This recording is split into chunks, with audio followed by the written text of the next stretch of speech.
Originally, Xia Huanhuan had always wanted to find an opportunity to go to Beijing City. Her space had the function of teleportation, but except for the time with Li Zhan, she had to go to a place first before she could teleport there. Although she had been to Beijing City last time, she was mainly at Union Hospital and there was a jeep to pick her up and drop her off. She couldn't just teleport to the hospital. Of course, this was one reason. More importantly, she hadn't seen Li Zhan for several months, and she really missed him. As long as they could meet, the bumpy road was worth it. At that moment, she first sent a telegram to Li Zhan to tell him that she could go, and then went back to prepare the things she would take. Speaking of preparation, in fact, she would not be away for a few days. She prepared a set of clothes for herself, Xiaowen, Xiaowu, and Beibei, as well as diapers, small clothes, shoes, and the like for the triplets to use daily, as well as milk bottles, bibs, rattles, and the like, and packed a bulging package. The milk bottles had to be squeezed out in advance so that they could drink on the train, one for each of the three little ones. Otherwise, there would be so many people coming and going on the train, and she couldn't lift up her clothes to feed the baby. Seeing that Xia Huanhuan had packed Xiaowen and the other three siblings' spare clothes into her luggage, Lin Yuru smiled in surprise and said, "Oh, you're only going for a few days, and it's already very inconvenient to take the triplets with you. Besides, the fare is not cheap. Xiaowen, Xiaowu, and Beibei will leave their families, and I'll just take them with me." But Xia Huanhuan shook her head firmly and smiled. "We'll take the train back and forth. When we go, let Dad take me to the station. After we get to the station, Li Zhan will come to pick us up. The train will only take 5 or 6 hours, so it won't be a problem. Besides, Xiaowen, Xiaowu, and Beibei are all sensible, and they can help me take care of the 3 brothers on the way. Maybe it's easier than for me to take care of Yan Yan, Ye, and Yao Yao alone. The train ticket is only a few dollars. Xiaowen and the others are so young, and they're less than 1 meter tall. The tickets are sold at half price, so it won't cost much more." Xia Huanhuan had considered taking only the triplets to Beijing to see Li Zhan, but she rejected the idea as soon as she had it. If she really took only the triplets, Xiaowen, Xiaowu, and Beibei would definitely be sad. These 3 little guys have been orphans since childhood and have suffered so much grievance, so they are sensitive. Since she has adopted them, she must treat them equally. When Lin Yuru heard this, she knew that Xia Huanhuan was afraid that Xiaowen and the others would feel bad if she left them at home, so she didn't say anything more. In addition to replacement clothes and things for the children, Xia Huanhuan also wanted to bring some things from the village. After all, she was going to the unit where Li Zhan was, so she couldn't go empty-handed. After thinking about it, things that were too heavy and too large were not suitable, so she decided to bring dry goods. A large bag of dried black fungus and wild mushrooms, dried bamboo shoots, wolfberries, dandelions, dried wild chrysanthemums, dates, pecans, etc., which were picked from the mountains, was also packed up. Jujubes and walnuts are grown by wild jujube and walnut trees in the mountains. Last year, because Xia Huanhuan was pregnant, she didn't have time to pick walnuts or chestnuts, but other households in the village did have some. Xia Huanhuan used her own sauerkraut, pickles, or some coarse grains such as soybeans and sweet potatoes to exchange with others, and then took out some from the space to supplement, which was almost enough. Xia Huanhuan also picked fresh tomatoes, cucumbers, and other vegetables from the small vegetable garden in her private plot. It would take several hours on the road, so there was no need to worry about them not being fresh, and she could eat them on the way. After packing up, Lin Yuru arranged to make scallion pancakes, steamed buns with leek and egg fillings and celery and pork fillings, and packed 3 or 4 of each for Xia Huanhuan to eat on the road. Xiaowen, Xiaowu, and Beibei were so happy to know that Xia Huanhuan would also take them to Beijing by train. They had only heard from Chaoyang, the only person in the village who had taken a train, that the train was very long, with 2 huge locomotives, emitting black smoke, and a row of carriages towing behind them, with people sitting in the carriages, and it was very fast and stable. They all looked up at Chaoyang with envy, imagining what the train looked like. Now, they could also take a train.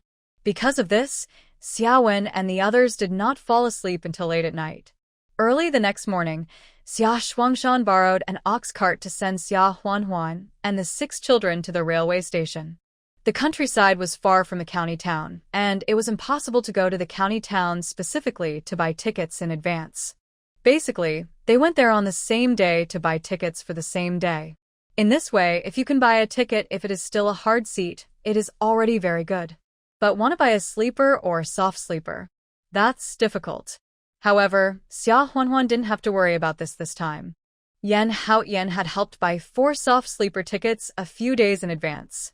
The green train was similar to the current one, and the soft sleeper compartments were also small rooms, with tickets for 4 people in each small room. Yan Haotian bought 4 tickets, which was equivalent to buying tickets for a small room, with much better privacy. Of course, the price was not cheap.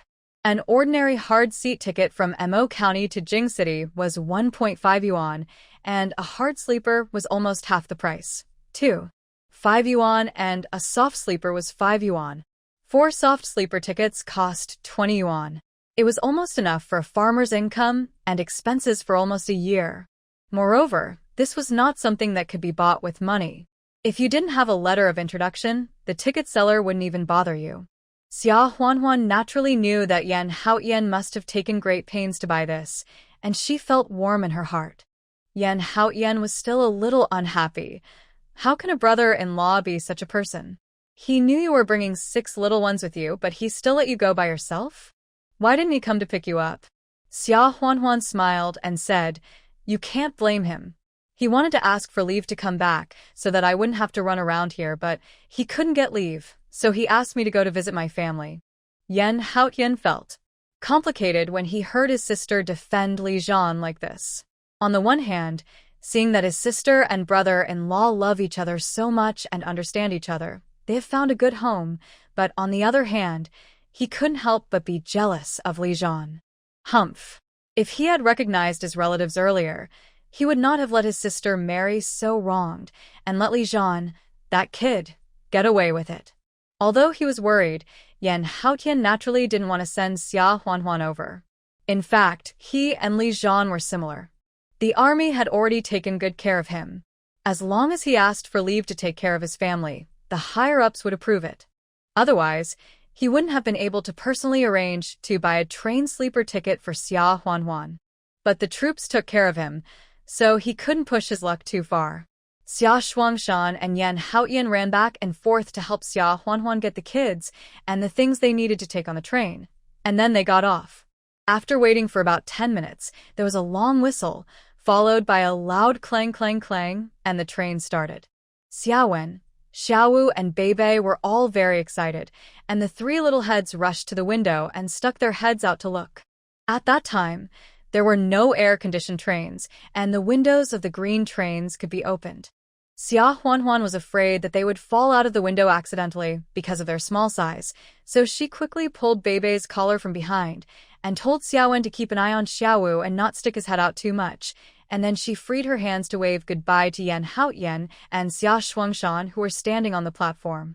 The journey to Beijing was not long, about 6 or 7 hours. The train left at 2 in the afternoon and would not arrive until the evening. Once the door to the soft sleeper was closed, no one bothered us. Only the attendant came to check the tickets. In this era, those who can spend money and buy 4 soft sleeper tickets at once are both well connected and not short of money. The attendant took a look at Xia Huanhuan, who was wearing a floral top with a slanted collar, cotton pants, and cloth shoes made by farmers with foam soles. She was clean and tidy, but she was clearly dressed like a village woman, and she was a little confused. Nowadays, you need a letter of introduction to take a train, stay at a hotel, find a job, etc. Sometimes, if you see a stranger, the patrol may stop you and check your letter of introduction. So let alone the countryside, there are not so many people going out even in the city. But it's not that there are none. Moreover, there are fewer people going out, but there are fewer trains, so under normal circumstances, people are still crowded. Most of the people who look like they are dressed in rural clothes are in hard seat carriages, and some don't even have a seat ticket, they all have standing tickets. The attendant couldn't help but ask a few more questions. Xia Huanhuan didn't have anything to hide, so she vaguely said that she was going to Beijing to visit her relatives and her husband was in the army. After hearing this, the attendant left without saying anything. Nowadays, the military is supported and their families are given preferential treatment, and the man has an allowance. It is normal for the wife to spend more money to buy a soft sleeper ticket with her 6 children to visit relatives. It is safer on the road. However, after the attendant walked away, he couldn't help but grumble in his heart. This is too fertile. The woman looks like she is in her 20s at most, and she has 6 children? But the 3 kids sitting in the small car look like triplets? Oh, so pleasing. Twins are rare and they are triplets, and they are all boys. It is normal for the man to pamper them like this. Xia Huanhuan didn't know that the attendant had so many feelings in her heart. In fact, she didn't understand fashion, or anything like that. If she wanted the county town to buy those double-breasted plastic button clothes worn by city people, or even dresses, she could afford them. But keeping a low profile has always been her principle. As a village woman, in this era, if you wear something too eye-catching, won't that cause trouble? Besides, with her appearance and the village woman's clothes, she was already eye-catching enough. If she wanted to wear something better, she could wait until she was free in the future. There would be plenty of opportunities, so there was no need to rush in the next few years. After checking the tickets, she locked the door of the soft sleeper compartment, fearing that something might go wrong. The excitement of Xiaowen, Xiaowu, and Beibei for riding the train was far from over. The 3 little heads still squeezed to the window and looked outside. The spring outside was gradually reviving. The poplar trees had grown green leaves, and the wheat fields a little further away were also green. As the train was moving, the scenery was receding little by little and kept changing, so even if you kept looking at it, you would never get tired of it. Even for Xia Huanhuan, who had taken countless high-speed trains and planes before the time travel, it was rare for her to be able to open the window and feel the warm spring breeze. Xia Huanhuan took out the meat buns and gave one to Xiaowen, Xiaowu, and Beibei, letting them eat while watching. Yan Yan, Ye, and Yao Yao are now 5 months old and have learned to sit, but they are not stable and will fall down with a little bump. Xia Huanhuan simply put them all down to prevent them from falling down or something. But this time the 3 little guys were not happy. 1 by 1, 2 by 3, they clenched their fists and tried to get up seriously. If they couldn't get up, they would cry. Xiaowen ran over to look at his brothers sensibly. Seeing this, Xiaowu and Beibei also came over to play with his brothers. Xia Huanhuan took them up 1 by 1, pointed to the scenery outside the window, and said with a smile, "You go play with your own things. Don't worry about your brothers." Xiaowen and the others listened and ran to the window to look out again. It was the first time for the little guys to see the scenery outside. They were so fresh that they opened their big and bright eyes 1 by 1, and their little mouths were clenched into 0, and they kept shouting "oh" and "oh." Xia Huanhuan couldn't help laughing in her heart. Even though they are so excited now, they will forget everything when they grow up, right? Seeing that it was a soft sleeper car and Xiaowen and the others were still young, Xia Huanhuan did not feed the triplets with cold milk from the bottle, but turned her back slightly to feed them. After so many hours, when they needed to go to the toilet, Xia Huanhuan took them there and also told Xiaowen, Xiaowu, and Beibei, who stayed in the car, to lock the door and wait for her to open it. Otherwise, even if the aunt in uniform came to knock on the door, they were not allowed to open it. In this era, human traffickers were not so rampant, and it would be a bit costly to steal children in a soft sleeper car. However, it is still better to be careful. If the children are really lost, it will be too late to regret it then. At 4 or 5 in the afternoon, Xia Huanhuan took out cucumbers and tomatoes for Xiaowen and the others to eat. After eating, the 3 siblings were a little tired of watching, so they fell asleep on the bed. After Xia Huanhuan confirmed that the door was locked, she also closed her eyes and slept for a while. At about 8 o'clock in the evening, the train swayed into the station. Xia Huanhuan got up and woke up Xiaowen and the others. She also took down a bag of dry goods, a bag of clothes and food, and fresh fruits such as cucumbers and tomatoes that were on the luggage rack. When getting off the train, the attendant came to help, and there were not many passengers in the soft sleeper car, so nothing went wrong. As soon as she got off the train, she saw Li Zhan and Bai Zihan standing on the platform, looking around in confusion, looking for her. Both of them were over 1.8 meters tall and wearing military uniforms. They stood out among the gray Zhongshan suits. Xia Huanhuan wanted to call Li Zhan, but when the words came to her throat, she couldn't help but feel a little sour in her nose, so she didn't call out. Li Zhan turned his head and saw her, and quickly pulled Bai Zihan through the crowd. When she got closer, Xia Huanhuan sniffed and looked at Li Zhan a little embarrassed. Li Zhan couldn't help himself all of a sudden and didn't care about the people coming and going in the station, and immediately hugged Xia Huanhuan into his arms. Huanhuan. Xia Huanhuan was stunned. This. So many people are watching. Bai Zihan was also shocked, and when he saw so many people giving him indecent looks, he quickly explained with a smile, "They're a young couple." Hee. The two adults were being affectionate, so Bai Zihan had to touch his nose and greet Xiaowen and the others. "Xiaowen, Xiao, Bebe, hello. Do you remember Uncle Bai? Last time, Uncle Bai brought you some bullet shells." Xiaowen and the others had grown taller than the last time Bai Zihan saw them. They were wearing small sweaters with coats on the outside, and they were clean and not sloppy at all. The three little guys still remembered it, so they called out politely, "Hello, Uncle Bai." Xiao Wu asked excitedly, "Uncle Bai, Mom said we're going to the military camp to see Uncle C, so can we watch you shooting?" Bai Zihan smiled and said, "Well, you have to ask your Uncle C." Uncle C didn't have time to care about them now. He had been holding his wife for a long time and didn't let go. Xia Huanhuan had to push him away, saying, "Let go quickly, so many people are watching." "That's enough. How can this man be more open than her, a modern person?" Li Zhan had to let go, and went to see Yan Yan, Ye, and Yao Yao again. Bai Zihan said hello to Xiaowen and the others, and went to see the triplets. At this time, he was reaching out to pick one up. Compared with the porcelain dolls a few months ago, which were afraid of being crushed if you held them with a little force, the three little guys are now larger porcelain dolls, but more solid. During the full moon banquet, Bai Zihan didn't dare to hold the baby, but now he finally dared to do it. Unfortunately, before he could touch the baby, he was stopped by Li Zhan. "Hey, their biological father hasn't held the baby yet. You line up." Bai Zihan felt aggrieved. "Li Zhan, are you too stingy? There are three of them. What's wrong with lending me one?" Li Zhan had already held Yan Yan, rolled his eyes at him, and said, "That has to wait until I hold all three. If you want to hold the first one, hurry up and get married and have one." Bai Zihan. Bai Zihan gritted his teeth. "Li Zhan, you can show off. When I get married, my wife and I will have 2 pairs of triplets." Li Zhan glanced at him silently. "Little guy, 2 pairs of triplets, find a wife first." Xia Huanhuan couldn't help laughing when she saw Li Zhan's show-off look, and she felt a little sympathetic for Bai Zihan.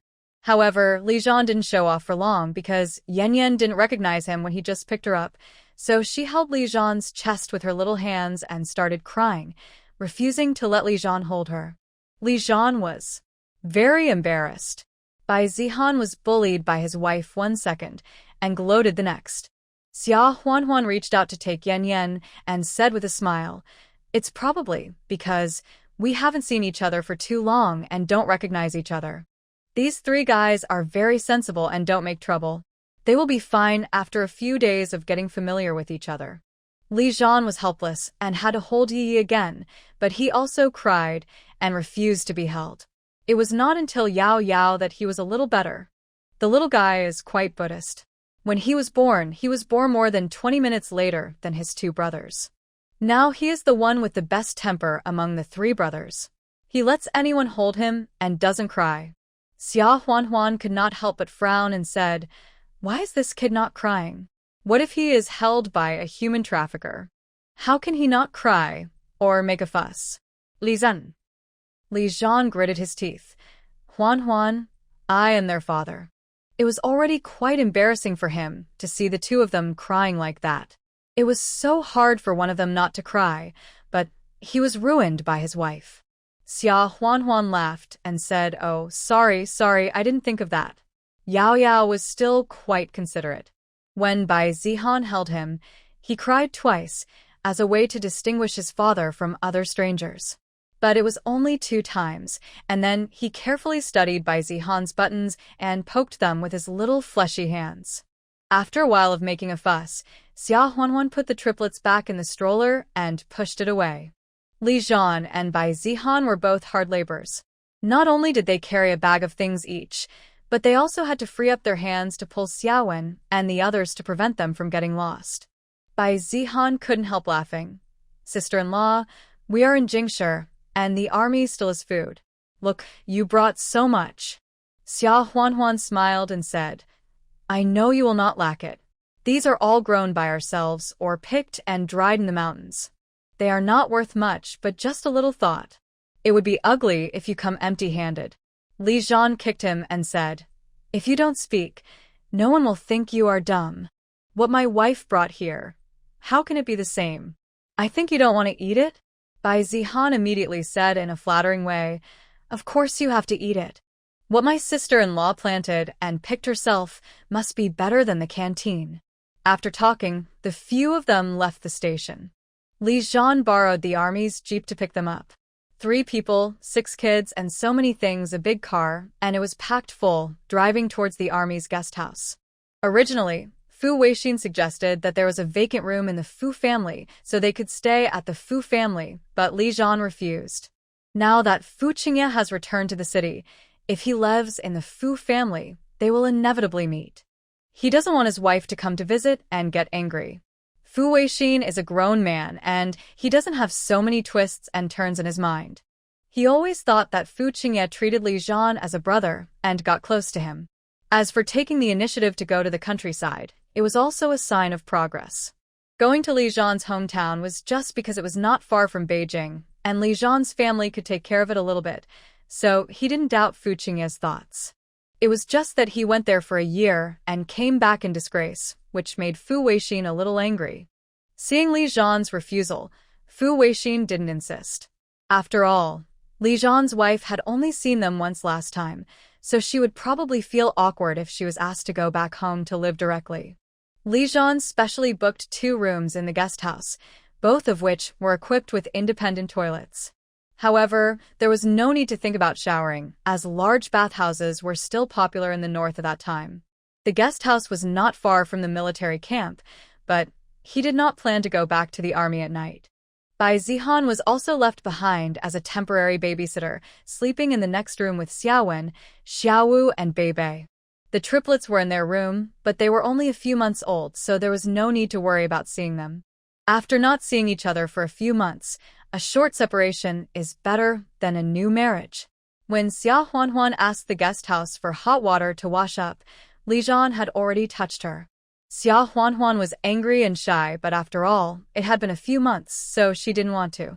In addition, she was afraid that the sound insulation was not good and Bai Zihan next door would hear the noise, so she reluctantly agreed. Calculating the time, she was also in the safe period, but Xia Huanhuan still did not dare to be careless. The triplets are only 4 months old now, and they haven't been weaned yet. She doesn't plan to wean them so soon, at least until they are 10 months or 1 year old. If she gets pregnant again by accident, the fetus needs nutrition and the milk will stop. Of course, this is one consideration. Another thing is that although Lin Yuru is helping, these 3 little guys are already difficult enough to take care of. If she gets pregnant and has another baby, won't she be exhausted to death? Xia Huanhuan pushed Li Zhan and refused to let him do it to the end. Li Zhan felt wronged. He had been thinking about this for several months, and he was in this situation now. Let him stop? Wife. Xia Huanhuan couldn't bear it, but she was really afraid of getting pregnant again, so she kissed Li Zhan and said, "What if you get pregnant again? Wait until tomorrow night. I'll double it." She went to the space to look around to see if she had bought that at that time. When the time comes, she can tear off the package and say that the children are playing with balloons. Li Zhan didn't think so. Tomorrow night?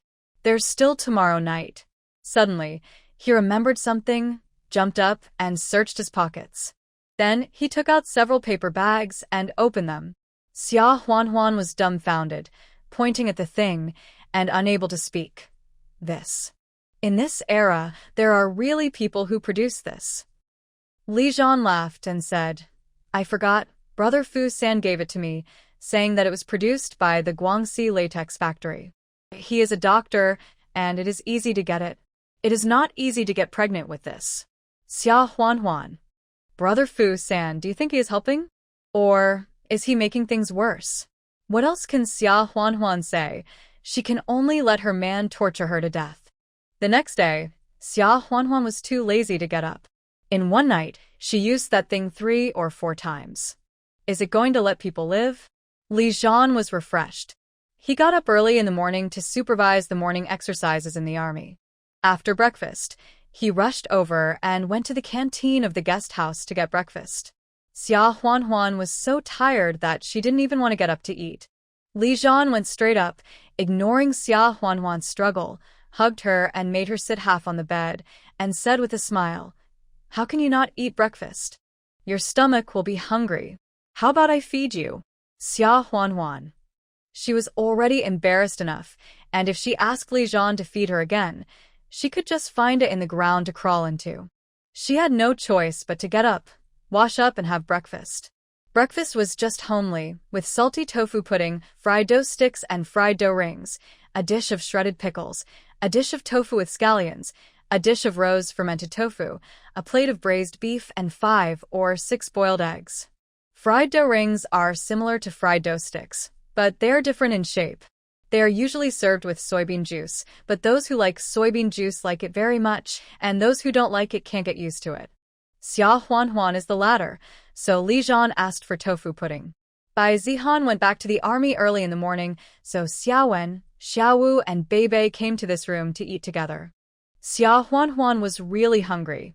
After lying in bed for a while, she became energetic and started to eat the fried dough rings with tofu pudding. The triplets had been fed early in the morning, so they were not making any noise. They just lay on the bed and played with each other. After a while, they finished breakfast. Li Zhan took Xia Huanhuan and the children to the military camp. It was a rare opportunity to come to visit relatives, and the guys under his command were clamoring to meet his sister-in-law and several nephews. Last time I saw my sister-in-law on the grassland, she was so beautiful, and they all wanted to see her again to feast their eyes. So Xia Huanhuan and the guys were surrounded as soon as they entered the military camp. After getting the consent of Li Zhan and his sister-in-law, the rough guys dared to pick up the 3 kids carefully. How handsome these 3 boys are. My sister-in-law is pretty, and the babies she gave birth to are also pretty. Oh. My wife will not only give me 3 children in the future, but I will be satisfied if she gives me a big fat son like this. Stop it. You don't even have a partner yet, and you're already thinking about a fat son? And what about a wife? You're not ashamed. Someone joked with a smile. Isn't the future wife enough? Don't laugh at me. You probably think more than I do. Oh. But these 3 little guys are really pleasing. If you put them together and turn them around, you can't recognize who is the eldest, the second, and the third. Yes, they are like porcelain dolls. The 3 little guys cried a few times at the beginning because they were shy, but they became naughty after a while. They grabbed their uncles who were holding them with their little fleshy hands, scratched their hair and scratched the stars on their hats, and couldn't help giggling from time to time. Xiaowen, Xiaowu, and Beibei were all picked up by the uncles. Some of them even let them ride on their necks, while asking them what their names were, whether they went to school, etc. Beibei, in particular, had 2 pigtails and wore a red floral jacket. She was so cute that she melted the hearts of these men who had been defending their country in difficult and dangerous environments for many years. Xiaowen and the others were also very excited. The 2 boys wanted to watch the shooting and had asked Li Zhan about it when they had dinner in the morning. Li Zhan agreed, but asked them to promise not to run around while watching. After a while of fussing, Li Zhan chased them to the morning training, and everyone left reluctantly. Li Zhan sent 2 people to bring all the things Xia Huanhuan brought here. Dried mushrooms, dried black fungus, dried winter bamboo shoots, cucumbers, tomatoes, and the like were all sent to the cafeteria. Dried chrysanthemum, wolfberry, dried walnut, dandelion, and the like can be used to make tea. Li Zhan will distribute them to the brothers when the time comes. Of course, it is impossible for everyone to get a share, so Xia Huanhuan doesn't care. Of course, there is enough in her space for everyone, but if she takes it out, how can she explain it? Li Zhan still has to train in the morning, so she lets Xia Huanhuan sit in her dormitory and catch up on some sleep. When he takes a leave in the afternoon, he will take them out to visit Jingshi. After that, he took Xiaowen, Xiaowu, and Beibei to watch the shooting. Although Li Zhan is at the regiment level and belongs to the military region in Jingshi, he is not stationed in Jingshi, so this dormitory is also temporarily allocated to him. But it is a small single room, so he doesn't have to squeeze with others. Xia Huanhuan looked around the room and found that the layout was quite simple. There was only a single camp bed, a table and a chair, and a clothes hanger against the wall with a few sets of Li Zhan's clothes hanging on it. The quilt on the bed was folded into a tofu block, which made her feel a little embarrassed to lie down and catch up on sleep.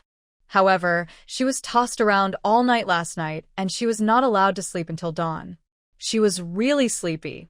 Seeing that the 3 kids were asleep, Xia Huanhuan also spread out the quilt and lay down to sleep.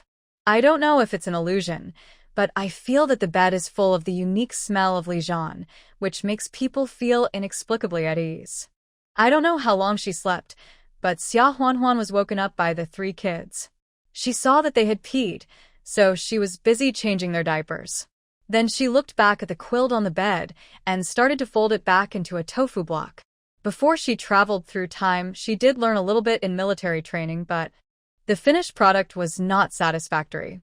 The quilt that Li Zhan folded originally had each corner folded at 90 degrees, which was really a tofu block. What do you call this quilt she folded now? It's called a tofu block that has been beaten up. Just when she was debating whether to remove the overlapping pieces, Li Zhan came in with Xiaowen and asked with a smile, "Are you awake?" Xia Huanhuan blushed for some reason, feeling ashamed as if she had been caught sleeping in someone else's bed. Li Zhan came over and naturally spread out the tofu blocks that Xia Huanhuan had folded in a mess.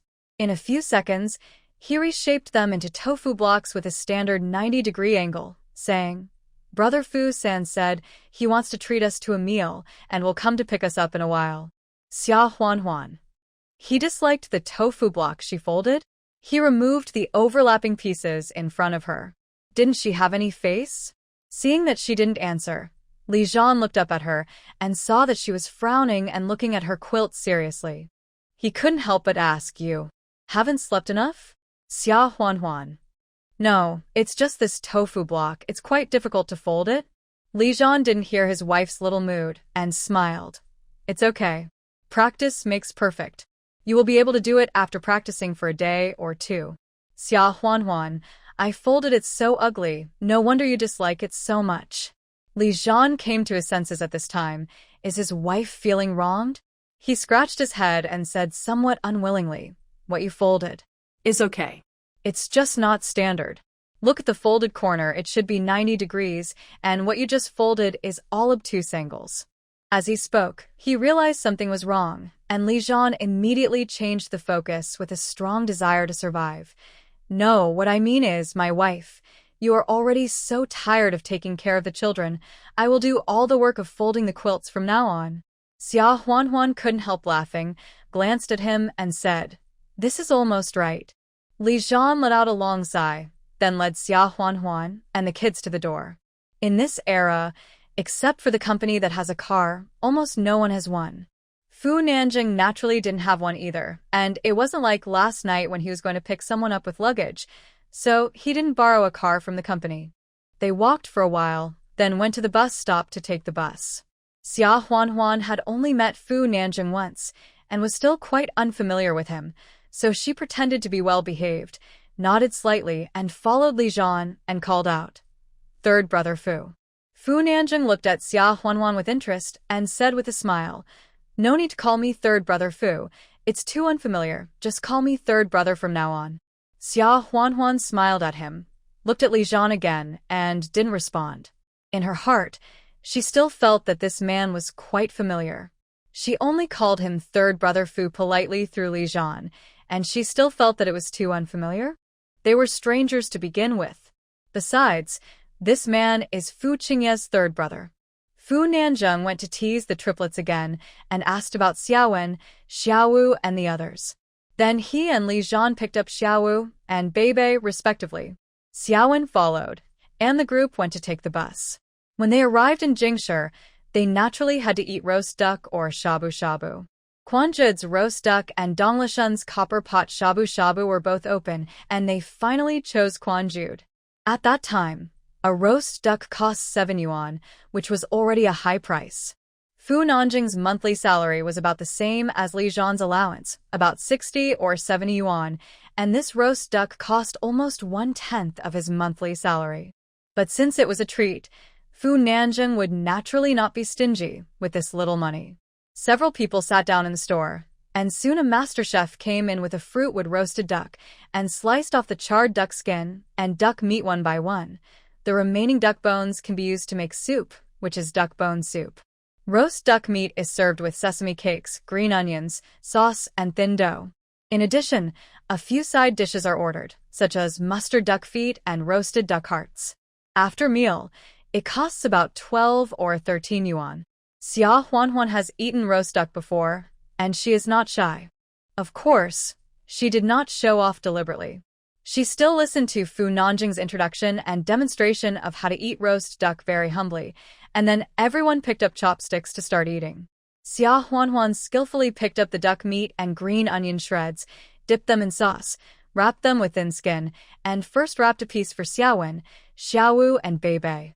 Seeing this, Li Zhan gave his own piece to Xiaowen and said with a smile, "You eat yours, and I will wrap them for Xiaowen and the other 3 little guys." Xia Huanhuan listened and did not insist, so she smiled and wrapped one for herself.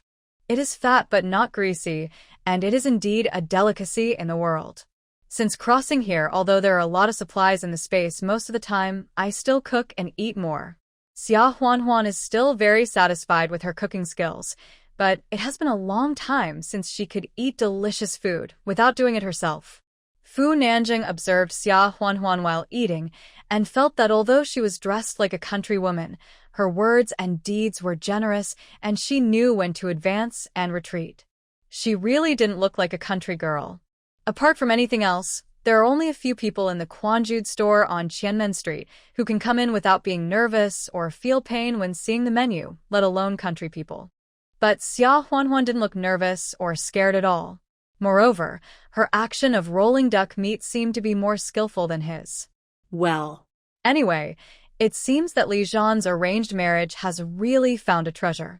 Apart from anything else, this 3-children pregnancy is all sons, and they are raised so well, which makes people envious. Li Zhan saw Fu Nanjing staring at his wife, so he asked, "Third brother, I heard that you are about to have a date? The other party is also from your hospital, a Chinese medicine doctor?"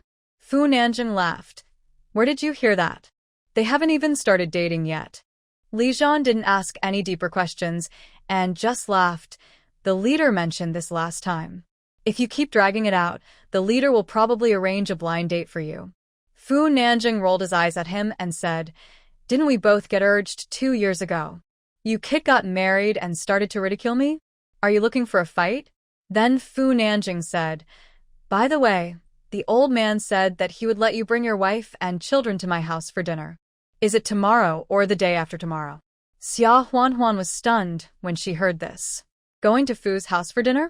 Why hasn't she heard Li Zhan mention this? "The day after tomorrow," Li Zhan said. Li Zhan said, looking at Xia Huanhuan. He hadn't had time to tell his wife about this. However, since Fu Nanjing had already mentioned it, there was no need for him to hide it. At most, he could wait until no one was around and coax his wife to stop being angry with him. Xia Huanhuan was really a little angry when she heard this. Why didn't Li Zhan make the decision without consulting her? But she was soon relieved. Although she didn't think of coming to Beijing to visit relatives, it was reasonable for her to visit the Fu family. Apart from anything else, the last time Li Zhan was injured in the Barren Mountains, it was the Fu family who transferred him to Beijing for treatment overnight.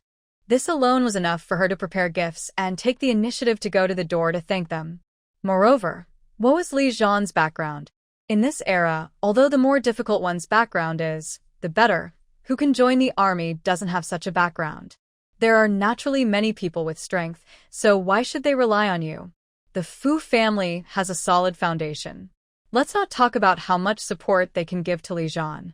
At least, if Li Zhan gets into trouble, they can protect him, which is better than anything else. Besides, the Fu family wants her and the kids to have dinner at home, probably not to see her but to see the kids. Instead, she didn't think about this matter, and just wanted to meet Li Zhan. In addition, she wanted to explore the market of the Sihiyuan in Beijing City, so she was negligent. Compared with these considerations, meeting Fu Qingye is just meeting him. Anyway, she is not going to see Fu Qingye, so just ignore him. After a meal, Fu Nanjing had an operation in the afternoon, so he didn't accompany them to continue to be a light bulb and went back alone. Li Zhan immediately apologized in a low voice.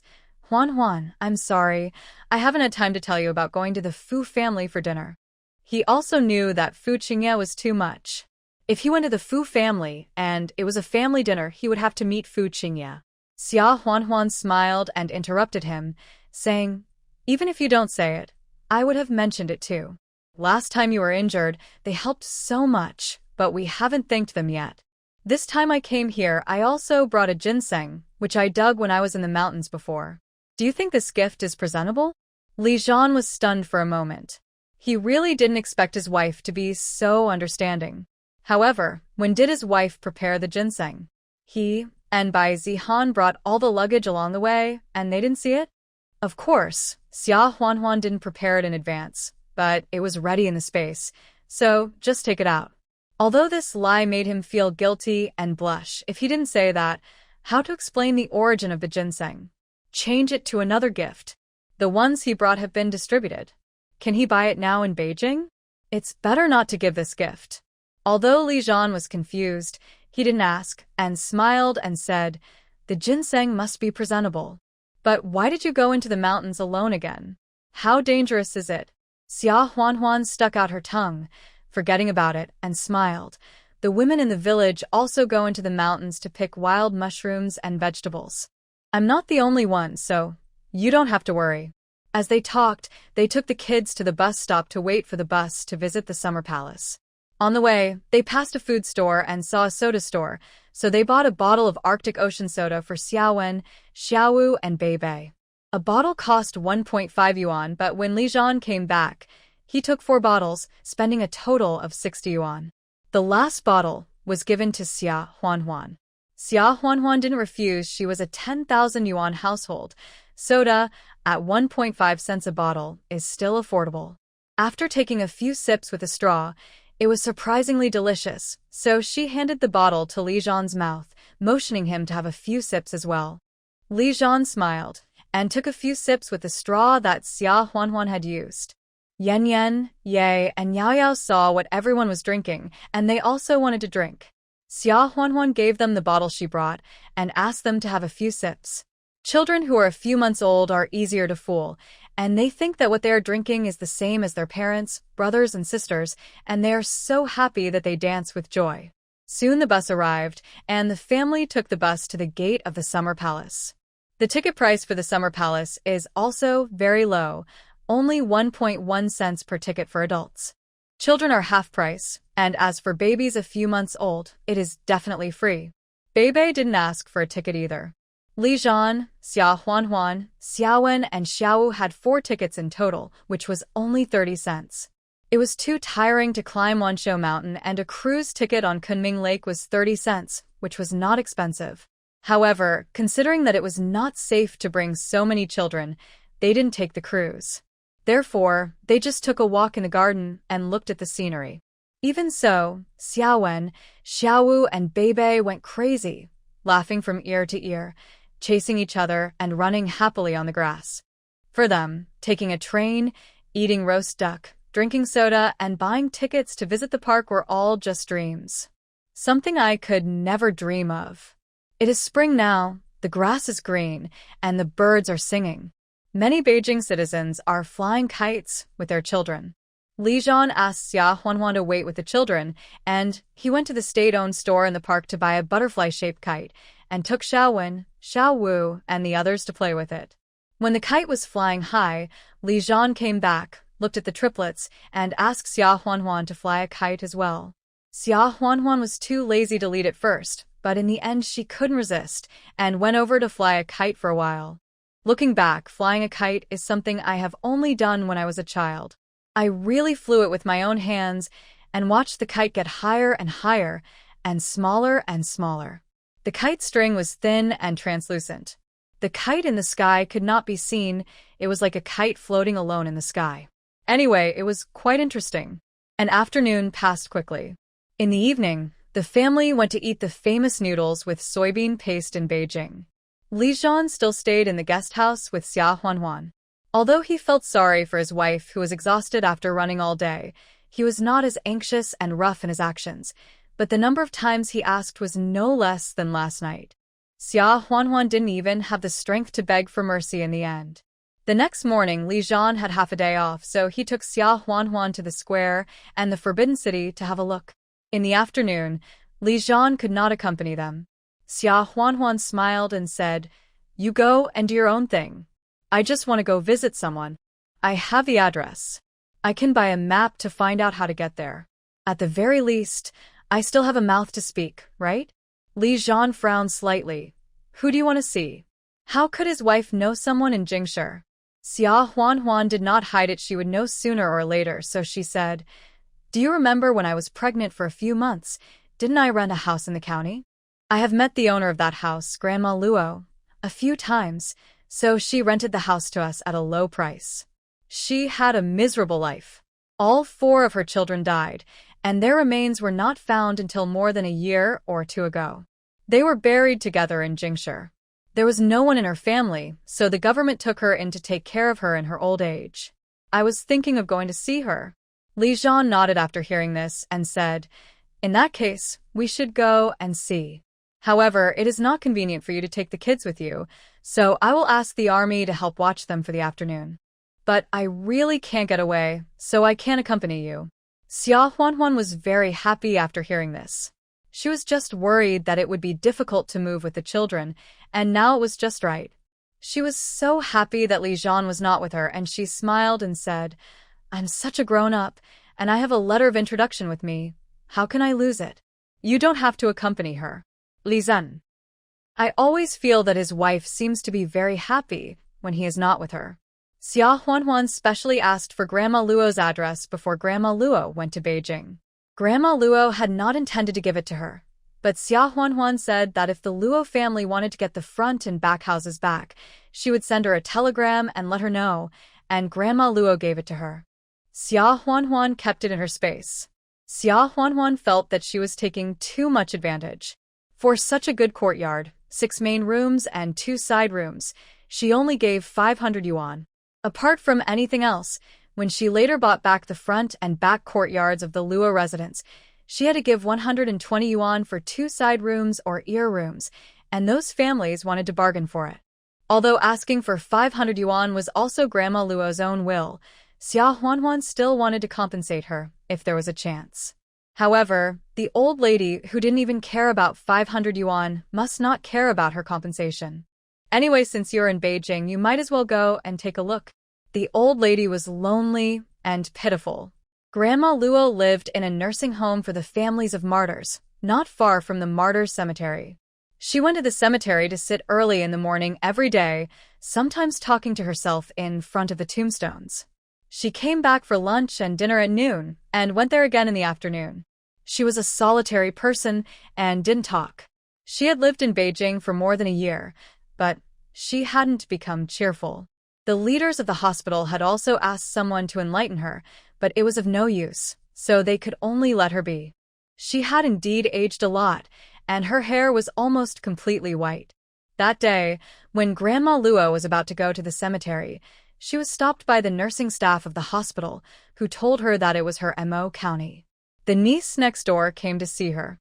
Grandma Luo was still a little angry. No one from her natal family or her husband's family had died. She was the only widow left. Where would her niece come from? However, the caregiver had already brought Xia Huanhuan in. Grandma Luo did not recognize Xia Huanhuan. She squinted and looked at her coldly. Xia Huanhuan brought some soft egg cakes, some white flour, rice, 2 pounds of pork, 20 eggs, and an old hen. Of course, these were all taken out from the space. Xia Huanhuan smiled and said, "Aunt, don't you remember me? Didn't you ask me to help you look after the house in the county?" Grandma Luo was stunned for a moment. Then she recognized Xia Huanhuan. "It's you?" However, the house hunting was just a cover. The house has already been sold to this girl. She agreed to come to Beijing because she had made up her mind to stay with her children until she died. She didn't plan to go back to Mo County. Now this girl suddenly came to the door again. What does that mean? Xia Huanhuan handed the old hen and pork rice noodles to the nurse and said, "Please give this to the canteen. Let's make chicken soup with the old hen and braised pork with the pork.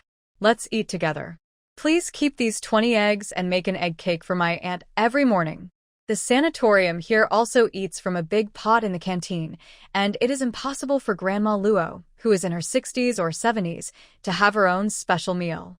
Therefore, Xia Huanhuan did not plan to give the things she brought to Grandma Luo alone. Even eggs are soft, and the chickens, pork, rice, and noodles have been eaten by everyone in the hospital, so the eggs can be left alone for Grandma Luo. After hearing this, the nurse happily carried the things to the canteen. Although there is no shortage of food and clothing here, the supply is fixed so people will not starve, but there is a shortage of refined grains, meat, poultry, and eggs. The elderly here have all lost their children, and usually only distant relatives like Xia Huanhuan come to visit occasionally, bringing food, which is also for their own elders. There is really no one as generous as Xia Huanhuan.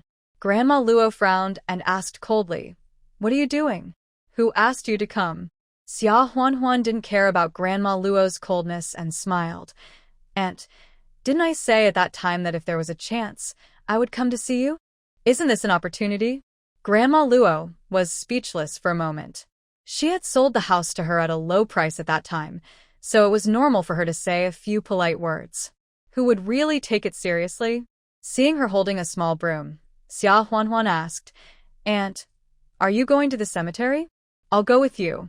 As she said that, she stepped forward to support Grandma Luo and go out. Grandma Luo frowned and shook off her hand, saying, "My legs and feet are very convenient. I don't need your support. If you don't need help, then don't help." Xia Huanhuan smiled and followed her. When they arrived at the cemetery, the old lady hunched over and swept the tomb with a broom. She didn't know which one of her child's was, so she swept both. Xia Huanhuan asked the manager of the cemetery for a broom and helped to sweep. After sweeping it once, Xia Huanhuan saw that there was no one, so she lowered her voice and said to Grandma Luo, "Aunt, I have something else to tell you. I have bought back the 2 front and back courtyards of the Luo family's house that were donated from the residents." Grandma Luo's face was touched. She looked at Xia Huanhuan in disbelief and confirmed in a trembling voice, "All bought back?" Xia Huanhuan nodded and smiled. "Those residents have moved to the new staff building. No one lives in the house. It would be a waste to leave it to be eaten by insects, so they agreed to sell it. Now I have the title deed and the keys. And if you get bored of staying in Beijing and want to go back to live for a few days, please send a telegram to this address, and I will send the key to the county. However, I have to state in advance that I spent a lot of money to buy this house. If you go back to live here, I will only let you stay there temporarily, but I will not return the house to you, and you are not allowed to go to the county to make a fuss to ask for the house back." Grandma Luo stared at Xia Huanhuan in a daze. After a while, tears suddenly welled up in her dim and dry eyes. When people get old, it's a lie to say they are not lonely. Grandma Luo looked like she didn't want anyone to come in, but she was just trying to be strong. Grandma Luo has been alone all these years. In the past few years, she was supported by the hope that her children could come back alive, but later this hope was extinguished. When she came to Beijing, she said she was with her children, but she only had a piece of yellow earth to accompany her. She always talked to herself, and no one came to visit her. She was just relying on her stubborn nature to hold on. She wanted to live a few more years, so that her children would not feel guilty in heaven. She originally thought that Xia Huanhuan came here for some purpose, but now it seems that she has no such intention. Besides, she is an old widow. What can she deceive? Grandma Luo quickly raised her hand to wipe her tears and still said in a cold tone, "Why call me aunt? How old are you? You are a generation apart. Xia Huanhuan smiled when she heard it. That's right. Then I will call you aunt from now on. Grandma Luo sighed and said, I said I sold the house to you. How can I regret it? And you are making a fuss about coming back? Who do you think I am? I am already satisfied that you can come to see me specially and bring me the news. In the future, you just need to take care of the house and don't let it decay. Going back, she will be alone.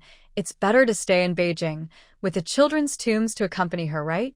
Seeing her say this, Xia Huanhuan did not force her and smiled. That's fine. What I said is always valid.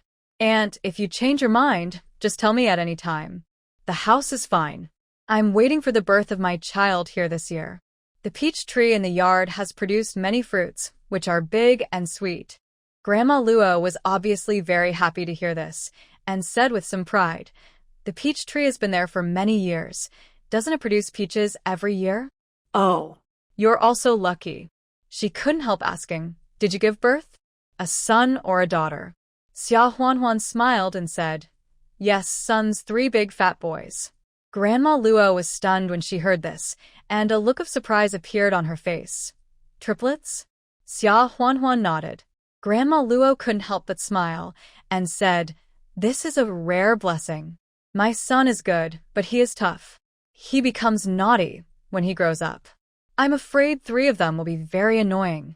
As she spoke, her old eyes looked into the distance, as if she had traveled through time and saw her own children when they were young. After a few more words, Xia Huanhuan said that she had something to do and had to leave. Grandma Luo couldn't help feeling a little lonely, but she still looked calm and didn't say much. Xia Huanhuan left the sanatorium and went to Lilikang Street. Panjiayuan is a famous antique market in Beijing, but it was not until the 1990s that it became popular. In the 1970s, that area was just an ordinary residential area. On the contrary, Lilikang Street has been used to make glazed tiles for the Forbidden City or dignitaries since the Ming Dynasty. Later, many officials gathered and lived there. It is a veritable cultural street. There are many alleys and courtyards nearby, as well as calligraphy and painting shops, mounting shops, bookstores, and study supplies. It is a relatively prosperous place. However, at this time, except for the bookstore, all other stores changed their business, either closed or sold cigarettes, alcohol, snacks, etc., but it did not prevent people from still liking to wander around this area, which was still a prosperous scene. Xia Huanhuan certainly did not go there to look for antiques and jade, or to buy a courtyard house on a whim. She wanted to rent a house. After all, the time was too tight, and it was not convenient for her to come this time. The most important thing was to find a safe place to stay. After having a safe place to stay, she could come and go freely through space. At that time, she could look around slowly, and it would be convenient to look for antiques or buy a courtyard house. There was no need to rush for a while. She did not go to the lively places, but took out a piece of paper and followed the road marked on it, turning into the depths of the alley. Lilikang was lively and crowded, so the black market was opened up by taking advantage of this popularity. It can be said that it was one of the largest black markets in Beijing. Xia Huanhuan naturally could not find out this information herself, but she asked Luo Cheng for help. Although Luo Cheng is from Shanghai, he has been active in this area for many years and is naturally familiar with the situation in Beijing. If she wants to rent a house, if she goes through the proper channels, it is not impossible to get letters of introduction, guarantors, and other miscellaneous things, but it is troublesome and not private enough. It is better to go directly to the black market. The black market in Beijing covers a wider range than other places, and renting a house is one of them. Of course, it was called borrowing at that time. As long as you have the money in place, if someone's relatives from other places come to stay for a while, even letters of introduction to deal with floating population inspections will be prepared for you. In addition, I promise that no matter what you use the house for, it will be fine. To be on the safe side, Xia Huanhuan disguised herself as a middle-aged woman in her 30s and found a man named Dahe. After giving Luo Cheng's name, Dahe immediately stopped looking at him and worked hard to help Xia Huanhuan find a house. Xia Huanhuan was also generous, so she rented a small courtyard at a price of 15 yuan a month. The size of this small courtyard is naturally not comparable to the Sihyuan, and it can't even compare to the house in the county town, but it is in the deepest part of the alley, quiet in the bustling, and usually no one disturbs it. Xia Huanhuan directly paid the rent for 6 months, which is 90 yuan. She estimated that renting for half a year would be enough. After half a year, she would see the situation of the Sihyuan, and after buying her own house, she would not have to take the risk of renting someone else's. In addition, she also gave Dahe a 10 yuan introduction fee, which also surprised Dahe. Dahe received Luo Cheng's telegram, saying that a woman would come to him to rent a house recently, as long as she gave his name. That's it, asking him to be more diligent and hardworking, and he would definitely benefit from it. But 10 yuan was beyond his expectation. Dahe's income in the black market must be higher than that of office workers, and he can earn about 100 yuan a month. But it is not easy to earn. Like today, just by taking people to see a few courtyards, he easily earned 1/10 of the monthly income. This is too easy. Dahe's attitude towards Xia Huanhuan became more attentive and asked, "Sister, if you have other instructions, just come to me, Dahe, and I promise to do it for you personally." Xia Huanhuan almost laughed, but still left Dahe's contact address in case of emergency. After renting a house, Xia Huanhuan bought a wooden box in a nearby store to put ginseng as a gift tomorrow. Apart from that, she did not go anywhere else and hurried back to the guest house. When she went out, she fed the triplets, but she was still worried that they would cry because of hunger. After returning, she found that it was not a big deal. A policeman who looked about 18 or 19 years old sat nervously beside the baby carriage, watching the triplets sleeping in the carriage. Xia Huanhuan thanked him gratefully, gave him a lot of walnuts and dates, and asked him to go back to the army.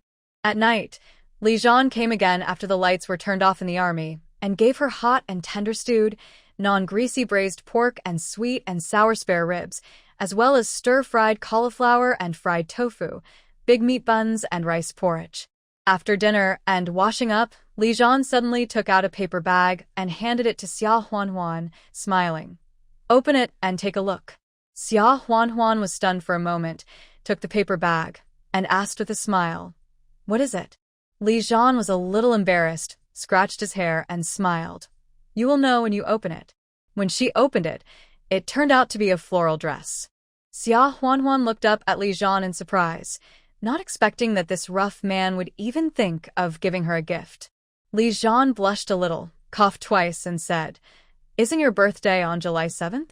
It's still 3 months away, and I may not be able to go back by then. Although it's a bit early now, I'll give it to you first." Xia Huanhuan felt sweet when she heard it.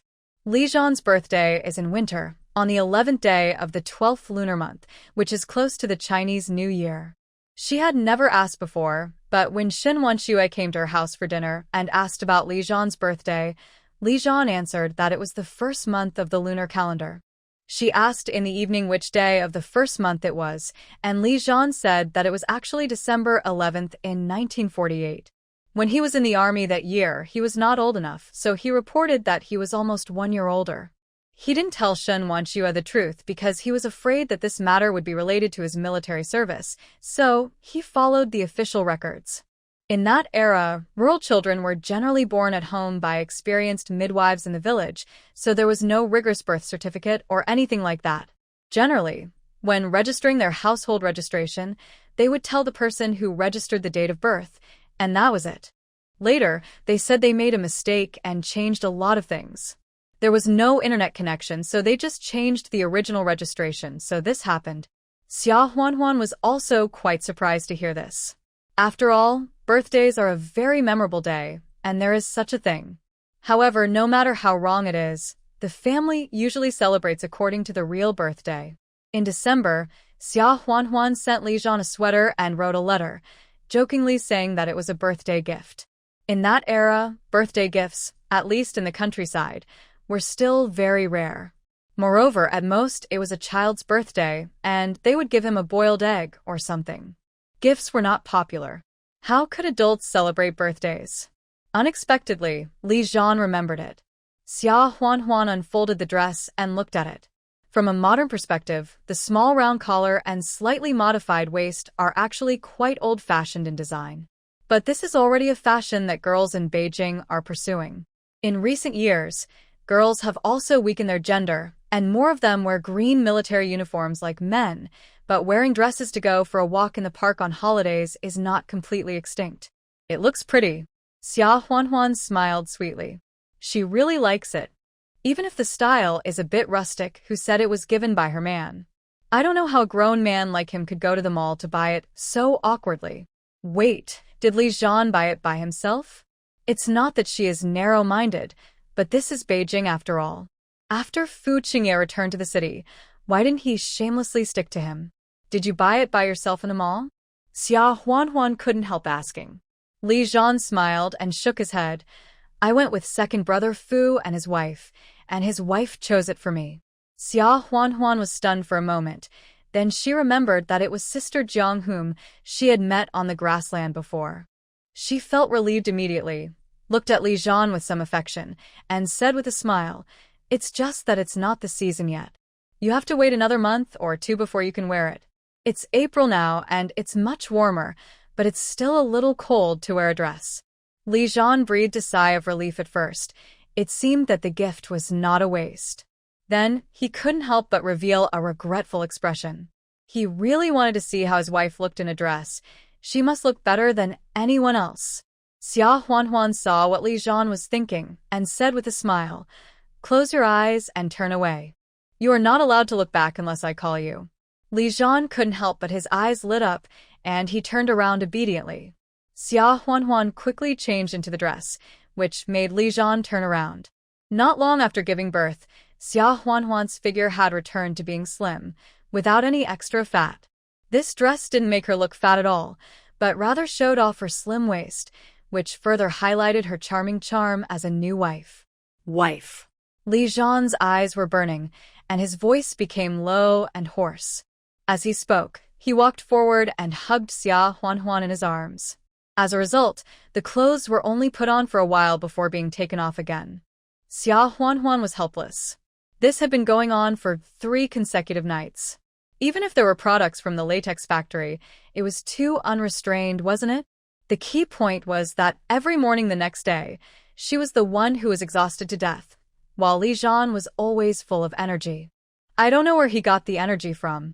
However, no matter how tired she was, Xia Huanhuan still couldn't bear to let Li Zhan come.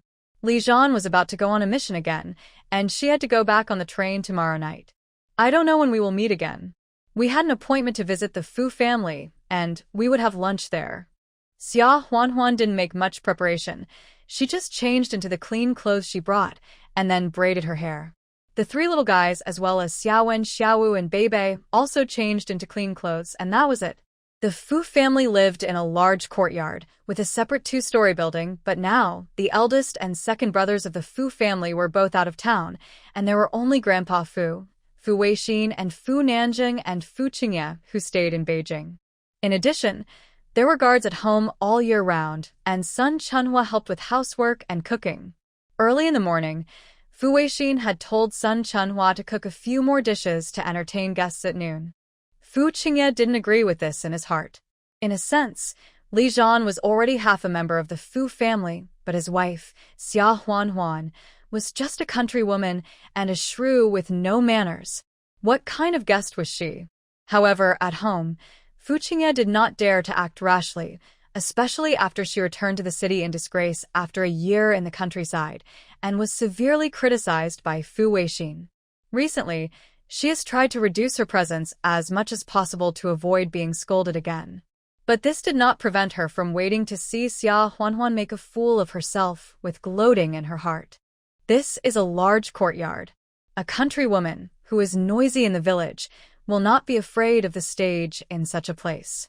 Sun Chunhua was going to the vegetable market to buy vegetables and prepare lunch, and Fu Qingye secretly whispered a few words in Sun Chunhua's ear.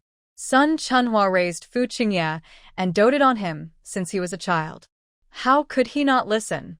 Besides, it was Fu Weixin who agreed to let her cook more dishes, and the money for buying vegetables was always more each time. This time it was much more than usual, so she planned to be extravagant, and it didn't matter if she spent it all. Soon it was almost noon, and Mr. Fu went downstairs with the help of the guards. He had been injured in the battlefield before, and his legs were a little lame. When it rained, he would be in great pain. However, he would only sit in a wheelchair when it hurt a lot. He usually moved around with crutches. He had already retired from his position, so he didn't have to report to the office every time. If there was something important, his subordinates would come to his house to ask for instructions. Usually after breakfast in the morning, he would read the newspaper, listen to the radio, etc. However, today, I don't know if it was because I was old, I looked through a lot of old photos.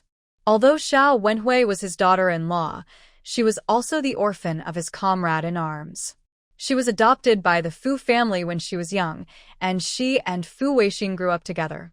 In the heart of Mr. Fu, she was treated like a daughter. Therefore, he was always very sad when Xiao Wenhui passed away. Looking through the photos of Fu Weixin and Xiao Wenhui, Mr. Fu felt a little impatient. The girl he met in Beijing last time was almost a replica of Xiao Wenhui when she was young. Although the results of the investigation were disappointing, he still refused to give up the idea. What if it was really the child that Wenhui lost his granddaughter? Even if her adoptive parents were still alive and it was difficult to recognize her now, if Wenhui knew that the child was still alive, maybe she would not blame herself anymore? At this time, there was a knock on the door, and the guard went to open it. Li Zhan brought Xia Huanhuan, Xiao Wen, Xiao Wu, Bei Bei, and the triplets in. Li Zhan saluted Mr. Fu and greeted him, Grandpa. Mr. Fu first glanced at Xia Huanhuan, then nodded faintly. Are you here? Li Zhan smiled and said yes. He then pulled Xia Huanhuan to his side and introduced them. Grandpa, this is Huanhuan, the one you met in the hospital last time, my wife, and our kids. Xia Huanhuan still remembered that last time. Before she returned to the village, the old man inexplicably called her over to ask about her life. She smiled and greeted him, hello Grandpa Fu. Li Zhan could call him Grandpa, but it would not be appropriate for her to follow suit. After thinking about it, she decided that calling him Grandpa was more respectful. Grandpa Fu was dazed for a moment, then he responded, yeah. Come here this time to get acquainted. Next time you come to Beijing, you don't have to stay in a guest house. It's the same if you stay at home. Xia Huanhuan was a little flattered when she heard this. Although she was Li Zhan's wife, it would be too inappropriate to stay in someone else's house when they didn't agree. However, since the elders said so, she just agreed and said with a smile, oh, thank you, Grandpa Fu. Xiao Wen, Xiao Wu, and Bei Bei also greeted him politely, and when they called people, they didn't add the surname, but just called, hello, great grandpa. Grandpa Fu liked the children very much. He didn't let the guards support him. He walked to the kids with a cane, touched their heads, and said with a smile, okay, come here often with your mother in the future. Then he went to see the triplets in the stroller. Yen Yen, Ye, and Yao Yao were sleeping, 3 little heads gathered together. One of them had his hands on another, and the other kicked the quilt over with his feet. They looked delicate and cute. Old Master Fu liked them even more, with a kind smile on his face. These 3 little brats are good too. You are so lucky. If he wasn't clumsy and afraid of accidentally falling if he held the children, he might have held them. Li Zhan grinned and said yes. It's all my wife's credit. As he was talking, Fu Qingye came back. Fu Qingye was a little more afraid of old Master Fu than Fu Weixin. After all, the old man was usually quite serious. In addition, she gave up halfway through her educated youth, so she didn't dare to act rashly in front of the old man. When she met Li Zhan and Xia Huanhuan, she naturally didn't dare to show her love for Li Zhan and her hatred and jealousy for Xia Huanhuan too much. However, she also had her own little thoughts. She was wearing a newly bought spring long-sleeve dress, her hair was braided into 2 braids, and she had cream on her face and raised her eyebrows. She glanced at Li Zhan and greeted him happily. Brother Li Zhan, you are here? She then reluctantly called Xia Huanhuan sister-in-law. Xia Huanhuan didn't say anything, just nodded, as if she had heard it. After all, she was a guest, and as long as Fu Qingye didn't make trouble, she didn't intend to make this occasion embarrassing for both parties. As for the report of the cowshed in Qingshui village, she still had the paper secretly placed in Shan Wanchue's house in her space. When there was a chance, she would check the handwriting. There was a long way to go. After Fu Qingye greeted her, she said obediently that she was going to the kitchen to help Aunt Sun cook, and then left. But before turning around, she still secretly looked at Xia Huanhuan with coldness and contempt. Humph! A country woman is a country woman. Look at the old-fashioned clothes on her body. How can she be worthy of Li Zhan? Even if she gave birth to triplets. So what? That's because Li Zhan is so awesome. If she married Li Zhan, she might be the one to give birth to triplets. However, she is wearing such old-fashioned clothes. Why is she so beautiful? Ordinary people would think it's tacky if they dress like this, but Xia Huanhuan looks so beautiful if she dresses like this. Fu Qingye felt that she looked the best when she dressed up carefully and looked at herself in the mirror. But when she stood next to Xia Huanhuan, although she was extremely unwilling, she had to admit that she had become that mediocre girl. I really want to scratch her face and see if Brother Li Zhan still likes her in the future. Fu Qingye had just entered the kitchen when Fu Nanjing came in with Fu Beifa and Jiang Wan's 2 children. The Fu family has never been prosperous. Grandpa Fu gave birth to only 1 child, Fu Weixin and Xiao Wenhui, who was adopted at the time. Fu Weixin was better, having 3 sons, as well as the lost daughter and the adopted daughter Fu Qingye, who was adopted by Xiao Wenhui. Among the sons of the Fu family, the eldest brother Fu Dongjin and his wife also had only 1 son, who is 13 years old this year, and is living with the eldest brother and his wife in another place. The second brother Fu Beifa and Jiang Wan had a son and a daughter. The older boy is called Fu Yuanchao, who is 8 years old this year, and the younger is a daughter, named Fu Heping, who is 6 years old this year. Because Fu Beifa and Jiang Wan have never had a fixed place to stay for work, they've been taken care of by Grandpa Fu since they were young, that is, the 2 children in front of him.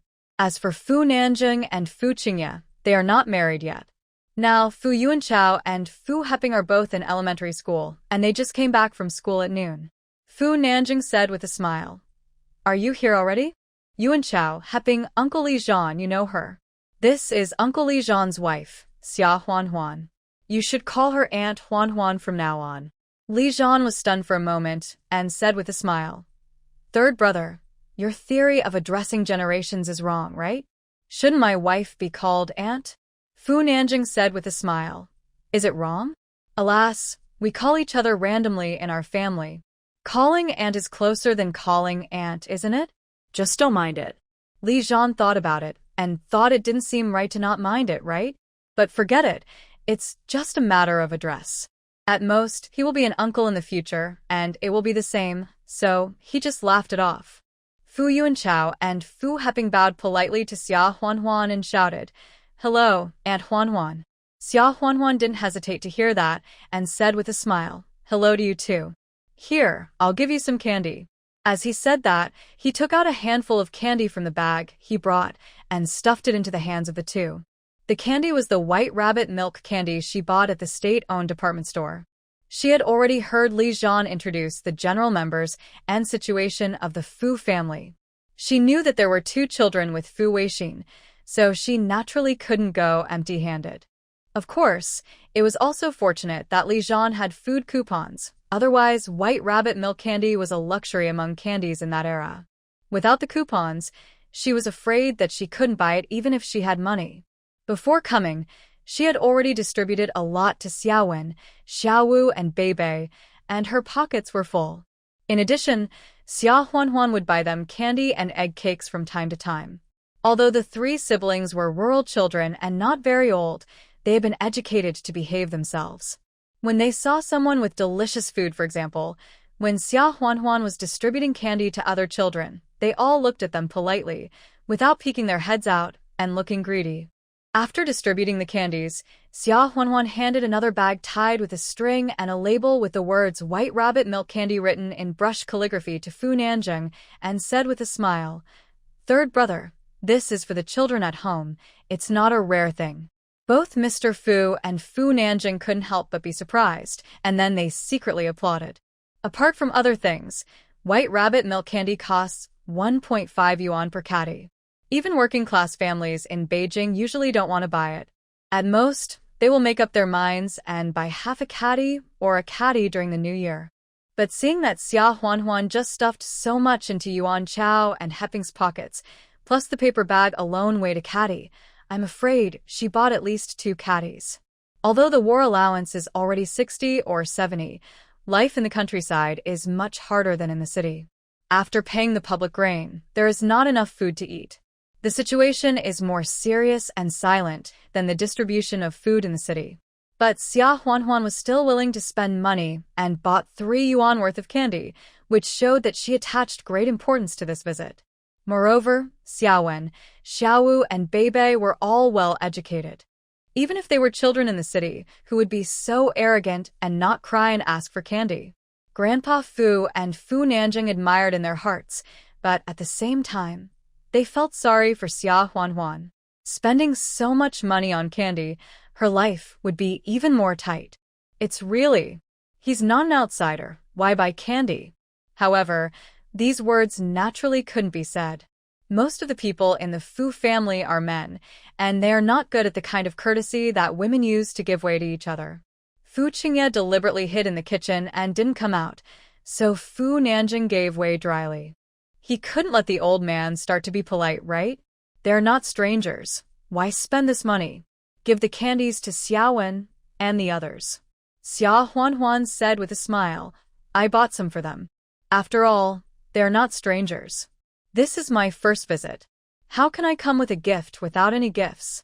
Fu Nanjing scratched his head, and he could not be polite anymore, so he simply accepted it and said with a smile, okay. Then I'll accept it. Although Fu Qingye was in the kitchen, he was always paying attention to the situation in the living room. Seeing that Xia Huanhuan actually spent so much money to buy a pound of milk candy, he felt very uncomfortable. When the peasants from the countryside come to the city to visit relatives, don't they usually bring some local specialties such as sweet potatoes, corn, and cabbage? They are all grown in the fields and don't cost money. How come Xia Huanhuan actually knows about the white rabbit milk candy, a specialty of Shanghai? And she bought a full pound of it? However, she soon figured it out. Humph! Isn't it just a pretense? Afraid of losing face in front of the city people? Let her show off for a while. She will be embarrassed soon. After a while, Fu Weixin also came back, and they introduced each other again. The guard went to the kitchen to take a look. The food was almost ready, so everyone sat down. The guard, Fu Qingye, and Fu Nanjing all helped to go to the kitchen to bring out the dishes and bowls and chopsticks. The rule of the Fu family is that as long as they are family members, including the guards and Sun Chunhua, they all eat at the table. The big men are not very good at cooking, so Sun Chunhua is mainly responsible for it, but other chores and housework, everyone will share if they can. The dishes include a plate of hand-pulled lamb with dipping sauce, a plate of braised pork, a plate of stir-fried pork with beans, and a mushroom-stewed chicken soup. There are only 4 meat dishes on the table.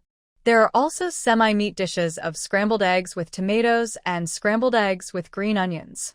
The other vegetarian dishes include pickled cabbage, pan-fried tofu, stir-fried cauliflower, cold mixed black fungus, and a plate of refreshing pickled sauerkraut. There were many dishes, but for 7 or 8 adults and a few children, more dishes were needed. The staple food was big white steamed buns. After all, Mr. Fu and Fu Weixin were both veteran cadres, so they usually had sufficient supply of refined grains.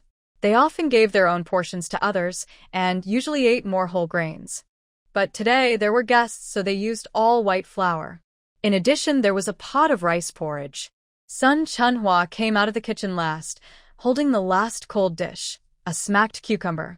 When she walked to the table, Xia Huanhuan looked up at her, and Sun Chunhua turned her head to look at her, and their eyes met. Sun Chunhua's eyes suddenly flashed with horror, and then with a snap, the smacked cucumber fell to the ground along with the plate, breaking into pieces. Everyone was startled. Fu Nanjing, who was sitting next to them, quickly got up and asked, Auntie Sun, are you okay? Did you hurt your hand? Xia Huanhuan looked at Sun Chunhua strangely. She didn't do anything. How could you scare people so much that they dropped the plates? Sun Chunhua's face turned pale. She forced a smile and quickly squatted down to pick up the broken plates, shaking her head and saying, "It's okay. I just slipped. I'll go and slap another cucumber." Fu Weixin said, "These dishes are enough, don't bother." Sun Chunhua had to laugh and said, "Well, that's fine." Fu Nanjung had already taken a broom to clean up the broken plates and cucumbers. Everyone started eating. In theory, this table of dishes is really good, especially the hand-pulled mutton, which is a big plate. I'm afraid it must have been 4 or 5 pounds of raw mutton to make such a big plate. The hand-pulled mutton is eaten in its original flavor. The mutton is directly boiled in the pot until it is soft but not loose, and then it is taken out. Normally, it does not need to be sliced. Everyone takes a knife and slices it by themselves and eats it with their hands and dips it in sauce, or sprinkles salt and cumin.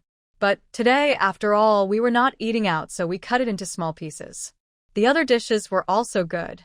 At the table, everyone chatted, and Mr. Fu would ask Xia Huanhuan about family matters from time to time, such as whether her life was hard when she was a child, how her parents treated her, how old her parents were, when her birthday was, and so on. Although Xia Huanhuan was puzzled, she thought that the Fu family cared about the background of Li Zhan's wife, so she asked more carefully and answered them one by one.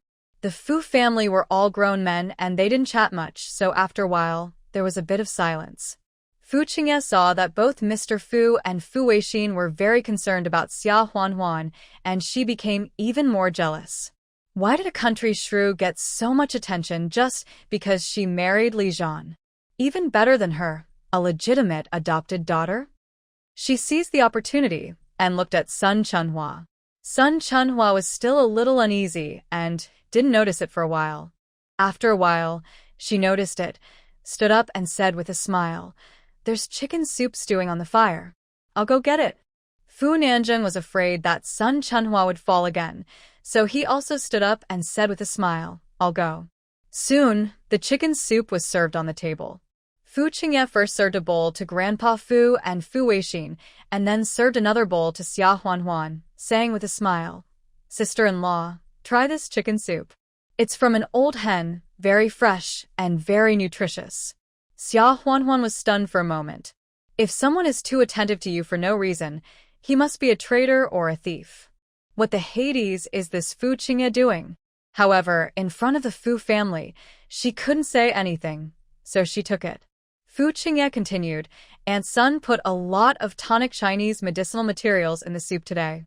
Sister-in-law, I heard that you studied Chinese medicine with the community doctor of Qingshui village, and I heard that you collected a lot of important herbs from the back mountain of Qingshui village. Take a look at what they are. You will definitely recognize them all." Xia Huanhuan smiled. So he was waiting for her here? However, it is normal for ordinary people not to recognize Chinese medicine. It won't be embarrassing, right? What is Fu Qingye doing? Upon hearing this, Fu Nanjing's eyes lit up and he asked with a smile, "So, Huanhuan is still studying Chinese medicine?" Old Chinese medicine practitioners in rural areas are sometimes very skilled. "Huanhuan, if you do well in your studies, I will ask our hospital tomorrow to arrange an exam for you. If you pass, you will be given a position in the Chinese medicine pharmacy, and then you can follow the doctors in the hospital and learn more, so it will be good to be a Chinese medicine practitioner in the future." Upon hearing this, Fu Qingye's nose was almost crooked with anger. She wanted to embarrass Xia Huanhuan. Why did her family members undermine her and introduce her to a job? Is it possible for ordinary people to get a job at Beijing Union Hospital? It is difficult for people with Beijing household registration. Even she who wanted to work as a nurse when she returned to the city some time ago did not succeed. Xia Huanhuan has a rural household registration, and it is said that she only has an elementary school education. Is she qualified? Moreover, it is a job in a Chinese medicine pharmacy, and she is a Chinese medicine pharmacist, not an ordinary nurse. Fu Qingye selectively ignored Fu Nanjing's words about letting Xia Huanhuan take the exam. Of course, she also deliberately forgot about the fact that she had not passed the nursing exam. Fu Qingye used to work in the city's art troupe. Although she was not the chief, she was the second or third position. As a result, she was asking for trouble and had to quit her job to go to the countryside. When she came back, there were many young people in the city who couldn't find a job. There was no position for her when she wanted to go back. It was because of her family's face that the troupe agreed to give her an extra position, but it was a substitute actor, and the second and third positions she had before were gone. Fu Qingye couldn't accept this gap and was unhappy. It happened that Fu Nanjing's hospital was recruiting doctors and nurses, so Fu Qingye wanted to go. After all, the treatment in the hospital was better than that in the art troupe, and it was respected. Fu Nanjing said from the beginning that she was unreliable, but Fu Qingye was her sister after all, so he arranged a study class for her to learn and then take the exam. In that era, universities did not recruit students, so there were still junior high school and high school graduates who took a crash course in nursing for a few months or half a year. They could not become doctors, but they could still become nurses, and it was not against the principle. Fu Qingye studied for 3 or 4 months. She relied on the fact that Fu Nanjing was her brother and did not study hard. Besides, she was not very smart, so she failed the exam without any suspense. Fu Qingye wanted to use the back door, but was scolded. She had to go to the art troupe as a substitute. She did not reflect on her own efforts, but felt that Fu Nanjing was biased.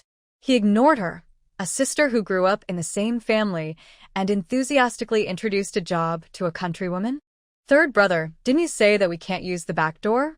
My sister-in-law has a rural household registration.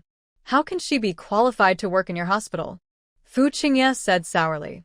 Fu Nanjing glanced at her and said indifferently, "Who said it was a back door? Didn't we say that Huan would also take the exam? Besides, given Li Zhan's rank and level, what's wrong with his rural household registration? It is also the national policy to arrange jobs for family members." This sentence made Fu Qingye speechless. She could only look at Xia Huan with a fake smile and said, "Sister-in-law, then you should recognize it quickly. If you can't recognize the Chinese medicine in the soup, you won't dare to go out and say that you learned Chinese medicine from a Chinese medicine master. You will be laughed at." Xia Huan glanced at Fu Qingye indifferently and smiled softly and beautifully. "I don't think I said that, didn't you say it?" Fu Qingye. She was so angry that she forgot. Xia Huan took a spoonful of chicken soup and took a sip, then looked at what was in it.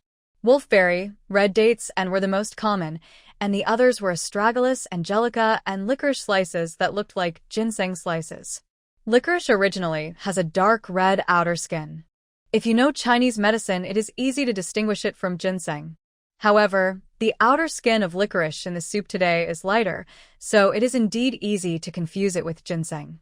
Xia Huan had lied to Lin Yuru that ginseng slices were licorice slices before, so she could naturally identify them. Xia Huan told her about the few Chinese medicines she had identified. When Fu Qingye heard this, he immediately became complacent and said with some arrogance, "Licorice? Are you sure? Grandpa and Dad said that since it was your first visit, they would cook a few more dishes to entertain you. So Aunt Sun went to the pharmacy and spent a lot of money to buy ginseng to make chicken soup. If you don't know it, don't talk nonsense. Really, you thought the Fu family was just like your poor and remote rural area and could only afford licorice slices." Li Zhan frowned almost inaudibly when he heard Fu Qingye's words. This was to show off his power to his wife. Fu Qingye became more and more excited, but before she finished her words, a voice of restrained anger suddenly sounded. "Enough!" Fu Qingye shuddered with fear and subconsciously looked at Fu Weixin. It was Fu Weixin who stopped her. Fu Weixin didn't think much about it at first, and thought that Fu Qingye knew that Xia Huan had learned Chinese medicine from a master in the countryside, and deliberately mentioned it to help Xia Huan, so that everyone would not look down on her because she was from the countryside.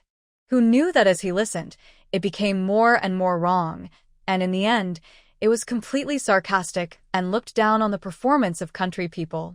In fact, Fu Weixin knew more or less that when Hui died early, and there were only men in the family and no one could take care of the child, and it was a daughter, so she was raised by Sun Chunhua.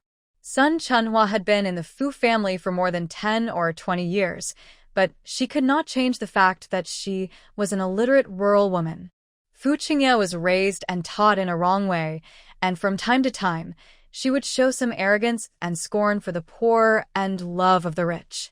However, after Fu Weixin and Mr. Fu found out, they were a little strict with Fu Qingye, trying to change her temper.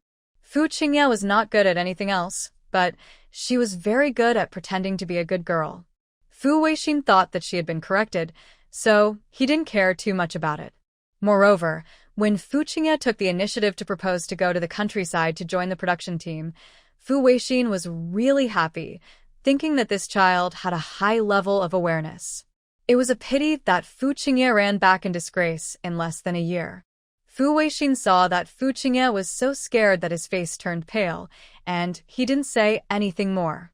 He said to Xia Huan, Huan, don't take Qingye's words to heart.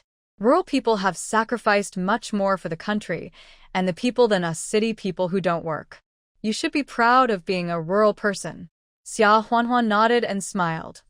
Uncle Fu, don't worry, I won't take it to heart. Moreover, maybe I was wrong.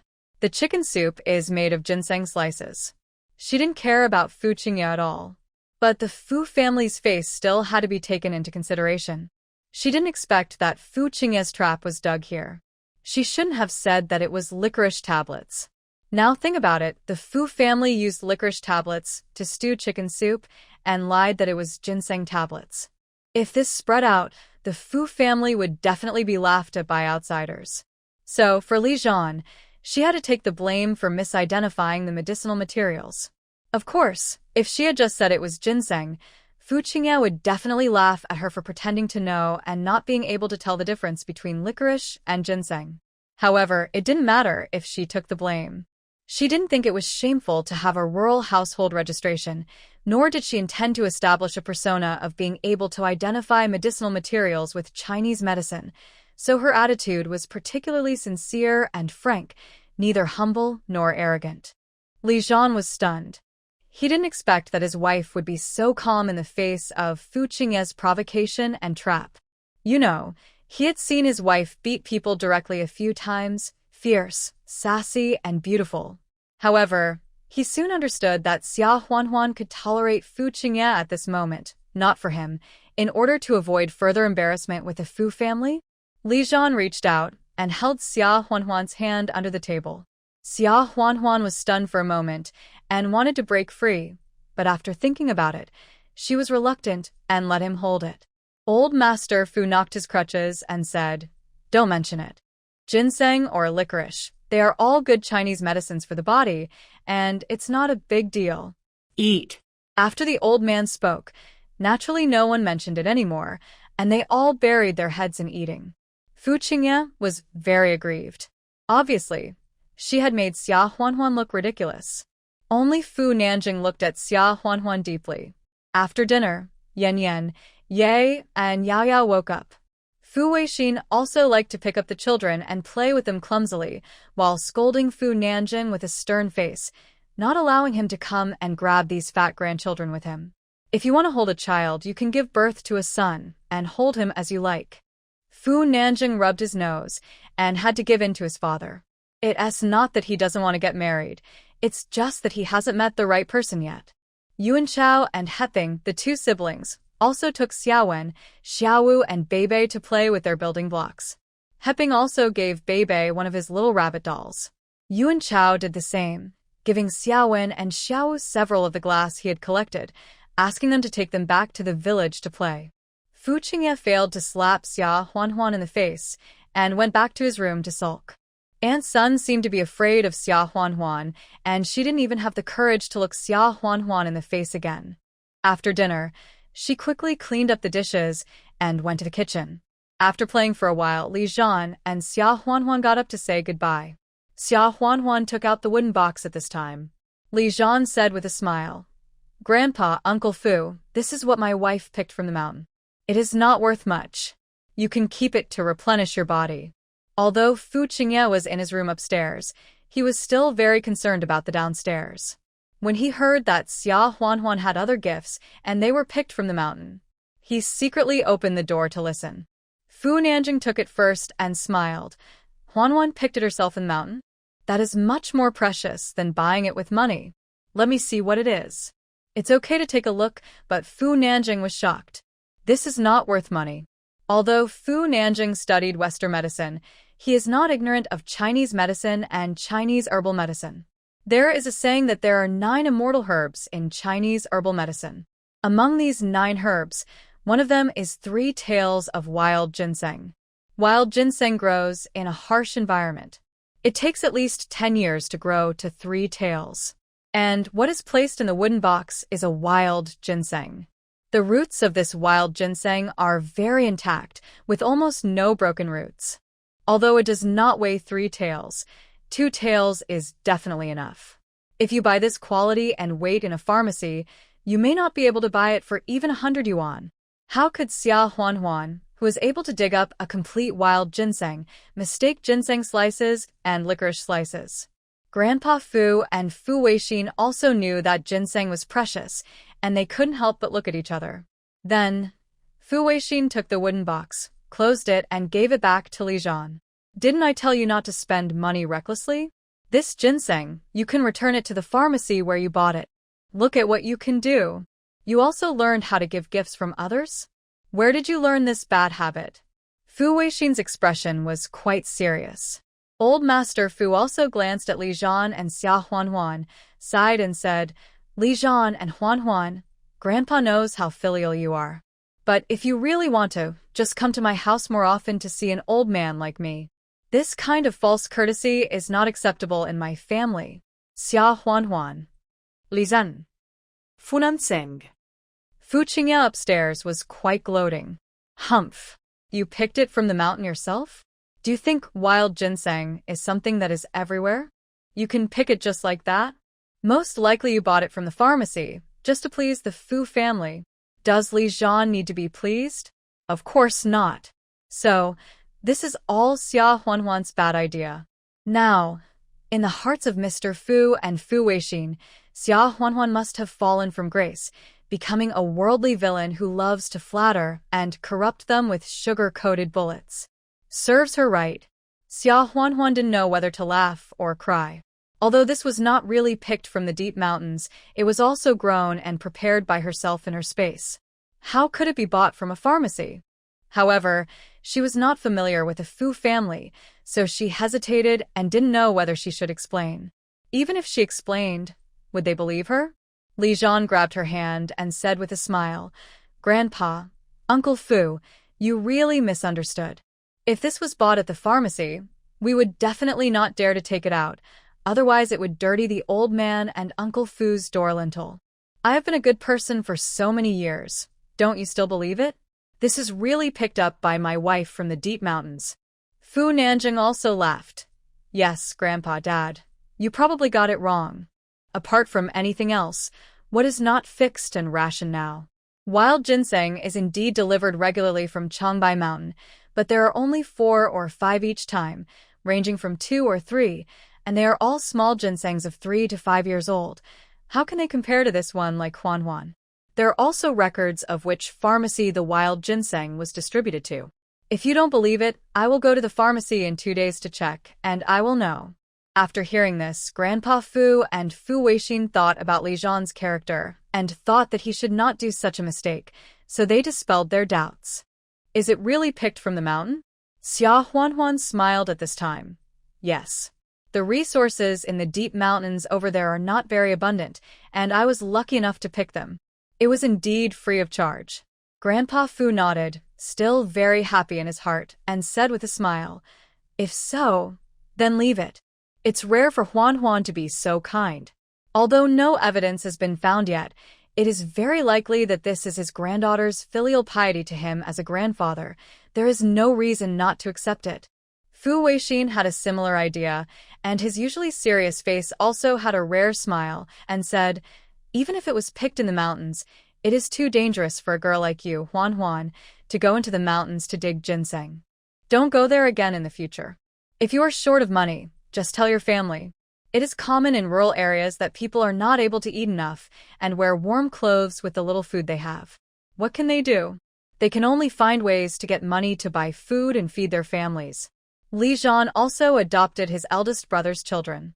Together with his own 3 children, there are 6 kids to feed in the family. It is normal that Li Zhan's allowance is not enough. Xia Huanhuan must have gone into the mountains to dig ginseng to sell for money to supplement the family income. Therefore, Fu Weixin imagined that she was short of money. Xia Huanhuan. She really is not short of money.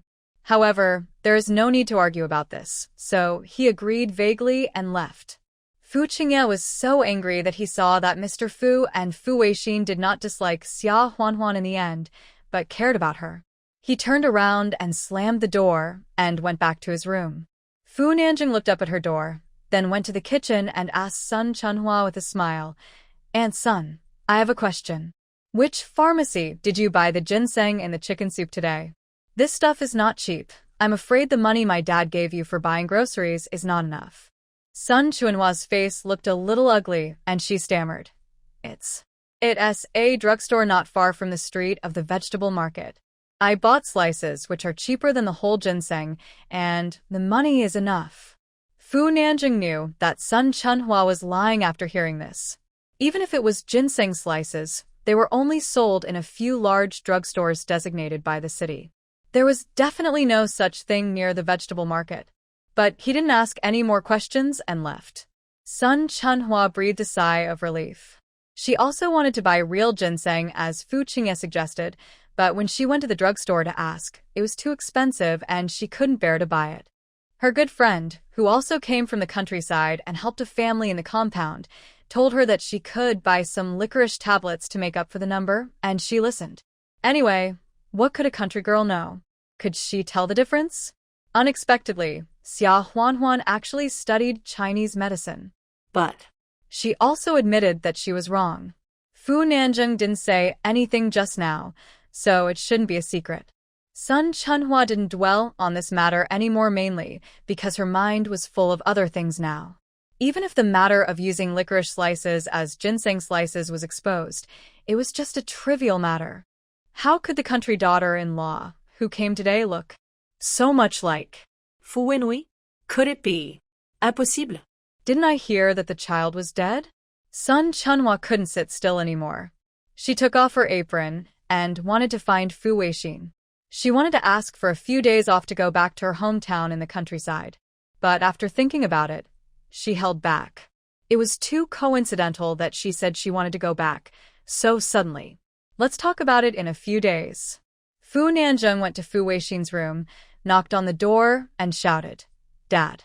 Fu Weixin was packing to go to the army for a meeting, and when he heard it, he let him in. Fu Nanjing closed the door, then smiled. "Dad, I want to tell you something.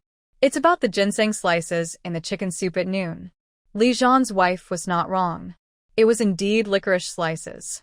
Fu Weixin was buttoning his collar, and when he heard this, he paused, turned around and looked at Fu Nanjing. Fu Nanjing guessed Fu Weixin's thoughts and said with a smile, he himself admitted that he was wrong. Isn't it because he cares about our family's face and doesn't want to embarrass our family too much? But we can't still be confused, can we? Fu Weixin frowned, then said in a deep voice, "Qingye has gone too far this time." Fu Nanjing understood Fu Qingye's nature more deeply than his father, so he smiled and didn't say anything more about it. "Then I'll go back to the hospital too." Fu Weixin remembered something, called Fu Nanjing and said, "By the way, I heard that there is a girl studying Chinese medicine in your hospital who likes you very much." Fu Nanjing was stunned for a moment, then smiled faintly and said, "Dad, don't always listen to these rumors, it's not true. I'm a grown man and it doesn't matter. But what about the girl's reputation?" Fu Weixin frowned and looked at him, then sighed and said, "The girl from the Yu family is good, but the current situation of her family. And she took the initiative to draw a line with you. It's not a good thing for you to keep waiting like this. It's been 7 years, and it's time to let it go. You are older than Li Zhan, and you are almost 30. It's time to get married and start a family." The smile on Fu Nanjing's lips faded again, and he said vaguely, "Dad, 28, there are still 2 years before 30. Besides, who said I didn't let it go? Isn't it that I haven't met the right one?" After saying that, he didn't give Fu Weixin a chance to speak and ran away. "Dad, I won't talk to you anymore. I have to catch the bus." After leaving Fu's house, Xia Huanhuan returned to the guest house, packed up, and was about to check out and go to the train station. The 3-day visit time was gone in a flash. Li Jian still borrowed the army's jeep to take them and their mother. On the way, both of them were silent. Xiaowu leaned on the car window and suddenly asked, "Mom, are we going home?" Xia Huanhuan was stunned for a moment, then smiled. "Yes." "Does Xiaowu like Jingshi?" Xiaowu nodded. "Yes. There is soda to drink in Jingshi." Xia Huanhuan was speechless, this little foodie. Bebe couldn't help asking, "Mom, is fourth uncle going home with us?" Xia Huanhuan felt a little sad. Li Jian glanced at Xia Huanhuan and answered for her, "Fourth uncle is going on a mission and won't be back." Oh. Bebe was a little disappointed. "Fourth uncle, if you don't go back, you won't be able to eat the rice dumplings made by Mom. The rice dumplings are delicious." Li Jian thought for a moment. "Isn't the Dragon Boat Festival coming soon?" "The wheat harvest will start around the Dragon Boat Festival." Li Jian felt indescribable guilt in his heart. He was away from home all year round.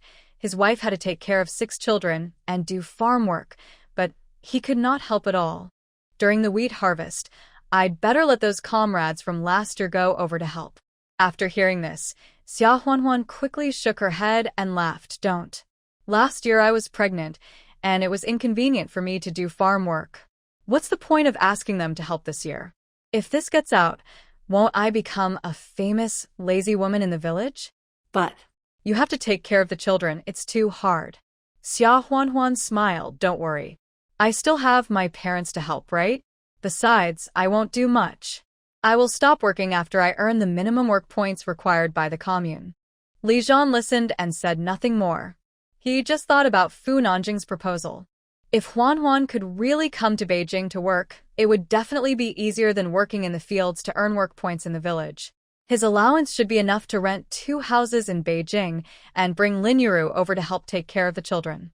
Therefore, Li Jian said, "Huanhuan, do you want to work in the hospital as your third brother mentioned at the table today? If you have any ideas, I will mention it to your third brother later. Even if you have to take an exam, you will have no problem with a good master like Uncle Yang." Unexpectedly, Xia Huanhuan shook her head without any reluctance and refused. "No. I have a rural household registration. Even if I really pass the exam and get in, I'm afraid someone will say that I got in through the back door. It will not be good for you or the Fu family. Besides, the children are still breastfeeding. Although I have to do farm work in the village, it is more free. I have to go to work every day in Beijing, and I don't have time to accompany them. Are you tired of me eating for free at home, so you want me to go out to work and earn a salary?" Don't say that she has a shallow relationship with the Fu family. She can't afford this favor. Even if she can really afford it, she is not willing to do it for the time being. There are still several years before the end of the 1970s. 7 or 8 years later, there will be more opportunities in cities than in rural areas, and the gap will gradually become a world of difference. But now, the gap between city and rural areas is not particularly large. She would rather stay in the countryside first, rather than go to the city with a rural household registration to work as a temporary worker and be looked down upon. When the college entrance examination is resumed, she will be admitted to university and can legitimately transfer her rural household registration to an urban household registration and still have the status of a cadre. Why should she accept someone else's favor now? Fu Qingye was jealous to death in her heart, but Xia Huanhuan really didn't think this proposal was attractive. Li Jian got anxious when he heard it. "I feel sorry for your hard work in the village. If you think you are eating for free, just call me." Xia Huanhuan interrupted him quickly and laughed. "Look at you. I was just joking, and you got anxious." Li Jian breathed a sigh of relief, glanced at her, and said, "How can this be a joke? Are you trying to me off on purpose?" Xia Huanhuan lowered her head and smiled, whispering, "Besides, you are not in Beijing, so if I come here, we will still be separated, right?" Li Jian was stunned for a moment, feeling sweet in his heart. Wasn't his wife saying that she wanted to be with him? He smiled and said, "That's right." The car arrived at the train station very quickly. Li Jian asked the guards to buy the tickets in advance. They were the same soft sleeper tickets as when they came here. This time they set off at about midnight and arrived at the station early the next morning. Yan Haoyan would come to pick them up after they arrived, so there was nothing to worry about. Li Zhan stayed with Xia Huanhuan at the station until midnight and sent her to the car before going back. Not long after returning to the village, the wheat harvest began. Although Xia Huanhuan did not ask Li Zhan to ask retired comrades to help like last year, several of them took advantage of their vacation last year to help for a day. Xia Huanhuan felt very sorry, but they all said that they wanted to eat the dishes cooked by their sister-in-law, so they volunteered to ask for permission later, not Li Zhan. Xia Huanhuan had nothing to say except gratitude. In the preparation of the meals, they must have put a lot of effort into it. It was either stewed pork feet with soybeans, mutton ramen, or braised pork, and there were plenty of multi-grain steamed buns with a large proportion of white flour. In addition, it was almost the Dragon Boat Festival, and she also picked a lot of reed leaves to make rice dumplings. There are sweet and salty zongzi. The sweet ones are made by stuffing glutinous rice, candied dates, peanuts, and sugar inside the reeds, or just plain stuff, and eating them with sugar after cooking. The salty ones are stuffed with pork and salted egg yolk. Xia Huanhuan stuffed some of both. She pickled salted duck eggs 2 months ago, and she pickled about 40 or 50 of them, enough for 2 pottery jars. This time, she took out 20 of them to make zongzi. If you stuff 1 egg yolk in 1 zongzi, you can make 20. Egg whites are saltier and not as delicious as the greasy yolks, but you can't waste them, so you chop them up and mix them in, just in time to avoid adding salt. The other is the fat and lean pork belly, which is first marinated and seasoned, and then the pork skin is smeared with soy sauce and steamed in a pot before making zongzi. The fat spreads in the glutinous rice, and after it's cooked, it's delicious. This one also has about 10 wrapped in it. The sweet one has candied dates, peanuts, etc. in it, and there are about 30 wrapped in it. Linyer looked at the big bowl of glutinous rice and felt really sorry for it. You wrapped so many at once, how can we finish them at home? They will go bad. Xia Huanhuan smiled and said, we can't eat many at home, but if we give some away, we won't be able to eat many at home. For Shun Wan Xue and Yang Qiushi, at least one of each, sweet or salty, right? That means each person should get 4 or 5. But Xia Huanhuan didn't send them all at once, because if they couldn't finish one at once, it would be too eye-catching. Therefore, they kept their portions, put them in the space, and sent 2 every other day. And there's Yen Haotian. Yen Haotian's secondment period is almost over, and he has to go back to the southern military region. He was busy with handovers during this period, and didn't come back for the Dragon Boat Festival. The rice dumplings were delivered to the county town by Xia Shuangshan on Xia Huanhuan's bicycle, and more than 10 were delivered. When the busy farming season began, Xia Shuangshan also helped Xia Huanhuan with her work points, so he moved here temporarily, and Xia Huanhuan and Linyiru took care of the meals. For Li Jie and Zhou Qiuhe, there are 3 children at home, and Dong Bao is over 2 years old and can eat. Zhou Qiuhe was pregnant again, so she sent 5 or 6 more. There were also dozens of other families in the village who had good relations. Secretary Zhao's family, Aunt Wu's family, and Xia Huanhuan also sent 2 or 3 to each family so that they could have a taste. Li Zhan's retired comrades in arms came from far away to help harvest wheat in the threshing field. They had a hearty lunch, and when they returned in the evening, they were stuffed with 3 or 4 in the cloth bags they brought with them. By this calculation, there were only a dozen or so left at home, right? Linyiru couldn't help laughing and said, oh, you wouldn't know until you counted it, and it's true. 60 is not too many. Xia Huanhuan smiled and said, isn't that right? Xia Huanhuan cooked the remaining dozen and divided them into 3 meals. Xiaowen, Xiaowu, and Beibei didn't eat much, so they shared 2. Linyiru, Xia Shuangshan, and Xia Huanhuan each got 1. Yan, Ye, and Yao Yao are more than 6 months old and can already sit up steadily. But it's too early to eat rice dumplings. She could only watch the adults and brothers and sisters eat them and felt anxious. If it weren't for the slow delivery of postal parcels, she would have planned to send some to Li Zhan. But now she had no choice but to give up. However, it was fine to send the dumplings to her family, but Xia Huanhuan did not send meat to Secretary Zhao's family or Aunt Wu's house. She only sent dumplings with dates and salted egg yolks. She only dared to send Li Jie a meat dumpling, 3 salted egg yolks, and 2 sweet dumplings. The commune in Qingshui village was actually much better than other communes, and work points were worth a lot, but meat was something that they could not afford on a regular basis. They only dared to buy a pound or half a pound of meat during festivals. The meat that Xia Huanhuan wrapped in the dumplings was not small. It was fine for her family to eat it, but if Xia Huanhuan gave it to other people, they must have good character and would not be jealous of her family's life. But if she accidentally let it slip and other families in the village heard it, it would be troublesome. Even so, Xia Huanhuan's sending of dumplings still caused a lot of discussion in the village. As a result, Li Chang, Wang Guixiang, and Lu Lan, who didn't get to eat the rice dumplings, were unhappy. Although they still used Li Zhan's monthly allowance of 5 yuan, Xia Huanhuan sent rice dumplings to outsiders without even asking her second brother and mother-in-law. It was so infuriating. Wang Guixiang instigated Lu Lan to go and ask for them. Lu Lan is now living under someone else's roof and has to live under the eyes of her second son and daughter-in-law. But she is not stupid. Xia Huanhuan has been opinionated since she got married, and she is also fierce and sinister. Last time, when no one was around, she pushed her to the ground, and her waist hurt for several days.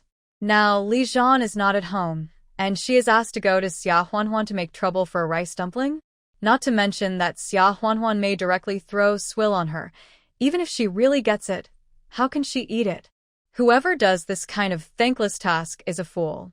Therefore, Lu Lan quickly blocked the words and said, "As a mother-in-law, how can I ask my daughter-in-law for rice dumplings with a sullen face?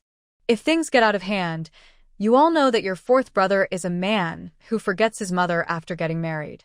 What if Zhaner gets unhappy and stops giving me the 5 yuan monthly allowance? Do you think it's worth it just for a rice dumpling?" Wang Guixiang and Li Chang listened to this. Although they also coveted the zongzi, they heard from the villagers that Xia Huanhuan's zongzi had a whole salted duck egg in it. There were also zongzi with candied dates and peanuts, which were mixed with sugar for free, and they were sweet and delicious. But they were really afraid of offending Li Zhan again and losing the 5 yuan income per month. 5 yuan. How many zongzi can it buy? Therefore, the two did not dare to force Lu Lan to go anymore. Wang Guixiang's son and daughter, Li Sheng and Li Jiaojiao, both cried and made a fuss. Li Sheng was 10 years old this year, and Li Jiaojiao was 8 years old. It was time for them to go to school, but Li Chang and Wang Guixiang felt sorry for the money, so they did not send them. The two had been spoiled since they were young, and now they did not go to school to learn the truth, so they became little bullies that other children in the village were afraid of. Over time, other children ran away when they saw them and did not play with them. Li Sheng was so angry that he smashed the bowl on the table. "No, I must eat zongzi today. I want to eat zongzi." Li Jiaojiao also squatted on the ground and cried, "Yingying and Huanhuan from my third uncle's family both ate 2 zongzi. One with meat and one with egg yolk. Why can't I have one?" Wang Guixiang was also angry. She heard that 6 were given to Zhou Qiuhua's family. They are all brothers and sisters-in-law. Why should they be given to the third brother's family and not hers? Xiaosheng, Jiaojiao, don't cry. Mom will make zongzi for you tomorrow. Li Sheng and Li Jiaojiao refused to buy it. "The ones you make are not delicious. There is nothing in them." "That's right. It would be fine if there is nothing, but you can eat them with some sugar. And you still want to beat my brother and me? Wah. I want to eat the same zongzi that Yingying and Huanhuan eat." When the 2 little girls and Xiaowen, Xiaowu, and Beibei were saying that the rice dumplings were delicious, Li Jiaojiao overheard some of it. When she went over to ask for some, the little rascals saw her and ran away as if they were evil spirits. Wang Guixiang was furious. "Cry, cry, cry. You just know how to cry. If you want to eat, go and get it yourself." After hearing this, Li Sheng and Li Jiaojiao really ran to Xia Huanhuan's house to ask for it. Xia Huanhuan was not at home, and Lin Yiru was also weak in character. She thought that, after all, they were the children of her daughter's second brother and second sister-in-law. Even if the adults were at odds, the children should not be affected. So, she gave the 2 of them a salted egg yolk one, and asked them to go home and eat it. The 2 had no one to teach them, and they couldn't wait to tear the reed leaves and eat it. When they saw that it was salted egg yolk, They were very disappointed. Why is there only one? It's not a meat dumpling? Ying and Huan all eat meat dumplings. Lin Yuru was stunned. She came to the door to ask for food, but she was picky. Li Sheng and Li Jiaojiao saw that Lin Yuru did not go back to the house to get them meat dumplings immediately. They were very angry and they put their hands on their waists and said, "Hurry up and call my fourth aunt out. We want to eat meat dumplings with pork." Lin Yuru was also a little angry. "Is it your family's turn? Why are you so bossy? No wonder my daughter doesn't associate with her second brother's family. If the children are like this, the adults may be even worse." Coincidentally, Xiaowen and Xiaowu, carrying their small school bags, walked to the door of their house with Beibei, who went to the village to pick them up from school. When they saw Li Sheng and Li Jiaojiao, the three kids ignored them and shouted to Lin Yuru, "Grandma, we are back." When Li Sheng saw Xiaowen, Xiaowu, and Beibei, he became even more furious. In the past, Xiaowen, Xiaowu, and Beibei had to eat the leftovers of their family.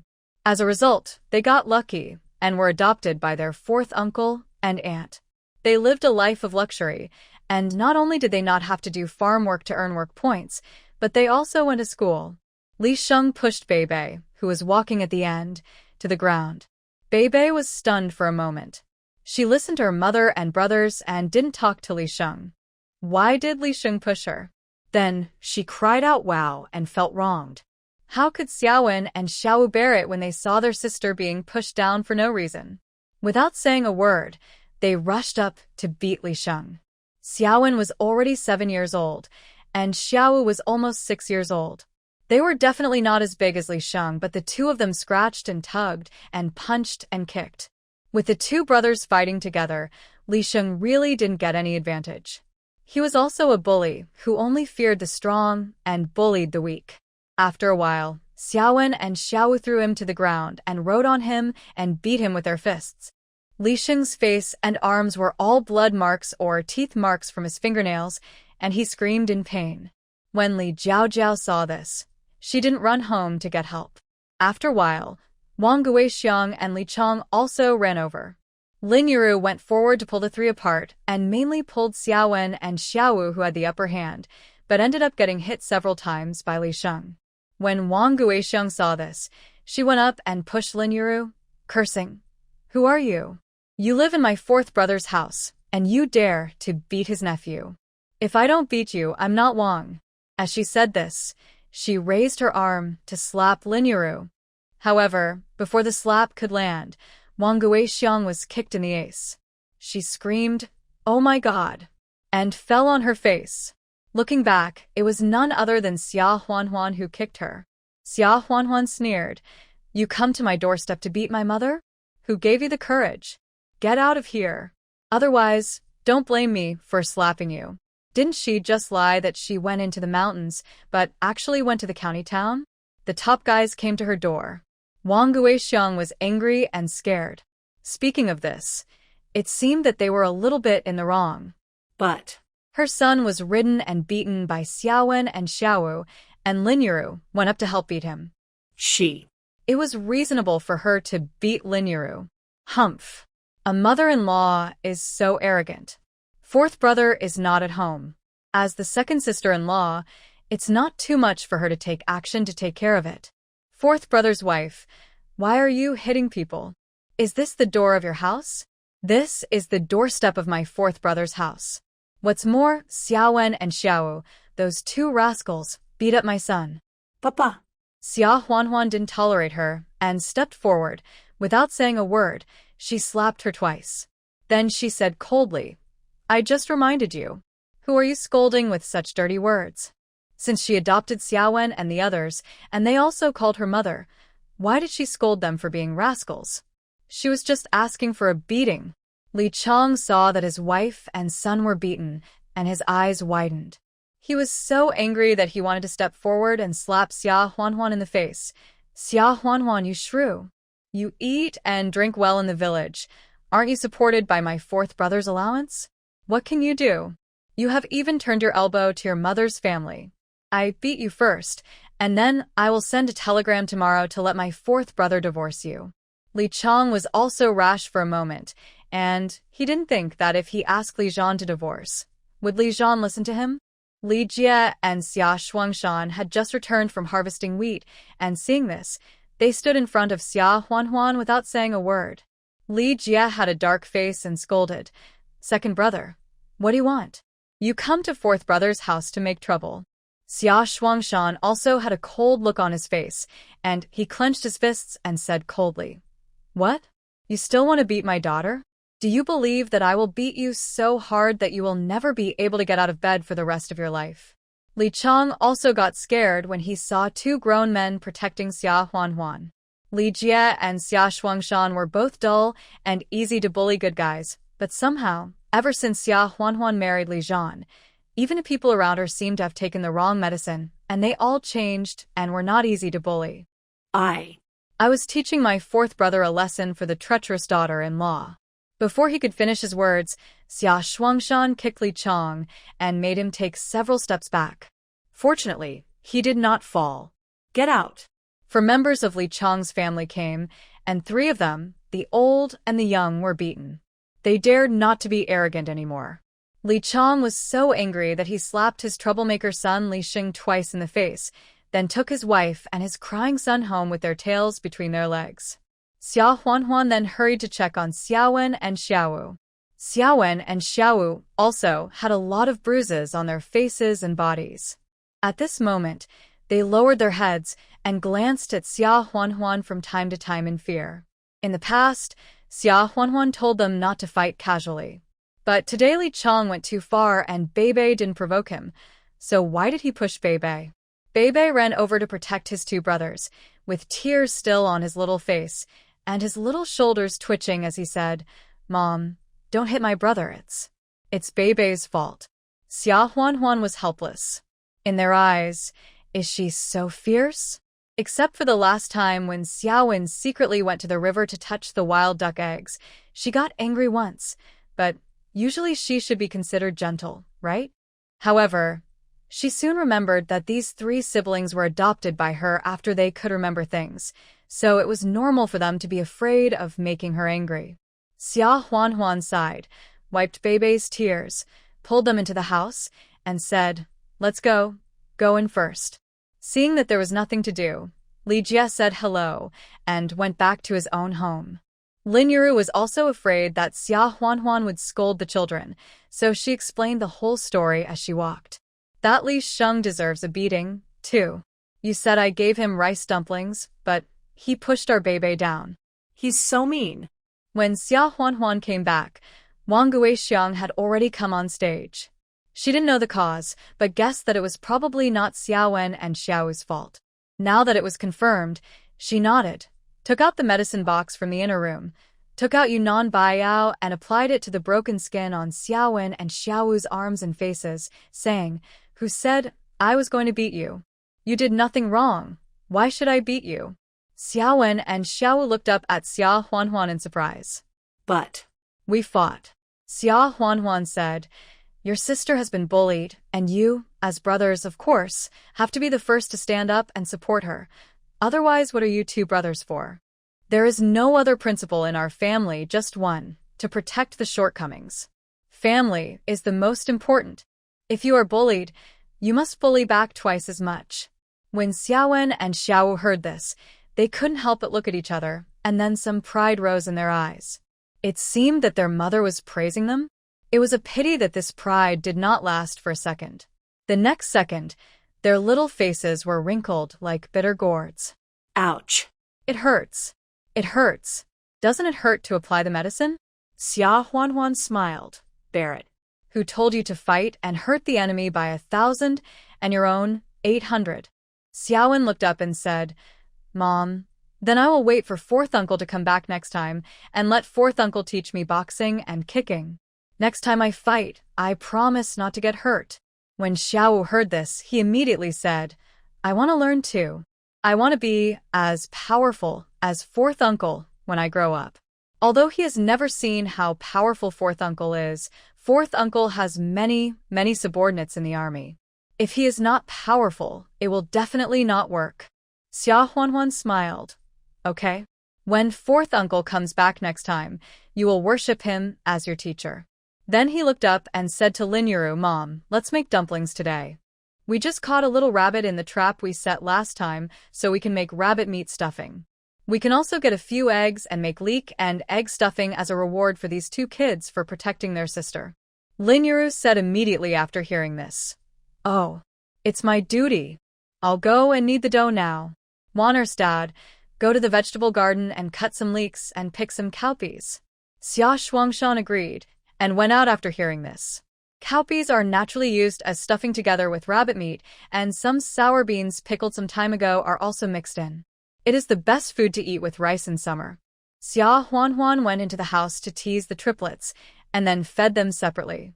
Now that the triplets are 6 months old, they can no longer keep up with their nutrition just by drinking milk, so they need to start adding appropriate complementary foods. After a while, Xia Shuangshan came back. Xia Huanhuan and Linuru worked together and quickly made the fillings and dumpling wrappers. Including Xiaowen, Xiaowu, and Beibei, the whole family came together and wrapped them quickly. Less dumplings. Xia Huanhuan boiled some in the pot and steamed some. After the meal was finished, Xia Huanhuan asked Xiaowen to deliver a dozen steamed dumplings to Shen Wanxue and Yang Qiushi respectively, and asked Xiaowu to deliver a dozen to Zhou Qiuhe. Just now, Li Jie was willing to stand in front of her and confront Li Chang for tat. Naturally, she wanted to repay her kindness. Zhou Qiuhe is 2 months pregnant and has started to feel extremely happy these days. She should be able to eat the dumplings stuffed with pickled cabbage. When Xiaowen and Xiaowu came back, the whole family gathered around to have dinner. Xia Huanhuan peeled an egg, crushed the egg flakes, and gave Yan Yan Ye Yao Yao a little sip in her mouth for them to eat. I don't dare to feed them anything else now. If they're not allergic to eggs, they can feed them egg custard in another month. The 3 little guys were not picky. They opened their mouths for Xia Huanhuan to feed them, and after they finished feeding them, they licked them with unsatisfied interest for a long time, which made Xia Huanhuan laugh. The nearly 20-day wheat harvest season has finally come to an end. The wheat has been delivered to the threshing floor and left to dry in the sun for 2 days. Then the commune's cattle drag stone rollers and crush the wheat over and over again. This is threshing. Because of the help of Xia Shuangshan and Li Zhan's comrades, Xia Huanhuan only worked for 7 or 8 days during the wheat harvest season, and half of them only worked for half a day and then rested. Who in the village is not envious? But there is nothing you can do about envy. Whoever lets a man pamper his daughter-in-law cannot come back, and asks his comrades to come over to help. Besides, with so many subsidies, the daughter-in-law does not have to work hard in the fields to earn work points. Some women are not happy and complain to their men, asking them to learn from others. That is the real man who will not let his women suffer. Men like these women are not easy to flirt with, so they retorted and said, Do you have a good-looking wife from Li Zhan? Or are there still people who are trying hard to fight against their daughter-in-law's stomach? As long as you take advantage of the same thing, don't you think I will pamper you to heaven? With your looks, even blind men in the mountains would recognize you as your daughter-in-law, and you still have the nerve to complain to me. Hurry up and cook for me. The women who spoke were speechless. It's not that they don't want to be proud of themselves, but can anyone be able to have 3 babies and 1 child? When Aunt Wu came to visit and told Xia Huanhuan the gossip about the parents in the village, Xia Huanhuan couldn't help but laugh. She didn't expect to give birth to triplets. All I can say is, it's still a fierce battle. She suddenly remembered and asked, Aunt Wu, counting the days, it's almost time for your daughter-in-law to give birth, right? Upon hearing this, Aunt Wu couldn't help but laugh. Said, No. It's only been a day or 2. The midwife in the village checked it out and said that the fetal position is quite smooth, so there shouldn't be any big danger. I'm just looking forward to giving birth to another fat grandson. My little daughter-in-law looks like she has the figure to give birth to a son. Xia Huanhuan was very happy after hearing this. The grandma of Qin Qi, Aunt Wu's youngest daughter-in-law, was Shen Wanxue's former nanny, so she had always liked Qin Qi. When Aunt Wu was leaving, Xia Huanhuan took out some longan and angelica and asked her to take them back. After her daughter-in-law gives birth, she can fry them and drink them. They are all good for the health of the mother. In addition, red dates are also supplementary, but there are several jujube trees in this village, and every household still has them, and they are not rare, so Xia Huanhuan did not give them to them specially. Aunt Wu didn't refuse and accepted it. 2 days later, in the middle of the night, there was a sudden knock on the door of Xia Huanhuan's house. Xia Huanhuan hurriedly opened the door and saw it was Aunt Wu. When Aunt Wu saw Xia Huanhuan, she sat down on the ground and couldn't help crying sadly. Huanhuan. What should I do? Chi-Chi. She has a difficult delivery and now she is bleeding. The doctor from the commune happened to go to another commune to visit relatives and was not at home. I really can't think of who to call. Xia Huanhuan was shocked. Didn't she say 2 days ago that the fetal position was in the right position and she could have a normal delivery? Why did it suddenly become like this? Lin Yuru also woke up. When she heard this, she was startled and said quickly, What can we do? Call a few men and send them to the county hospital overnight. When giving birth in the village, the most fearful thing is showing up. This kind of accident could kill 2 people. Xia Huanhuan took a deep breath and said, The ox cart will have to travel at least midnight to get from the village to the hospital, and it will definitely be too late. Aunt Wu, don't worry. I know someone who should know how to deal with this kind of thing. However, Aunt Wu, you have to promise me that no matter what the outcome of this matter tonight, you are not allowed to say a word about that person otherwise. I will not dare to talk to you in the future. When Aunt Wu heard this, she got up from the ground and said, As long as I can save my daughter-in-law and my fat grandson, I promise not to say a word. Xia Huanhuan nodded and said, Aunt Wu, you go back first and leave a back door for me. I'll be there in a moment. After hearing this, Aunt Wu quickly went back. Xia Huanhuan quickly put on her clothes, quickly entered the space, took some narcotics and hemostatic drugs that might be useful, and then went to the back door to find Yang Qiushi. Although she had learned a lot from Yang Qiushi, she didn't dare to be so confident when it came to difficult labor, especially the possibility of heavy bleeding. Yang Qiushi was more reliable. After hearing this, Yang Qiushi didn't care about anything else and hurriedly followed Xia Huanhuan to Aunt Wu's house. When Aunt Wu saw that Xia Huanhuan was bringing people from the bullpen, she was stunned for a moment, but then she quickly let them into the house and quickly closed the door to prevent anyone from accidentally coming in and seeing her. Now, as long as she can save her daughter-in-law and grandson, no one else matters. The midwife sat in the delivery room at a loss, not knowing what to do. The fetal position was clearly upright 2 days ago. Why did it suddenly become wrong again? I didn't expect it to be so dangerous all of a sudden. This midwife was also inexperienced. Another experienced midwife in the village was not at home temporarily, so Aunt Wu went to invite the current one. After all, Yang Qiushi was a man. For the sake of the future innocence of the pregnant woman, he did not go in. He asked Xia Huanhuan to go in to see the situation and explain it to him when he came back. Then he told Xia Huanhuan exactly how to operate. Chun Chi's strength was almost exhausted, her face was pale, and she lay weakly on the bed. Xia Huanhuan imitated the touch, and then came out and said, Master, maybe the fetal position is a little off. And there is some bleeding. Yang Qiushi said, If there is not much bleeding, we can only force it. Under the current conditions, it is impossible to have a cesarean section. Just adjust the fetal position first. Xia Huanhuan listened, then hurried in and said to Qin-Chi, Chi-Chi, please bear with it, it will hurt a little. Qin-Chi originally looked like a dehydrated fish. This time he cried out hysterically in pain. Xia Huanhuan was helpless. When no one was paying attention, she secretly gave Qin-Chi an injection of anesthetic. Although the amount was not enough to give a painless delivery, it could at least alleviate some of Qin-Chi's pain. Sure enough, Qin-Chi was not in so much pain. Xia Huanhuan quickly straightened the fetal position and then asked Qin-Chi to give birth hard. Qin-Chi was also brave as a mother, but she still tried her best to give birth to the child.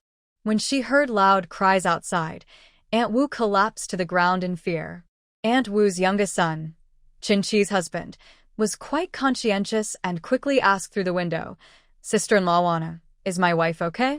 There was still some bleeding after the birth, but Xia Huanhuan had already rushed to give Qin-Chi's baby. She gave her some special medicine to stop bleeding, so the bleeding slowly stopped, so she must be fine. Xia Huanhuan breathed a sigh of relief, raised his hand to wipe the sweat from his forehead, and shouted outside, "It should be okay. Mother and son are safe. He is a big fat boy." After hearing this, Aunt Wu and her youngest son cried with joy, and they both rushing in. Aunt Wu took her grandson from Xia Huanhuan's arms, crying and laughing at the same time.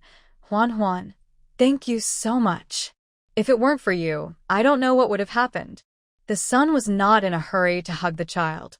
He rushed to Qin-Chi immediately, held Qin-Chi's hand and said, "Daughter-in-law, I'm really embarrassed for you. I will never let you have children again." Xia Huanhuan listened, but I couldn't help but be a little surprised. I didn't realize that this guy really loved his wife. Nowadays, the rural population is prosperous, especially if there are many men. They will earn more work points and work more, and their life will be better. Moreover, no one in the village dares to bully them. Therefore, everyone is born in 6 or 7 births, 1 child a year. Those who have 3 or 4 in the family are all young. The youngest son of the Wu family actually gave birth to a son, and he doesn't plan to have another one. After hearing this, Aunt Wu subconsciously wanted to scold her son, but she quickly thought that if she scolded her son at this time, wouldn't she be offending her daughter-in-law for nothing? So she had no choice but to say angrily and funny, "You kid, what are you talking about?" Qin-Chi is also a typical country girl. She doesn't have the self-awareness of modern women, but she first criticizes her man with a weak smile. Come. "Mom is right. What are you talking about? I've just given birth to a son, and I'm thinking of giving you a few more." After hearing this, Xia Huanhuan, although she didn't agree with Qin-Chi's idea, she didn't intend to interfere. Every family had their own lives to live, and there was no need for her to get involved. However, Xia Huanhuan felt that it was necessary to remind him. Although there was no danger this time, you are still injured. Even if you want a second child, you still have to be more secure in 2 years. Otherwise, you may not be as lucky next time as this time. Moreover, it's better to go to the hospital to give birth next time. It's expensive, but it's safer. At least, if there is serious bleeding, there are surgeons in the hospital to give blood transfusions and perform operations. If it is in the village, it is almost a dead end. One Piece. Qin-Chi and Aunt Wu's youngest son nodded quickly. Aunt Wu's youngest son also asked with concern, "Sister-in-law Wanner, do you think it would be better if I sent my wife to the county hospital overnight and let the doctor take a look? Don't let her develop any chronic illness." Xia Huanhuan glanced at the young man. His name was Wu Feng. He wasn't very tall, but he had a handsome face and was quite pleasing to the eye. Most importantly, he had good character, much better than those men in the village who beat and scolded their wives because they were pregnant and didn't go to work to earn work points. Xia Huanhuan felt Qin-Chi's pulse and confirmed that there was nothing wrong with her pulse before saying, "Qi-Chi has just given birth and is weak. Don't bother tonight. It would be troublesome if she catches a cold. It would be safer to go and see her tomorrow morning." Yang Qiushi also came in to see Qin-Chi at this time and had no objection to Xia Huanhuan's diagnosis. Wu Feng listened, nodded repeatedly, and said, "Okay. Then I'll go borrow a bullock cart tomorrow morning and take my wife to the county town." Xia Huanhuan left with Yang Qiushi. Before leaving, she worriedly told Aunt Wu. Aunt Wu nodded and said, "Huanhuan, don't worry. Although the old lady is a big mouth, she still knows the good and bad. Besides, this matter is related to my family, so the old lady will definitely not tell anyone. It's just that the old lady really didn't expect you to know this." In that era, when rural people were sick, they relied on barefoot doctors from all over the village. For ordinary illnesses, they would never go to the hospital. After all, the fact that you have to pay to register before seeing the doctor is heartbreaking. So, everyone respects doctors and teachers. Xia Huanhuan was a little embarrassed and smiled. "I just learned the basics." Aunt Wu smiled and said, "Don't be modest. I saw you learning how to prepare Chinese medicine from Laoli in our commune some time ago, right?" After saying a few more words, Xia Huanhuan went back at night. Here, Qin-Chi held her son and said weakly, I'm fine. I'll be fine after the confinement. Let us not go to the hospital tomorrow. It's a waste of money. Wu Feng said. Let's go and have a look. Didn't you see how much blood you lost? Let's just go for a checkup, it won't cost much. It said it won't cost much, but we don't have that kind of money on hand. Wu Feng was silent for a moment, then said, Chi-Chi, the small yellow croakers you brought as a dowry, let's use them as proof and borrow some money from Sister Wana, and after the grain is divided, sell some to the grain station, and then get them back? Chen-Chi was a little anxious when she heard it. But didn't we agree to keep those 2 small yellow croakers for our son to start a family in the future? How can we use them now? These 2 small yellow croakers were the dowry that Shen Wanxue gave to Grandma Yao and asked her to pass on to her granddaughter. Chen-Chi did not hide it from Wu Feng. However, the couple did not tell Aunt Wu and other people in the family. Aunt Wu has 2 sons. The eldest son got married a long time ago and has 2 grandchildren, a son and a daughter, but they have not yet separated. If the matter of the small yellow croakers were to be told to others, even the most harmonious family would be envious and jealous and would lose their family affection. The couple discussed not to use them now, but to use them when they have children in the future and when the children grow up, marry, and build a house. Wu Feng said, I also know that it won't work if you use it now. But if you develop a chronic disease, you may have to take medicine every day. Wouldn't that cost more money? After hearing this, Chen-Chi also hesitated. Although she has recovered now, she was actually still scared. At that time, she really felt dizzy and could not hear others calling her. Wu Feng said again, I think sister-in-law Wanner is an upright person. She will not embezzle our things and not return them. I will go to borrow 5 yuan tomorrow. After the autumn harvest, when we have saved up 5 yuan, we will go to exchange it immediately. We should keep it well in the future and use it when our little Fengsho grows up and gets married. Fengsho was the name they gave to their son in advance, so it was used. After hearing this, Chen-Chi finally nodded in agreement. Early the next morning, Wu Feng wrapped the small yellow croaker in a piece of cloth and came to Xia Huanhuan to exchange it for money. Xia Huanhuan recognized it as Shen Wanxue's small yellow croaker as soon as she saw it, but Shen Wanxue was always generous. It would be strange if she did not give a gift to Grandma Yao's granddaughter when she got married. Xia Huanhuan asked Wu Feng how much money he wanted to borrow. Wu Feng said embarrassedly, borrow 5 yuan first. I don't know if 5 yuan is enough to go to the county hospital.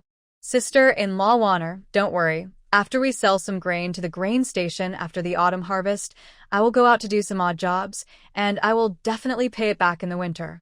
Xia Huanhuan was relieved to see that Wu Feng didn't ask for more money, and he was sincere. The small yellow croaker was Chen-Chi's dowry from her parents' home. If her husband knew about it, anyone with a bad character would have been thinking about it. What if Wu Feng lent it to Chen-Chi for medical treatment and cheated her out of the small yellow croaker and exchanged it for money to squander? Now Wu Feng only lent 5 yuan, it didn't seem like he was cheating. This small yellow croaker could be exchanged for 10 yuan on the black market. Xia Huanhuan took 5 yuan from the house and gave it to Wu Feng, smiling. Don't rush to pay it back. When you have money, bring it to me and I will return the small yellow croaker to you. Having said that, Xia Huanhuan made another tentative statement, half-jokingly saying, I didn't know that your family had such a thing. Aunt Wu has been saying in the village every day that the Wu family has been poor peasants for 3 generations. It turns out that the family is not poor at all.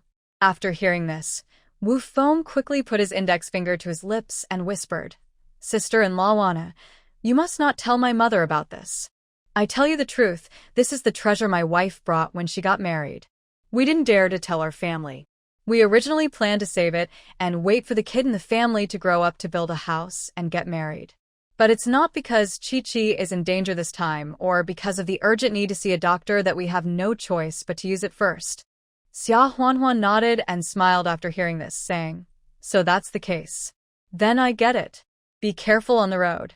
After Wu Feng agreed to leave, Xia Huanhuan wrote another prescription for replenishing qi and blood and took out the corresponding medicinal materials from the space, wrapped them into 2 paper bags, and planned to send them to Aunt Wu's house to replenish Chen-Chi's body. Wu Feng took his wife Chen-Chi to the hospital for another checkup on a bullock cart. There was nothing serious, but he also prescribed a few recuperation medicines, which cost 2 yuan, and she didn't need to be hospitalized. With the remaining 3 yuan, Wu Feng went to the county department store to buy 2 bags of malted milk, 20 eggs, and 2 kilograms of white flour, which were for Qin to eat during her confinement. Then he returned to the village. Malted milk is cheaper than milk powder. 1 bag costs 50 cents, 2 bags cost 1 yuan, 20 eggs cost 1 yuan, and 2 kilograms of white flour cost 36 cents, which comes to 2 yuan and 36 cents. There was not much left of the $5 borrowed from Xia Huanhuan.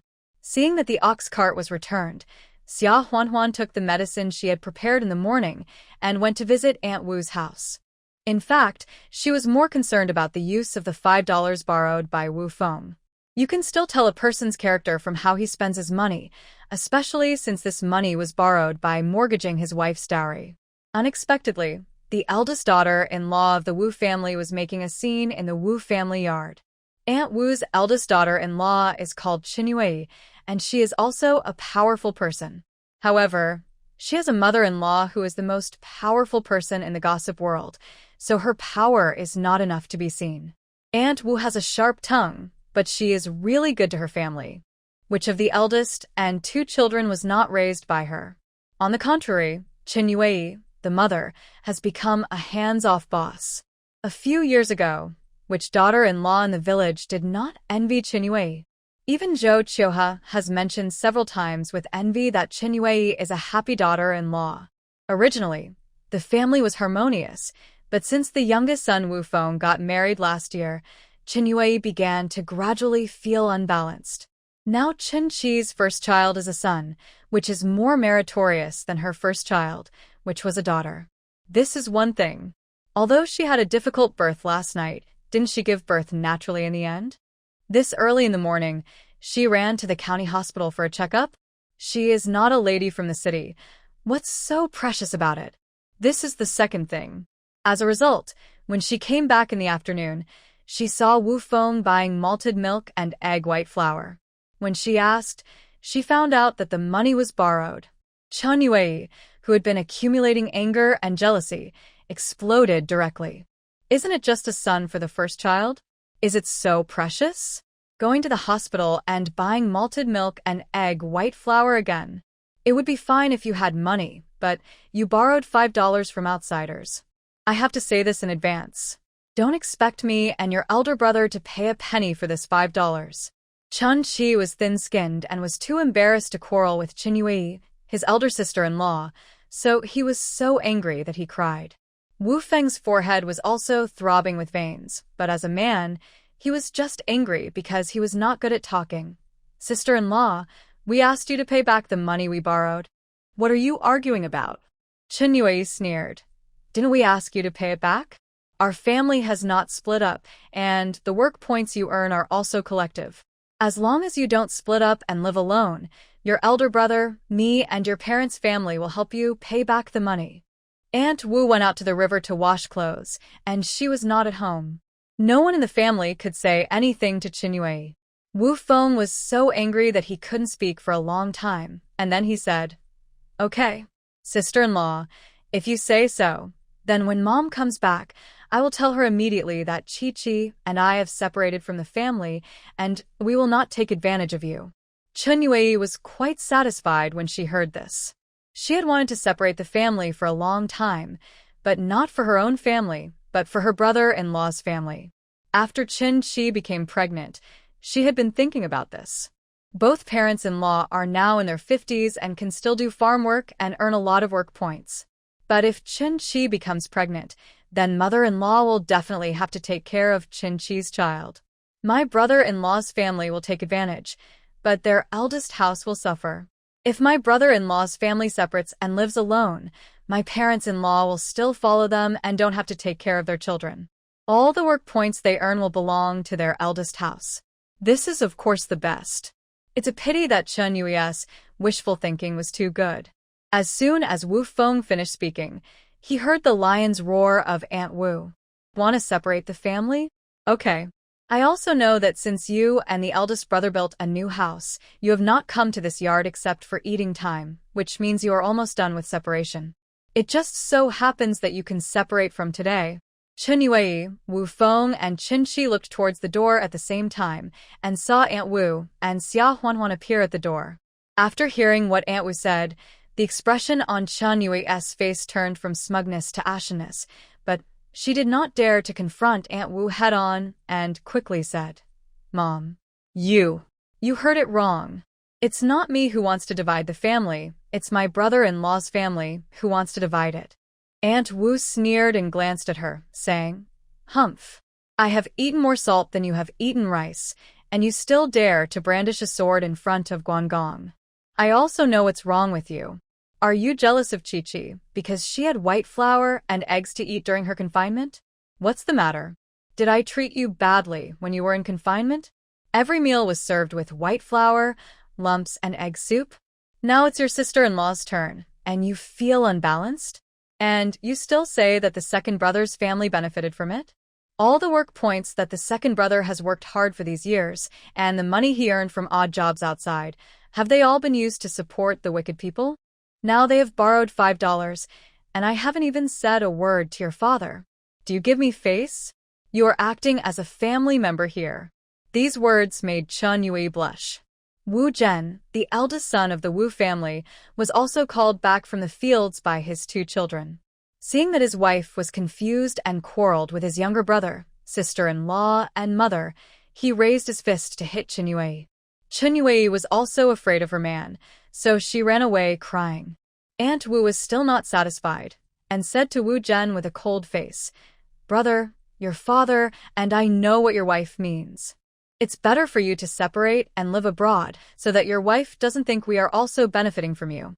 Your father and I will live with your brother and sister-in-law in the future." Wu Zhen smiled and said, "Mom, look at what you said.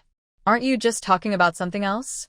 I'll beat her up when I get home and make her apologize to you and your brothers and sisters-in-law." Xia Huanhuan left without finishing reading. It was not good for her to stay here all the time when it was someone else's family matter, as if she was watching a joke. She waited until the evening before going back and giving the medicine to Qin Shi. Seeing the egg white flour and malted milk in the room, she asked about it. Qin Shi said sweetly, "He bought them for me to help me with my confinement. I complained about spending money, but he didn't listen. Sister-in-law Wanner, I'll lend you $5. We will definitely pay it back this winter." Xia Huanhuan saw that the $5 was indeed spent on the right things, and she felt at ease, so she smiled and said, "No hurry. You just gave birth to a son, and you'll have a lot of things to spend money in the future. It's not too late to pay you back when you have more money." As she said that, Xia Huanhuan secretly handed a handkerchief to Qin Shi. Qin Shi opened it and saw that there was a big unity wrapped inside. "Sister-in-law, this." Xia Huanhuan made a hush sound and said with a smile, "Your little yellow croaker is worth more than 5 yuan, but I was afraid that men would like to squander money, so I didn't give him more this morning. You keep these 10 yuan for yourself, and ask Wu Feng to buy you an old hen to stew soup for you to nourish your body. Or buy some cloth and cotton to make a winter cotton padded jacket for the kid. Let's talk about it after this period of time. You can pay me back together with the 5 yuan this morning." Qin Shi was so moved that she couldn't help but feel a sore nose. Wu Feng's sister-in-law said such unpleasant words because she was afraid that the 5 yuan they borrowed would make her family suffer. Look at Xia Huanhuan. Although she also called her sister-in-law, she had no relationship with the Wu family. At most, she was just a good neighbor in the village. Even if she had borrowed the money by pawning a small yellow croaker, she only gave 15 yuan at once and asked them to pay it back slowly. "Sister-in-law, I really don't know how to thank you. She and Wu Feng didn't have much money, but with this great unity, they wouldn't be panicked if there was an emergency." Xia Huanhuan said, "Regardless of other things, as for the relationship between your grandmother and Aunt Shin, we are not outsiders, so don't take it to heart." She smiled and said, "Your man is trustworthy, and it seems that he really loves you. This man is willing to spend money for you, which means he cares about you, and you should also love him well." Chen Shi couldn't help blushing. "Sister-in-law, Look at what you are saying, it's so embarrassing. No matter how good he is definitely not as good as big brother Li Jian. After a few more gossips, Xia Huanhuan came home. As for the matter of the eldest wife of the Wu family saying that she wanted to divide the family, she was later forced by the eldest brother of the Wu family to apologize to Aunt Wu, Uncle Wu, and his younger brother and sister-in-law. In the end, the family was half divided in a de facto sense. The eldest brother of the Wu family took his own rations and went out to cook, while Aunt Wu and Uncle followed the youngest son.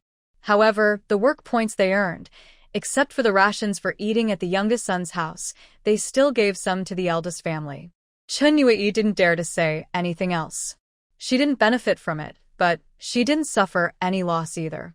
In the past, Aunt Wu was the one who made the meals at home, but now she had to cook for her husband and children herself, which was much harder than before.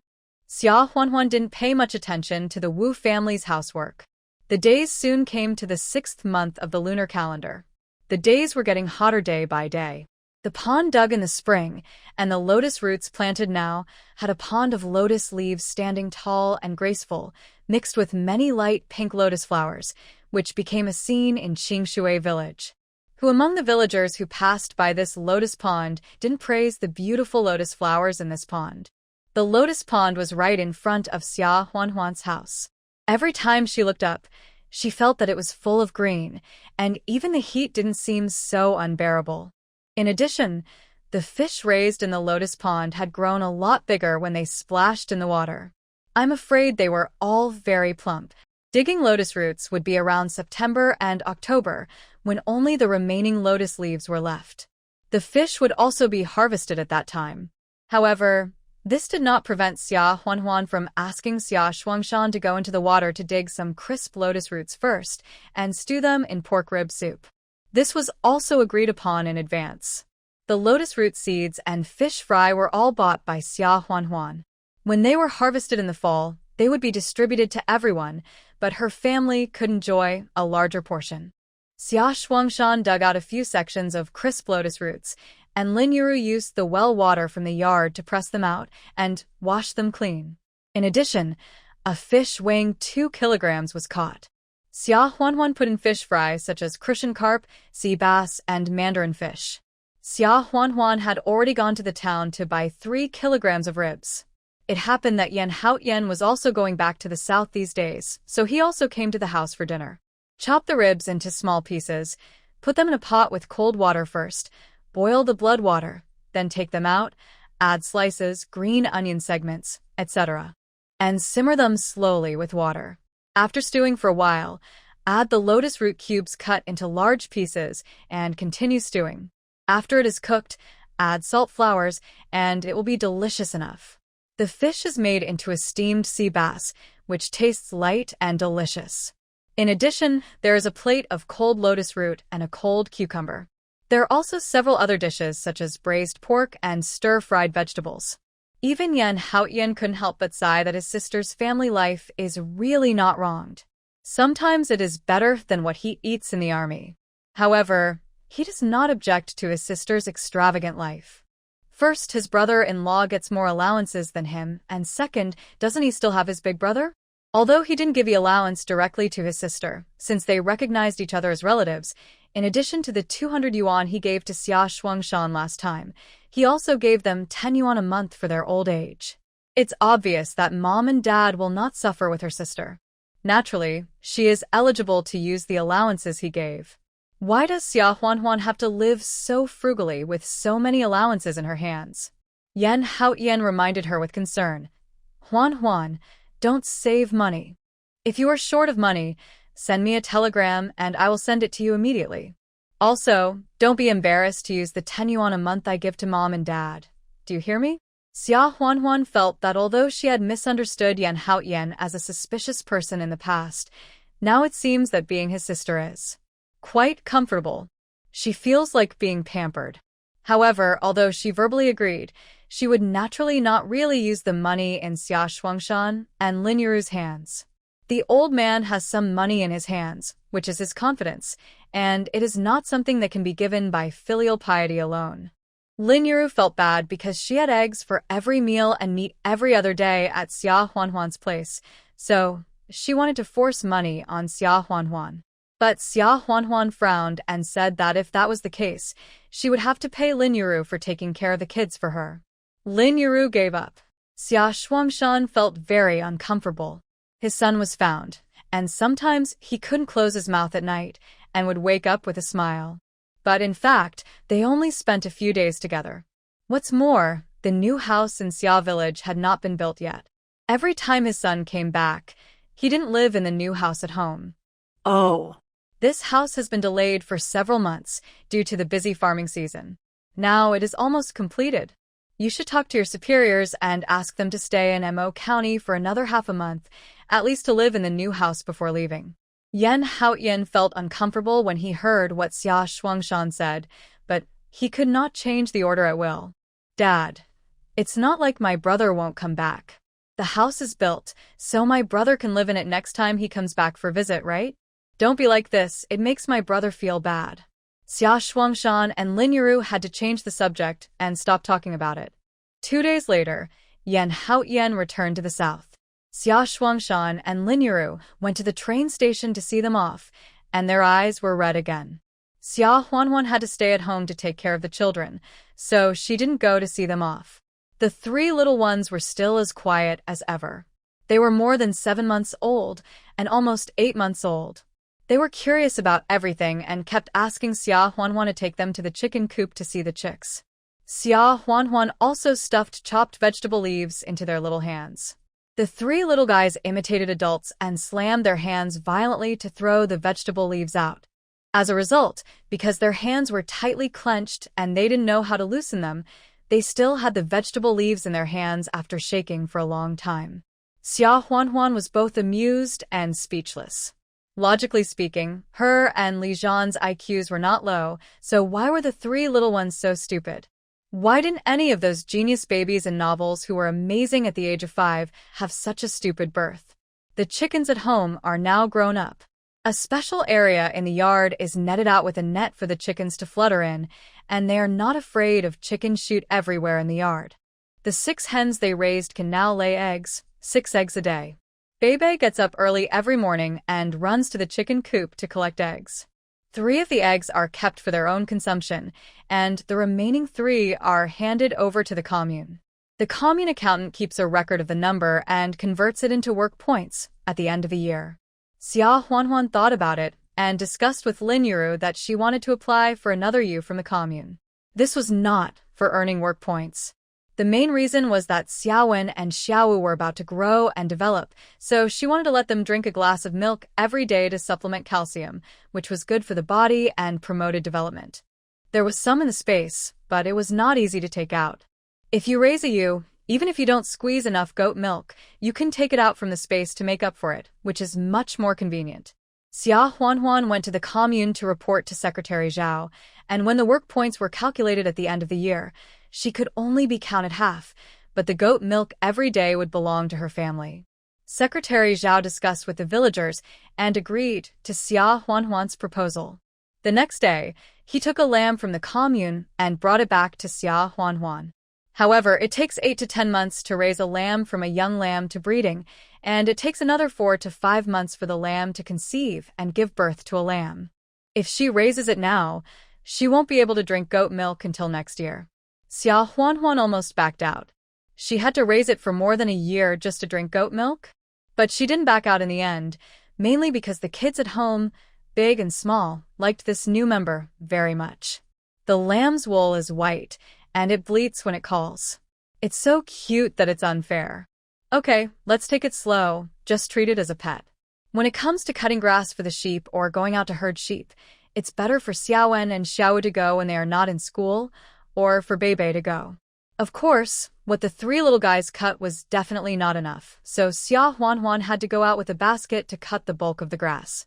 In fact, she took out the best grass from the space and mixed it with the cut grass, so it was not difficult to raise them. Xia Huanhuan lived a carefree rural life.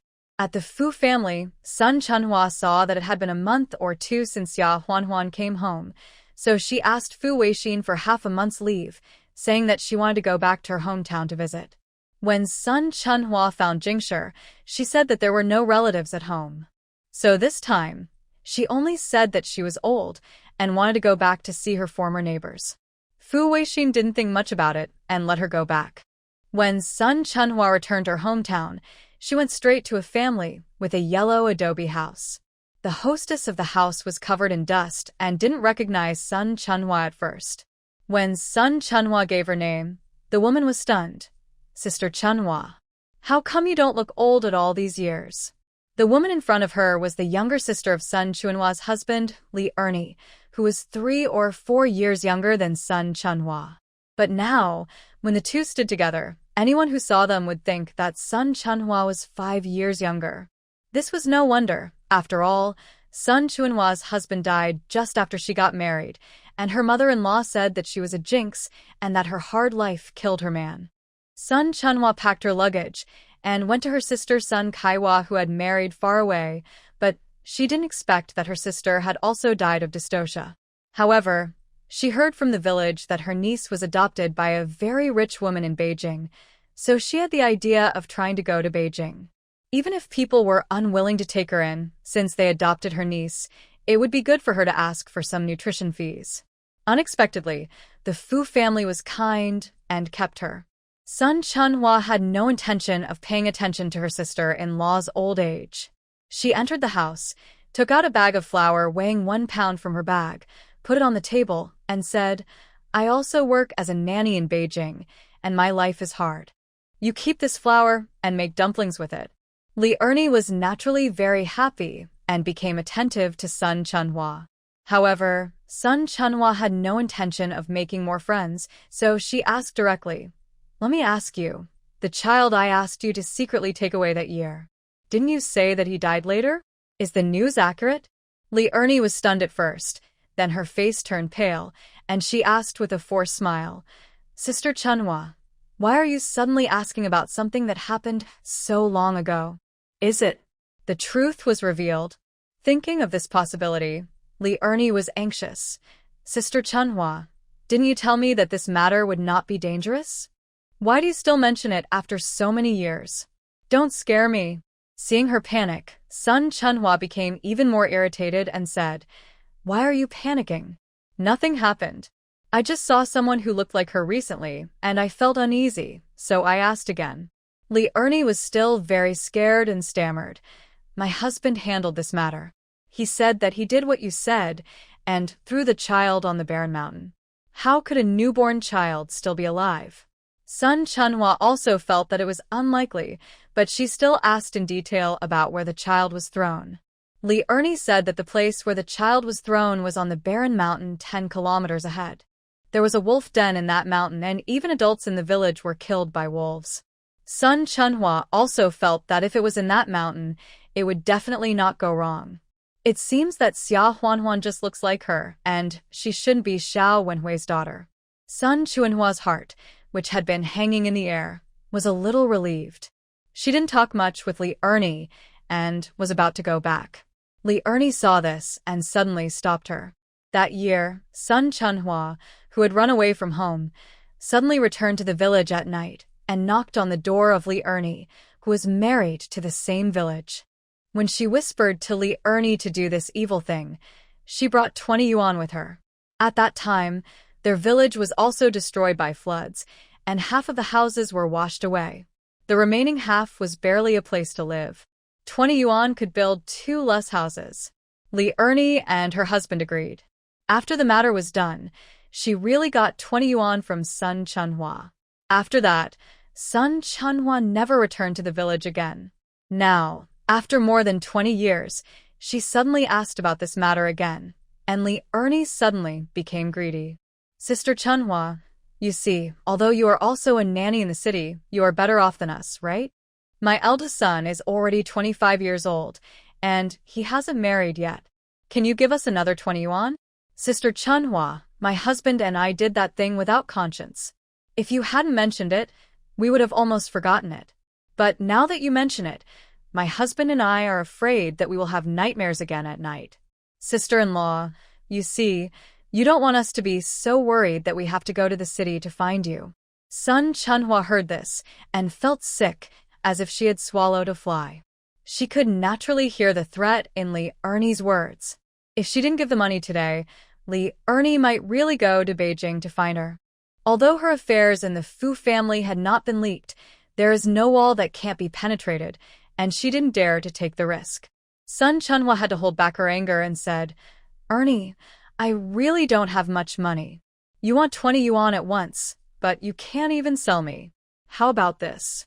I'm afraid of encountering an emergency when I'm away from home, so I borrowed 10 yuan from the employer of my helper. I still have 2 yuan in change. Today, I'll leave you 12 yuan as a gift for my eldest nephew's wedding. What do you think?" Li Ernie listened and agreed happily. Even though she didn't have 20 yuan, 12 yuan and a pound of flour were not bad. Sun Chunhua breathed a sigh of relief. She regretted coming to ask about this now. Originally, even if Xia Huanhuan was really the child of the Fu family, even if they recognized her, they shouldn't be able to trace her back. But she couldn't keep her temper and came to ask Li Ernie. Now, she got herself into trouble. And I don't have anything to do, so I'll leave first. I'll come back to see you another day," Sun Chunhua said and ran away. She actually really regretted what she did back then. Back then, Xiao Wenhui gave birth to a daughter in the countryside, so she telegraphed back to the Fu family and asked them to send someone to pick up the child. Sun Chunhua had only been left in the Fu family for a few months at that time, and she was able to stay because her niece Fu Qingye was adopted. She was afraid that the Fu family would no longer want Fu Qingye after having their own biological daughter, and would send her and Fu Qingye back to the countryside together. The more Sun Chunhua thought about it, the more scared she became. On the way to pick up the child, she had to pass by her hometown. She made sure that Xiao Wenhui's child was breastfed by a village woman and was taken care of by her, then returned to her hometown and found Li Ernie asking her and her husband to pretend to be refugees fleeing famine and steal the child. She pretended to be delayed on the road for a day and arrived only after Xiao Wenhui's daughter was stolen. Now that she thinks about it, the Fu family is really a good family. Even if Xiao Wenhui's daughter hadn't been stolen, she and Fu Qingye would never have been driven away. But there is no regret medicine in the world. Moreover, she has no foresight, so how could she guess that the Fu family would not drive her away? Compared with the guilt in her heart, she still cares more about life in the city. Apart from anything else, many people have starved to death in her hometown over the years simply because there was no food to eat. Even if they don't starve to death, they face the lusts and work day and night to do farm work, and they can't earn many work points. Most of them can't even have enough to eat. And what kind of life is she living? The Fu family lived in a large compound, had special guards, and had special supplies, so they could eat meat 2 or 3 times a week. Moreover, the Fu family was generous in giving her money to buy vegetables, and during festivals, they also gave her money to buy cloth and clothes. Over the years, she had saved at least 1,000 yuan. Thinking about these things, Sun Chunhua's guilt faded a lot. Yes, she had her own difficulties back then. No one would want to lose the good life that she finally had, right? That would be more cruel than not letting her live a good life in the first place. Now that it has been confirmed that the baby girl from that year has been fed to the wolf, she will not be afraid in the future. As for Li Ernie, she will never come back anyway. Today's 12 yuan and a pound of flour, just treat it as feeding the dog. As soon as Sun Chunhua left, Li Ernie's man Zhu Gui came in carrying a. Li Ernie happily showed the 12 yuan and a pound of flour to her man. After hearing the whole story, Zhu Gui scolded Li Ernie. "You stupid woman. You let such a good cash cow go." Li Ernie was stunned for a moment, staring at Zhu Gui blankly. "Cash cow? Who? Who?" Sun Chunhua. Zhu Gui was furious. It happened more than 20 years ago. She came to ask in a hurry, which means that the baby girl back then must not be a child of an ordinary family. But didn't she say that the helper's master's illegitimate daughter and the master's wife asked her to do it? Even if that's the case, she paid 20 yuan at once. The master must be a wealthy family. Alas. "You stupid woman, I can't explain it to you clearly. Give me the money. I will chase her and find out where she lives in the city. Li Ernie first stared blankly at her man who took the money and walked out. Then she reacted, rushed up, hugged Zhu Gui's legs, and collapsed on the ground and cried loudly. While crying, she cursed, "You man! You went after Sun Chunhua? You don't want us mothers anymore, right? Doesn't Sun Chunhua just look a little younger than me now? You dead man. You fell for her? I tell you, Zhu Gui, if you dare to step out of this door today, I will die in front of you." Woo woo woo. Zhu Gui was so angry that he stomped his feet and cursed, "You idiot! Didn't I say that I went after her for our family? How could I fall for her? An old hen that can't even lay an egg." After hearing this, Li Ernie stopped crying, raised her head and asked, "I don't care. I can only let you go if you explain it clearly today. If you don't explain it clearly, don't even think about running away." Zhu Gui sighed and said, "Okay, I'll tell you. Don't tell anyone else. I didn't throw that the barren mountain to feed the wolves." After hearing this, Li Ernie widened her eyes. "What?" Zhu Gui said, "When I was halfway there, I suddenly remembered that it would be better to sell it to human traffickers than to throw it into the mountains to feed the wolves, and I could make a few cents, right? So, I went to find Widow Wang. Widow Wang gave me 2 yuan and took the girl away." Li Ernie was so shocked that she couldn't speak. Zhu Gui continued to explain, "Why did I chase Sun Chunhua? If the girl was really the daughter of a rich family in the city, then if we found Widow Wang and brought the child back to that family, wouldn't they give us a thank you gift? I think at least 100 yuan would be given." 100 yuan? Li Ernie was shocked. Could there really be 100 yuan? She didn't even dare to think about this number. Just now, she asked Sun Chunhua for 20 yuan, and she was afraid when she said it out loud, and almost changed her words and said 5 yuan would be fine. Unexpectedly, Sun Chunhua gave us 12 yuan directly. Now. Is there still a chance to get 100 yuan? Then. What if the girl is dead or can't be found? Li Ernie asked to get to the bottom of it. Zhu Gui said, "Even if we can't find her, this matter seems to be a concern for Sun Chunhua. We can use this to threaten her. Without saying too much, we can always get it by giving her $3 or $5 each time." Li Ernie heard it and thought, "This doesn't make sense? She is such a blockhead that she only knew to ask for 20 yuan just now, a one-time deal. But what does this have to do with chasing Sun Chunhua? She said she would come back after a while." Zhu Gui was about to cry because of his wife's stupidity. "Tell me what's in your head?" Swill. Sun Chunhua said she would come back, and you believe it? She would rather never have anything to do with us again. In the past 20 years, she came back to claim kinship with you, but didn't she come back once? If I don't hurry up and secretly chase her and follow her, who would know which family she is working as a maid in the city? If we can't find her, even if we find that family's daughter, who can we ask for a thank you gift?" Li Ernie understood at this moment. She quickly let go of Zhu Gui's legs and said, "Oh my God, that child's father, hurry up and chase her. She's almost running away." Sun Chunhua was slow, so although Zhu Gui was delayed at home for a long time, he still caught up with Sun Chunhua quickly. He followed Sun Chunhua to buy a ticket. When they asked him for a letter of introduction, he was willing to spend 5 yuan to buy a letter of introduction. Only then did he buy the ticket. On the way, he was naturally very careful, trying not to let Sun Chunhua find his tracks. Finally, he found out which house Sun Chunhua had entered. However, when he saw the man standing guard at the gate with a wooden pole, he was so scared that his legs went limp. But then he thought he was looking for the long-lost daughter of this family, and it was impossible for them to deal with him. What was he afraid of? Therefore, he went home in high spirits. Living in such a grand courtyard, the family must be rich. By then, the thank you gift they would give them might be more than 100 yuan. When he got home, Li Ernie immediately went to the widow Wang's house in the same village to inquire about the baby girl. At the end of July and the beginning of August in the lunar calendar, it was the hottest time, and Xia Huanhuan could hardly stand the heat. In this lousy weather, the temperature is over 30 degrees every day. Let alone refrigerators and air conditioners, the village doesn't even have electricity now. You can't even turn on a fan.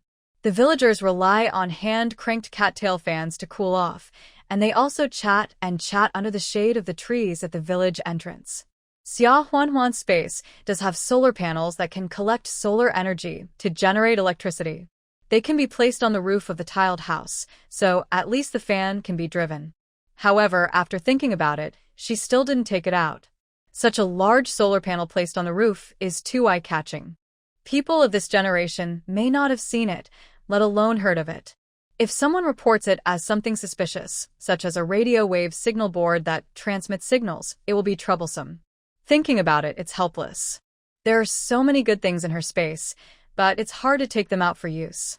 However, Xia Huanhuan still plans to push the matter of pulling the wires. However, she didn't go to the commune to talk about it like a fool, but first said a few words to Aunt Wu indirectly. The words were simple. After all, she had been to Beijing. She had seen that the people in the city had already used electricity a long time ago, such as electric lights and telephones.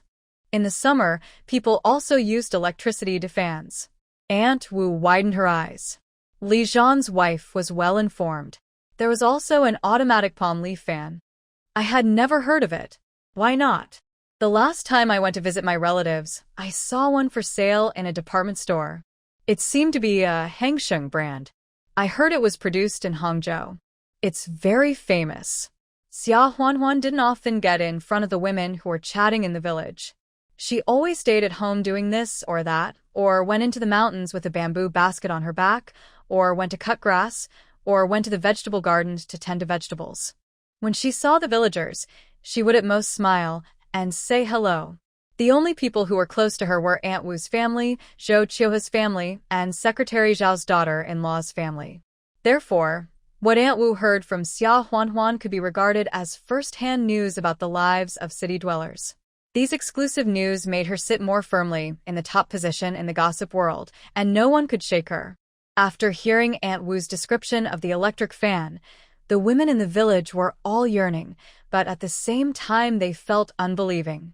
Is it true? That palm leaf fan can shake by itself? Like the wind? How can it be so good? How can it be false?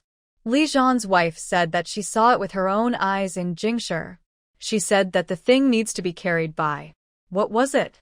It has to be carried by that thing, and it turns very fast, and the wind is very strong. Aunt Wu emphasized. But she had never seen it, and her tone was actually a little guilty.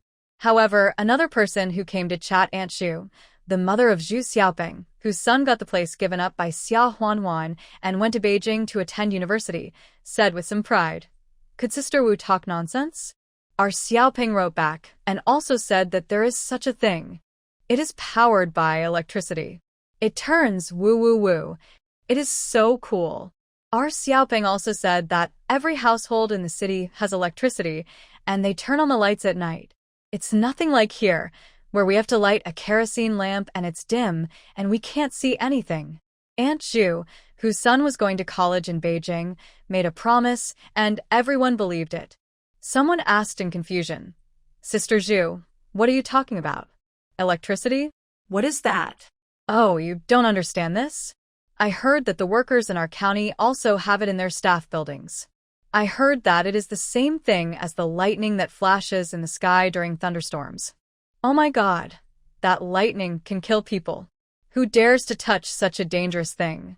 How can you say that people are smart? There are still capable people who can store electricity and then release it for use later. Oh. I heard that a commune in the next town has installed electric wires this spring. Every household has electric lights. Yes. I heard that too. They say it's much brighter than a kerosene lamp. Alas. You said, when will our commune be able to lay down electric wires? This word spread. Later, the commune held a meeting and someone brought up the issue of laying down electric wires. Secretary Zhao had been to school, so of course he knew that electricity was not a new thing, and it had existed for 60 or 70 years. However, now people can't even get enough to eat. Where can they find the money to lay down electric wires? You can apply, but to lay down electric wires to the commune and even to each household in the village, the money for the poles, the money for the wires, the money for installing the electric meters and the installation fees, etc. Although the government will pay the bulk, the commune will also have to pay a part of it. If it is averaged out to each household, it is not a small amount for farmers who don't have much income. This is not to mention that after the electric wires are laid, the village will definitely have to pay for the electricity they use, which is all expenses. However, this time Secretary Zhao saw that everyone was very enthusiastic about laying down electric wires, so he also thought about it seriously and said with a smile, "I have actually thought about this matter in my heart. It will be really convenient to use electricity. If you all agree and promise that whoever uses electricity in the future will pay the electricity bill honestly and not default on the public, then I will apply." Everyone in our commune is very active this year. The chickens and ducks raised by each family have a good harvest of eggs and duck eggs. The households raising pigs and sheep are also working hard. By the end of the year, it will definitely be a bumper year. After the autumn harvest is over, we will calculate the accounts and see how much each household needs to pay, and then we will lay the wires. We will strive to let everyone in our village celebrate the new year in a bright house on New Year's Eve. Everyone couldn't help but yearn for it after hearing this.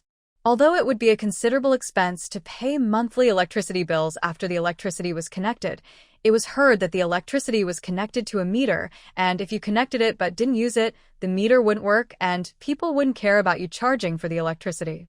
Anyway, let's connect it first. Isn't it up to us to use it or not? In the next few days, the topic of conversation among the villagers in Qingshui village was all about the wiring. Xia Huanhuan was very happy to see that the wiring issue was going well, even though it would take half a year. At least next summer, there should be fans blowing. However, we still have to be patient this summer. In midsummer, there are some wild peach trees in the mountains, all of which are full of peaches. They are almost ripe in summer. The villagers have picked all the peaches in the surrounding areas, but they can no longer pick the ones deeper in the mountains. Xia Huanhuan uses the space and is not afraid of going too deep, so she goes deeper into the mountains and forests.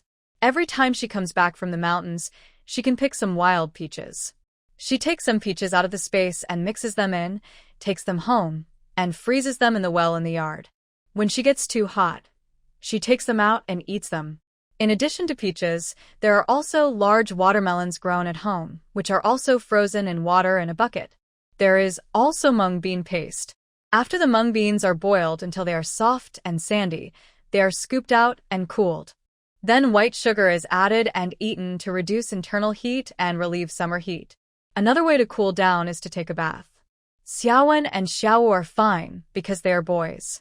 There is a place by the river where the water is relatively shallow, and the bottom is covered with pebbles and big rocks.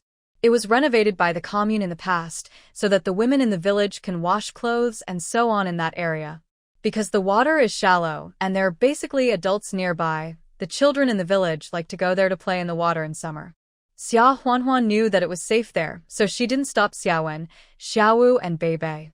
She just sewed clothes similar to swimsuits for them to wear and play in the water. However, they were absolutely not allowed to leave that area and swim in deep water. Even if Xiaowen and Xiaowu learned doggy paddle and freestyle swimming from the older children in the village, it was not allowed. The few little guys did. They were all obedient, splashing around in the shallower water. While playing in the water, the little ones would catch fish, dig out loach nests, etc., and they were having fun. As for Yen Yen, Ye, and Yao Yao, they are now more than 8 months old. They can't stand yet, but they can already crawl very fast using all 4 limbs. Xia Huanhuan no longer confined them in the stroller, but put them on the floor in the house and let them crawl around and play. The little ones were at the age of being active and curious, so they really crawled all over the house, and their clothes were quite messy and got dirty in a short time. Xia Huanhuan and Lin Yuru drew well water, heated it up a little, and then put the 3 little ones in a large wooden tub to bathe. It was hot in the summer, and taking a bath would cool them down, so they didn't have to worry about catching a cold. When building the house here, Xia Huanhuan specifically asked Xia Shuangshan to build a bathroom, which was next to the kitchen. A large bathtub was built inside, and the inner wall was coated with cement. Xia Huanhuan also asked Director Zheng of the Town Supply and Marketing Cooperative to help inquire about it. She used industrial coupons to buy some tiles that are only used in big cities and then pasted the tiles on the wall. It was built very decently. Although there was no shower, there were 2 water inlets, which were led from the kitchen. Hot water could be boiled in the kitchen and poured directly into the bathtub. Of course, cold water could also be filled in to adjust the heat. Taking a shower in summer is more comfortable than anything else. Xia Huanhuan sometimes takes a shower in the morning, noon, and evening. Or, sometimes, while Linuru took the triplets out to visit friends, she would go directly to the space to take a shower and enjoy the cool and comfortable environment. In the afternoon of this day, Xiaowen, Xiaowu, and Beibei came back from the river, each carrying a small bucket, and came back happily.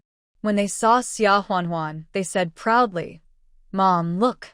We caught a lot of loaches, eels, and snails." Xia Huanhuan walked over and took a look. "Isn't it true?" In the 3 people's buckets, Xiaowen's bucket contained a dozen yellow eels, Xiaowu's bucket contained a dozen loaches, and Beibei's bucket was filled with snails. When the triplets saw their brothers and sisters coming back, they took advantage of Linuru and Xia Huanhuan's inattention and crawled over with their hands and feet to see what was in the bucket. Xia Huanhuan and Linuru ran over and picked them up, laughing and saying, "Where did you catch so many? Let's eat them tonight." The loaches were braised. The loaches had a strong earthy smell, so they had to be sprinkled with salt, and then the mucous membrane on the surface was washed off, so that most of the earthy smell was gone. Then they were braised with thick oil and red sauce and more slices. As for the yellow eels, they were cut into sections and stir-fried with large green peppers, onions, etc., which was also quite delicious. As for snails, they are best cooked spicy. First, put them in clean water, add salt and sesame oil, let the snails spit out the sand, change the water several times, and when the sand is almost spit out, chop off the tip of the snails with a knife, and then blanch them in boiling water. Then prepare various seasonings, peppers, spices, etc., stir-fry with oil, then put the snails in and stir-fry quickly, add water, boil and collect the juice, and leave it for a while. After the snail meat has fully absorbed the taste of the sauce, use a toothpick to pick out the snail meat. It is a very good dish and snack. However, considering that the kids at home are still young, Xia Huanhuan made the taste slightly spicy so that Xiaowen, Xiaowu, and Beibei can eat it. Xiaowen, Xiaowu, and Beibei felt spicy, but couldn't help eating. Even Linuru couldn't help laughing and said, "I didn't know these things, which are common in the river and worthless, can be made so delicious. In the past, in summer and autumn, your father also went to the river to catch them, but we just made soup directly, which was not bad, but it couldn't compare to the way we eat it now." Huan, where did you learn all this? Xia Shuangshan was also called by Xia Huanhuan to eat. After listening to Linuru's words, he said, "Our daughter has been to Beijing and has seen the world. She must have learned this in Beijing," Xia Shuangshan said with pride. Xia Huanhuan paused for a moment, then smiled and said, "I saw people doing this in Beijing, but I didn't know how to make it." Later, Li Zhan told me in a letter. He traveled all over the country with the army and was very knowledgeable. Maybe he saw other places doing this, so he wrote to tell me and asked me to try it. Linuru listened and didn't doubt it. She smiled and said, "Li Zhan is quite considerate." Then, she couldn't help but mutter to herself, "But I remember you couldn't eat spicy food when you were a child, but now you like it." Xia Huanhuan laughed dryly and said, "It's normal for people's taste to change when they grow up. I also ate it a few times and found it delicious, so I liked it. This was a way to get away with it." Yan, Ye, and Yao Yao were all very anxious when they saw the adults eating loaches, yellow eels, and snails. Unfortunately, they couldn't eat it yet, so Xia Huanhuan stewed egg custard for them, put some chopped shrimp paste in it, sprinkled a little salt for seasoning, and fed them. The little ones had always been drinking their mother's milk, which was sweet. This was the first time they tasted salty. They were so surprised that they stared with big eyes, poked their heads, opened their mouths, and stared at Xia Huanhuan for feeding. They were like a few birds crying for food, so cute. Xia Huanhuan couldn't help but kiss their little faces. Alas, "I never thought that I could give birth to such cute babies." It was worth it to travel from modern society to the 1970s when there was nothing. After feeding the three little ones, Xia Huanhuan went to eat her own meal. The three little ones didn't know what was going on. Suddenly, Yan Yan opened his mouth and called out in a baby voice, "Mom." In fact, Yan Yan's call was quite vague, and outsiders might not think it sounded like it, but perhaps out of the selfishness of being a mother, Xia Huanhuan felt that this call was calling her mom. She turned around suddenly and looked at the three little ones in surprise and emotion. Lin Yuru also noticed it and turned her head to look at the little ones.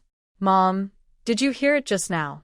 Lin Yuru nodded quickly and said with a smile, "That's right. These three little brats have finally learned to talk." She immediately put down the bowl and ran over to tease the triplets. Xia Huanhuan's heart was pounding, and she coaxed with a smile, "Yan Yan Ye Yao Yao, good kids. Be good. Call me again."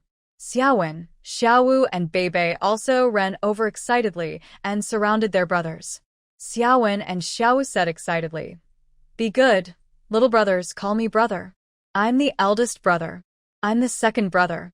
You call me second brother first, and I'll give you a slingshot to play with." Beibei also said in a baby voice, "And their sister. Yan Yan Ye Yao Yao, Beibei is the sister. Be good, call me sister." Even Xia Shuangshan came over with a big smile, wanting to hear the little grandchildren call him Gramp. Unfortunately, the three little guys seemed to be deliberately teasing people and refused to call. Just when everyone was disappointed and were about to go back to eat, Yao Yao suddenly said in a baby voice, Dad. Dad. This time, I don't know if it was because the third brother, who is always the most Buddhist, aroused his competitive spirit. After Yan Yan and Ye turned their heads and looked at Yao Yao for a while, they also learned to say, "Dad." Dad. Xia Huanhuan.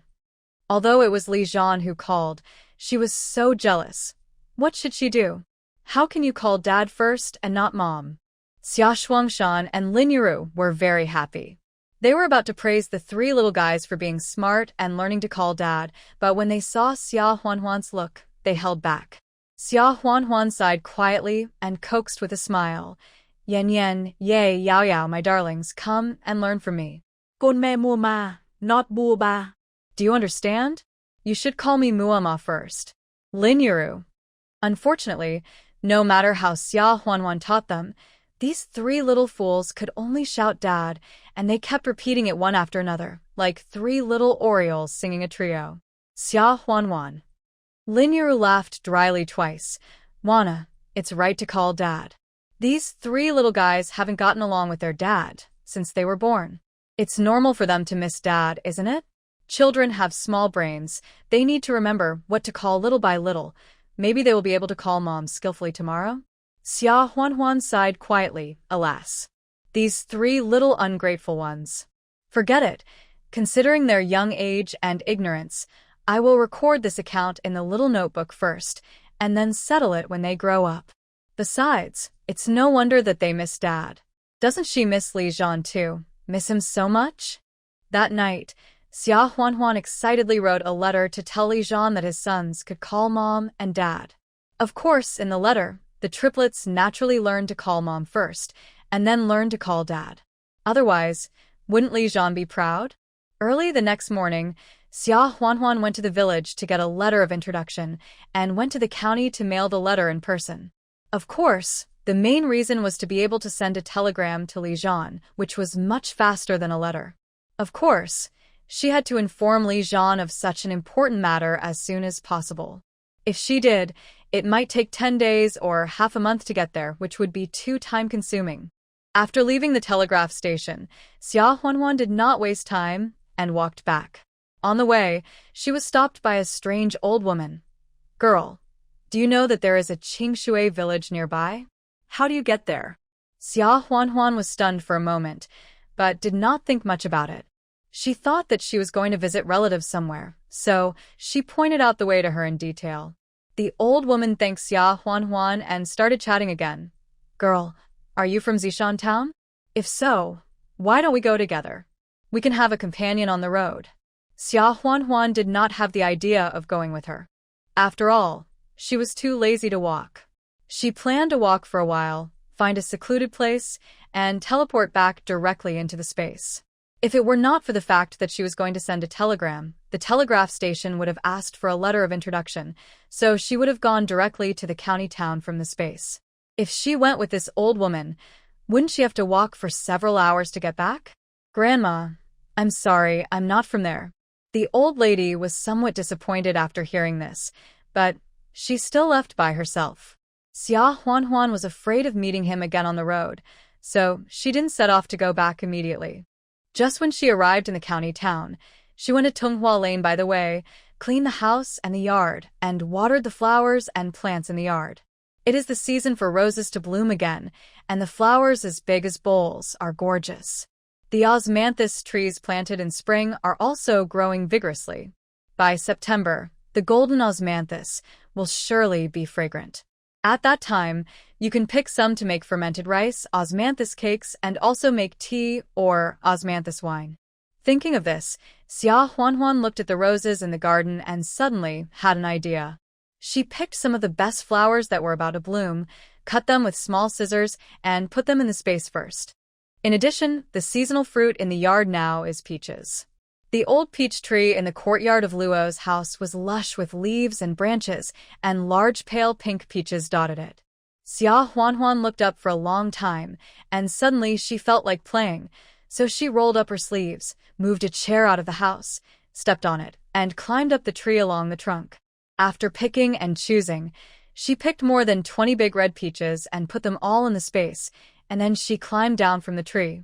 When she got back, she would say that she bought them from the county town and pack them for the kids at home. Suddenly, she remembered that Grandma Luo in Jing City would not remember the fruits on the peach tree in her yard. In 2 days, she would go to Jing City through the space and visit her by the way so she could send her a few peaches from her hometown. Having made up her mind, Xia Huanhuan locked the door, entered the space directly, and then went back to the vicinity of Qingshui village. The time spent in Luo's house just offset the time of walking, so she came back just in time. Lin Yu watched her push the cart into the house and smiled. Are you back? The meal will be ready soon. Have you sent the telegram to Li Zhan? Xia Huanhuan nodded and smiled. I have sent it. Then, she gave the peaches that she had taken out of the space in advance to Xiaowen, Xiaowu, Beibei, and others, and asked them to wash and eat them. She washed another 5 or 6 and placed them on the table in the main room so that they could eat them immediately after Lin Yu was done. In addition, she had to send a few to Xia Shuangshan. She had kept the portions for Shen Wanqiue and Yang Qiushi in the space and would send them to them in the evening. Remembering that Zhou Qiuhe was pregnant, she asked Xiaowen to send 3 or 4 to her family for her and the kids to eat. Xiaowen came back a little while later, holding a bowl with some fermented soybeans in it, which was a return gift from Zhou Qiuhe. Xia Huanhuan saw it and didn't say much, so she asked Xiaowen to put it in the house. It takes a lot of effort to make fermented black beans. You need to steam and boil soybeans, then dry them slightly, put them in a prepared container, spread Artemisia annua, then spread the steamed soybeans on top, and cover them tightly with Artemisia annua. Do not turn them over during the period until the beans are fermented. This process alone takes more than 10 days. When the beans are fermented and can even be drawn into threads, they are ready. Mix the fermented beans with salt, pepper, oil, and other seasonings, seal them in a jar, and scoop some out when you eat. It is a homemade, inexpensive, and delicious dish that can be eaten in rural areas. However, Xia Huanhuan has not made it yet. She plans to wait until the soybeans are harvested in the fall, and then she will make some. Fermented black beans can be kept, and maybe she can send some to Li Zhan at that time. The 3 little guys saw Xiaowen, Xiaowu, and Beibei were all eating peaches, and they crawled over anxiously, grabbed their brother and sister's trouser legs with their little hands, and looked up and shouted, "Oh!" Ah! However, Xiaowen and the others had heard from Xia Huanhuan that the younger brothers were still too young to eat hard or large pieces of food. Otherwise, they would get stuck and it would be dangerous, so they did not dare to feed them. Xia Huanhuan came over, picked up the 3 little greedy cats one by one, put them back in the crib, and said with a smile, 3 little ungrateful ones, they can't call mom, but they are very active when they see food. However, she still made arrangements to prepare food for the 3 little eaters. She was afraid that eating peaches directly would get stuck in her throat, so Xia Huanhuan picked two relatively soft ones, got a bowl, cut the peach flesh into small pieces with a knife, and then mashed the flesh with a mortar and hammer. The delicious peach juice was also squeezed out, and soon a small bowl of pure natural peach juice was made. After making sure that there were no large pieces of flesh, Xia Huanhuan used a small spoon, 1 spoon each, to feed them juice in turn. However, peaches are cold in nature, so children should not be given too much to drink, so each child was given about 3 spoonfuls of peaches, and no more was given. The 3 little kids howled twice because they couldn't get any food, but when Xia Huanhuan fed them, they were easily satisfied and stopped crying. Anyway, whether it's milk or juice, as long as there's something to eat, these 3 little foodies are not picky at all. Lin Yuru looked at the peaches in the house and smiled. These peaches are big, much better than the wild peaches picked from the mountains. Are they bought in the county? Although Lin Yuru is no longer so concerned about spending money, she has always been frugal, and she still can't help but sound a little distressed. There are probably more than a dozen or 20 peaches. How much money will it cost? Xia Huanhuan also knew Lin Yuru's thoughts, so she smiled and said, I didn't buy them. Do you remember the small courtyard I rented when I was pregnant last year? Wasn't there a peach tree in that courtyard? Lin Yuru widened her eyes in surprise. Is it from that courtyard? No wonder they are so big and sweet. But we don't rent other people's houses anymore. These peaches. Xia Huanhuan smiled and said, That's the strange thing. Wasn't the owner of that courtyard taken to Beijing to live in retirement? The last time I went to visit my relatives, I said that borrowing someone's house almost saved my life and the lives of 4 kids, so I bought some things and went to see the owner. The owner is a kind old lady. Seeing that I was polite and took good care of the house when I rented it, she gave me the key and asked me to help clean it from time to time and check the house. If I live in the county town occasionally, I can also stay there for free. We can pick and eat the peaches in the yard. Didn't I just pick some when I went there? Lin Yuru was happy to hear that it was free, but she couldn't help feeling bad. Now that you mention it, the owner of that yard is quite nice. When she comes back, we must find a chance to repay her. Xia Huanhuan naturally agreed with a smile. After dinner, Xia Huanhuan took out the honey and sugar from home, as well as the flowers she picked and a lot of roses from the space, and carefully washed the petals with the clean water in the yard. Seeing this, Lin Yuru didn't know what her daughter was going to do, so she smiled and asked, These flowers are really beautiful. Are they picked from that little yard?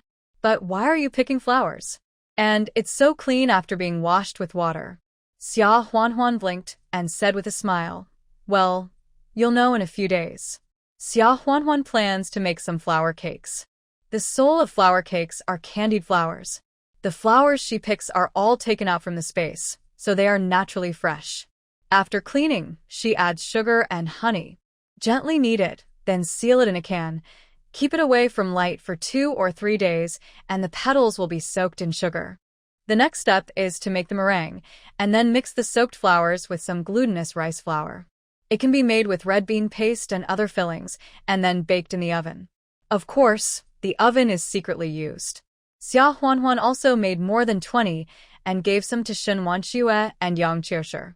Lin Yuru said that she would take the few that she left for Xia Shuangshan. Since Xia Huanhuan was pregnant and gave birth to the triplets, which were more than 8 and 9 months old, Lin Yuru basically lived with Xia Huanhuan and helped out. She takes care of the little ones. However, she always stays at her married daughter's house and gossips in the village. She will go back to Xiaojiakan for a day or 2 every now and then come back home with flour cakes. Give it to Xia Shuangshan. Xia Shuangshan said, I am a grown man. You can just keep such sweet and non-chewing food for a few kids to eat. Why are you bringing it back to me? But my hand was very honest, and I immediately took a bite of a cake. The 1,000-floor pastry was baked to be fragrant and crispy, and the filling inside was sweet and glutinous. It also had the faint aroma of flowers, which was so sweet all the way. Especially since this was made by his daughter herself. Lin Yuru couldn't help but give him a look when she saw Xia Shuangshan eating one of them and picking up the dregs that fell on the table. He teased, Who just said this is something sweet but not too spicy? Now you are not acting like a greedy cat. Xia Shuangshan glanced at her and said, "You are the only one who talks too much. My daughter made it, so can I waste it?" While the two were talking, a gray-haired woman came to visit. "Is the Shuangshan family at home?" Lin Yu saw her and hurriedly let her in. She smiled and said, "Here you are. Just got back. Aunt Li, come in quickly." Aunt Li is a widow and a midwife who can deliver babies in Xiajia village. When Lin Yu gave birth to Yan Haotian and several subsequent births or miscarriages, Aunt Li came to help. When Xia Shuangshan and Lin Yu were bullied in Xiajia village, Aunt Li she was a righteous person and had scolded Li Tsuehua several times for them in front of the villagers. However, it was difficult for Aunt Li to speak out about the Xia family. Lin Yu and Xia Shuangshan were cowards at the time, so their situation never improved. Lin Yu was always very grateful to Aunt Li. When Xia Shuangshan saw the two women chatting about home affairs, they went out to work in the fields. Lin Yu took a flour cake on the table and put it directly into Aunt Li's hand, smiled and said, "It's a good time for you to come. Give you something good to try." Aunt Li quickly wanted to refuse in these days. No one's life is rich, and there are many who fight over a bite to eat. As an outsider, how can she have the nerve to take other people's food? However, Lin Yu still insisted on stuffing it. "Give it to her." Aunt Li accepted it sheepishly. "Look at this. It makes me seem to know that you have delicious food at home, so I came here specially," Lin Yu said with a smile. "Aunt Li, look. You said, can I think that? This is a recipe my daughter learned from Beijing. It's sweet inside. Try it." Aunt Li took a bite and immediately smiled and said, "Ouch. So sweet. Is it probably marinated with wild honey or something?" After chatting for a while, Aunt Li suddenly came over and whispered, "Shuangshan family, I'm here today. Firstly, I'm visiting, and secondly, there's something I want to mention to you so you know what's going on. Don't panic when the time comes." When Lin Yu heard this, her heart skipped a beat. She couldn't stand things easily, so she quickly asked, "Aunt Li, what do you mean?" Aunt Li looked at her with a serious expression and asked, "Let me ask you, when you were about to give birth, the child you brought back, you told me at the time that you picked it up, was it a trick on me?" When Lin Yu heard that it was her daughter's matter that was mentioned, her heart felt like it was falling into a bottomless pit, and her head was buzzing with thoughts. "What did I do to you?" It was indeed picked up. Aunt Li's expression softened a little, but she still confirmed again. "You picked it up, not bought it with money?" Lin Yu was almost dying of anxiety and quickly nodded and said, "I really picked it up. If I tell a lie, I will be struck by 5 thunderbolts from heaven." "Aunt Li, you're almost mad at me, but can you tell me what's going on?" "My daughter." Aunt Li sighed and said, "If you really didn't buy or steal that child back then I would dare to go on. Actually, I'm just guessing. Just 2 days ago, I went to town and was pulled over by a woman who didn't know where she came from. She asked me if I knew if any family nearby had adopted a newborn girl more than a few days ago, more than 20 years ago. Infant. She also has a furoshiki piece of cloth in her hand, asking me to recognize it." "A furoshiki wrapper?" Lin Yu's voice trembled. "She still has the furoshiki that wrapped the little baby. It seems like it was torn off by someone. A piece is missing." Aunt Li nodded and continued, "They are all 2. It happened more than 10 years ago, and you can't determine anything with just a piece of cloth. I just hesitated a few words, said no, and left. However, when I thought about it afterwards, I still felt that this was too much of a coincidence. From the Shuangshan family, I thought. Maybe it was your Wanner's biological parents who came here." When Lin Yu heard this, she felt mixed emotions in her heart. At that time, she was pregnant with her second child, and she was about to give birth. She happened to be building rivers near the town, and every household in the commune was required to send someone to work. Lu Hongmei and Sun Yuxiu of the Xia family were also pregnant at that time, but they were only a few months old. But Li Tsuehua was the only one who wanted to be honest, so she still asked Xia Shuangshan to do the Xia family's share of digging sand and mud for river construction, which was much more tiring than farm work. Lin Yu felt sorry for her husband, so she went to deliver food to him with her big belly and stayed to help with the work for a while. At night, on their way back together, They picked up the abandoned baby girl. They came back late at night. No one in the house paid attention to it. The baby girl was hungry and weak, and her cries were as quiet as a mosquito buzzing. The Xia family didn't even notice. Lin Yuru used the only cornmeal in the house to make some corn paste. After feeding the baby girl, the other people in the Xia family didn't even notice. Lin Yuru was still worried about what to tell her family at that time, and she had to raise another child. And it's still a baby girl, which ordinary people would not be happy with, let alone the always selfish and mean Xia family. Apart from anything else, Li Tsuehua has never given her a good look since she became pregnant again. As for her own grandchildren. However, it just so happened that Lin Yuru started to have severe stomach pains in the middle of the night, and she was about to give birth. The other members of the Xia family, including Li Tsuehua, felt like they were dead, and Lin Yuru screamed in pain. Her voice was not quiet. Even Yan Haotian, who was only 4 years old when he was not abducted at the time, was so frightened that he cried when he saw his mother in such pain. There was such a big commotion, but no one came out to help. Xia Shuangshan hurriedly asked Yan Haotian to look at his mother. He went to the village to call the midwife, Aunt Li, to deliver the baby at dawn. However, Lin Yuru was tired from all the years, and the baby died at birth. Lin Yuru cried so hard that she finally thought of a way and asked Aunt Li to tell the outside world that she was giving birth to twins, a baby girl she had not saved, so she would raise her as the baby born in her own belly. Therefore, only Aunt Li and the commune knew that Xia Huanhuan was not their biological child. Lin Yuru and Xia Shuangshan both begged Aunt Li not to tell the truth, otherwise the Xia family would not be able to tolerate the baby girl. The aunt felt pity for them being bullied for being honest, so she nodded and agreed. Later, what the village knew was that Lin Yuru had given birth to twins, one of whom could not be saved, and the other was Xia Huanhuan. When Lin Yuru heard what Aunt Li said, her first reaction was that if it happened. After Wanner recognized her biological parents, would she disown her and Xia Shuangshan? But she soon felt guilty because of this selfish idea. How much had her daughter suffered with them because of their cowardice? It's normal for Wanner to really disown them. Besides, doesn't she know that their daughter is a girl who values love and righteousness? At that time, she thought that Wanner was a girl. So it was pitiful to be abandoned by her parents, so she didn't plan to reveal her life experience to avoid Wanner being sad. But now that her parents have come to find her, maybe she had something hidden back then? It would be too selfish of her to keep it secret. Aunt Li, please describe it to me. What does the person who asked you look like, and where did she come from? Aunt Li said, that woman's hair is gray. She must be 60 years old. Her clothes are quite tight. Simple. She said her surname is Wang, and she comes from Liujia village in Fan County in the north. Aunt Li said, and couldn't help but comforted her. I think that woman looks nothing like your Wanner. Maybe it's irrelevant. Don't pay too much attention to it. Even if it is, they cruelly abandoned the child, but now you have raised the child so well and married a good son-in-law like the fourth son of the Li family, and your life is prosperous. Are they coming to recognize each other again? Where in the world can such a good thing happen?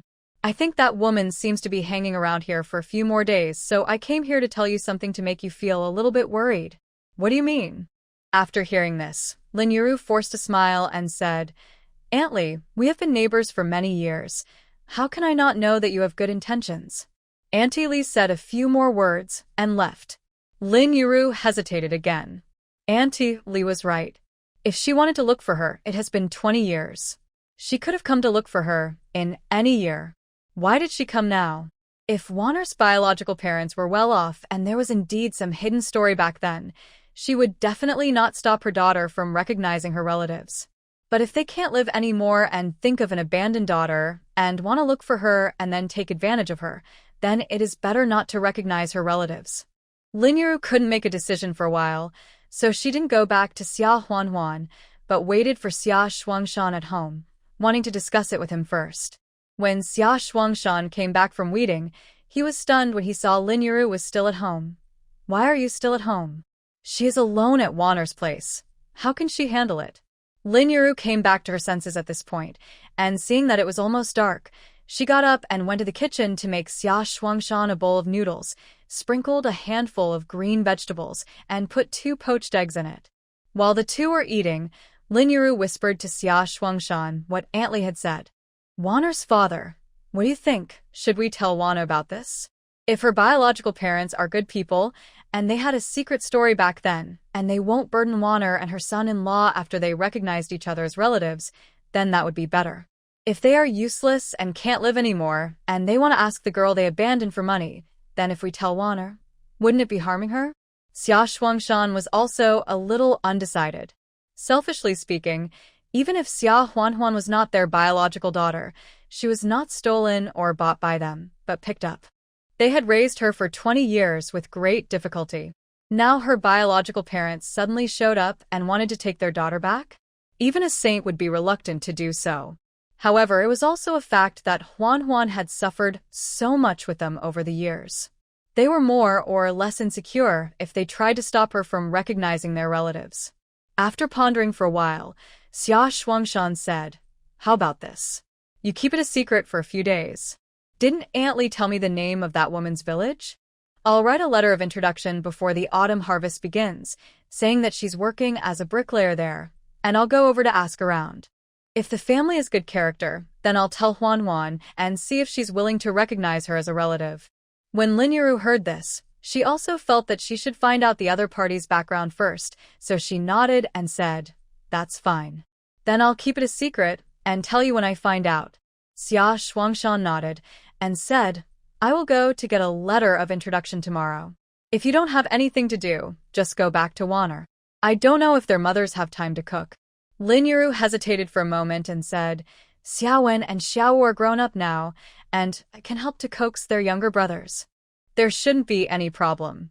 I won't go back tonight. I can't keep things secret. I'm afraid it will be exposed when I see Wanner. Xia Shuangshan thought about it and thought it was possible, so he didn't say anything else.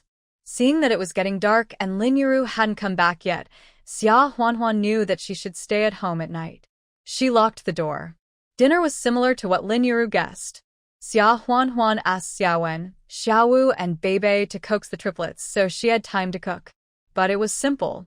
Lin Yuru was not at home, so she took out the meat buns from the space and simply fried some green peppers and pork shreds, a cold lotus root, and steamed 2 bowls of egg custard. The egg custard was still filled with chopped shrimp and small green vegetables. 1 bowl was for Xiaowen and the other bowl was for the triplets. There was also a pot of thick rice porridge. After dinner, she boiled water and asked Xiaowen and Xiaowu to take a bath. Xiaowen and Xiaowu are much older now, and they are too embarrassed to let Xia Huanhuan bathe them. Xia Huanhuan didn't make it difficult for them and let the 2 brothers flutter in the bathroom by themselves. Beibei shouted that he wanted to bathe with Xia Huanhuan. After Xiaowen and Xiaowu came out of the bath, they took rattles and paper airplanes to play with their younger brothers. Xia Huanhuan went to wash up with Beibei. At night, they lit candles and everything was gloomy, so they lay down to sleep early. In the hot summer on sunny nights, they usually moved bamboo beds to the yard or spread mats on the floor, and the whole family slept in the yard. Tonight was the same, the weather was good, and the sky was full of stars. Xia Huanhuan lay down and pointed out the names of the stars in the sky to Xiaowen and Xiaowu. This is the morning star, actually called Venus. This is the Big Dipper, and the star facing the spoon is called the North Star. If you get lost at night, you can look at the stars to identify the direction. Xia Huanhuan tested Xiaowen and Xiaowu to recite poems. Xiaowen has been in school for more than a year, and Xiaowu has been in school for more than half a year. They have learned a lot of Chinese characters. They also learned simple poems such as goose, goose, goose, and look up at the bright moon. Xiaowen has a good memory and recited them well. Xiaowu is more playful and active, easily distracted, and he recited haltingly. Every night, Lin Yuru asked them to recite to her, so now even Beibei has almost remembered it. The triplets were also held by Xia Huanhuan on the floor, and they were also shouting and clamoring. These 3 little guys are quick to understand. In the past 2 days, they have been able to call Mom very clearly. The next step is to learn to call Grandpa, Grandma, brothers and sisters. After a lot of noise, The children gradually fell silent and fell asleep. The three triplets slept next to Xia Huanhuan like three small gas tanks, their hands clenched into fists, and their profiles were like Crayon Shin-chan's profiles. So cute. Xia Huanhuan covered them with a thin quilt. After a while of cooling off, Xia Huanhuan got up on tiptoe and carried the triplets into the bed. Then she came back and carried Xiaowen, Xiaowu, and Beibei into the house. Although it was summer, the cold was very strong in the second half of the night, and the children could not stand it. Not to mention, when she first came here, Xiaowen, Xiaowu, and Beibei were still very small. Now they are almost 2 years old and have grown a lot taller. It is really difficult for her to hold them. Xia Huanhuan was just about to go to bed when she heard a knock on the door. Xia Huanhuan's heart sank. Could it be that those second-rate people in the village knew that Lin Yuru was not at home tonight, so they came to make trouble? Li Zhan was not at home all year round. Even if she did not deal with the men in the village, she could not care about the shameless people who would run around nearby at night. Xia Huanhuan quickly took out the anti-wolf stun gun and held it in her hand, then picked up a stick from the side, and then asked, "Who?" The person outside the door did not look scared and answered, "It's me." Xia Huanhuan was stunned for a moment. Who else could this voice be but Li Zhan? Li Zhan? Why are you back now? Xia Huanhuan went to the door, but still asked again in disbelief. Li Zhan replied, "Yes, it's me. The mission was completed 2 days earlier than expected, so I had a break and took a day off to come back." Xia Huanhuan opened the door and let him in. She saw that his face was untidy and his camouflage uniform was still dirty. It was obvious that he had rushed back without even having time to change his clothes. She couldn't help but feel distressed. "You are such a fool. If you are in a hurry, don't come back. Didn't I see you in Beijing a few months ago?" Before she finished speaking, she was hugged by Li Zhan. Li Zhan smiled and said, "Didn't I miss you? And the little guys?" Xia Huanhuan was helpless and asked, "Have you eaten yet?" Li Zhan said obediently, "No." Xia Huanhuan sighed and said, "I'll go boil some water, and you go take a shower. I'll make you a bowl of noodles. You can eat after you come out of the shower." Li Zhan smiled and said, "Let's make noodles first. I'm really hungry. I'll take a shower after eating." Xia Huanhuan thought about it and decided that it was okay. She went to the kitchen to prepare. She rolled out the noodles, fried a handful of beans, cut a small piece of bacon, and fried 2 poached eggs. After a while, a bowl of soup noodles with beans and bacon was ready. Li Zhan ate a large bowl of noodles in a short while. Xia Huanhuan had already boiled the water and asked him to take a shower in the bathroom. Li Zhan smiled slyly and whispered, "Wife, please accompany me." Xia Huanhuan was stunned for a moment. Then she understood what Li Zhan meant. Her cheeks suddenly turned red. She ran away from his sight, bit her lip, and said shamefully, I have washed." Ah, you. "You put me down. I will wake up the kids later." Li Zhan carried his wife on his shoulders and had no intention of putting her down. He was a big man with blood and energy, and he only had the opportunity to come back a few days a year. It was too much to ask him to endure it. "It's hot in summer, so take a few more showers to cool down. You should be quiet later. The kids will definitely not wake up." Xia Huanhuan. So if she woke them up, she would be blamed? However, protests were useless anyway. It was almost dawn when Li Zhan stopped. If Xia Huanhuan was not really tired and sleepy, she would have kicked him twice. Li Zhan was still very attentive. He covered her with a thin blanket and smiled flatteringly. "Wife, the temperature will drop at night. Don't catch a cold." Xia Huanhuan. The next morning, Li Zhan woke up early as always, refreshed. Xiaowen, Xiaowu, and Beibei woke up and found that Li Zhan was back. They all ran over excitedly and surrounded him, fourth uncle chattering non-stop. Li Zhan always brought them some small bowls when he came back. This time was no exception. He brought some bullet shells for them to play with. The triplets also woke up early in the morning and started crying. Li Zhan clumsily changed their diapers and so on. After not seeing him for a few months, Yan, Ye, and Yao Yao didn't recognize him again, but they didn't cry. They just stared at this stranger in the house with their clear and innocent big eyes. very curious. Li Zhan felt helpless and said with a smile, "You little brats, how long have we not seen each other? Don't you recognize your dad again? I'm your dad. Be good and call me dad." He hadn't received the telegram that Xia Huanhuan sent 2 days ago, but Xia Huanhuan also told him about it verbally last night, so he was looking forward to it. As a result, not to mention calling him dad, they didn't even recognize him. After hearing what Li Zhan said, I don't know if they heard that they were being scolded, the three little guys pouted and started crying. Li Zhan. He didn't seem to have done anything?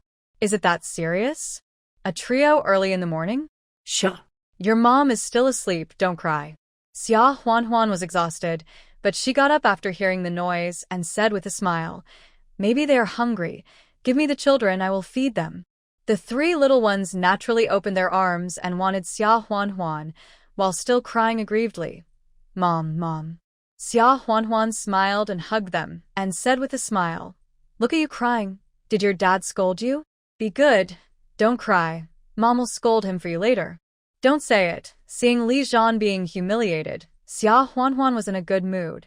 She felt that the imbalance of the three little ones learning to call dad first and then mom was made up.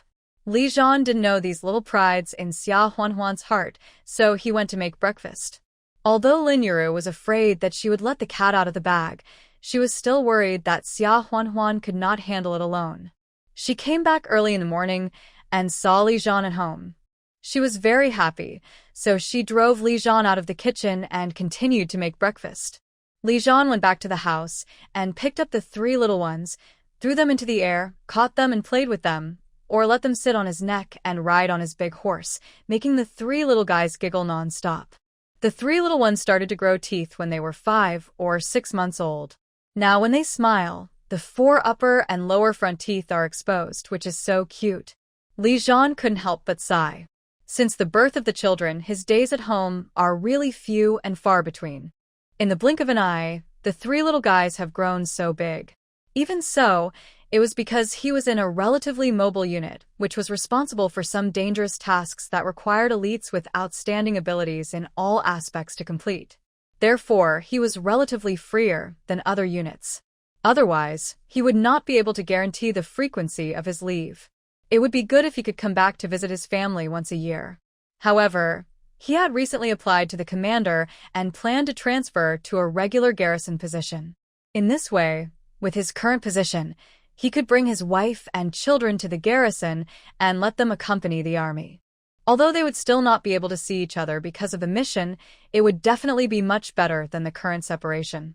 However, even if the superiors finally agreed to this matter, it would probably take until next year or the year after next to be finalized, and it was not certain where the garrison would be. When he came back this time, he also wanted to ask Xia Huanhuan's opinion first. After all, the garrison that was finally decided might be a place with difficult conditions. If Xia Huanhuan was unwilling to accompany the army, there would be no point in him transferring there. Li Zhan asked softly, "Huanhuan, I think next year or the year after, we will be transferred to a regular garrison. By then, there should be a fixed garrison. At that time, we should be able to take you and the children to follow the army. Are you willing?" Xia Huanhuan was stunned for a moment. Follow the army? The rules of the army are very strict. Although they will not be too harsh on the military dependents who follow the army, they will definitely not be as free as in the countryside. However, if I follow the army, I will have more time to meet and spend time with Li Zhan than now. After thinking for a moment, she nodded and smiled. If I can really follow the army, I will definitely take the children with me. Who told me to follow the chicken when I marry a chicken, and the dog when I marry a dog? Although freedom is very important, it is more important for the family to be together. The kids are getting older and older, and there are more boys. There is no man in the family to teach them by example. Xia Huanhuan is also afraid that they will grow up crooked. Anyway, it will be next year or the year after next. It's not that if I agree now, I will follow the army immediately. There is still some buffer time. Li Zhan was very happy to see her agree, and said with a smile, "That's fine." Lao Bai said that he would bring his wife over when the time comes, and you will definitely not be lonely over there then. Xia Huanhuan was stunned and asked, "Lao Bai? Bai Zihan? He got married?" When? Li Jian nodded and said with a smile, "Just half a month ago, and he is on wedding leave now. The leader introduced him to me last winter, and we have been dating for more than half a year, and then we are talking about getting married. He is a good person, but not as pretty as my wife." Xia Huanhuan glanced at him and scolded with a smile. "You didn't tell me when I went to Beijing last time. By the way, you gave a gift to their wedding, right?" Li Jian said with a smile. "Of course I did, 20 yuan. Xia Huanhuan nodded and said with a smile, "That's good. If you need anything over there, just send me a little less of your allowance, and it will be enough for my family." Li Jian nodded and said with a smile, "I know. I was just about to tell you that in just a month, Lu Xiangdong and Wei Bin are going to get married, and I'm thinking of giving them 20 yuan each as a gift, so I'll have to send less home." Lu Xiangdong and Wei Bin were the two guys who had come to pick up Xia Huanhuan to go to the army. Xia Huanhuan smiled and said, "It's up to you to decide. You have a lot of brothers under you, so we shouldn't be too stingy in this regard. I haven't used up all the money you sent home every month, so I'm saving it." Li Jian knew that Xia Huanhuan wouldn't be so fussy about this, but he was still moved to hear her say that. Yeah. "I know." Li Jian's vacation this time was also short, so he would only stay at home for half a day and leave in the afternoon. After playing with the three little brats for a while, the three little ungrateful ones finally got familiar with Li Jian. Suddenly, they looked up, smiled with their front teeth showing, and shouted to Li Jian, "Dad, Dad." Li Jian was stunned for a moment, and then suddenly felt a sore nose, and almost cried with joy. "You little brats. You finally know how to call me Dad?" As he said that, he picked up Yao Yao, threw him into the air, and quickly caught him, making Yao Yao grin non-stop. Seeing this, Yan Yan and Ye also opened their arms to Li Jian, wanting to lift them up high. Li Jian took turns to pick them up and play with them. Xia Huanhuan was washing Li Jian's muddy clothes outside. When she heard the noise, she came in to take a look and quickly stopped him with a smile. "Stop playing. What if you don't catch it and it falls?" Li Jian chuckled and said, "It's okay. I'm keeping it in mind." However, he still didn't throw it up again. He just held it up high to play. After a while, the three kids were tired and fell asleep. Li Jian covered them with a thin blanket and came out. "Wife, I'm going to lie down in the mountain." Xia Huanhuan knew that he was going to hunt, so she didn't stop him and said, "Aren't you leaving in the afternoon? Come back early." Li Jian agreed and left. Xia Huanhuan now takes out some wild rabbits, pheasants, wild boars, etc. from the space every once in a while and puts them on the mountain. Occasionally, she will also put 1 or 2 wild deer. Sometimes you can run into the big snow wolf. It's been almost 2 years. The little snow wolf cubs that walked crookedly back, then have grown up. 2 of them have even given birth to cubs. The snow-white little of fluff follow their mother and bark at her fiercely. Xia Huanhuan doesn't get close to them. She releases a big fat pig as an extra meal for the snow wolf family. Because of her release, other villagers in nearby villages now find it easier to hunt in the mountains, and there is more meat on everyone's table. This matter was discussed for a while when the village was enjoying the cool air or after dinner. No one knows the reason. They all guess that it is probably because the weather was good this year and there was enough wild food on the mountain, so they reproduced and grew well. Anyway, the food is much richer, and everyone is happy. They are also glad that they didn't cut down the trees on the mountain last winter. Otherwise, how could there be so many wild animals to hunt this year? Other things, there is no heart to get to the bottom of it. Xia Huanhuan remained calm. Everyone thought that hunting was easy, so it wouldn't be so strange for her to go into the mountains from time to time and bring back more wild rabbits, pheasants, etc. At around noon, Li Jian came back with a half-grown wild deer in the backpack on his back. Xia Huanhuan was also surprised and impressed. There are wild boars and wild roe deer in the mountains in this area, but wild deer are not very common. She really only released 1 or 2, but Li Jian caught them all. "I haven't seen wild deer in this mountain for many years, and I actually encountered one this year. Although it's not too big, it's enough to eat for a while," Li Jian said with a smile. Xia Huanhuan and Lin Yuru hurried over to take the backpack. Lin Yuru went to the kitchen to get a kitchen knife and asked Li Jian to skin the deer. Li Zhan smiled and said, Mom, just use a small knife to skin the deer. I have it with me. Lin Yuru was absent-minded because she had something on her mind. After hearing what he said, she smiled and said, Alas, I am confused. She went to the kitchen to get a bowl to collect the deer blood. Li Zhan whispered to Xia Huan, is Mom worried about something? Xia Huan also saw it and said, I'll ask her later. By the way, don't do this yet. Go to the lotus pond outside and dig some lotus roots. There are also fish in the pond. Catch 2 of them. Xia Huan told Li Zhan in a letter about planting lotus and raising fish in the pond. However, when he went out early this morning, he was really shocked to see the lotus pond in front of him, with green leaves and pink lotus, a magnificent scene. His wife is really amazing. Okay. Li Zhan agreed, took off his clothes, and jumped into the lotus pond in his shorts to catch fish and dig lotus roots. Xiaowen, Xiaowu, and Beibei all ran to the edge of the pond excitedly and squatted to watch. The lotus roots were easy to dig, so they found the lotus leaf stems and groped down.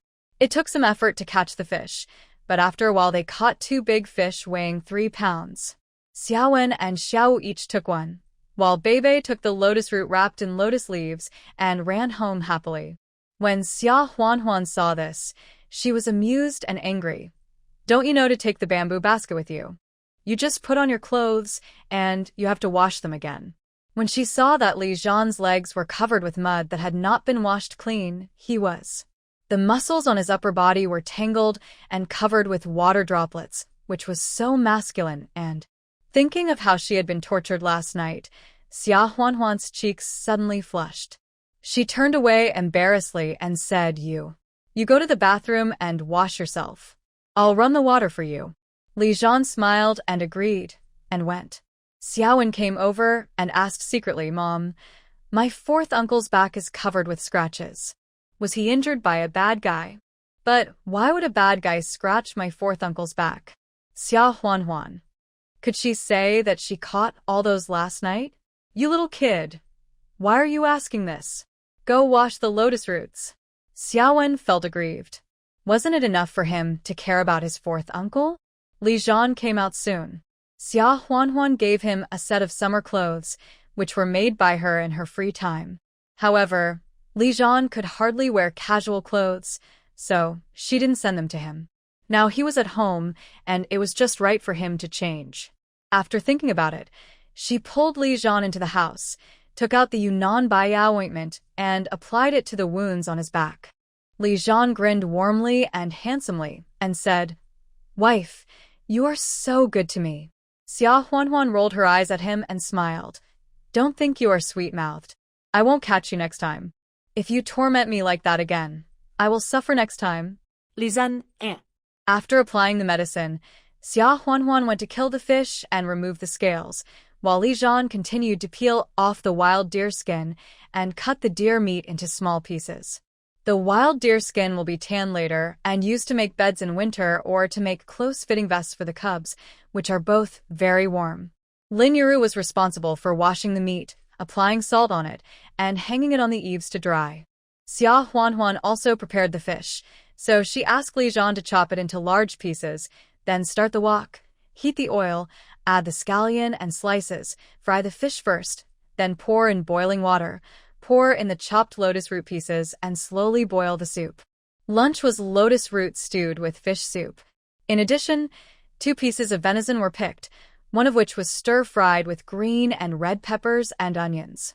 For the remaining piece, Xia Huan asked Xiaowen and Xiaowu to bring the coal stove used in winter to the kitchen and put an iron net on it with a little charcoal left over from winter, and then sliced the venison into thin slices and grilled it directly. In the past, I watched the scene of eating grilled venison on a snowy day and dream of red mansions, and I drooled every time I saw it. Although it is summer now, it does not affect the freshness and fragrance of grilled venison. In addition, 2 green vegetables were fried, mixed flour buns were heated, and a pot of millet porridge was cooked, and a hearty lunch was ready. Xia Huan wanted to call Xia Shuangshan to eat together, but Lin Yuru said, Your father. went to another county to do bricklaying work early in the morning, and he will probably be away from home for several days. Xia Huanhuan was stunned. Every time Xia Shuangshan went out to work, he was in a nearby commune. This time, he went directly to another county? He's going out of the county? Why so suddenly? There was no news in advance. Hey. Lin Yuru said with a forced smile. He said there was a sudden job and the salary was not low, so he left early in the morning. Did my father bring enough money? Travel expenses, and so on. Lin Yuru said, hey. He brought enough money. Your brother now sends us 10 yuan every month. Your father and I are richer than other families in the village now. Xia Huanhuan didn't think much about it. She thought that Lin Yuru was not right today. She must be worried about Xia Shuangshan going away, so she said, don't worry too much. He is such a big man. Nothing will happen to him. After dinner, Li Zhan packed up and set off. Xia Huanhuan asked Li Zhan to take all the flour cakes she made yesterday, which were about 7 or 8.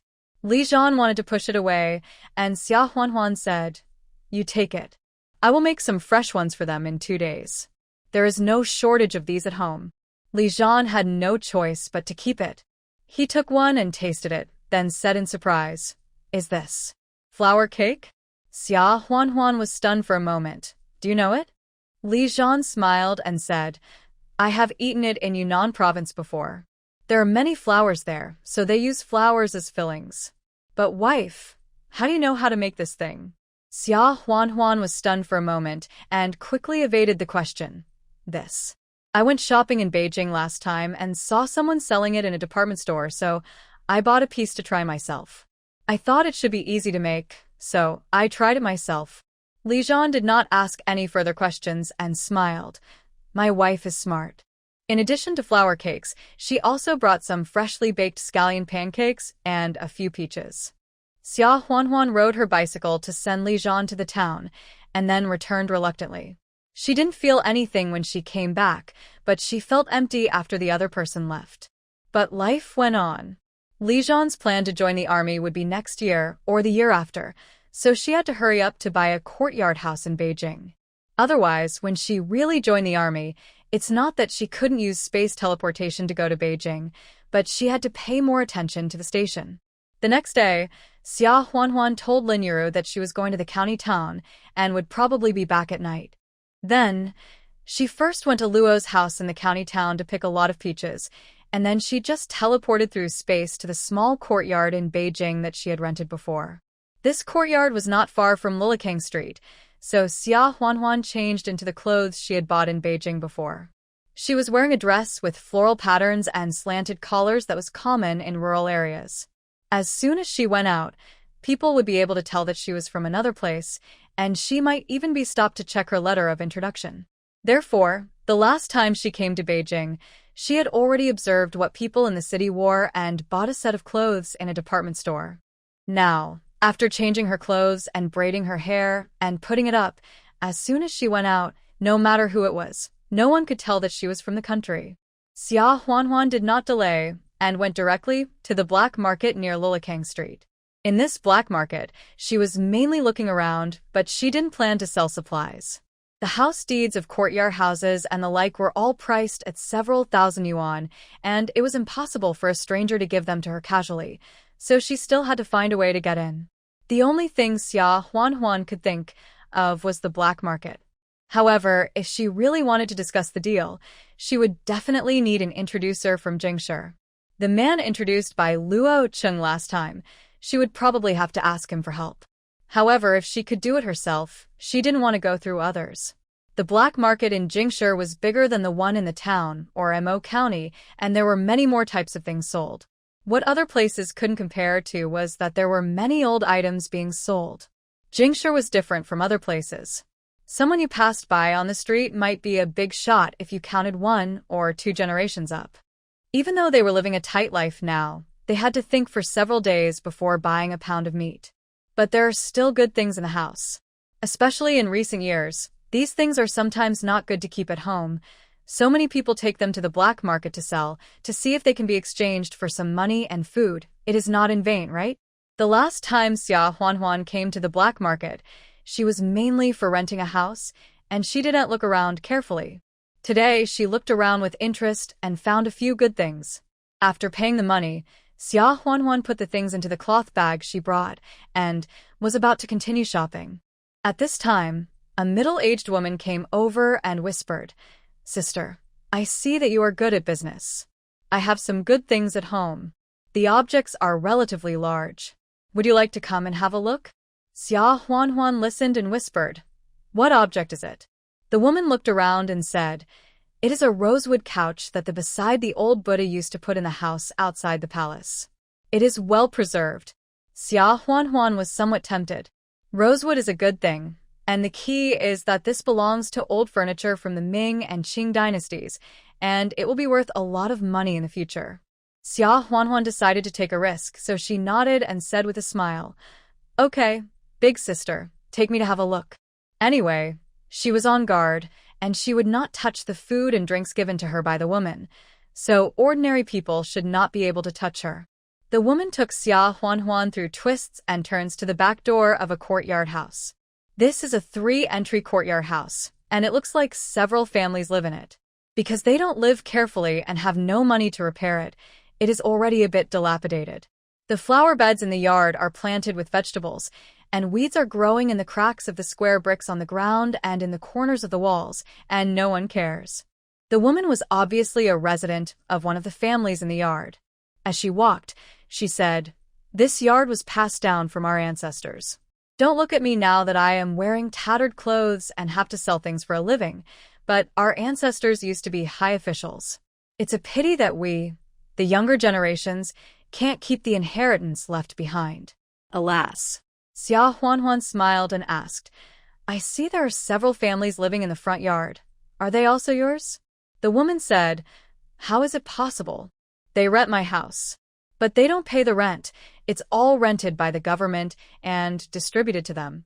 We are considered lucky. Our parents have worked for the country, so we can still collect rent.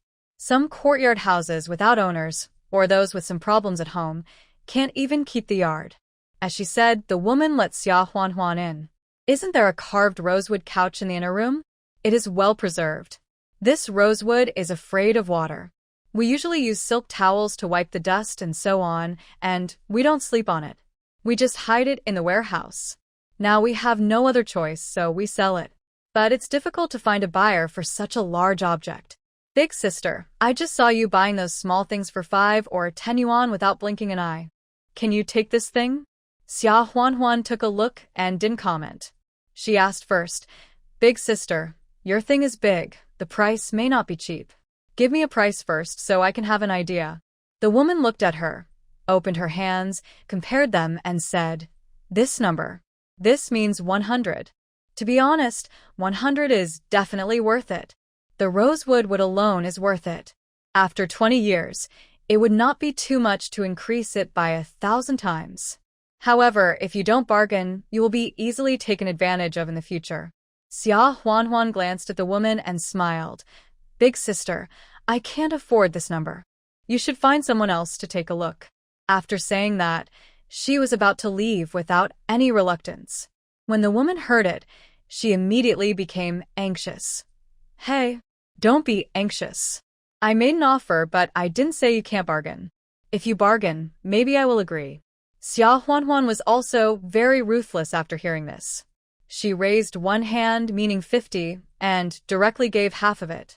The woman almost got angry. "Big sister, you don't seem to be sincere when you offer this price. How about this, 95, you take it away, okay?" Xia Huanhuan smiled and said, "Big sister, 95 and 100 are only 5 yuan apart. If I can take out 95, do I still need the 5 yuan? After bargaining for a long time, it was finally decided at 80, and someone was asked to help carry it to Xia Huanhuan's residence. The woman's psychological price was 70, which was also satisfactory. Xia Huanhuan was not vague, and directly took out 80 yuan and gave it to the woman. The woman's eyes were wide open.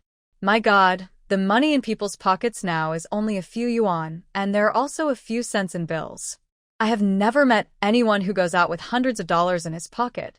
The woman asked Xia Huanhuan to wait for a while, and then she went to find her husband to pull a cart over and help carry the couch to Xia Huanhuan. Xia Huanhuan told the address and followed the cart back to the rented house. She was not afraid of exposing the house because she would definitely let people know if she bought more in the future. As for the things she bought, she would definitely put them in the space when no one was there so she would not be afraid of thieves. When the couch was delivered, Xia Huanhuan thanked the man, and when the man left, she put the couch directly into the space, then locked the door and went out to the sanatorium. Just like last time, she sent some food, eggs, and the like. The food was for the sanatorium, and the eggs were a snack for Grandma Luo. When Grandma Luo saw Xia Huanhuan, although she didn't say it, she was obviously happy. Xia Huanhuan took out the peaches to show her and said, "Aunt, these are fruits from the old peach tree in the yard. I thought you would like to eat them, so I picked some and brought them to you." Grandma Luo's eyes were a little cloudy. She raised her hand to wipe her tears and kept saying, "Good. Good." Xia Huanhuan asked the nurse for an enamel cup and a spoon, cut the peach flesh into small pieces, crushed it with a spoon, and gave it to Grandma Luo to eat. The peach juice was sweet and refreshing, and Grandma Luo ate a lot of it. She asked Xia Huanhuan again, "Your 3 little kids are more than 8 months old now, right? Are they strong? Are they obedient?" Can they eat now? Xia Huanhuan answered one by one and smiled. "Aunt, next time I will bring you a photo of them. It's not convenient now. When it's convenient, I will bring them to see you." Grandma Luo couldn't help but be stunned for a moment, and then her face was a little flattered and unnatural, and she said, "Really? Really?" Okay. She was actually just looking at Xia Huanhuan at the time and thought that this girl had a good eye, so she half sold and half gave away the house. She really didn't expect that there would be a future where Xia Huanhuan would come to see her. She had no shortage of money, but she was really lonely. Xia Huanhuan came to see her and brought her peaches from the old house, which was more precious than giving her money. After accompanying the old lady for a while, Xia Huanhuan went back home. 2 days later, she came to Beijing again. This time, for some reason, as soon as she arrived at the black market, she felt as if she was being stared at. Xia Huanhuan didn't say anything and didn't buy anything. She left the black market and was about to walk back. Not long after she walked, she was surrounded by several people who looked like ruffians in an alley. "Big sister, I heard that a few days ago, you bought the broken bed of old Chui's family for 80 yuan? I happen to have a blue and white porcelain vase left by my ancestors that I want to sell. I don't want a lot. It's worth at least 100 yuan. Big sister, do you think you can buy it?" A man who looked like the boss said casually. Xia Huanhuan understood after hearing this. To put it nicely, it was forced buying and selling, and, to put it bluntly, it was an attempt to rob. When she went to the black market, she always put the stun gun directly in a cloth bag. Now she held it secretly in her hand and said with a smile, "What blue and white porcelain vase? If it's worth 100 yuan, it's not impossible for me to buy it." The man was surprised to see that Xia Huanhuan was not afraid in the face of 5 or 6 big men, and nodded his chin towards one of his men. The man immediately brought out a porcelain bottle. Xia Huanhuan didn't even need to look at it carefully. She knew that it must have just been fired, and it was still relatively shoddy. No one would buy it if it was sold for 50 cents. This bottle, if Big Sister says it's worth 100 yuan, everything is fine, and we will send Big Sister back home respectfully. If you say it's not worth it, that would hurt our feelings. Xia Huanhuan sneered, looking cold and charming, and said, "If I say it's not worth it, how would it hurt our feelings?" The leader didn't expect that a weak woman would dare to ask, and laughed twice and said, "I see that the eldest sister is so beautiful, and our brothers are all bachelors." Hee. "That's right. Brother Kai, you see I don't have a partner. Why don't you give this to me?" A small gangster said casually, ran in front of Xia Huanhuan, and raised his hand to touch Xia Huanhuan's face. Xia Huanhuan sneered, raised her foot and kicked the man between the legs, and then, the stun gun in her hand was directly pressed against the waist of the small gangster. The small gangster was trembling all over, and he couldn't get up from the ground. The stun gun was placed in a cloth bag, and other people couldn't tell what was going on for a while. They just knew that this delicate and weak young wife just used her hand to hit the man, and the man fell down. Therefore, they were a little confused about Xia Huanhuan's background, wondering if she met the legendary martial arts master who could press acupoints or something. The leader called Kai Ge looked at Xia Huanhuan angrily. In this area, there are not many people who dare to give him such a face. Another subordinate pointed at Xia Huanhuan. You. Why did you attack without saying hello? Do you understand the rules of the martial arts world? Xia Huanhuan looked at him as if he were a fool and said coldly, You, a group of grown men, are blocking a woman like me, and you think you are following the rules of the underworld? The others looked a little embarrassed. However, think about how generous this young girl was in the black market a few days ago, spending $5 or $10 without blinking an eye. The couch in Chui Xiaodong's house has been on the black market for almost half a year, but it has not been sold because the price was too high. It is said that this girl didn't even hesitate and bought it at once. She has no man following her. She is a real sucker. You say they don't care about it, but there are many people who are. Kai Ge sneered. Since this big sister refuses to accept the toast, let's go and have a chat with the big sister. Go. Several people rushed up immediately, and Xia Huanhuan was not panicked. With her fists and feet, and the help of the electric shock device, she knocked down 2 people in a few seconds. While they were fighting, someone suddenly shouted, Stop fighting! Stop fighting! Dahe is coming. Brother Kai was obviously also shocked. His voice seemed to be trembling. Dahe? Didn't he go out of town? Why is he back? The people who besieged Xia Huanhuan also seemed to be very scared, and their hands and feet movements stagnated. Xia Huanhuan was not vague either. She kicked one down with 1 foot and shocked 2 more with electric shock device. After a while, 5 or 6 people were knocked down by a woman, and the group of people were speechless.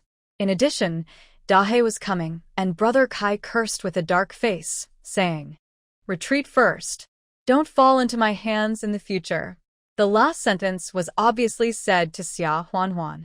Xia Huanhuan sneered, and just when everyone else stopped, Xia Huanhuan suddenly rushed to Brother Kai and kicked the man between the legs.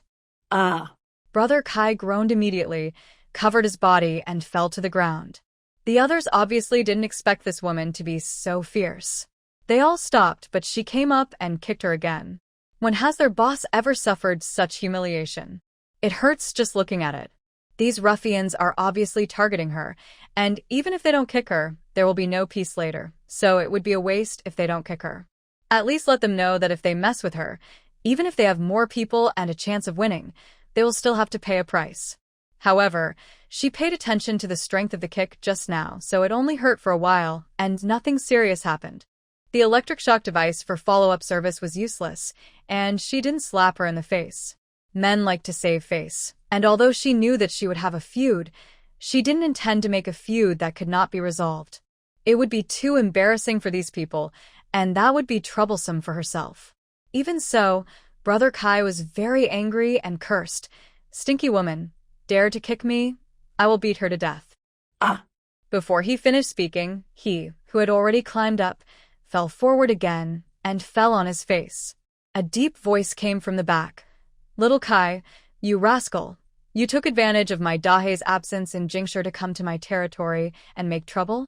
You are looking for a beating. Also, you are a group of men surrounding a female comrade? You are really promising. You have disgraced the men in Jingshi. The few people who came with Dahe had already hooked the arms of a few people under Kai Ge and laughed nonchalantly. What's the matter? Do you look down on Brother Dahe or what? Didn't I warn you last time not to do such despicable things in this area?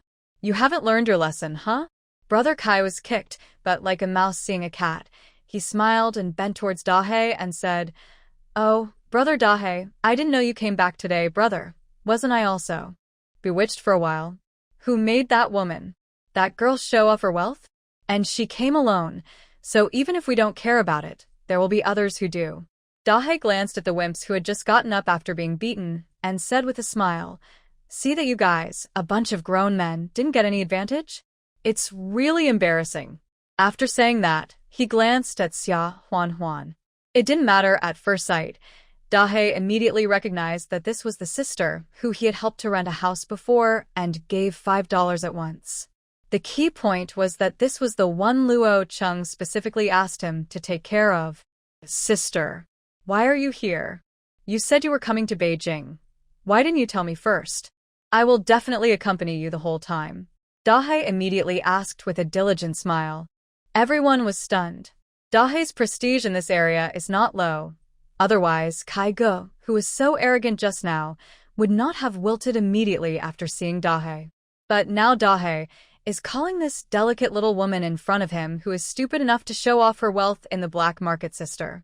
Xia Huanhuan actually didn't want to deal with Dahe so soon, but since she was recognized, she admitted it generously, nodded to Dahe, and said nothing.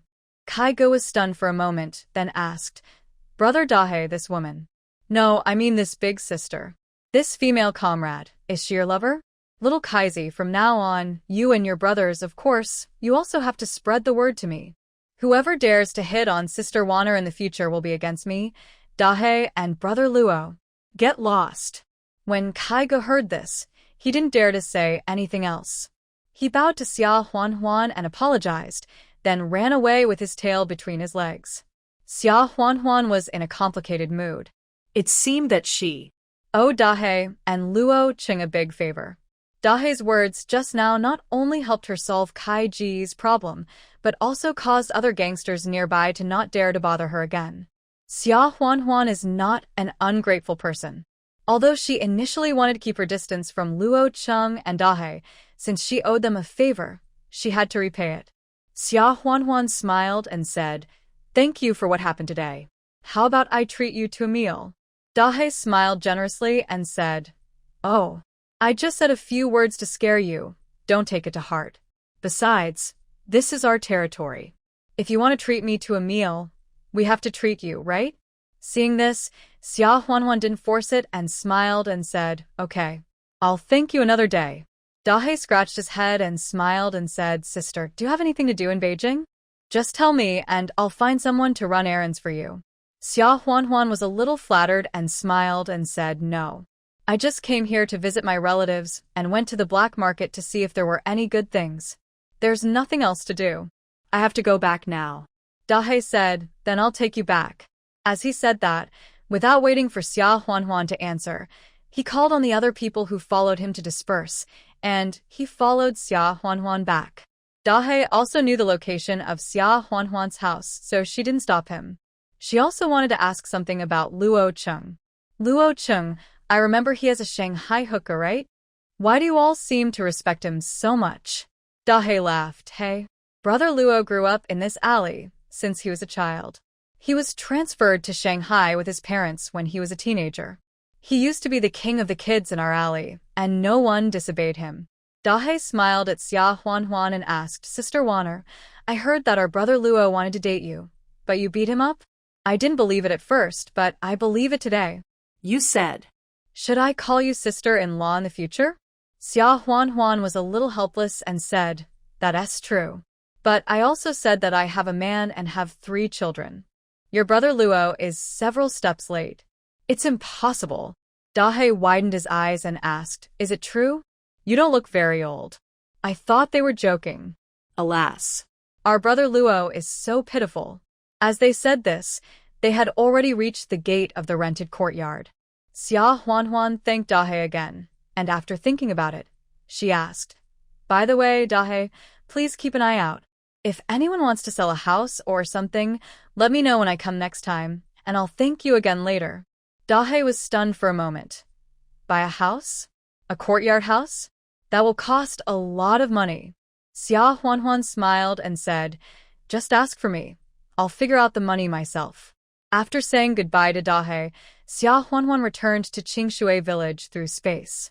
Although she told Dahe confidently that she had money, in fact, she only had more than 10,000 yuan on hand. Supplying materials to the canteens of the 2 factories in the county now costs 500 to 600 yuan each time.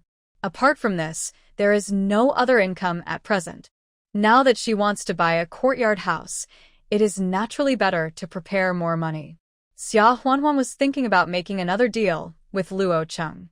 She told Dahe that she was going to buy a courtyard house so she couldn't hide it from Luo Chung. They would definitely have to deal with each other in the future. Moreover, Xia Huanhuan felt that people like Luo Cheng had connections, means, and courage. After a few years of liberalization, they would definitely be the first to get rich. They might be rare business partners in the future, of course. They might also become business competitors. Anyway, it was still risky to deal with people like them these days, so she had to keep a distance from them before, but she couldn't cut off all contact. She still had to maintain the necessary contact. Xia Huanhuan was pickling sour beans while thinking about these things. Now the cowpeas in the vegetable garden are in the blowout harvest period. Every few days, she would pick a basket of them. Xia Huanhuan had already sent some to Secretary Zhao's family, Aunt Wu's family, Zhou Qiuhe's family, and of course, Shen Wanqiue and Yang Qiusher's families. But they couldn't be eaten in time, so they had to be made into sour beans or dried beans for preservation. The pickled beans were pickled in the same way as last year. In addition to pickled beans, crisp cucumbers, young, wild peppers, and 2 jingtiao peppers were also pickled. Dried beans were also simple. First, boil the beans in water and then dry them under the sun. Dried beans can be stored. In winter, soak them in hot water to soften them and then stir-fry them with bacon, chicken, etc., which are all delicious. While they were being made, Lin Yuru and Xia Shuangshan came in with heavy hearts. Xia Shuangshan had been out for 5 or 6 days and only came back last night. Therefore, Lin Yuru went back to Xia village yesterday.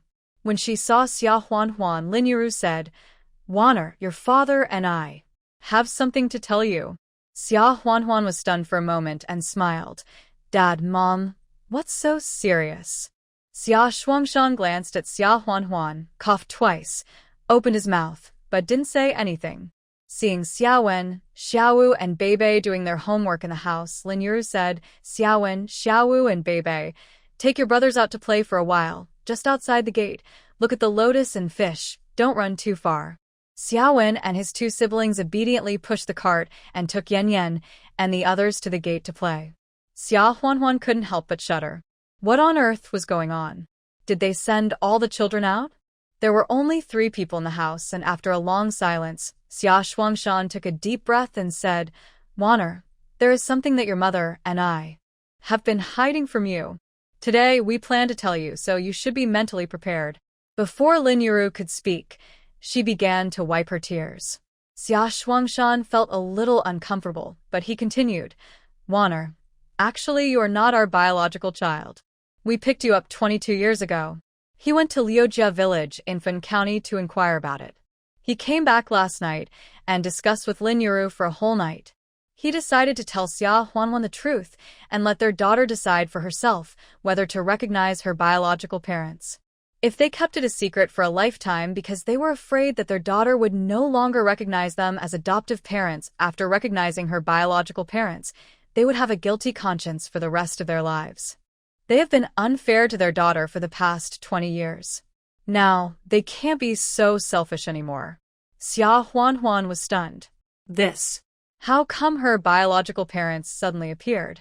Lin Yuru wiped her tears and told her about how she was picked up as a baby and about a woman who came to the town to inquire about it a few days ago with a piece of bag with a broken corner. Xia Huanhuan listened and said, "So, Mom, you were uneasy the past 2 days. Not because you were worried about my dad going away, but because of this matter?" Lin Yuru nodded. Xia Shuangshan went on to say, "I went to Liujia village in Fen County a few days ago to inquire about it. It is estimated that the people who came to look for you are a widow named Wang. However, she should not be your biological parents. Your biological parents should be a couple in that village. The man is called Lu Yuliang, and the woman is called Li Ernie. There is also a son in his 20s in the family, who should be your brother. He is not married yet. There are also 3 younger brothers and 2 younger sisters. They live in a very poor way." Xia Shuangshan paused and continued, "Waner, given the situation of your biological parents' family, if you were to recognize them as your relatives, then they would definitely drag you and Li Zhan down. Your mother and I thought about not telling you. But then we thought about it and realized that you are grown up now. We are afraid that when they really come to look for you in the future, you will not be mentally prepared, and you will blame us for hiding it from you. So we still plan to tell you. Your mother and I selfishly don't want you to recognize this relative. You married Li Zhan and finally had 2 years of good life. That family. I don't think it's much better than the Xia family. If you really recognize them as relatives, it will be a bottomless pit in the future. Xia Huanhuan listened to these words as if she was listening to someone else's story, then analyzed calmly and asked, Dad, you said that the widow Wang came? Since my biological parents are from the same village, why didn't they come here themselves? Why did they let an unrelated woman come? Xia Shuangshan and Lin Yiru looked at each other. Xia Shuangshan said with some difficulty, I asked in the village, and I heard that the widow Wang has a bad reputation. The villagers said that she sometimes does things to mess with children. If someone in the village has a child and can't afford to raise it, they will ask her to find a head and give it away. After hearing this, Xia Huanhuan understood. So, it is possible that my biological parents gave birth to me and couldn't raise me, so they asked the widow Wang to give me away, but I don't know what happened. The family that adopted me didn't want to raise me anymore, so they threw me on the roadside, and then you, my father and mother, picked me up? It sounds good to say that she gave her away. Maybe her biological parents even received benefits. It's just selling your own child in disguise. Lin Yiru said quickly, Wanner, it's not necessarily the case. Maybe there was something hidden back then, such as your parents accidentally lost you when they came here to visit relatives, and they didn't necessarily abandon you on purpose. Just now, Xia Shuangshan and Lin Yiru didn't mention the matter of Widow Wang because they were afraid that Xia Huanhuan would know that she was abandoned and feel sad. Unexpectedly, their daughter was so smart that she asked the question right away. Xia Huanhuan smiled and said, Mom, you don't have to comfort me. I'm not a child anymore, and I won't be sad for those irrelevant people. Lin Yiru and Xia Shuangshan looked at each other again, hesitant to speak, but finally asked, Then Wanner, will you recognize them? Xia Huanhuan didn't hesitate at all, and said lightly, No. She was not a fool.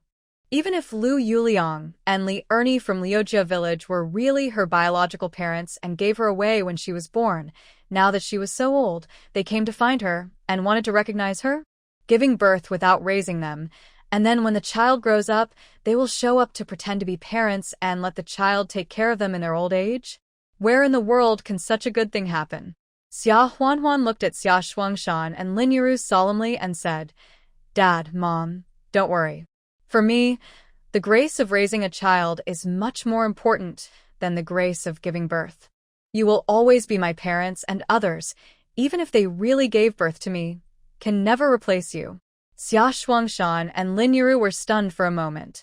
They discussed it all night last night and had already made the worst plan in their hearts. That is, their daughter recognized her biological parents, took her biological mother to take care of the family, and let Lin Yiru go back to the Xia family. In the future, she might gradually alienate them, the incompetent adoptive parents. They never thought that it would be the best ending. Even if their daughter knew that they were not her biological parents, she still had no grudges and still regarded them as her parents. Oh. Good. Good.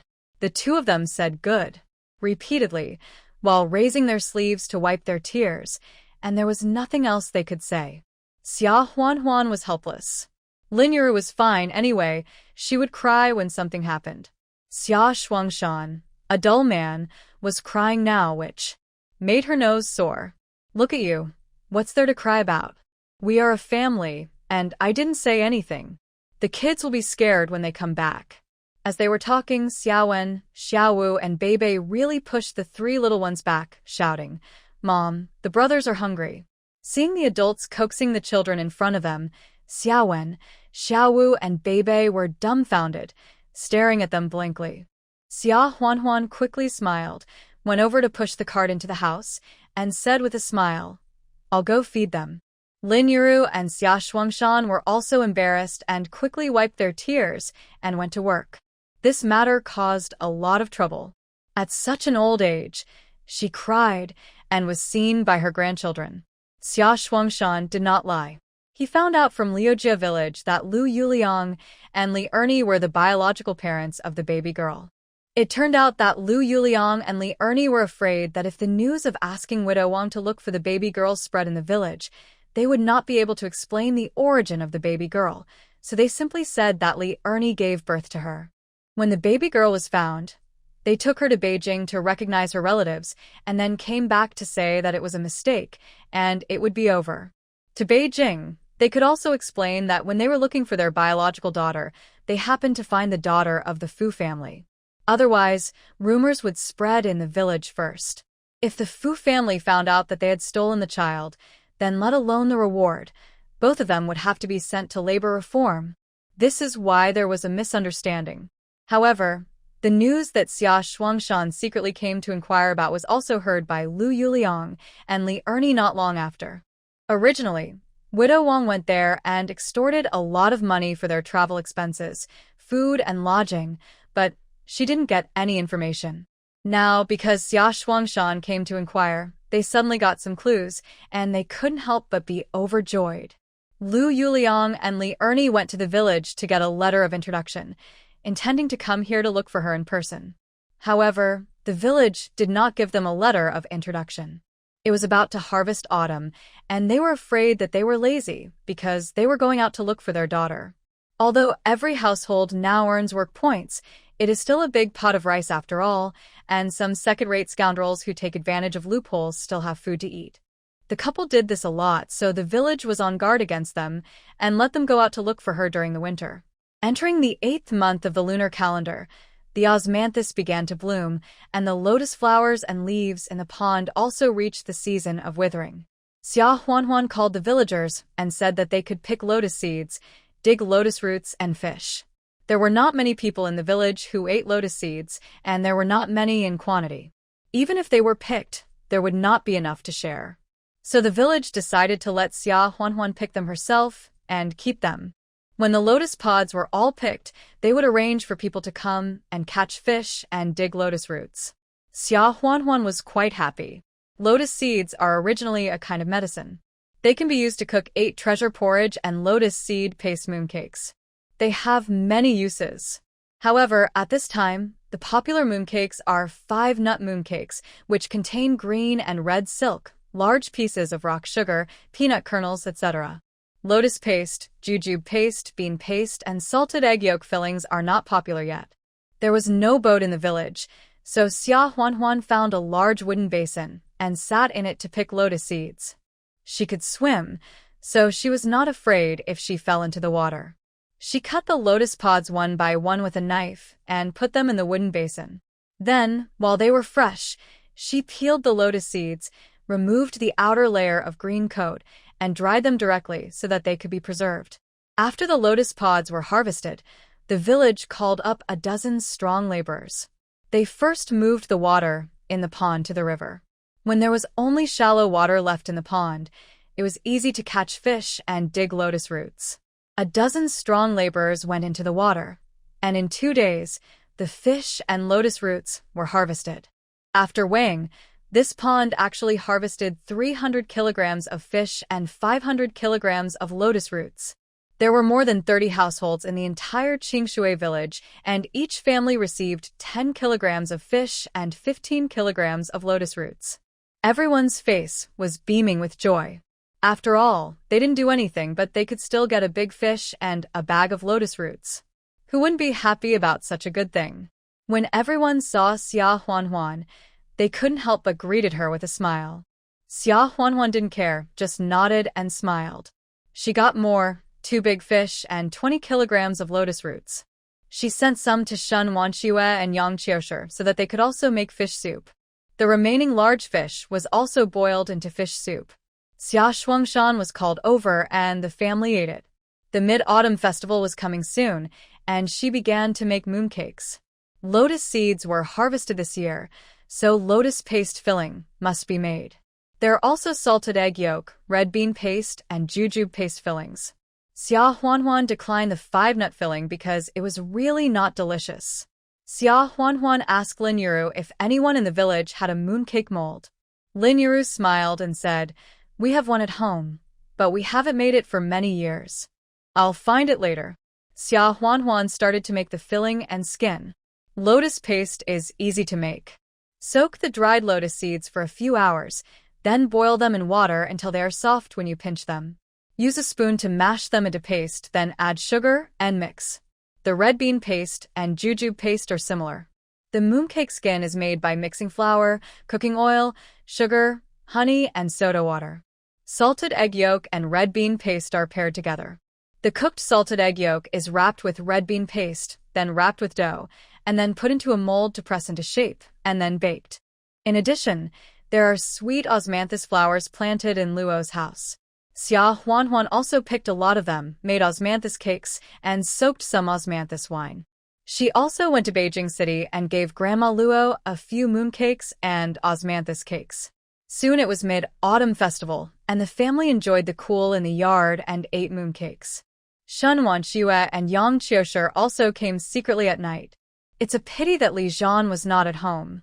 Yan Yan, Ye, and Yao Yao have learned to stand up with the help of something, but they dare not walk. When the adults tease them, they still have to squat down tremblingly and then crawl over with all four limbs. Shen Wanxue and Yang Qiushi were so happy that they hugged them in their arms and teased them. There was a cold moon in the night sky. Shen Wanxue looked up and could not help but mutter, "May we live long and share the beauty of the moon even though we are thousands of miles apart." As she muttered, her eyes became red. August 15th is the day for family reunions, but unfortunately her family is still scattered and cannot be reunited. When Bebe saw her, he ran over and snuggled up to her, asking, "Grandma Shen, why are you crying?" Shen Wanxue quickly wiped away her tears and said, "Alas, Grandma is not crying. There are bugs in my eyes." Bebe gave her the mooncake in her hand and said, "Grandma Shen, eat the mooncake." "Alas." "Thank you, Bebe, Grandma will eat it." Shen Wanxue smiled. At this time, Yi in her arms suddenly pointed at the moon in the sky with his little hand and shouted, Shen Wanshue's heart almost melted. She looked up at the moon and said with a smile, "The moon is so bright tonight." Xia Huanhuan took out the soaked osmanthus wine and said with a smile, "Moon watching will be missing something without wine. Let's have a drink together and wait until next year. We will surely be reunited." Li Zhan didn't know whether he ate the mooncakes or missed her and the kids. After the Mid-Autumn Festival, the village began to prepare for the harvest and planting of winter wheat.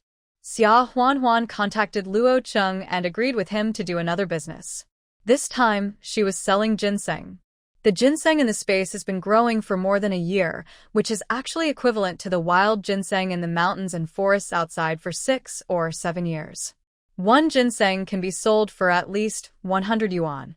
Xia Huanhuan did not take out more, only 20 ginsengs, and the price to Luo Cheng was 50 yuan per ginseng. Luo Cheng sold it to pharmacies or individuals through channels, and it could be sold for about 80 yuan. The difference of one ginseng is 30 yuan, and the profit of 20 ginsengs is 600 yuan. Moreover, ginseng is not like cotton or wood last time. One ginseng weighing 3 taels is already the best. Therefore, it is light in weight and does not take up space. There is almost no transportation cost. There is only the risk of being caught in the transaction. Therefore, it can be said to be a huge profit. Luo Cheng is no longer surprised that Xia Huanhuan can get anything. Xia Huanhuan said that she picked it from the mountain, so he just smiled. If you say you picked one ginseng, he may believe it, but if you say 20 ginsengs are of such good quality, no one will believe it. However, the prerequisite for doing business with Xia Huanhuan is not to ask about the source of the things, so he did not ask. Originally, I should have asked for 61 trees, but thanks to you and Dahe for helping me in Jing City last time, I'll give you a discount of 10 yuan per tree this time, and it won't happen again. Xia Huanhuan said with a smile. Luo Cheng grinned and said, "It's just a piece of cake. Why do you take it so seriously?" "But I heard from Dahe that you were asking about the courtyard houses in Jing City." Xia Huanhuan didn't expect to hide it from Luo Cheng, so she nodded and said with a smile, "Yes, you grew up in Jing City, too? If you know anything about it, please help me check it out." Luo Cheng smiled and said, "Courtyard houses are good things, but now many people only have the title deeds, but they can't make the decision. Those who can make the decision probably don't mind spending a few thousand yuan, so the price won't be low. A few thousand or 10,000 is probably just a base number. Do Do you have enough money saved? Even if Xia Huanhuan made a profit of 10,000 yuan without any investment, she only earned 1,000 yuan from the 20 ginsengs this time. Xia Huanhuan glanced at Luo Cheng and was convinced by what he said. If she really thought that several thousand or 10,000 was just a base number, then her previous estimate was too low. With the money on hand now, even if she wanted to buy something, she could only buy a house of average quality, and that's when people are short of money and are in a hurry to sell. Luo Cheng changed the subject and said with a smile, "But why did you buy a courtyard house? You are not a Beijing resident, right? You can't live in it, right?" Xia Huanhuan glanced at him and didn't say it clearly but smiled and said, "This is my private matter. I have no obligation to tell you, right?" She was not stupid. If she told him about the current courtyard house, it would appreciate thousands of times in the future. Wouldn't that create competitors for herself? Seeing that she didn't say anything, Luo Cheng didn't force her and smiled and said, "Okay. But since you are short of money, feel free to find me next time you have something good. I really like doing business with you." Luo Cheng paused for the last sentence, obviously on purpose. Xia Huanhuan couldn't help but glance at him. She didn't want to deal with Luo Cheng too much, and there was another hidden reason.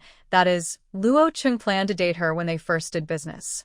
Although she clarified it at the first time, it was after all in a melon field and a plum field. If Li Zhan knew about it in the future, I'm afraid that the jealous Li Zhan would be very jealous. "Luo Cheng, I should have told you that I have a man. Next time you make such a joke and disrespect me, there will be no next transaction," Xia Huanhuan warned solemnly. Luo Cheng listened and scratched his head in some trouble. After hearing that Xia Huanhuan was married last time, he didn't have any improper thoughts. Today he was just being a gangster out of habit. Luo Cheng smiled solemnly. "I was wrong. There will definitely not be a next time. I'll see how the ginseng sells this time. If it's good, you can see if you can get some more. The risk is much smaller." Xia Huanhuan nodded and went back. She made 1,000 yuan from the ginseng she sold this time, and now she has about 15,000 yuan on hand. If the ginseng is really popular, then the money will come much faster. She thought that before buying a courtyard house, she must have at least 30 or 50,000 yuan to have the confidence to negotiate the price with the seller. As the 9th month of the lunar calendar came, the chestnut trees on the mountain began to drop chestnuts. Xia Huanhuan, like other women in the village, went up the mountain to pick chestnuts with a backpack. She missed the trip last year because she was pregnant. Naturally, I don't want to miss it this year. Xiaowen and Xiao started going to school again. After school, they would come to pick chestnuts and cut some grass to feed the lambs at home. The simplest way to eat chestnuts is to make them into sugar-fried chestnuts. Xia Huanhuan also made a chestnut paste cake for Xiao's birthday. In September, the autumn harvest officially began. Everyone went to the fields to pick corn, harvest peanuts, harvest soybeans, and dig sweet potatoes, etc. They were so busy that they were exhausted and couldn't even straighten their backs. Xia Huanhuan is still doing the same thing as when she was harvesting wheat. She only does the required work points, so it's relatively easy. Zhou Qiuhe became pregnant in March, and now she's 6 months pregnant. Her belly is so big, and seeing Li Jia working so hard, she can't bear to let him go, so she asked for leave from the town supply and marketing cooperative and came back to help with the harvest. She has 3 children, and if the one in her belly is born, she will have 4.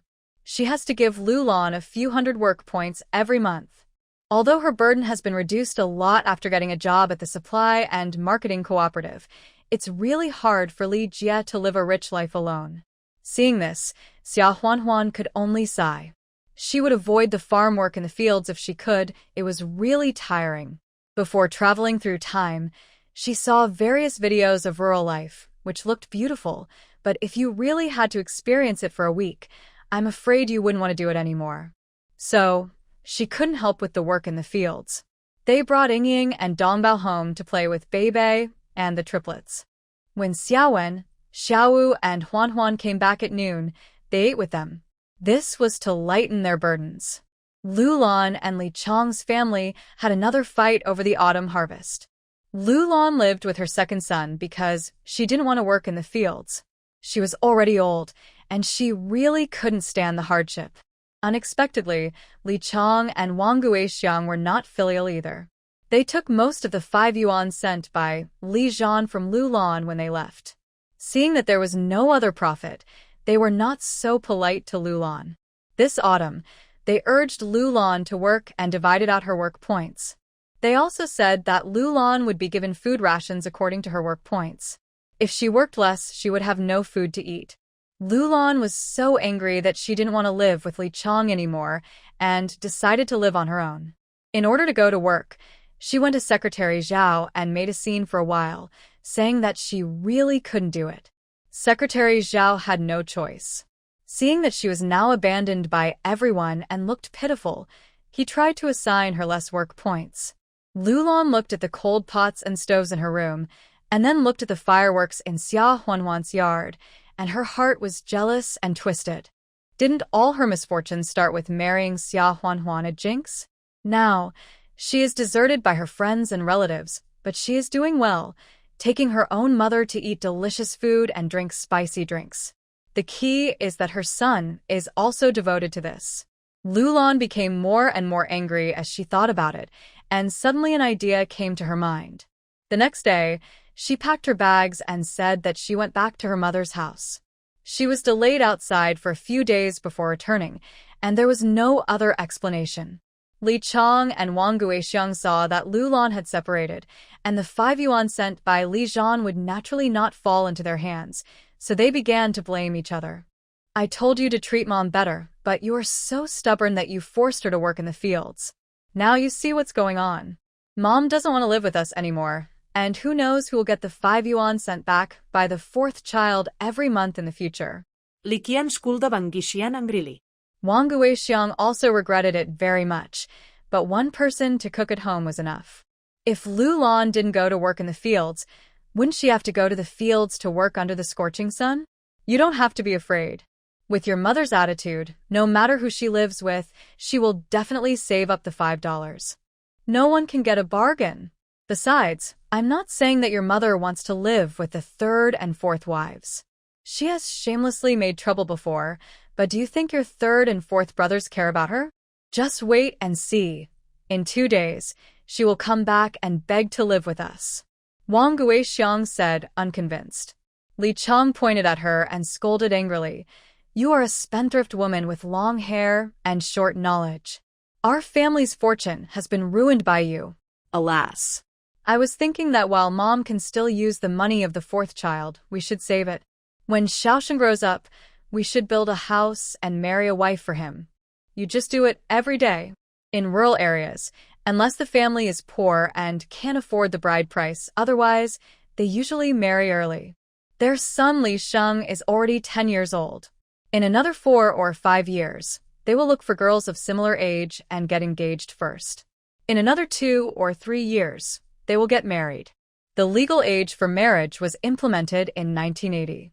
There is no such thing now. Many people get married at the age of 17 or 18. Wang Guixiang had nothing else to say when her husband said this. Suddenly, she remembered something and came close to Li Chang and whispered, Dad, do you know that your mother has a piece of jade? Li Chang was stunned for a moment, looking at Wang Guixiang. Jade? Are you not having a fever? Our family has been poor peasants for 3 generations. Where can we get such a thing? Wang Guixiang looked at Li Chang with disgust and sneered. I said that your mother has a lot of twists and turns in her mind. She will never tell you what good things she has. Take the allowance sent back by the 4th child a few years ago. Your mother must have saved hundreds of dollars. It's a pity that we are stupid and didn't know how to use it for so many years. As a result, it was all stolen by your silly sister and became a bargain for those human traffickers. Alas. Li Chang was also angry with Lu Lan when he thought of this. You said that if you had given it to your son earlier, would your son still miss her kindness? It's not that when I see her now, I think of the hundreds of dollars stolen by Li Qiao and feel sad and angry. How can I be nice to her? Don't talk about these nonsense.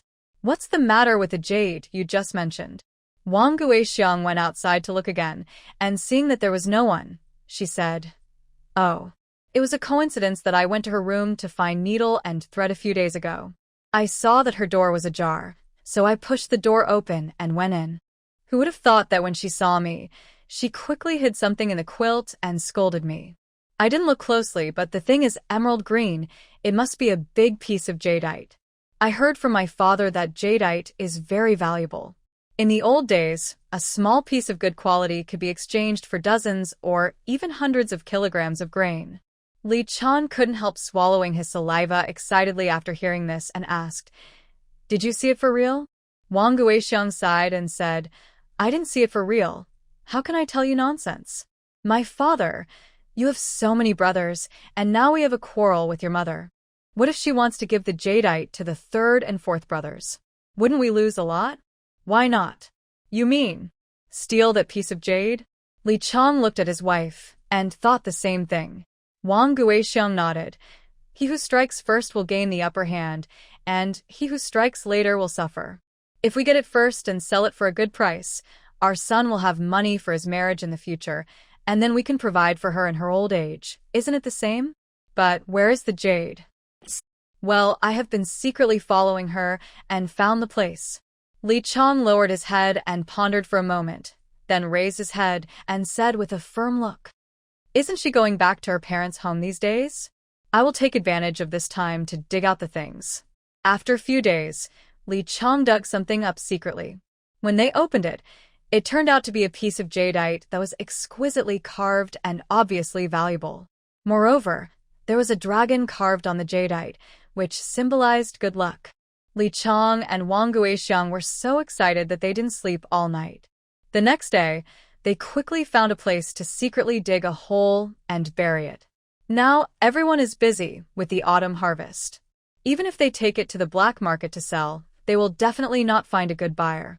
So they plan to wait until the winter when they are idle. Li Chang thought about it all night and suddenly turned over, woke up Wang Guixiang, who was finally half asleep, and said, "Mother of my child, I think we can't sell this thing on the black market in the county." Wang Guixiang was dazed and scolded. "Why aren't you asleep yet? Whether to sell it or not, didn't you say you would talk about it after the busy farming season is over?" "Don't bother me." Li Chang was so angry that he shook him for a while and said, "I'm talking to you. Don't sleep. I mean, let's take it to Beijing to sell. Such a good thing. I'm afraid the county can't afford the price. We won't sell it if it's not 200 yuan. When Wang Guixiang heard the 200 yuan, she woke up suddenly, turned over, widened her eyes, and asked, 200 yuan? Can it really be sold for that much?" Li Chang said, "Of course it can. I heard that people in Beijing are very rich. With 200 yuan, we can spend some money to buy a job in the county factory and move to the county. From now on, who will dare to look down on our family?" Wang Guixiang suddenly thought it was feasible and looked forward to the days ahead. Xia Huanhuan didn't pay much attention to Lu Lan, Li Chang, and Wang Guixiang. She only knew that Lu Lan and Wang Guixiang had a fight and then separated. She ignored it. Soon the autumn harvest was over, and Xia Huanhuan made some fermented black beans with soybeans, sealed them in fruit cans, and sent a can to Lijian. Also sent were a dozen salted duck eggs. During the Mid-Autumn Festival, a lot of them were used to make salted egg yolk mooncakes, but she usually re-salted them when they were almost finished, so there was almost no shortage of salted duck eggs throughout the year. After the autumn harvest and winter planting, the commune would calculate the accounts and then set aside the part that had to be paid as public grain, and the rest would be distributed based on how many work points everyone earned. This year, because each household was asked to raise chickens, ducks, pigs, and sheep at the beginning of the year, half of the eggs were handed in every day, and the commune would sell them at the poultry station and keep the money first. The rest were all turned in at the end of the year and then calculated as work points. Therefore, in addition to grain, there were also a lot of poultry and livestock this year. People were reluctant to part with the old hens, so they kept them for next year to lay eggs and hatch chicks. The rest were turned in and agreed to be sold to the livestock station or poultry station, so it was considered a bumper year. Xia Huanhuan's sheep and chickens were not turned in, and they had to be kept for next year to drink goat milk and lay eggs, so the final distribution of grain was not much. This was also expected. Anyway, she had money and grain coupons in her hand, and if she didn't have enough food, she would just buy it to eat. After the autumn harvest, Secretary Zhao went to the county to apply for the construction of electric wires. Each family also paid some money. It is expected that the construction team will come to start construction in October. The poles for the electric wires were transported to the village by trucks, and then the strong laborers of the commune went to the designated places to dig large holes for the poles. These were not counted as work points, but were considered voluntary labor. Accordingly, the money the village had to pay could be partially exempted. The happiest people in the village were the children. A group of little kids, big and small, followed the trucks from a distance or stood in the fields to watch the adults put up the tall poles. Xiaowen, Xiaowu, and Beibei were no exception. As soon as school was over, they ran to watch hand in hand. However, they did not forget to work while watching. On the way back, they would pick up scattered corn stalks or dead branches. Yan Yan, Ye, and Yao Yao could finally try to walk a few steps. Xia Huanhuan would deliberately stand far away and let them stagger over. When the three little guys took a few steps and finally jumped into their mother's arms, they were so happy that they grinned and laughed nonstop. Linyer looked at them and smiled. They learned to walk quite quickly. In another half a month, they will be able to run around the yard. When the three little ones saw Linyer coming out, they looked up and called sweetly Grandma. They have mastered a lot of vocabulary now. They have learned how to address Mom, Dad, Grandma, Grandpa, brother, and sister under the unremitting teaching of their family. In addition, they also know things related to food and the animals raised at home. Words like drink milk, eat food, collect eggs, sheep sheep, chicken chicken. When Linyeru was feeding the sheep, they would point at the sheep and call out sheep sheep. 7. Grass grass. Linyeru would just smile perfunctorily and say, yeah, sheep sheep eat grass grass. Xia Huanhuan couldn't help laughing when she heard this.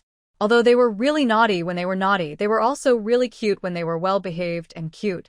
In mid-October, the first snow of this winter fell, and the triplets' birthdays also arrived. For World Children's first birthday, it is customary to have a first-year-old banquet and a one-year-old celebration. However, Li Zhan couldn't come back, and every household was struggling, so Xia Huanhuan exempted them from the celebration and called Li Jie and Zhou Qiuhe's family over to have a meal together. Xia Huanhuan cut 3 pounds of mutton and boiled mutton soup. In addition, there was still the bacon from the deer that Li Zhan had shot when he came back in the summer. After that, she fried bacon with winter bamboo shoots, fried eggs with baby spinach, fried tofu, boiled 7 or 8 salted duck eggs, cut 2 pounds of pork belly, and made pork with preserved vegetables and dried beans from summer. The staple food was multi-grain steamed buns and millet and sweet potato porridge. The triplets were birthday boys, so Xia Huanhuan also baked a cake, using chestnut paste left over from autumn and homemade cream to make a small cake.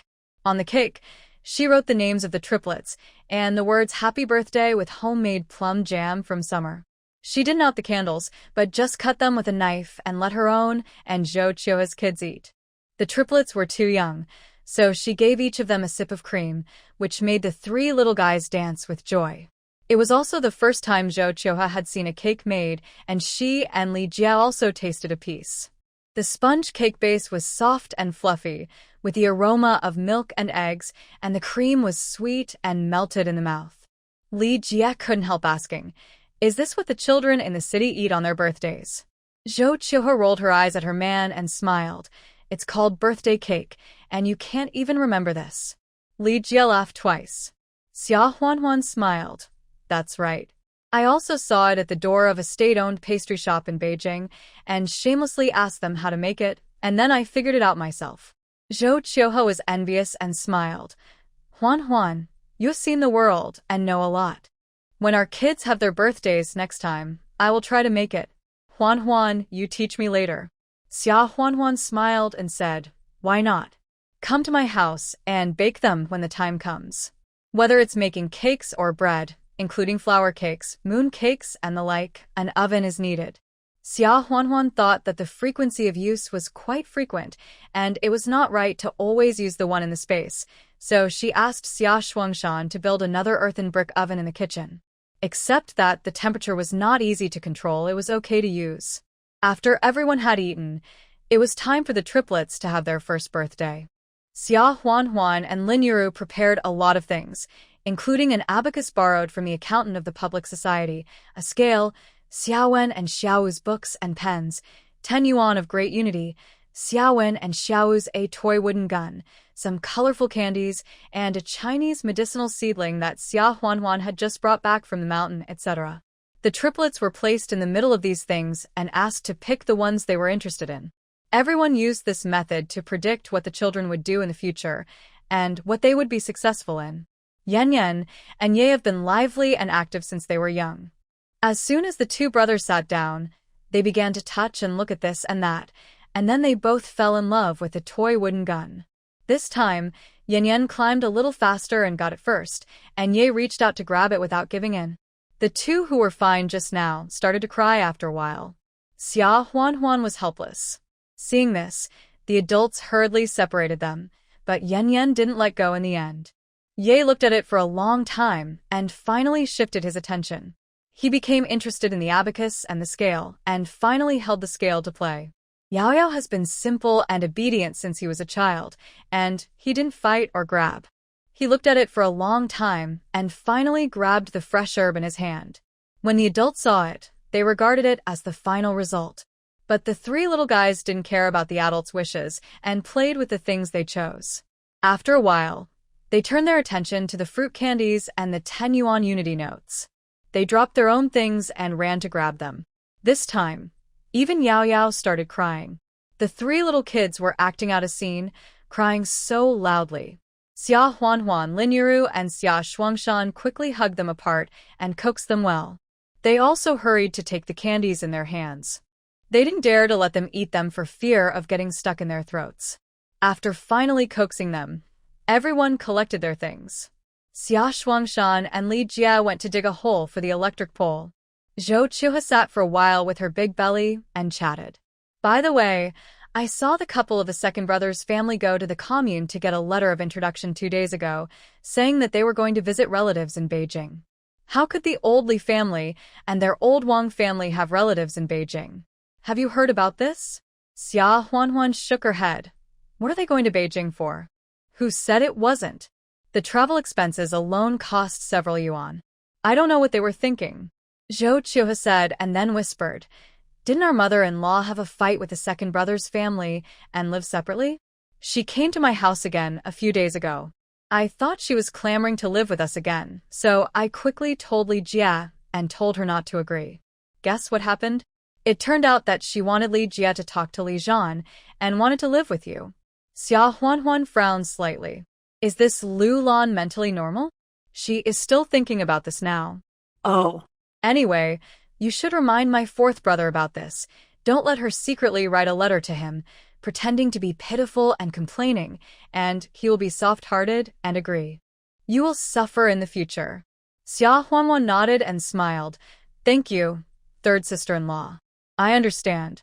Somehow, she felt in her heart that even if she didn't remind him, Li Zhan probably wouldn't agree. However, she was going to tell Li Zhan about the kids' birthday celebration anyway, and she would mention it in the letter, just in case. After chatting for a while, Zhou Qiuhe went back. That night, Xia Huanhuan called Shen Wanqiue and Yang Qiushi over and had a meal with them, so that they could also celebrate the triplets' birthday. Yang Qiushi was so happy to hear that Yao Yao was catching medicinal herbs that he hugged Yao Yao and refused to let go, smiling. You have vision, better than your two brothers. When you grow up, Grandpa Yang will teach you medicine himself, and you will be a good doctor in the future. Xia Huanhuan didn't quite believe in the result of the Zhou Zhua ceremony. She just regarded it as an entertainment for everyone to watch. Anyway, she would support her sons no matter what they did in the future, and she would not insist on leading them in the direction of the Zhou Zhua ceremony. Otherwise, it would restrict the children, wouldn't it? However, seeing that Yang Qiushi was so happy, she didn't say anything. Shen Wanqiue also gave the three little guys gifts, which were 3 gold-inlaid jade zodiac cards. Yang Qiushi had nothing else with him, so he didn't give them any, saying that he would make up for it in the future. The next day, Xia Huanhuan took the triplets to the county photo studio to take one-year-old photos as a souvenir, and she still had a few more photos printed. When the time comes, she will send one to Lijian, keep two at home, and give one to Grandma Luo from Beijing. In early November, the power line was finally installed at the entrance of the village. The staff of the power plant pulled the power line to each household and installed the electric meter. However, Li Chong and Wang Guixiang, as well as several other families in the village, were not willing to install the power line because they thought it would cost money to install the power line and install the electric meter, and they would have to pay the electricity bill in the future.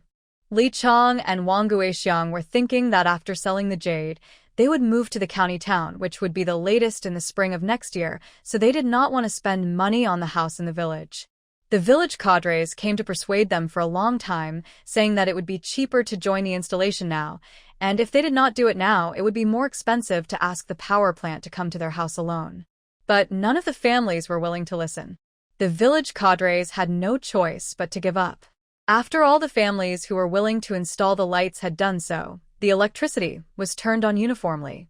Xia Huanhuan had already bought the light bulbs in advance and installed them in every room. At night, Secretary Zhao announced on the loudspeaker that the electricity was on. Lin Yuru and a few kids looked up at the light bulbs nervously. Xia Huanhuan found it funny and pitiful. Life was really hard these days. Xia Huanhuan smiled and said, "I turned it on." Then she turned on the light bulb. The room, which was originally dark, suddenly became bright and even a little dazzling. Lin Yuru, Xiaowen, Xiaowu and Beibei all stared at the light bulbs in a daze. Then, Xiaowen, Xiaowu and Beibei cheered happily. Oh, "The electricity is on. The electricity is on. I have a light bulb at home too." The last time they went to Beijing to visit relatives, they had seen the electric lights in other people's ghost houses and were envious. Now they have one at home, too. How can they not be happy? Lin Yuru saw it for the first time. She looked at the electric light, and she looked at Xia Huanhuan again, and asked with some stammering, My daughter, is this electricity? A light bulb? Oh my God, why is it so bright? It's brighter than daytime." Xia Huanhuan smiled and said, "Mom, look at you, you are so excited just because you saw a light bulb? There will be more good things in the future. Aren't you excited?" Lin Yuru widened her eyes. "What? There are better things than electric lights?" Xia Huanhuan didn't know how to tell her that there would be televisions, refrigerators, and air conditioners in the future, so she said vaguely, "Of course. Our lives will definitely get better and better. Won't those good things come out one after another?" Lin Yuru couldn't help laughing, and she said with infinite longing, "That's right." When the electricity was turned on, every household was bright, and all kinds of laughter and joy were heard. The few families who didn't have the wires installed were still in darkness. Seeing that the other families had bright lights, they regretted not installing them. The next day, they went to the commune and said they wanted to install them. However, the village cadres were tired of persuasion, and they didn't listen. Although they helped to talk to the power plant and asked them to send more people, they were not willing to bargain for them. So the families spent a lot more money. Li Chong's family was still holding on because they wanted to move to the city. Li Sheng and Li Jiaojiao cried and made a fuss about this, and Li Chong was so angry that he beat them up. The matter of pulling the wires was over. Coincidentally, it snowed heavily right after the wires were pulled, and the snow was more than a foot thick. If the wires had not been pulled before the heavy snow, there would be no electricity this winter. After the snow, there was no other farm work to do in the village, so everyone stayed at home during the winter. If someone burned firewood to warm themselves up, someone would come over to visit and chat while warming themselves up. Xia Huanhuan didn't go out much.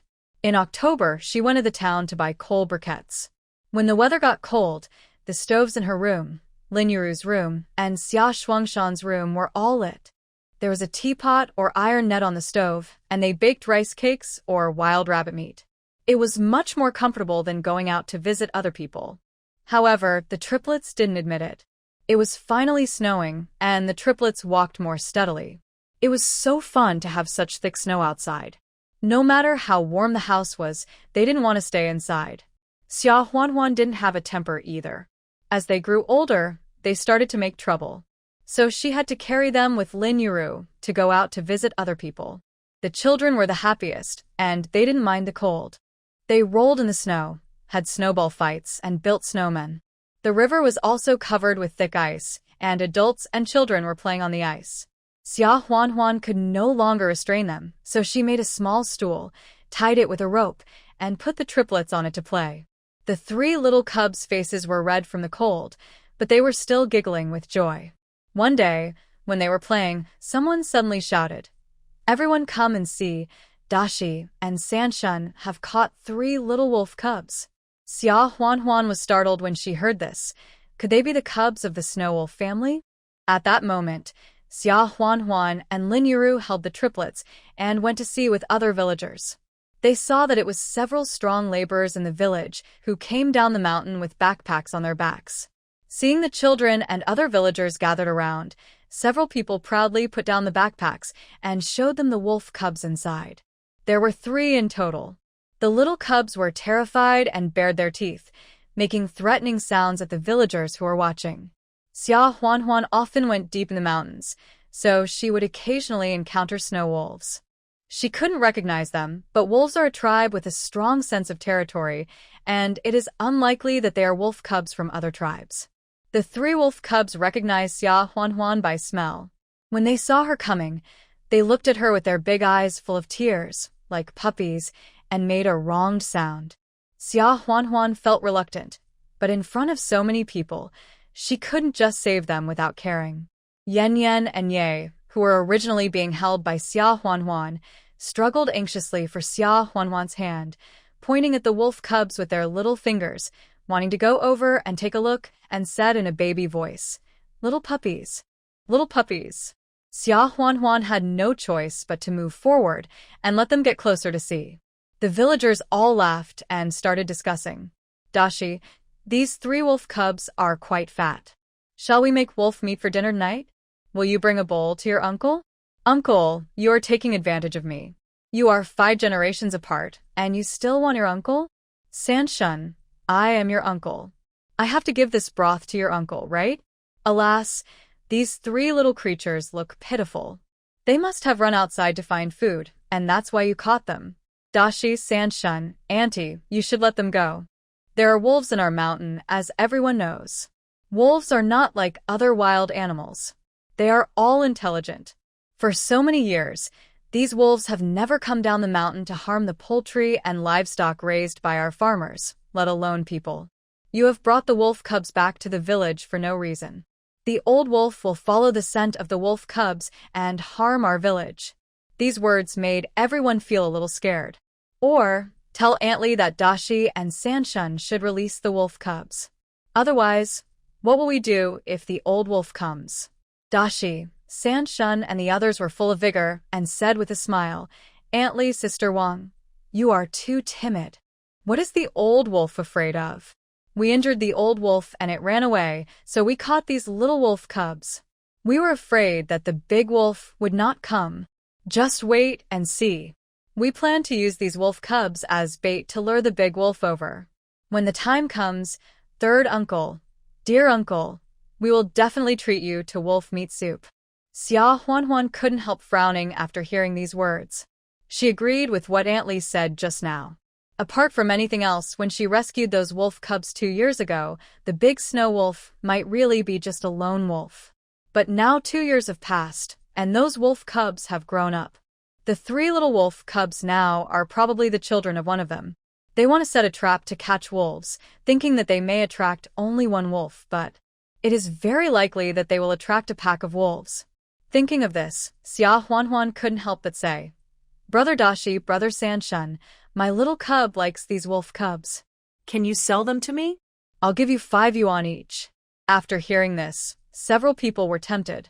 5 yuan for 1, 3 is 15, and if they divide it among the 5 of them, each person can get 3 yuan, which can buy more than 3 pounds of meat, not less than the meat of the little wolf cub.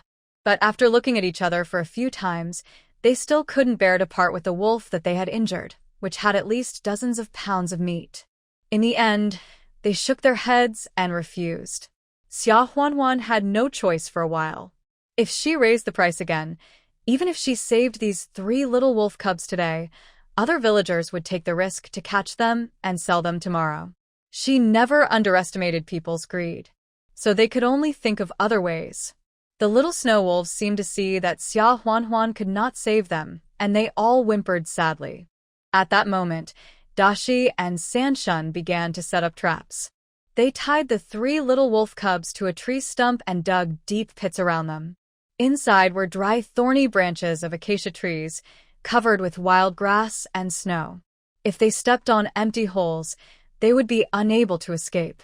The trap was watched by those people, so they could not do anything. Xia Huanhuan took the children home, then went into the house, closed the door, and teleported directly into the mountains through space. I don't know if it was because she touched those little wolf cubs during the day, so her body was stained with their breath, or what. In a short while, 5 or 6 huge snow wolves approached her. One of them had a long scar on its side caused by a knife, and the scarlet blood stained its beautiful silver hair. Seeing so many huge snow wolves at once, Xia Huanhuan was a little scared and couldn't help but take a step back. As she expected, the lone wolf from 2 years ago has become a wolf pack. As if they could see her fear, the other wolves stopped and did not move forward.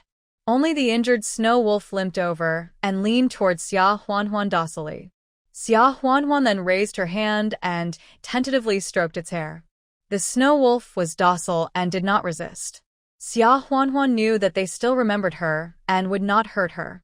She quickly got the spiritual spring water from the space and cleaned the snow wolf's wound. The snow wolf also lay down docilely and let Xia Huanhuan fiddle with it.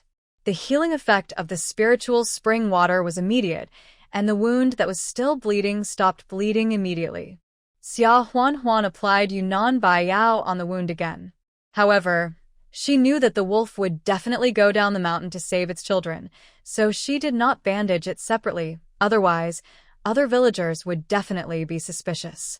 After treating the wound, Xia Huanhuan looked at the snow wolves again, sighed, and said softly, "I know you should all be spiritual, otherwise you would not let me get close without hurting me. There is a trap set at the foot of the mountain. If you go over, you will definitely be injured. However, if you promise me not to hurt anyone, I will help you rescue the child." Xia Huanhuan was not sure whether they could understand, so she drew a schematic diagram of the traps they set in the village on the ground, hoping that they could understand and not fall into the trap. Otherwise, it is almost impossible for both the human and the wolf to have no casualties. Xia Huanhuan finished drawing with a schematic pen and then looked up at the snow wolves, wanting to confirm whether they understood. Unfortunately, in the night, the eyes of the snow wolves were as bright as ghost lights, and nothing could be seen except looking creepy. She sighed, raised her hand to smooth the hair of the injured snow wolf, and then entered the space and returned to the village. In the village, many strong laborers who liked to watch the excitement were very happy. Sanshun and his friends secretly ambushed near the trap, waiting for the big wave to fall into the trap. As for women, the elderly, and children, most of them were still afraid and stayed in their houses, not daring to come out. Anyway, if the wolf was killed, it would be the same to see the wolf's body the next morning. There was no need to be frightened in the dark. Of course, there were also brave people who secretly ambushed with the men with hoes. Xia Huanhuan also told Lin Yuru to keep an eye on the cubs, to lock the doors of the yard and the house, and not to go out, and then she secretly went out. Lin Yuru was afraid and stopped him, saying, "What if there is a wolf coming down the mountain? You don't go out either." Xia Huanhuan smiled and said, "Mom, it's okay. Have you forgotten that I caught wild boars? I'll just watch the excitement for a while, and I won't go to catch wolves. I'm not afraid." In order to attract the wolves, there were no torches burning near the trap, and it was pitch black everywhere. In the second half of the night, people were getting sleepy. Suddenly, a shrill cry came from the east of the village. "Oh my God! Wolf! Wolf! Sheep! My sheep!" Then, screams were heard from the west of the village. "Ouch! My chicken!" It was taken away by the wolf. The men near the trap stood up and asked each other, "What's going on?" "The wolf cubs are all here. Wolves have a keen sense of smell. Even if they want to save the wolf cubs, they should go straight here? Why did they go to other places in the village to take chickens? Dashi, Samsoon, I heard the voices of your wife and mother. Could it be that the wolf is seeking revenge and remembers the smell on you? So, he went to your house? The two heard it and immediately broke out in a cold sweat. Without saying a word, they ran home. The other three people who caught the wolf cubs with them did not dare to neglect it and hurried home. It was a small matter for the wolf to take chickens from their house. Now all the men in the family are gathered here. If the women and children in the family are hurt, it will be a big deal. After a few people ran away, Uncle Wu, that is, Aunt Wu's man, shouted loudly, "Everyone, hold the sickle in your hands. This wolf does not look like a lone wolf, it should be a wolf pack. Tonight, the village is going to be in trouble." After hearing this, everyone lost their mood of watching the excitement just now. They were a little scared, holding the farm tools in their hands tightly and looking around in panic. That's right. There were noises from the east and west of the village at the same time. There were at least 2 wolves, and there was no telling how many others were hiding in the dark. No matter how many people there are in the village, how can they resist the fangs of the wolf? There will definitely be casualties. Xia Huanhuan's heart sank. If these snow wolves really hurt people, the commune will definitely report it, and then they may send people to the mountains to hunt wolves. At that time, it will not be villagers holding farm tools, but professional hunters holding shotguns. I'm afraid the wolves will also suffer heavy casualties. I hope those wolves are really smart and understand what she said. Everyone was on alert, when suddenly, from the bushes around the trap, bright small lanterns came out one by one, like will-o'-the-wisp. Wolf. Wolf. A boy of 17 or 18 years old fell to the ground in fear and screamed. After being slapped by a man next to him, he covered his mouth and dared not speak. But the other villagers also saw clearly that what came out of the bushes and slowly approached them were not 7 or 8 tall and strong snow wolves, but what else could it be? Among them, there were 2 wolves, one holding a chicken in its mouth, and the other holding a sheep. Wu the leader wolf howled to the sky, and the roars of other wolves followed one after another. Even the 3 wolf cubs in the center of the trap roared. Xia Huanhuan recognized that the leader wolf was the old wolf that had taken her to dig ginseng. The villagers were terrified and retreated one after another. Uncle Wu had experience in hunting and said softly, "Don't be afraid, everyone. Let's pretend to retreat slowly and let them come to save their cubs. After they fall into the trap, we will talk about it later." But even if he said it, Uncle Wu was actually unsure. They predicted that at most 1 female wolf would come. Now that they had attracted a wolf pack, even if one of them fell into the trap, the other 6 or 7 would be enough to tear the villagers who rushed in first into pieces. Moreover, the wolf pack was obviously smarter than they thought. When they reached the edge of the trap, they refused to move forward, but instead glared at the villagers with hatred. The villagers waited for a long time, and they felt more and more disappointed. "Uncle Wu, these wolves are not fooled. What should we do?" At this time, Xia Huanhuan walked gently to Uncle Wu and said, "Uncle Wu, I see that the wolves came down the mountain, and except for Sanshun and Dashi's house, they didn't go to other houses to cause trouble. Moreover, they've been confronting each other for such a long time, but they didn't rush up to hurt people. It seems that they are also spiritual. Maybe they just want to rescue these little wolf cubs. How about we return the little wolf cubs to them and see if they will retreat back to the mountain? Otherwise, if there is a conflict, people will definitely be hurt." Uncle Wu listened and thought it made sense, so he trembled and repeated Xia Huanhuan's words to everyone. Everyone had never seen such a battle, and they were at a loss, so they quickly agreed. "Anyway, we should try our best." Immediately, some brave villagers entered the trap, untied the ropes tied around the wolf cubs' necks and limbs, and then released them from the trap. The 3 wolf cubs bared their teeth at the man a few times, and then returned to their mother in the wolf pack, cursing. The injured snow wolf lowered its head to lick its child's fur, and then roared collectively for a while, then turned around and disappeared into the forest. Of course, when they left, they did not forget to take away the sheep and chickens that were bitten to death in Dashi's and Sanshuan's families. After a long time, The big guys finally breathed a sigh of relief and fell to the ground. Oh my god. I was so scared. I've never seen such a scene since I was a child. I almost peed my pants.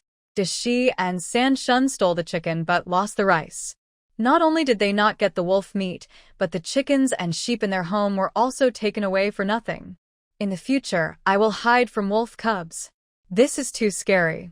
Those wolves can probably bite my neck off in one go. Everyone talked excitedly and fearfully all night, and only went home to sleep when it was almost dawn. Xia Huanhuan thought that this matter was over.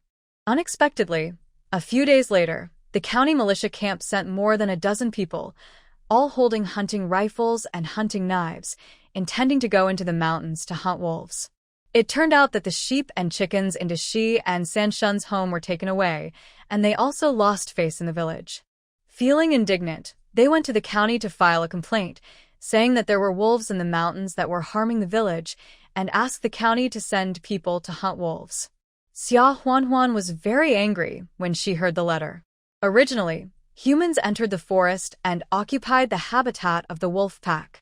They caught their cubs and took revenge, but they still refused to give up. She watched those people enter the mountain and did not dare to neglect them. She hurried into the house and went directly into the deep mountains from the space. She teleported directly to the place where she had seen the snow wolf before, and then followed the traces for a while and found it, or it could be said that the snow wolves found her. The little snow wolves that were rescued a few days ago all ran over excitedly and circled around her legs without any hostility. Xia Huanhuan also saw the leader wolf, who had taken her to find ginseng again. Xia Huanhuan told them with words and gestures that someone was coming to catch them, and they were all carrying hunting rifles. Then, she took out a big white pig from the space and put it back into the space. The snow wolves had seen her take out big white pigs from the space several times, so they were not surprised. Xia Huanhuan picked up a little snow wolf cub and said with gestures, "What I mean is, I will take you all into my space first and then let you out after those people leave. What do you think?" Then Xia Huanhuan tentatively took a little snow wolf directly into the space, and then came out alone. The snow wolves were a little anxious when they saw that the little snow wolf cub was gone, but they did not attack Xia Huanhuan. I don't know if it understood what Xia Huanhuan meant, but the injured snow wolf walked towards Xia Huanhuan. Xia Huanhuan was stunned for a moment, and then she was moved and took the snow wolf into the space. With this beginning, in the end, the whole wolf pack was taken into the space by Xia Huanhuan. Xia Huanhuan returned home again, still busy with household affairs, pretending to be nothing. Anyway, there are so many animals in the space, and the wolf pack can't starve. Moreover, the temperature is suitable, and there are hot springs, which is much better than the icy environment outside. The militia searched the deep mountains for a day and a night, but they didn't find even a little wolf cub. They had to give up and scolded Sanshun and Dashi. Everyone guessed that these wolves had never offended humans before. Now that they had a conflict with humans, they probably migrated to deeper mountains, so they stopped chasing them. After 2 more days, Xia Huanhuan saw that the matter was completely over, and then she went into the mountains and released the wolves from the space. Those adult snow wolves were fine, but the 7 or 8 little wolf cubs probably liked the days of living in the space, and they kept crying pitifully around Xia Huanhuan. However, Xia Huanhuan didn't plan to adopt them in the space for life. After all, in the space, except for her, the owner, the growth rate of animals and plants is faster than outside. Although the wolf pack is not so exaggerated, 1 day inside is equivalent to 10 days outside. So, although it is comfortable, the lifespan will be shortened a lot. Apart from anything else, when those little snow wolves came out, their bodies had grown a lot. The adult snow wolves nodded slightly to Xia Huanhuan, as if to thank her, and then they held the noisy wolf cubs in their mouths, turned around, and disappeared into the depths of the forest. Xia Huanhuan watched for a while, and then caught a few wild rabbits and wild pheasants and put them in the backpack. By the way, she also released some wild animals from the space before returning home. In the evening, she stewed the wild pheasants into chicken soup and put winter bamboo shoots, wolfberries, ginseng slices, and the like in it. Near the end of November, Zhou Qiuhe gave birth to another son, which made Li Jie very happy. Xia Huanhuan sent 10 eggs to her for her health. Zhou Qiuhe's family also raised chickens, but these were considered collective property of the commune. So Li Jia went to the village cadres and bought an old hen with work points and killed it to stew chicken soup for his wife to drink to nourish her body.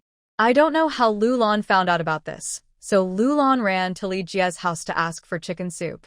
Lu Lan was so angry that she cared less and less about her face, so she scolded. "You only give this to your mother? Where are those fat chicken legs?" What? "I raised you. Don't you deserve to eat a chicken leg?"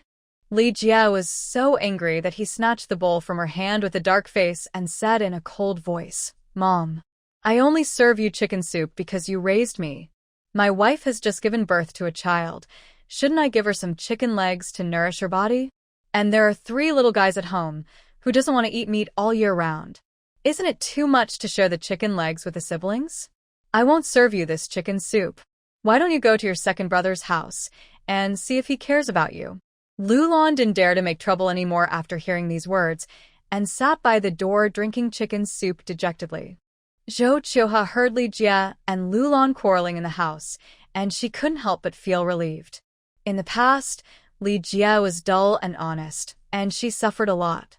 In the past 2 years, this rough man has really become tough and is willing to argue with Lu Lan for her and the children. Li Jia came in and brought Zhou Qiuhe a bowl of chicken soup with big chicken legs. Zhou Qiuhe smiled and said, "You eat it. You went out to repair pig pens in such a cold weather. Eating it can help you resist the cold." Li Jia said, "You are in confinement. What's the use of me eating it? Others have their mothers-in-law take care of their daughters-in-law during confinement. Last year, the 4th child's mother was in confinement, and her mother was also taking care of her. In our family, your mother's family is far away, so I am the only one left to take care of you. You have suffered enough, and I still eat your chicken legs. Am I still a man? You eat yours, and the chicken heads, necks, and chicken feet in this pot are all mine. You won't be hungry." Zhou Qiuhe was happy to hear this, so she had to eat the chicken legs, but there was still a lot of meat left on the bones, so she shouted that she didn't want to eat it. Li Jia looked distressed, so he took it and gnawed the bones clean before he was done. Zhou Qiuhe was relieved to see that her man had eaten the chicken legs. Sleeping in Li Jia's arms at night, she couldn't help but shyly said, "Just bear with it for a while. When I'm out of confinement, I will definitely reward you well." Li Jia naturally knew what this reward meant, and he felt itchy in his heart, so he could only touch his wife randomly to satisfy his urge. Li Chong and Wang Guixiang finally issued a letter of introduction, and Li Chong ran to the county town to buy a ticket, and went to Beijing in early December. Xia Huanhuan was on guard when she heard Zhou Qiuhe say that Li Chong was going to Jing City. When she saw that Li Chong went to the county town, she first went to Jing City through the space and found Dahe. After following Dahe to the train station, Xia Huanhuan did not show up after recognizing Li Chong's face. She asked Dahe to help find out what Li Chong was going to do in Jing City. With the relationship in Luocheng, and half of the 20 ginsengs sold last time were sold to Jing City, Dahe also made a lot of money. Therefore, it was natural for him to do what Xia Huanhuan asked. Dahe asked someone to follow Li Chong around for a long time. It was also Li Chong's first time in Jing City, and he was also very stupid. He secretly asked people where the black market in Jing City was. The decent people just regarded him as a country bumpkin and ignored him, but there were also people with bad intentions. They all guessed that he might have good things on him, so they targeted him. Fortunately, Dahe was not sure about the relationship between Xia Huanhuan and this person, so he asked his people to protect Li Chong. Li Chong wandered around for a long time without any loss. It was noon when Li Chong still hadn't found the black market, so he found a corner and took out the big cake he brought from home from his bag and started to eat it. The brothers who followed him were also starving, so they came to complain to Dahe. Dahe had no choice but to find a brother and go over to tell Li Chong where the black market was. When Li Chong heard this, he didn't eat the big cake anymore and quickly put it in his bag and followed the man. Dahe was speechless. If he met someone with bad intentions, he would lose his life, not to mention the things on his body. Li Chong entered the black market and looked around for a long time like a fool. He finally found a corner, opened his bag carelessly, and revealed the jade pendant. The jade pendant was really a good item, with rich watercolor and exquisite carving. It was obviously from the palace or the homes of dignitaries this year. There were many people in Beijing who knew the value of the jade pendant, so a group of people gathered around it in a short time. Li Chong was very happy. When people asked the price, he asked for 200 yuan. This item may not be worth 200 yuan, but no one is a sucker. How much is it worth? They must want to find a bargain. A group of people shook their heads and said that the texture of the jadeite was just average, and the dragon pattern carved on it was something that ordinary people could not afford. It might bring disaster if they held it. 200 yuan? Not worth it. 100 yuan? That's too much.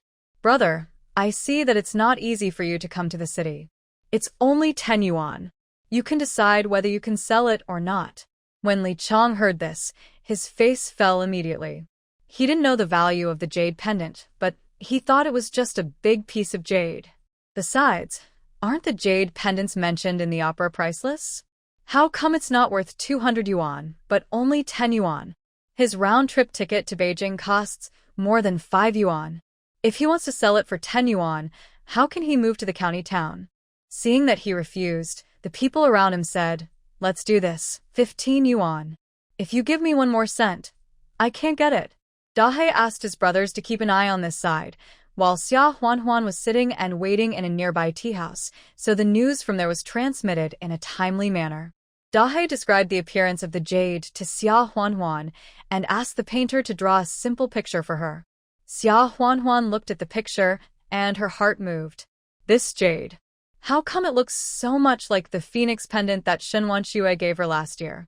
The messenger who came to deliver the message said, "The price over there has been negotiated to 20 yuan. I think the farmer can't hold on any longer and wants to sell it." Xia Huanhuan pondered for a moment, then took out 50 yuan and said, "Dahe, buy that jade for me." Dahe was also shocked when he saw the 5 big unity notes. "Sister, you're being taken advantage of. That jade is a good thing. 20 is a suitable price for those who are bargaining below, and 25 is the highest price.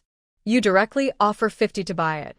If you want to resell it, you will take risks and won't make much money. It's a waste of time." Xia Huanhuan glanced at Dahe and said with a smile, "Although you bought it for 50, you offer 30, and there will be 20 left. You have been busy all day. When the time comes, divide it up and give everyone a drink in the evening." Dahe was stunned for a moment after hearing this, and then he gave a thumbs up and said with a smile, "Or the brothers like to follow you, Sister Warner.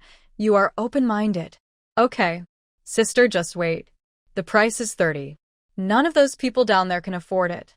After a while, the brother who went downstairs to do the work came up with the things. Xia Huanhuan opened the wrapped cloth and saw that the jade pendant was exquisitely carved with a flying dragon. Isn't it a pair with the jade that Shen Wanxue gave her? But how did this dragon pendant end up in Li Chong's hands? No, Li Chong couldn't have this thing. Otherwise, he would have sold it long ago. Li Chong probably got it from Lulan recently. How did Lulan get this? Shen Wanxue said that the dragon and the phoenix are a pair. The dragon pendant was given to her son, who was fostered in a farmer's family as a token so that they could meet in the future. Could it be? One of the sons of the Li family is Shen Wanxue's son? Judging from the age, it's either Li Zhan or Li Jie. Xia Huanhuan remembered that Shen Wanxue had specifically asked about Li Zhan's birthday, but after asking, she felt sad. It seemed that it didn't match. However, the birthday that Li Zhan mentioned that day was not his actual birthday. Could it be that they were sidetracked? But if it was really Li Zhan, why didn't Shen Wanxue recognize Lulan when she saw him? She fostered her child back then, so it's impossible that she didn't remember what the housewife of the foster family looked like, right? Otherwise, how could she find him back in the future? But looking at the way Lulan treated Li Zhan, she really didn't act like a biological mother. All she did was ask for money all day long, and she didn't care about Li Zhan at all. In the past, Xia Huanhuan just thought that Lulan was born selfish and biased, only thinking about herself, and even exploited her own son.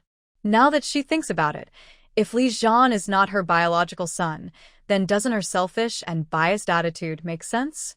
Seeing Xia Huanhuan lost in thought, Dahe waved his hand in front of her eyes and called out tentatively, "Sister, are you okay?"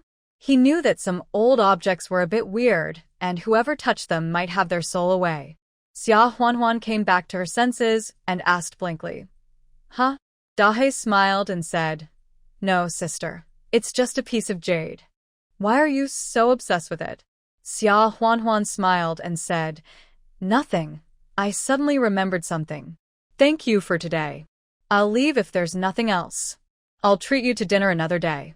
Dahe smiled and sent her back and asked, "Sister, should we follow that farmer brother and send him to the train station?" Xia Huanhuan thought about it. Lulan had secretly instigated Song Xieyue to harm her. Although Li Chong and Wang Guixiang were not good people, they did not have any deep hatred except for some conflicts between the children. On the contrary, she had to thank him for stealing Lulan's jade, which allowed her to discover a big secret. Therefore, Xia Huanhuan smiled and said, "Then I'll trouble you to him to the train station." As for whether he would be targeted on the train later, it all depended on Li Chong's luck. Dahe listened and agreed. Li Chong was also lucky, and he was also very alert, so he returned to Qingshui village safely. Wang Guixiang was also very disappointed when she heard that he sold it for 30 yuan. 30 yuan is not a small amount, but a job in a county factory, even a temporary worker, would cost at least 100 yuan to buy, not to mention other expenses. They realized how fantastic their original idea was. Now that he couldn't go to the county town, he had to stay in the village. Other households in the village had electric wires, which were bright and bright, but his family had nothing. When he went out to chat, people would tease him for being too stingy. Li Chong had no choice but to go to the commune and make a fuss, insisting that someone come to his house to pull the wires separately.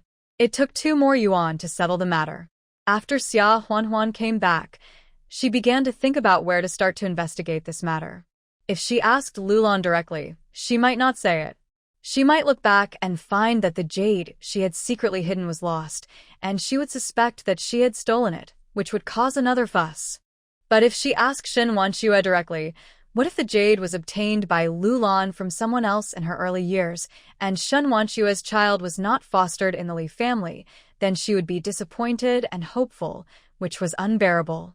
It would be better to ask indirectly first. It was just the Laba festival, and Xia Huanhuan was busy making laba porridge. Laba porridge requires 8 ingredients to be cooked, and the ingredients are easy to get. Rice, millet, red beans, mung beans, peanuts, lotus seeds harvested in summer, jujubes, and chestnuts harvested in autumn. That's 8 ingredients. Cook it into a thick porridge, then sprinkle it with sugar. Adults and children like it. Xia Huanhuan carefully crushed the larger ingredients in the porridge, such as peanuts, lotus seeds, jujubes, and chestnuts, with a spoon, and then dared to feed the triplets some. Now, the triplets are 1 year and 1 month old, and it's almost time for them to be weaned. After they turned 1 year old, Xia Huanhuan began to reduce the number of times she fed them milk, and mainly let them eat. When the 3 little guys were hungry, they still made a fuss about wanting to drink milk, but at this time, Xia Huanhuan deliberately hid, wiped it with coal ash, and lied to them that the milk had gone bad. Anyway, she used all kinds of tricks to coax the 3 little ancestors to eat when they were too hungry. After a month, it was effective. Sometimes, when she woke up in the middle of the night, she would remember her motherless grandmother and howl sadly, which made Xia Huanhuan laugh and feel sorry for her. After cooking laba porridge, Xia Huanhuan served a bowl to Zhou Qiuhe. Zhou Qiuhe was still in confinement after childbirth. When Lulan drank chicken soup, she ran over quickly to ask for it. But it was a dream to ask her to come and cook for her daughter-in-law during her confinement. Therefore, Li Jie was the one who cooked these days. Li Jie was a rough man, and it was good enough for him to cook rice. He definitely couldn't make laba porridge. When he went over to take a look, as expected, there was corn paste and boiled sweet potatoes on the dining table at home, and there was also fried cabbage. When Zhou Qiuhe was in confinement, she had a bowl of noodle soup made of white flour batter and eggs. Even so, Zhou Qiuhe was reluctant to drink it herself, and asked Li Jie to make a small bowl and give some to each of the 3 children. Dongbao was 2 or 3 years old, and he followed his 2 sisters happily, looking pitiful and cute. Xia Huanhuan brought the laba porridge over, and Li Jie and Zhou Qiuhe were so grateful that they didn't know what to say. After Zhou Qiuhe gave birth, Xia Huanhuan had already sent 10 eggs. If she made something delicious later, she would ask Xiaowen and Xiaowu to bring some over. This was really beyond words. Xia Huanhuan sat down and chatted tentatively for a few words. She had heard before that most of the people in Qingshui village were refugees from other places, and later, with the consent of the township, they settled down here. The Li family seemed to have also fled here, but she didn't know any more details. Third brother and sister-in-law, I heard before that our Li family also fled from famine, so where is our ancestral home? Li Jie and Zhou Qiuhe thought it was just a casual chat and didn't pay much attention. Zhou Qiuhe smiled and said, "You have to ask Li Jie about this. Our family also fled from famine, but we are not from the same place as them." Li Jie scratched his head and smiled. "When we fled from famine, I was only 3 years old, and Li Zhan was about to be 1 year old, and he didn't remember anything yet. However, I heard from my father and eldest brother in the early years that they came from Shandong province. It was because of the flood in the Yellow River. They were originally going to flee to the northeast, but when they got here, they couldn't walk anymore, so they had to stop." Xia Huanhuan nodded and smiled. Li Zhan was less than 2 years old at that time. So young. Thinking about how he was a little kid, not much older than Yan Yan Ye and Yao Yao now, he followed the adults to flee from famine, and it was so pitiful to think about it. Xia Huanhuan couldn't help but feel distressed. Li Jie called. "That's right. I vaguely remember that my father carried me on his back, and my sister or my brother took turns carrying Li Zhan. Sometimes he had to walk by himself. Anyway, it was so difficult to survive back then." Xia Huanhuan nodded and suddenly asked out of the blue, "Third brother, have you heard of a name called Liang Yunxia?" In the past, Shen Wanxue also asked her out of the blue once, asking her if she had heard of it. At that time, she felt strange. Why did he ask her a name out of the blue? Then she remembered it. Now that I think about it, maybe it has something to do with the foster care of Shen Wanxue's child. Liang Yunxia? Li Jie ripete di Nadase. After trying to recall for a long time, he shook his head and said, "It sounds a bit familiar. By the way, there seems to be a person named Lu Yunxia in the next commune. Is she her?" Xia Huanhuan couldn't help but feel a little disappointed after hearing this. Li Jie was only 3 years old at the time, and it was normal for him not to remember things. It seems that we should ask Li Chong and Lu Lan. Suddenly, Xia Huanhuan's mind moved and asked, "Third brother, speaking of it, my sister has not come back for so many years." I don't know how she is now. The eldest brother of the Li family, the father of Xiaowen, Xiaowu, and Beibei, has passed away, but the eldest sister of the Li family should remember a lot of things when she fled from famine. Li Jie heard her mention the eldest sister and sighed, saying, "Alas, there has been no news from the eldest sister since she got married. The old Li family is sorry for her. When I was 10 years old, in order to have enough food for the family, my father and mother married her to a 40-year-old widower in Lin County for 20 yuan of betrothal money. Because of this, my sister never came back after getting married. This road is not accessible." Xia Huanhuan was disappointed, but there was nothing she could do. She chatted for a while and went back. That night, she brought laba porridge to Shen Wanxue and Yang Qiushi. He happened to see Shen Wanxue making clothes, so he went forward to take a look. It looked like a men's cotton padded jacket made of new cotton, so he smiled and asked, "Annie, are you making clothes for the uncle in the West?" Shen Wanxue smiled and said, "I made it for your uncle and have already sent it over. This one. Oh, let's not talk about it. Huan, it's hard for you to send us food again. The millet, cornmeal, white flour, and eggs sent last time have not been eaten yet."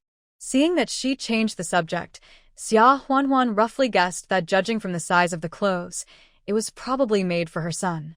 If it were in the past, he would have acquiesced and would not bring up this topic again and expose other people's scars, but today, she wanted to be indirect and this was a good entry point. Xia Huanhuan picked up the cotton padded jacket, looked at it from beginning to end, and said with a smile, "This cotton padded jacket is similar to the body shape of my Li Zhan." Upon hearing this, Shan Wanshua's face suddenly turned pale.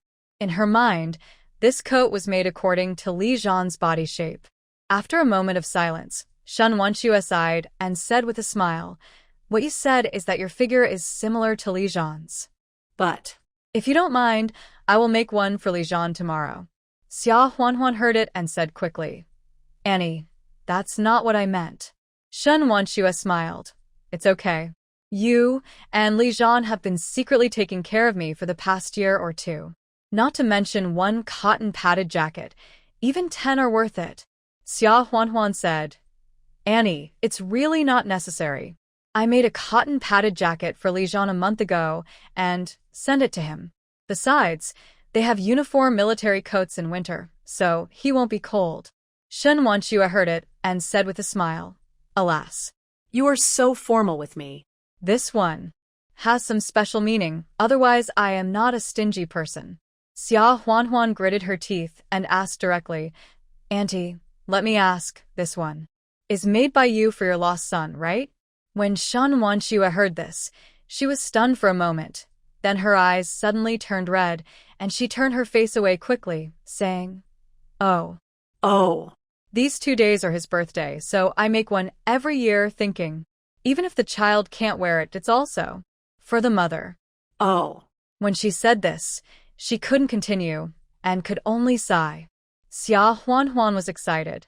Li Zhan's real birthday is December 11th in the lunar calendar, isn't it in these few days? Xia Huanhuan asked tentatively.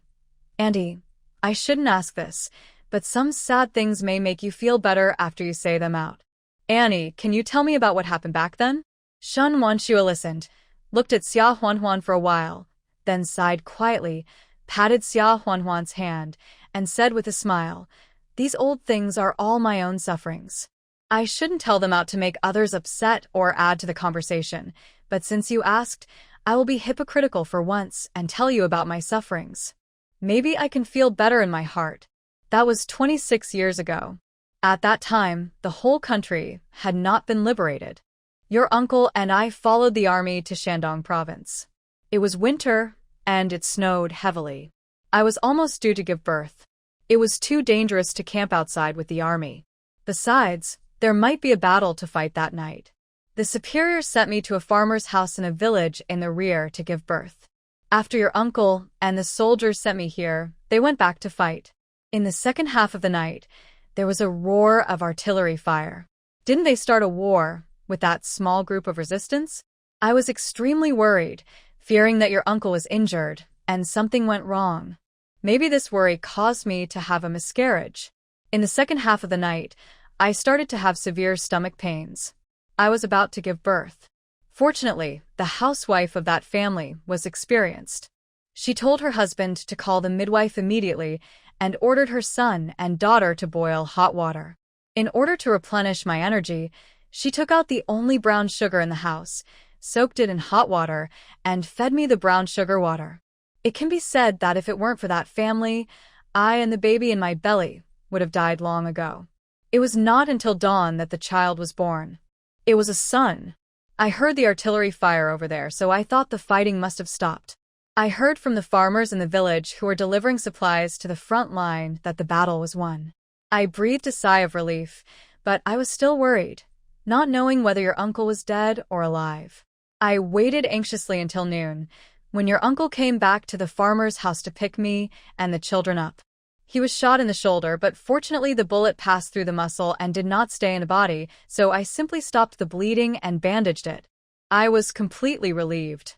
However, he came over and said that he might not be able to take me and the child with him. After the battle yesterday, the troops were about to move to another place. He still asked for instructions and came to tell me that he had to leave immediately to catch up with the main force.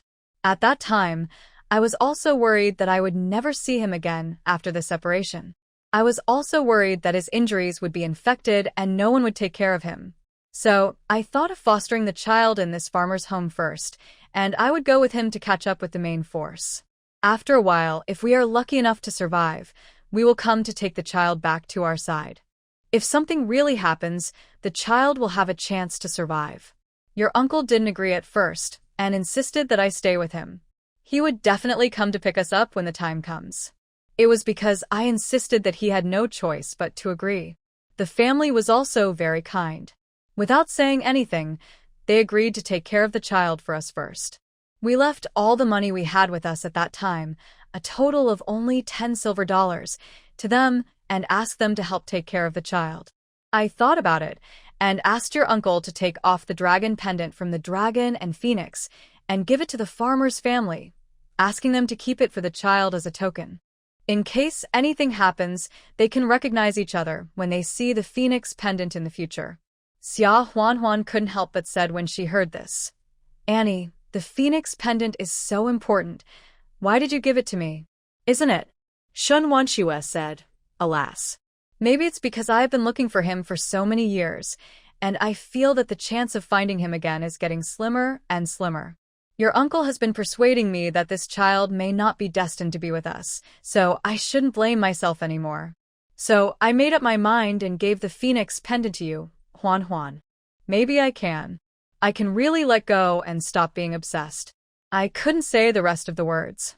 Seeing her like this, Xia Huanhuan felt uncomfortable and said, "Auntie, what happened later? When you sent the child to foster care, you should have asked about the situation of that family, right? Why did they get separated later?" Shun Wanshue raised her hand to wipe her tears, calmed down her emotions, and then continued, "Alas. Why didn't you ask clearly? The village was called Lajiakan. We also asked the head of the household if he was the Li from Muzi. The head of the household smiled and said he was illiterate, but he should have the same surname as the one in the village. There is also the housewife of that family. Her name is Liang Yunxia, but I don't know which words it is. There were 3 children in the family at that time. The eldest sister was 7 or 8 years old. The second son was 4 or 5 years old, and there was a younger son who was just over 2 years old. He didn't even have a name. He was called Daya. I thought at that time that I would just come over to pick up the child after being left for only half a year, so I didn't ask any more questions. Who would have thought that the war was so intense that it had already been over for 1.5 years? Your uncle and I immediately rushed to the village to pick up the child. It's a pity. After arriving, where is the shadow of that village? I heard from people that there was a flood there half a year ago, and the Yellow River burst its banks. Dozens of villages along the river were affected. The Lijia village was the worst, and the entire village was flooded. When we went there, it's still a land of emptiness. I heard that more than half of the people in the village were washed away, and those who survived had their crops destroyed, so they had to drag their families and families to flee. After hearing this, Xia Huanhuan said, "I felt sad and desolate in my heart. Sometimes I really can't explain the fate." However, the details that Shun Wanshue said were consistent with what Li Jia heard. For example, that village. In Lu province, people all fled because of floods when rivers burst their banks. The only thing that didn't match up with Li Zhan's age and birthday was the Li family surname. I've seen people mistake Li for Li. Yes, after all, Li is a common surname, so it is easy to get it wrong, but the reverse is really rare.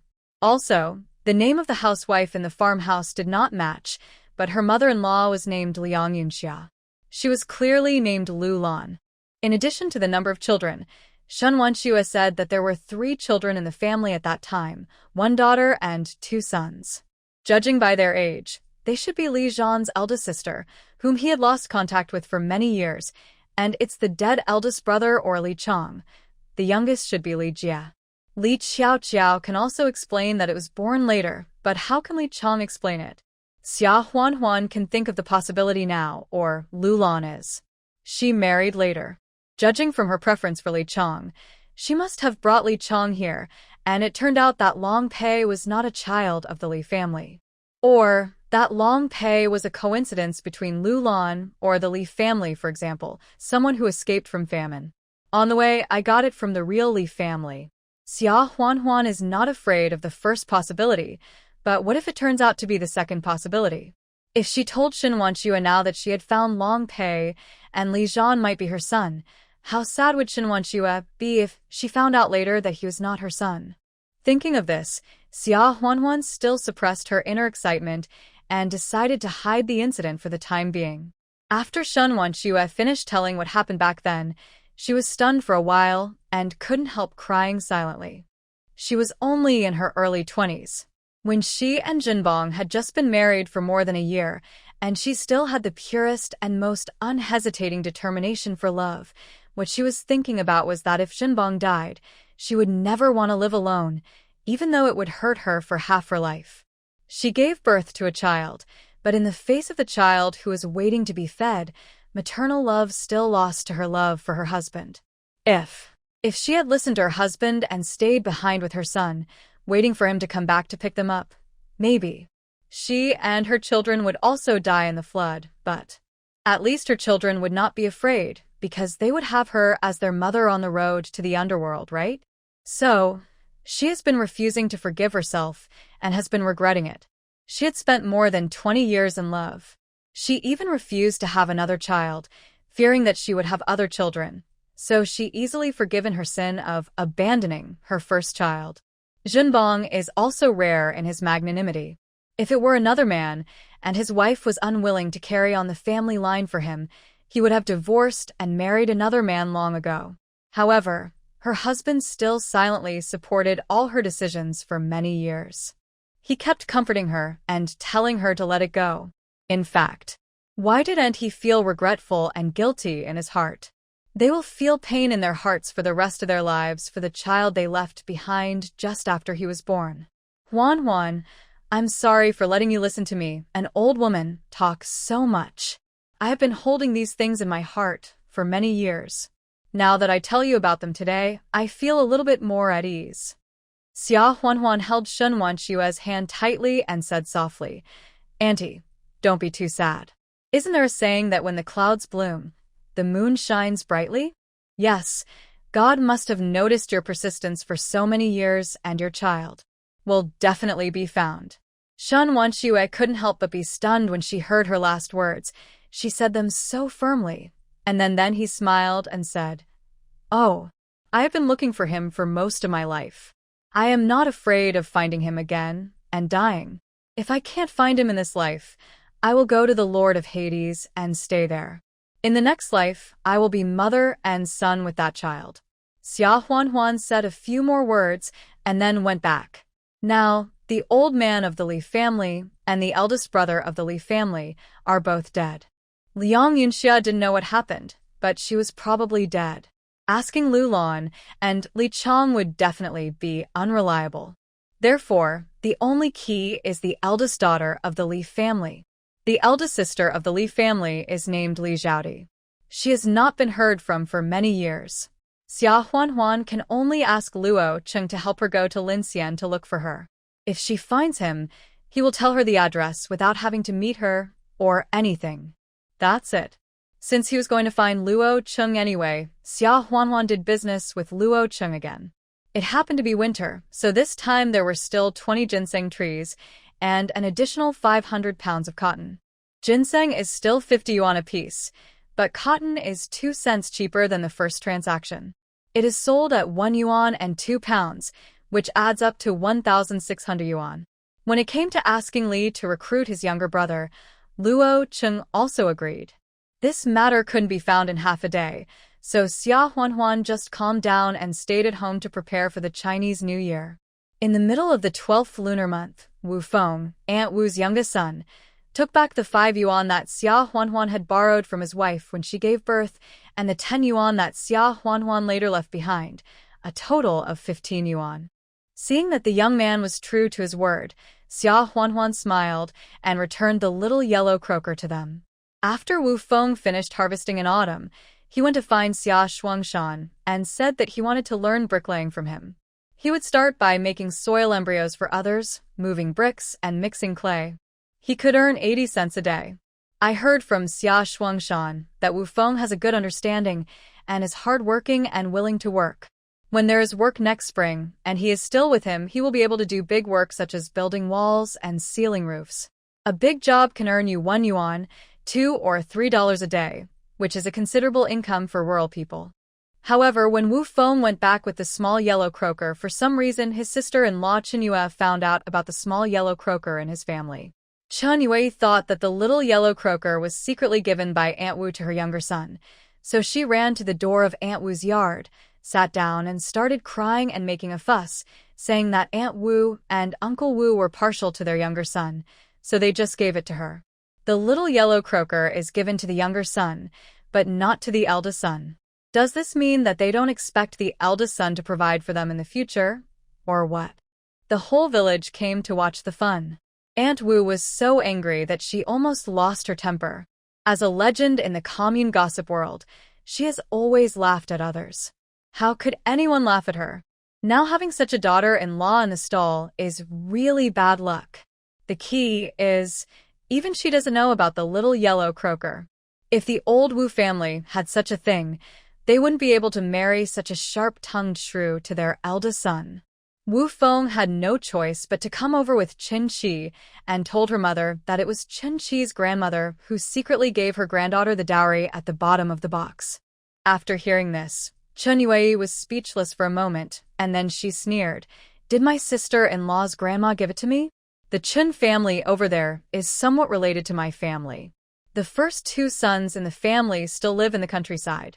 How come they are so poor when they have a little yellow croaker as a dowry for their granddaughter? Mom, uncle, you are telling lies with your eyes open.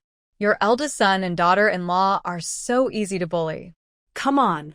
Oh, Wu Zhen, you idiot. Your parents and your brother are drinking spicy food behind your back. What the Hades are you doing? If you have some good food and some money at home, hurry up.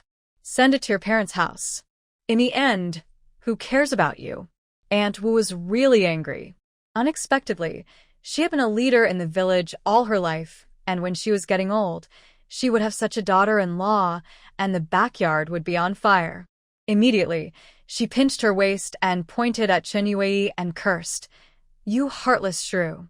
Chi-Chi told me about the origin of the little yellow croaker, and you don't believe it. What's going on? I have a lot of money in my family, and yet I want you to have some relatives. Does my family know? With the virtue of your mother's family, if someone is close to you, they will reveal their family background to you. Why don't you go to their house and insist on borrowing money if you don't leave? How much food supplement did you give to your parents' family? I didn't tell you earlier. Your brother's brother just came here to borrow money this autumn, right? My son has been working hard for a year, and has he earned 20 yuan? The subsidy has not yet been given to my mother, but you are the first one, and the whole 10 yuan has been directly given to your brother." When Chen Yue heard this, her face suddenly became very beautiful. How did her mother-in-law know about this? Because of this, Wu Zhen even beat her up and called her a prodigal witch. The younger brother from her natal family was very lazy. He married his wife and built a house the year before last. He asked her family to get 50 yuan. Last year, he gave birth to a baby and got another 20 yuan. Counting the other bits and pieces of 1 or 2 yuan, he got at least 100 yuan. Blocked. To put it mildly, it was a loan. After so many years, I haven't paid back a penny. But Chen Yue still devoted her whole heart to her mother's family, always thinking that if she was going to be wronged in the Wu family, wouldn't she have to rely on her mother's brother to come and support her? Why isn't my mother's family closer than my husband's family? Aunt Wu continued to scold. Also, if you have some delicious food or some money, why don't you send it to our house quickly? Ha! If you really want to say that, Lao Wu, go and get my account books. Uncle Wu still wanted to calm down the matter and scolded. This family's ugliness should not be exposed to the public, so we should close the door. Aunt Wu turned to Uncle Wu and scolded. Do you think the family's ugliness should not be exposed to the public? The eldest son and his wife are making trouble outside the gate. Do you mean to talk about it behind closed doors? Please bring it to me quickly, and don't make me scold you. Uncle Wu shrank his head after being told this. Went into the house to get the ledger. Chen Yue was stunned for a moment. Her mother-in-law couldn't read either, right? Why do you still have a ledger? After a while, Uncle Wu brought the account book. On the yellow straw paper, there were many things written in simple Chinese characters and sketches, as well as numbers. Aunt Wu looked around at the crowd who came to watch the fun for a while before saying, Dear villagers, I, Aunt Wu, have been in our Qingshui village for so many years, and there is really nothing to complain about. But today, my eldest daughter-in-law said in public that I am partial, so I have to argue. She said that her husband has good food and money, and he sends them to me and old Wu. I also have an account book here, and I record everything that comes in and out of the house so that I can calculate whether it is correct at the beginning and end of the year. I didn't expect to use it today. Since everyone is here, I will read it to everyone and let everyone judge whether we old couple have eaten my eldest son's food and used his money. At that moment, Aunt Wu read from the account book. It doesn't matter if she doesn't read it, but once she reads it, everyone understands. The eldest son of the Wu family did not say that the old couple did not cook. They did not cook before. They all patted the buttocks and walked away. Mao's money or wild fungus from the mountains. Occasionally, I was in the rabbit and was filial. Listening a lot. It's tile. He had acquiesced when they came to make trouble. So why did they turn against each other so suddenly? Aunt Wu looked at the couple coldly and sneered. You don't have to put on a show for me here. Last time you were making trouble to separate the family, but it was not done thoroughly. Today it has become like this, so you should just divide the family. In the future, we will not count on you to support us in our old age. If you have a conscience, come and take a look. If you don't have a conscience, then we can never have anything to do with each other again. After saying that, she waved her hand and went back to her room. Seeing that the excitement was almost over, the villagers went home. However, they still talked about this after dinner talk for a long time. The Wu family finally separated the family. Chen Yue was beaten and went back to her parents' home. She called her brother from her parents' home and had a fight with Wu General, but in the end, the two of them reconciled and lived together. It was just that without the subsidy from her parents-in-law, life was a little tighter than before.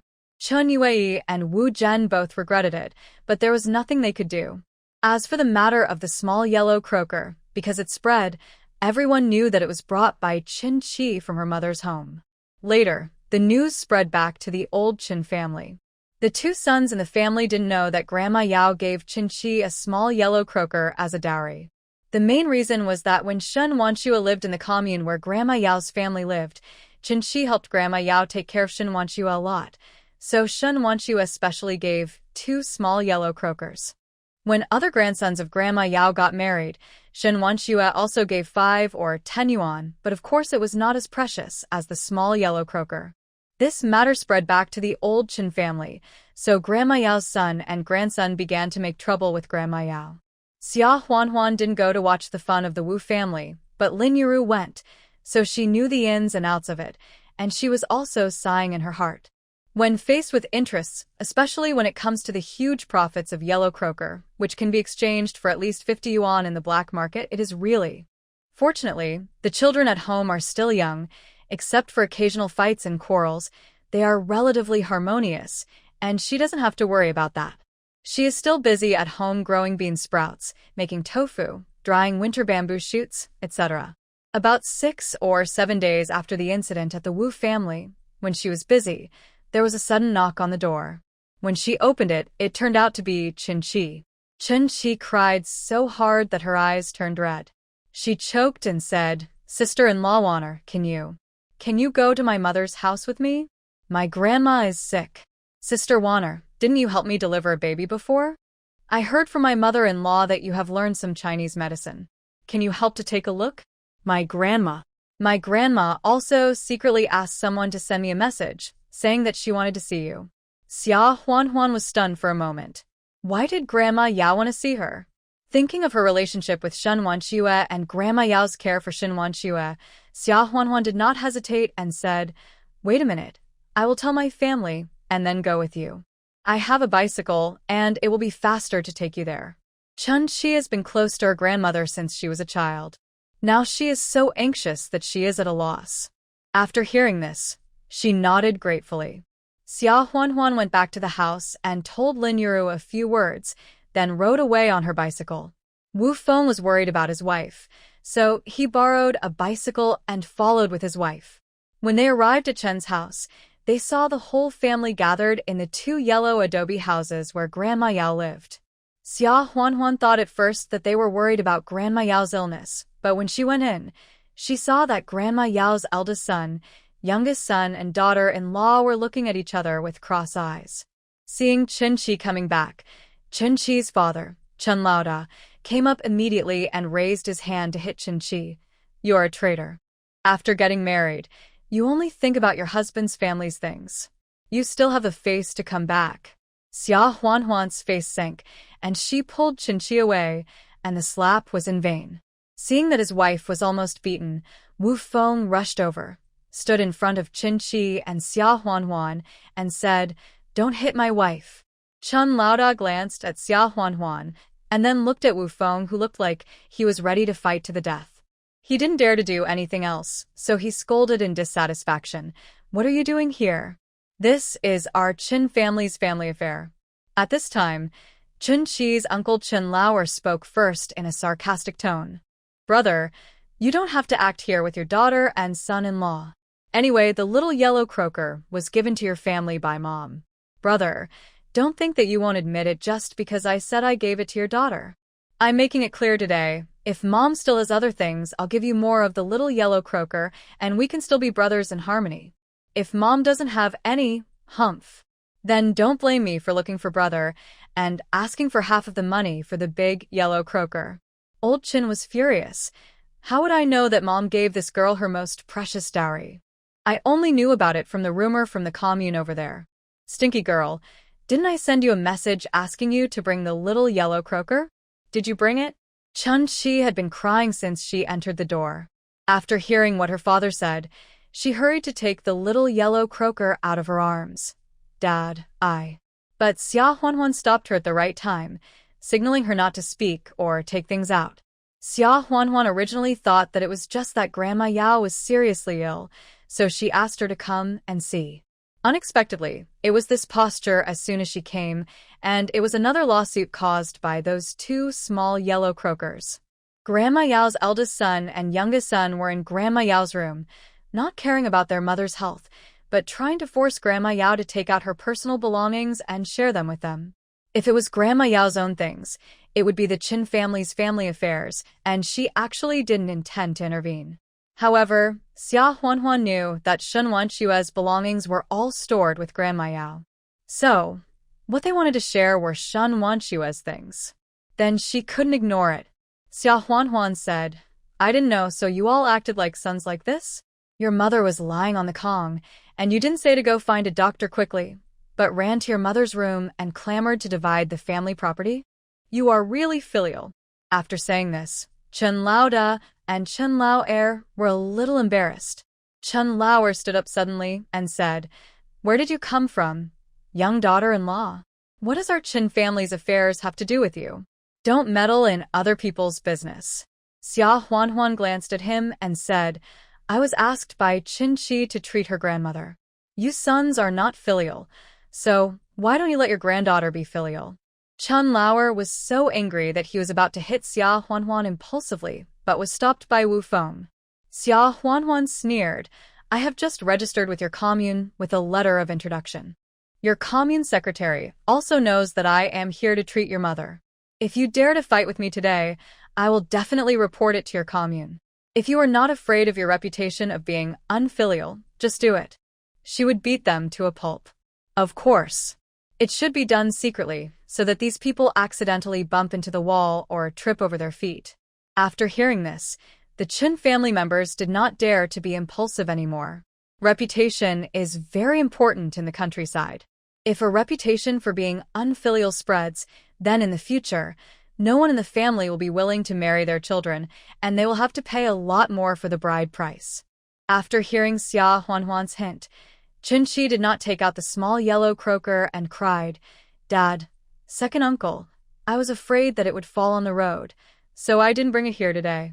Let the doctor see my grandma first, and we can talk about other things after she gets better. Wu Feng and I have also discussed it. As long as you are willing to let me see my grandma, we will take out the small yellow croaker and share it equally with the family." There was only one small yellow croaker that Chen Yue saw.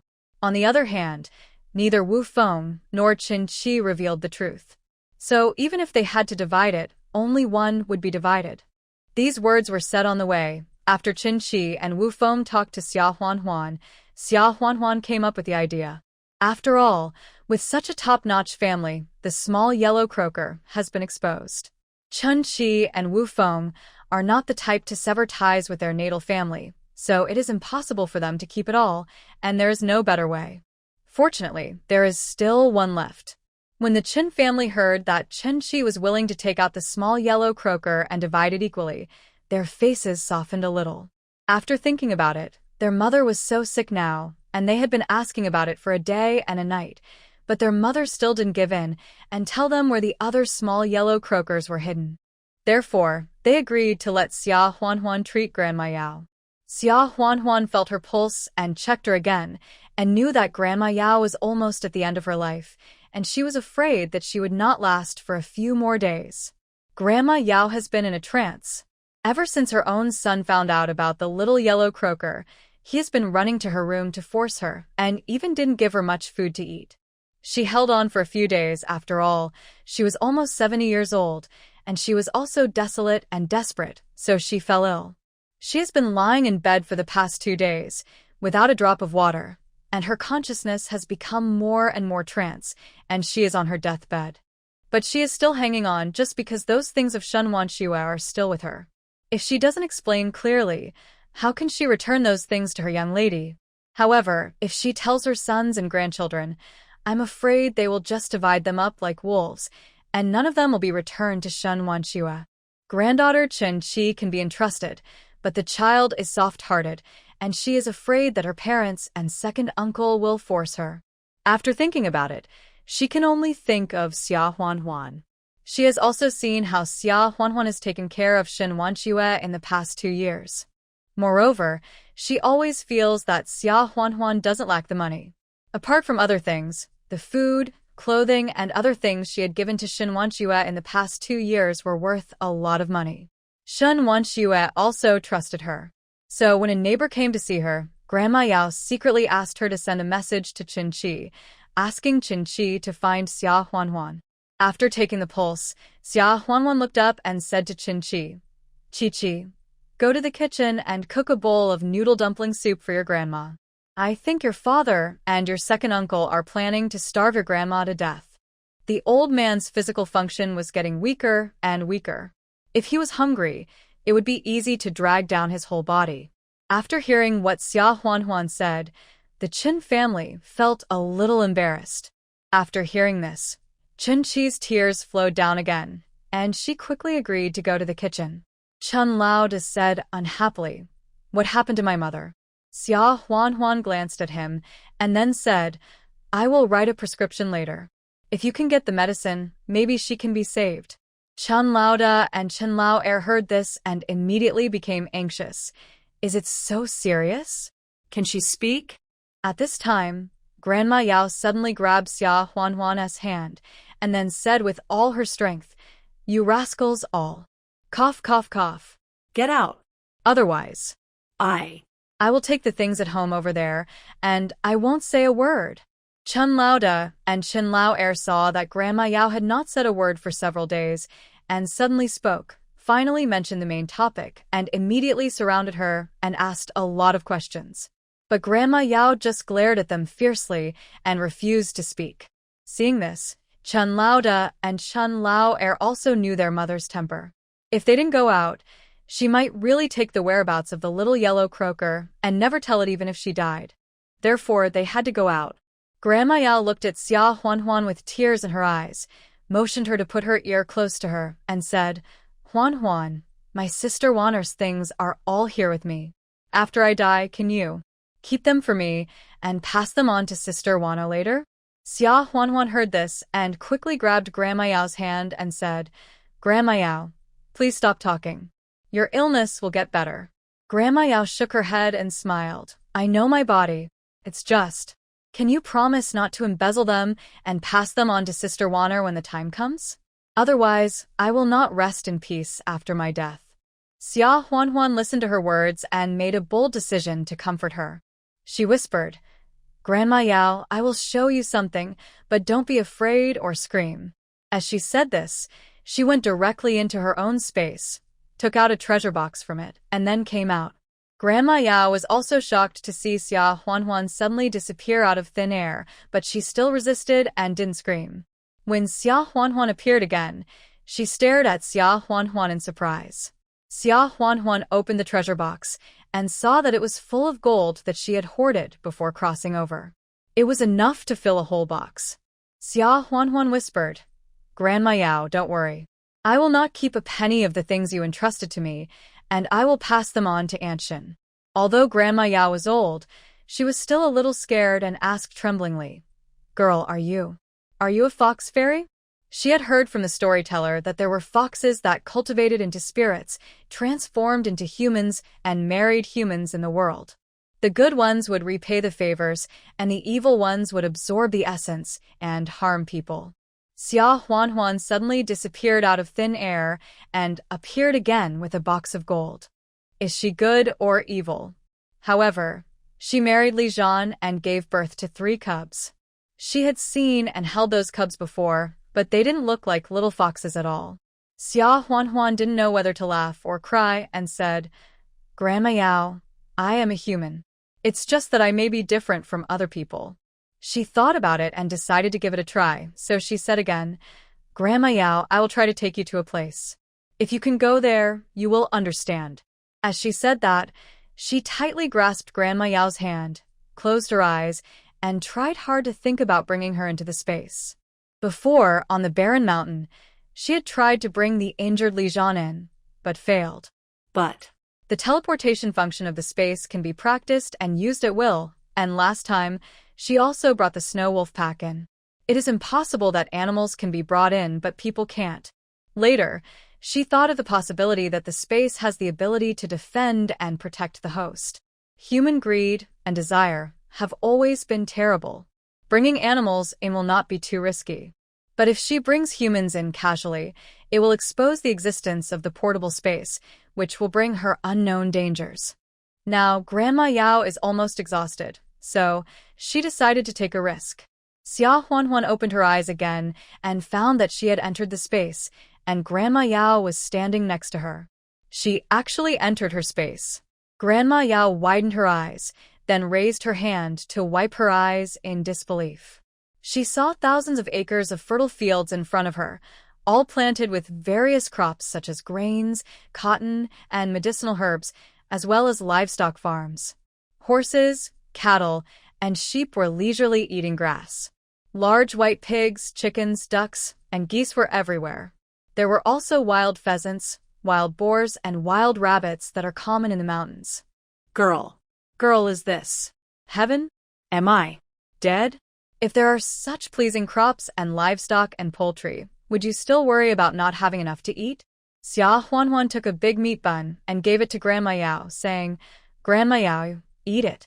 Grandma Yao stared at the bun in a daze. Is this thing really edible? Wasn't she dreaming? Or was she in heaven?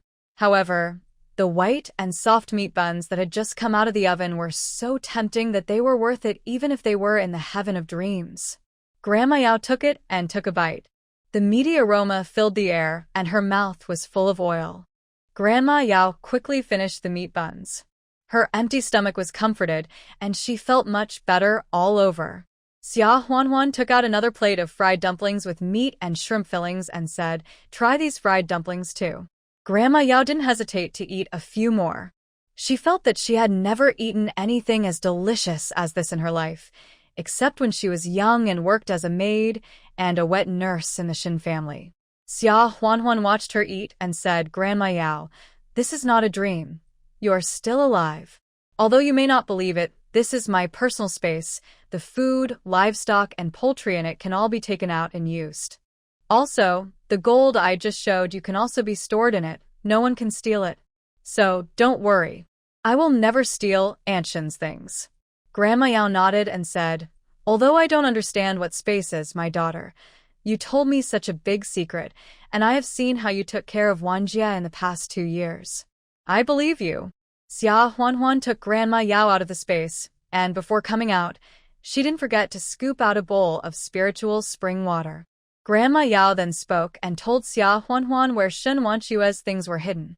Then, she asked Xia Huanhuan to take down a loose brick in the corner of the wall inside the bed, took out 3 keys from it, and then put the brick back intact. This key is the key to the box containing those things. As soon as she finished speaking, Grandma Yao started to cough violently and couldn't even breathe. The Qin family members who were already waiting outside impatiently heard this and rushed in. Mom. Are you okay? Drink some water.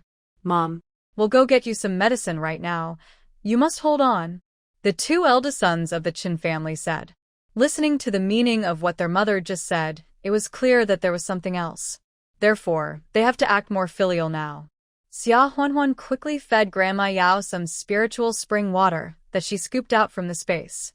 However, although the spiritual spring water has healing properties, for a person who has reached her final years, it will not cure her illness. It can only make her condition better. Sure enough, after Grandma Yao drank water, her cough gradually subsided and she was able to speak normally. I'm fine. At this time, Chen Qi made batter soup and brought it in, sat on the edge of the bed and fed Grandma Yao to drink. With the food she just ate in the space to fill her belly, and now, with a bowl of batter and soup that was warm in the middle of winter, Grandma Yao felt much better.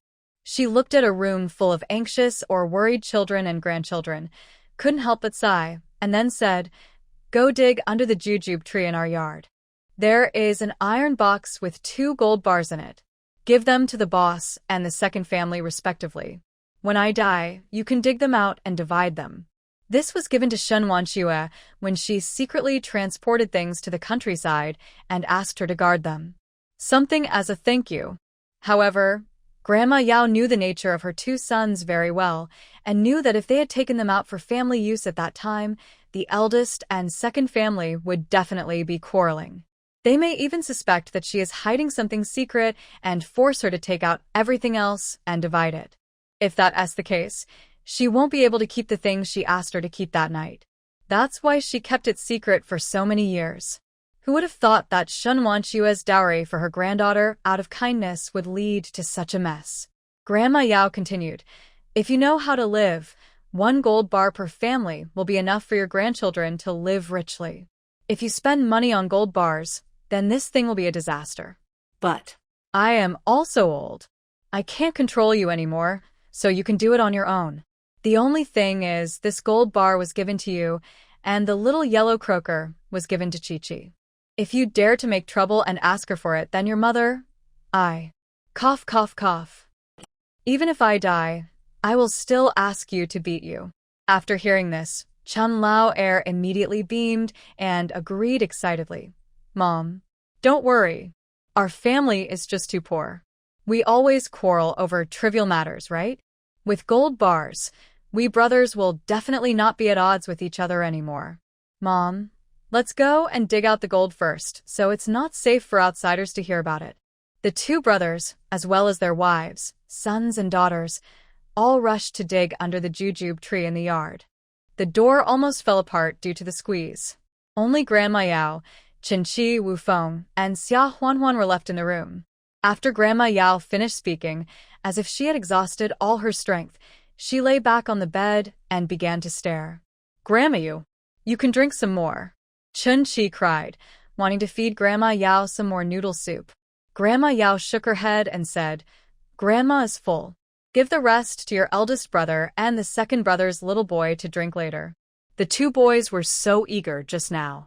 As she said that, she looked at Xia Huanhuan again, angrily.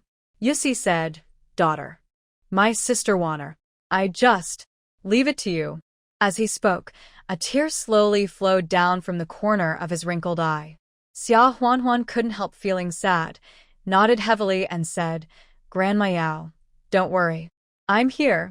In the yard, Chen Lao Air and Chen Lao Air finally dug out the iron box and couldn't wait to open it to see what was inside. Wrapped in silk, aren't they golden gold bars? Each stick weighs 150 grams. The Qin family were going crazy with joy, but they didn't dare to say anything. They held the iron box and hurried into the house. Chen Lao Air and Chen Lao Air almost fought over who was holding the iron box. Suddenly, Chin Chi's mournful cry came from Grandma Yao's room. Grandma Yao passed away.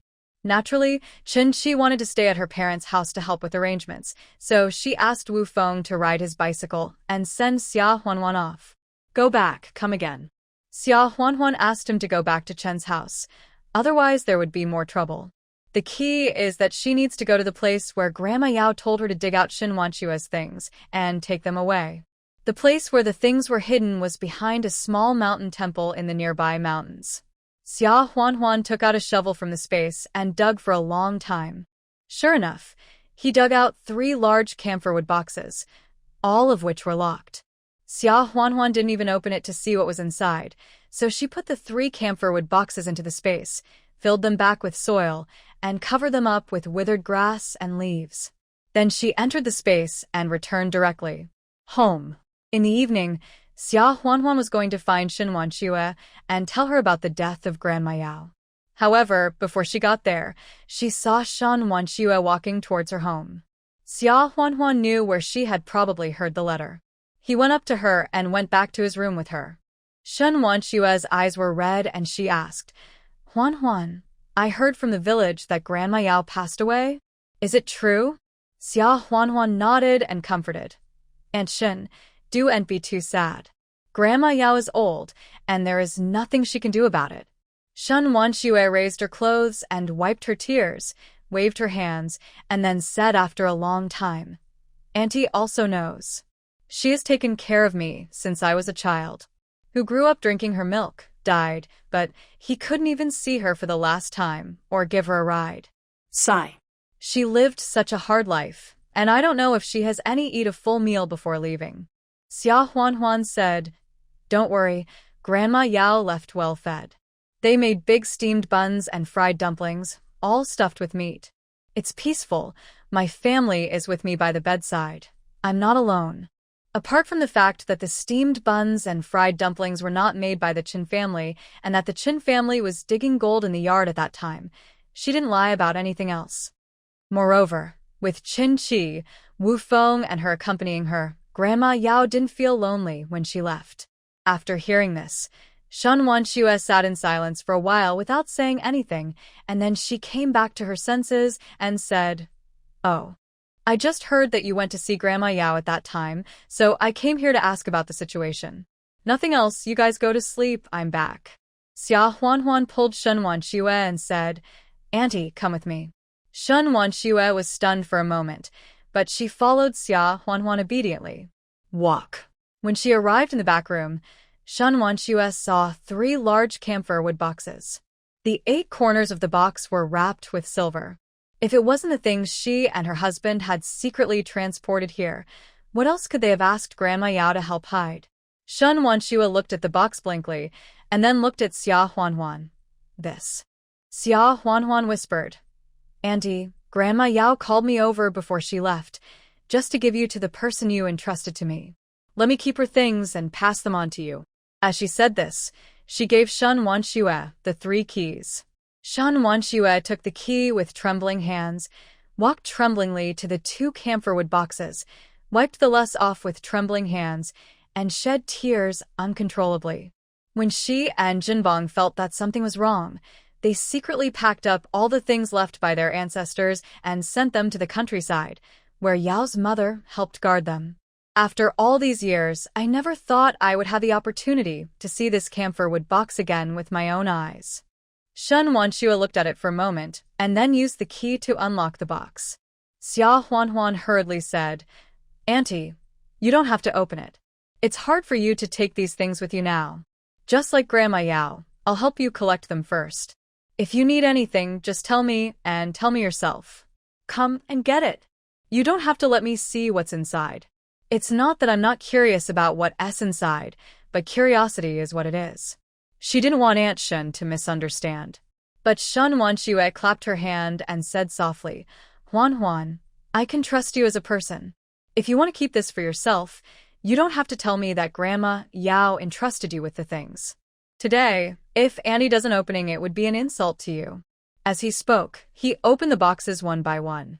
When he opened it, even Xia Huanhuan was shocked. I saw only 3 boxes. One contained gold bars and small yellow croakers, another contained jades, gold ornaments, etc., and the third contained various bronzes, porcelain, calligraphy, and paintings, etc. Every box is priceless. Aunt Shun wants you aside and said, "Oh, this is what our Shun and Rong families have accumulated over several generations. We sold and donated a lot during the war years, and this is what is left. Fortunately, I was lucky. It's still preserved. Huan, are you really willing to keep it for the time being? In this era, preserving these things is not an easy task." Although Xia Huan just said that Grandma Yao died peacefully, with her sons, grandchildren, and great-grandchildren accompanying her. But she still listened to the chain reaction caused by the incident of Qin Shi's little yellow croaker. After all, it was the thing she entrusted that caused the trouble. "Return it to you intact." Shun Wanshua nodded, handed the key back to Xia Huan, and said, "Then I'll leave it to you. This matter has come to an end." Xia Huan didn't pay much attention to the subsequent events of the Qin family, but Chen Lao heir and Chen Lao heir did manage to organize Grandma Yao's funeral in a decent way. Whether it was because they got rich, they wanted to bet. Regardless of whether she has a filial reputation or whether she really feels guilty for her mother, Grandma Yao is also busy behind her, although this excitement is not worth the bowl of noodle soup in front of her. Behind her, Chen Laoer is also sharing. However, after they separated, their son and daughter-in-law also started to quarrel with them, and later they also separated. Anyway, it took a long time, and finally caused a rift between the father, son, and brother, which was quite annoying. It was so sad. Xia Huan looked at her little cubs, thinking that if they grew up and became like that, she would be really angry. Xiaowen and Xiao were doing their homework, and she felt Xia Huan. They seemed to be quite well behaved these days, and they didn't do anything to deserve a beating. Why did their mother look at them like this? "Mom, did we do it? What happened? Just remind us, and we will change it." Xiaowen and Xiaowu made eye contact with each other for a long time, and finally the eldest brother Xiaowen asked. Xia Huan was stunned for a moment, and then she realized what she was doing. She couldn't help laughing at her unfounded worries. How old are these brats? She was a bit unfounded. Moreover, she will definitely educate them well and instill a correct outlook on money and life, so that this kind of thing will never happen. If they really dare to cause trouble for a little money in the future, then whether it's adopted or biological, she will never get used to it. "It's okay. Mom is thinking about something. You do your homework." Xiao and Xiaowu breathed a sigh of relief and continued to do his homework. 2 days later, news came from Luocheng that Li Zhan's eldest sister, Li Zhaodi, was looking for him. The widower Li Zhaodi originally married. A few years after the marriage, he dead. She was a widow for several years, with 2 children.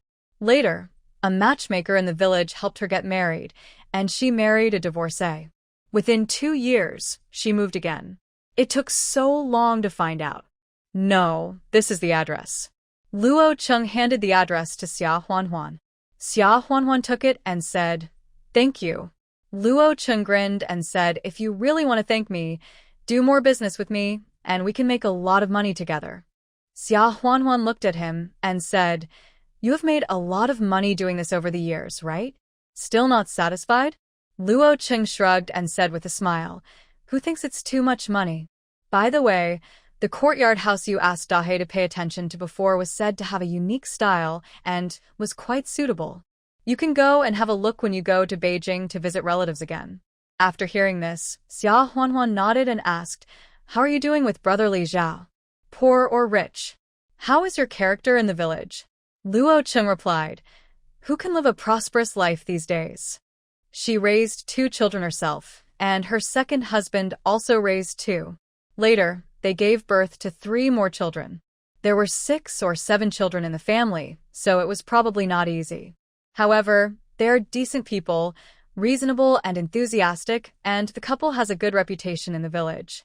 Xia Huan thanked him again, said goodbye to him, and left.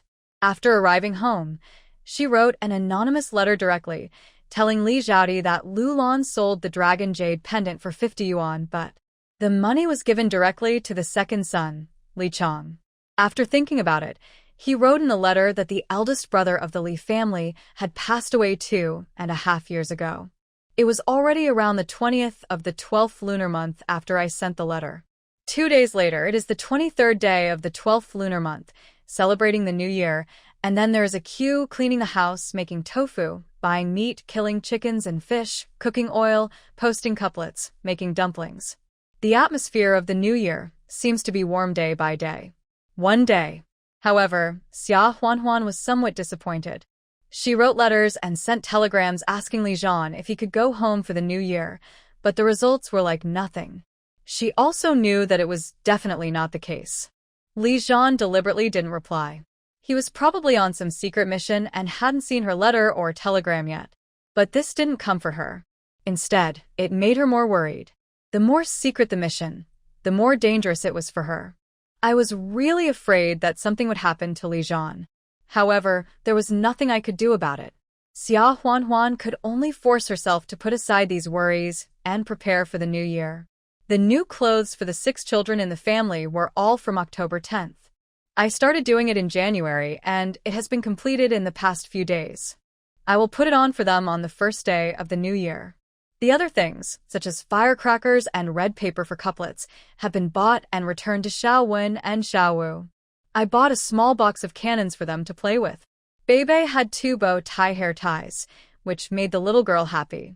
She got up early every morning and asked Xia Huanhuan or Lin Yuru to tie her pigtails. There was a sheep at home. There are 6 hens to feed and other household chores, but fortunately, there is no farming in winter, so it is still easier than during the summer and autumn harvests, and the commune also kills the New Year pigs on New Year's Eve. This year, because farmers were allowed to raise pigs at home, Qingshui village had 2 pigs that were not sold, so they were killed. Xia Huanhuan's family would definitely not get much, but she wanted it. Ribs, and pork offal are not oily parts, so people in the village don't want them, so they share a lot of them.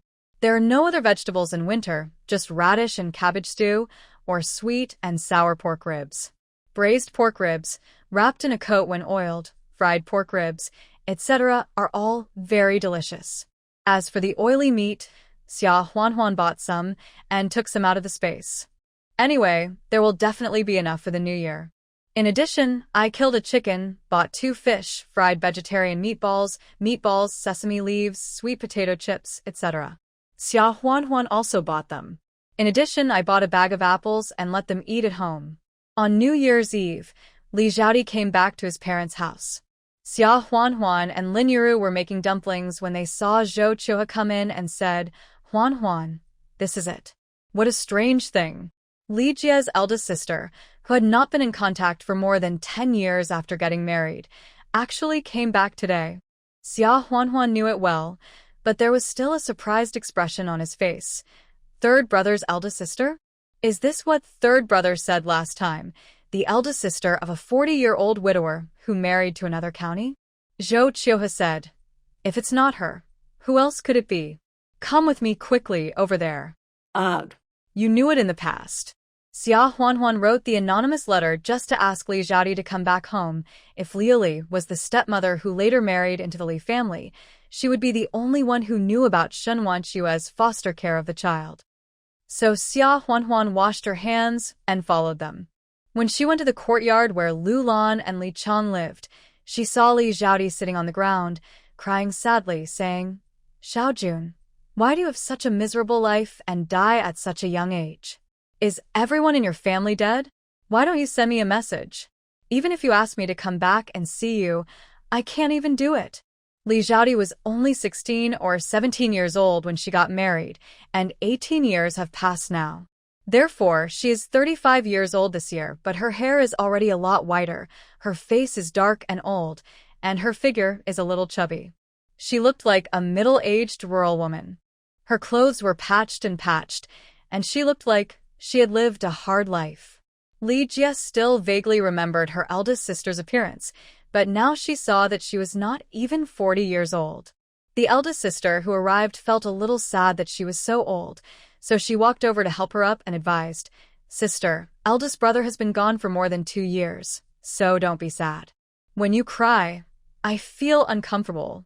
Li Xiaodi raised his head and looked at the dull man in front of him. When she got married and left, Li Jun was 13 years old, Li Jie was 10 years old, and Li Zhan was 8 years old.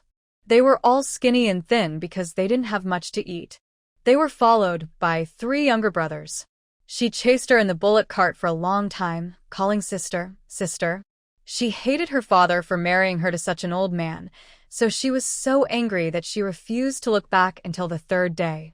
She could no longer pursue them, and as they got farther and farther away, she looked back again and saw the 3 figures standing in the vast winter fields. She only had resentment in her heart at that time, and after taking one look, she turned away. She vowed to sever all ties with her from now on. Not long after she got married, her brothers wrote to her crookedly. At first, she didn't even open it but just threw it on the stove, but later she got over it. It took a while for her to read the letters, but she wouldn't believe them after reading them. As time passed, the letters gradually became less and less, and the last one was gone. Later, her husband fell ill and died, and she became a widow, remarried, and moved away. After moving home, she completely lost contact with her mother's family. Now that Li Xiaodi thinks about these things, she hates herself for being so heartless back then. It's not like her brothers were wrong. As long as she returns a letter, she can't break the relationship with them. It would not have taken 2 or 3 years for her to find out that her eldest brother Xiaojun died in an accident. Wang Guixiang and Li Chang stood aside, looking impatiently at the sudden appearance of someone who had not been in contact for more than 10 years. The eldest sister went back to her parents' home on New Year's Eve. Why did she go back to her parents' home to mourn her? Wang Guixiang said in a weird voice, "It's been 2 years and you're crying now." When my father-in-law and eldest brother died, the family sent letters there.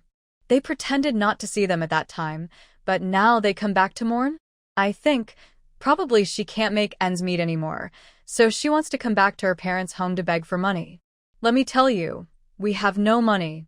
Before she could finish her words, there were 2 loud paw-paw sounds and Li Xiaodi jumped up, rushed to Wang Guixiang, and slapped her twice. Although Wang Guixiang was a little stupid, she was also very powerful. Usually, few people in the village dared to mess with her. Now, she was slapped twice at once, and she was stunned.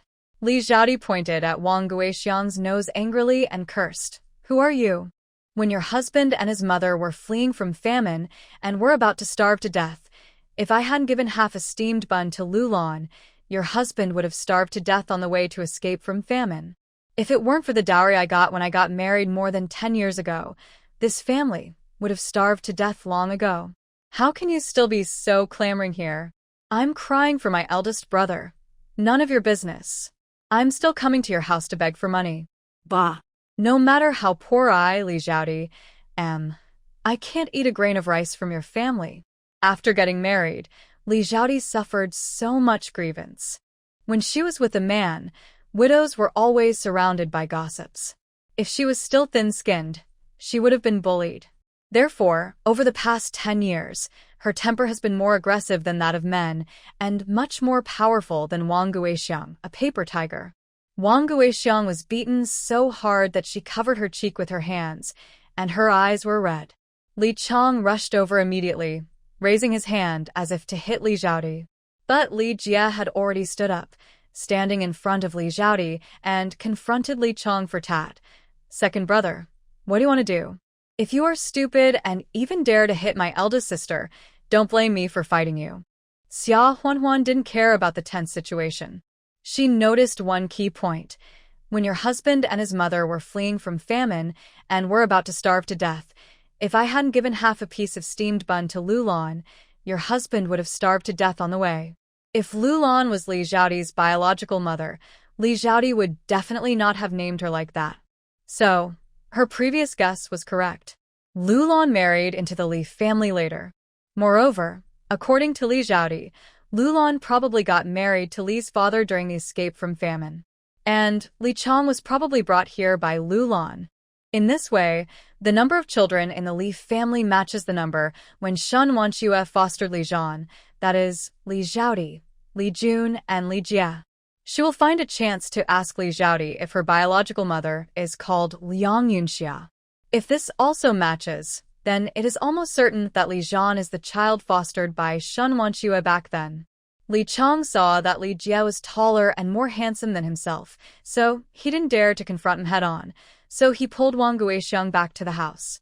Lulan had been standing at the door, and seeing Li Xiaodi's current fierce look, she couldn't help but feel scared. More than 10 years ago, she forced Li's father to agree to this marriage because the widower in Lin County was introduced by her younger brother from her natal family and took in someone. The matchmaker fee was 3 yuan and the betrothal gift from the widower was also more, 20 yuan. Old man Li didn't agree at first, so she made up some lies about Li Xiaodi and deliberately let Old man Li know. Old man Li was angry that his daughter was not decent, and he also wanted to marry far away so that his reputation could be preserved, so he didn't object and went with Lulan. At that time, although Li Xiaodi had a bad temper, she was still well-behaved and sensible. Although she was unwilling, she didn't seek death. For the sake of this family, she still married. How come she has become so fierce in just a dozen years? Looking at the way she beat Wang Guixiang just now, although she felt relieved in her heart, she was more afraid. If Li Xiaodi knew what happened that year, she would definitely come up and slap her in the face. She is not her biological mother, and old man Li is dead. Who can she expect to protect her? Li Chong can't even protect his wife. What a coward. Li Must be on the side of his own sister. The more Lulan thought about it, the more scared she became. This Li Xiaodi, this time he came back, he might have bad intentions. He came to seek revenge on her. Thinking of this, Lulan didn't say a word, just curled up in the corner and pretended to be pitiful. The villagers heard that the eldest daughter of the Li family, who had not returned home for many years, had returned. They also knew that Li Xiaodi had married a pathetic man, so they all came to the Li family to watch the fun. Lulan thought to herself that if Li Xiaodi and Li Jie made trouble, she would pretend to be wronged. She is old now. As long as she cries and makes a fuss, she must be right. Everyone else has to give in. Li Jie saw that his eldest sister came back, and he cried about his eldest brother's death without even having time to drink a sip of water. He was also afraid that she would really have a conflict with Li Chong, so he pulled Li Xiaodi back to his room first. Sister, you've come back with great difficulty. Come to our house first, sit down, we siblings can have a good talk, and then talk about other things. Li Xiaodi glanced at her younger brother. Her eyes moistened again, and she nodded and agreed. She was now full of resentment and sadness with nowhere to vent, and she might really do something out of the ordinary. After entering the yard, Li Jie quickly asked Zhou Qiuhe to cook so that his eldest sister could eat something first. In Xia Huanhuan's letter, she first wrote that Li Chong secretly sold the jade for a lot of money, and then wrote that the eldest brother of the Li family had passed away. However, Li Xiaodi had been crying just now, and she didn't mention the money from the sale of the jade at all. She didn't seem like a money-grubbing person. Whether it was a disguise or something, she was really sincere when she cried for her eldest brother just now. Therefore, she went home, and after a while, she brought some flour, a small piece of bacon, 2 sausages, a dozen eggs, and dozens of freshly wrapped dumplings, and secretly gave them to Zhou Qiuhe. Zhou Qiuhe was about to refuse. We have everything at home. I just made dumplings this morning, enough to eat. Xia Huanhuan knew that Zhou Qiuhe had just finished her confinement, and there was not only a new little one in the family, but in order to ensure her nutrition during the confinement period, Li Jie had almost eaten up all the refined grains in the house. The dumplings made on New Year's Eve were the only white flour dumplings. Xia Huanhuan smiled and said, "Don't refuse me. She is the eldest sister of 3, and she is also Li Zhan's eldest sister, right? Your family provides meals, so it is only right for my family to provide some things." Besides, it was she who called Li Xiaodi back, and she was counting on her to solve the mystery and help to make trouble with Lulan so that the truth would come to light. It was only right for her to give some things out. Seeing this, Zhou Qiuhe knew that her 4th brother's family was well off and was helping her family, so she accepted the gift without further ado. The meat dishes were provided by Xia Huanhuan. Zhou Qiuhe's family also had the inexpensive radishes, cabbages, and spinach. There were also winter bamboo shoots that Li Jie picked from the mountains. Like Xia Huanhuan's family, they were dried in water and dried. Then they got busy. One was fried with bacon with dried bamboo shoots, one was steamed Chinese sausage, one was scrambled eggs with spinach, and there was also stir-fried cabbage. They also cooked a big pot of dumplings. It was considered a sumptuous meal. Xia Huanhuan helped Zhou Qiuhe cook and was about to go back, but was pulled away by Zhou Qiuhe.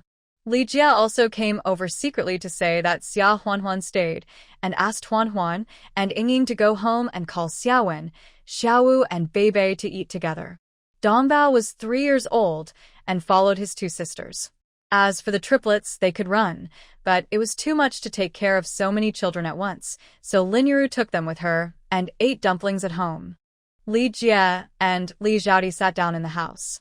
The 2 siblings hadn't seen each other for many years, and their eyes were red after a few words, but they still learned about each other's situation and recognized Zhou Qiuhe and the children at home one by one. Li Jie asked, "Sister, you finally came back. Why don't you bring all the children at home to recognize your uncle's home?" Li Zhaodi lifted the corner of her clothes to wipe her tears and said, "There are so many children at home. I can't take care of them on the way. It's also the new year. If I bring them all, people will gossip." When she received the letter, it was already the 28th day of the lunar year. When she heard that her elder brother had died in an accident, her heart was devastated. She didn't even buy gifts for visiting relatives for the New Year's Day. She asked her husband to ride a bicycle to the county town overnight, bought a ticket, and took the sea to the county town. She relied on her memory and asked people on the way to get here, "Why didn't you send me a message about Dad's death and Xiaojuan's death?" Li Zhaodi felt very sad when she thought about it. When she knew that her father Li had passed away, she didn't feel so sad. After all, she was resentful towards her father. But Li Jun was her brother, whom she had spoiled and protected since childhood. Li Jie sighed and said, "Why didn't you send me a message?" But everyone who went there said that you had moved, and all the letters you sent were returned. Li Zhaodi felt very regretful after hearing this. Alas, I was confused and didn't leave my new address to that village. If it weren't for the letter sent from Qingshui village to my home, I might never have known it in my life. Li Jie was stunned for a moment. A letter sent from Qingshui village? If someone in the village knew the eldest sister's address, it would be impossible for them not to tell the Li family, right? Who could have sent it? The key is, how did he know the eldest sister's new address? However, Li Jie couldn't figure it out, so he didn't think about it anymore. The most important thing is that the family, who had been separated for many years, was reunited. That letter. Maybe God had pity on him? Li Jie took a deep breath and said, "Sister, let's not talk about this. 4th brother has gone to the army, but his wife is here. This is his wife, Huan. Li Zhaodi was also stunned after hearing this, and asked with concern, "Xiaozhan has gone to the army? He hasn't been injured these years, has he?" Having said that, she looked up at Xia Huanhuan. It didn't matter at first glance, because Xia Huanhuan was obviously dressed like a rural woman, but she was bright and beautiful. Li Zhaodi felt ashamed for some reason and said with a smile, "Is this Xiaozhan's wife? She is so beautiful. She is a perfect match for Xiaozhan." Seeing that Xia Huanhuan's first reaction after hearing that Li Zhan had just joined the army was to ask if Li Zhan had been injured, she liked this elder sister-in-law even more. She smiled and shouted, "Sister, Li Zhan is not at home. Otherwise, she would be happy to see you back." Li Zhaodi was even happier to see Xia Huanhuan was beautiful and could talk. It seems that, except for the eldest brother, the other 2 brothers are living a good life. Li Jie pointed at Xiaowen, Xiaowu, and Beibei and said, "Also, these are the 3 children left by the eldest brother. They are now living with the 4th brother and his wife." Huan also gave birth to triplets for the 4th brother, 3 sons, a little over 1 year old, and they were not brought to the family. Xiaowen, Xiaowu, and Beibei were a little afraid of strangers, so they hid behind Xia Huanhuan, poked their heads out, and looked at Li Zhaodi timidly. Li Zhaodi looked down and saw the 3 little guys. Xiaowen and Xiaowu somehow resembled the childhood appearance of her older brother in her memory, and she couldn't help but burst into tears again. While wiping her tears, she remembered something and took out a few things wrapped in red paper from her arms and stuffed them into the hands of Xiaowen, Xiaowu, Beibei, Huan, Yingying, and Dongbao. Here, your aunt came back in a hurry and didn't buy anything. This is your New Year's money. Don't think it's too little. Li Xiaodi wanted to give the little one that Zhou Qiuhe had just given birth to, as well as the triplets, to Zhou Qiuhe and Xia Huan. The children were afraid to take them, and Zhou Qiuhe wanted to refuse, but Xia Huan smiled and said, "It's rare for eldest sister to come back. Third sister-in-law, let's not be formal, otherwise eldest sister will feel sad. You too, isn't this given by your eldest aunt? Why don't you wish your eldest aunt a happy new year?" The little ones heard it, and Xiaowen was sensible. He obediently shouted first, "Aunt, happy new year." As soon as he opened his mouth, the other children also shouted in unison, "Aunt, happy new year." Li Xiaodi was both happy and sad. In fact, she regretted over the years that she was too decisive when she was young and broke off ties with her mother's family so completely. Every time she wanted to come back to visit, the travel expenses were too expensive and she couldn't bear to go even one, mainly because she couldn't save face. If she hadn't known that her eldest brother had died early. Everyone sat down to eat and gossip. Xia Huan tried to ask as inconspicuously as possible, "Sister, I just heard what you said in the yard, mother-in-law. Isn't she your real mother-in-law?" Li Jie listened and asked, "Yes, sister. I wanted to ask you too." Li Xiaodi glanced at Li Jie, sighed, and said, "Well, it's not your fault that you don't know. Our family suffered a flood that year. When we fled from home, you were only 3 years old and didn't remember anything. Our biological mother died in the flood. Our father took us 4 siblings and followed the village to flee the famine. On the way, we met Lu Lan and her son, who were almost starving to death. My father asked me to give them half of the steamed bun. Later, we all went together, and not long after, Dad said he wanted to marry Lu Lan. Xiaojun and I cried and said we didn't want to, but Dad didn't listen to us. After Lu Lan married Dad, she was pretty good to us, especially you and Xiaozhan, who were too young and chased after Lu Lan and called her mom. Xiaojun and I couldn't bear to see this, and fearing that you would be sad, we secretly agreed not to tell you too that Lu Lan was not your biological mother." Xia Huan was speechless after hearing this. How stupid is this? Why would she keep it a secret? However, when she first got married, she had seen Lu Lan pretending to be pitiful and instigating others to do things, and she had a good reputation. Unfortunately, after Xia Huan got married, she encountered a series of setbacks, and the allowance given by Li Zhan was gone, and the money she saved was taken away by her own daughter. She couldn't hold it in anymore. Her personality collapsed, and now she has become the laughingstock of the whole village. 20 years ago, it would have been easy for her, an adult, to fool a few children.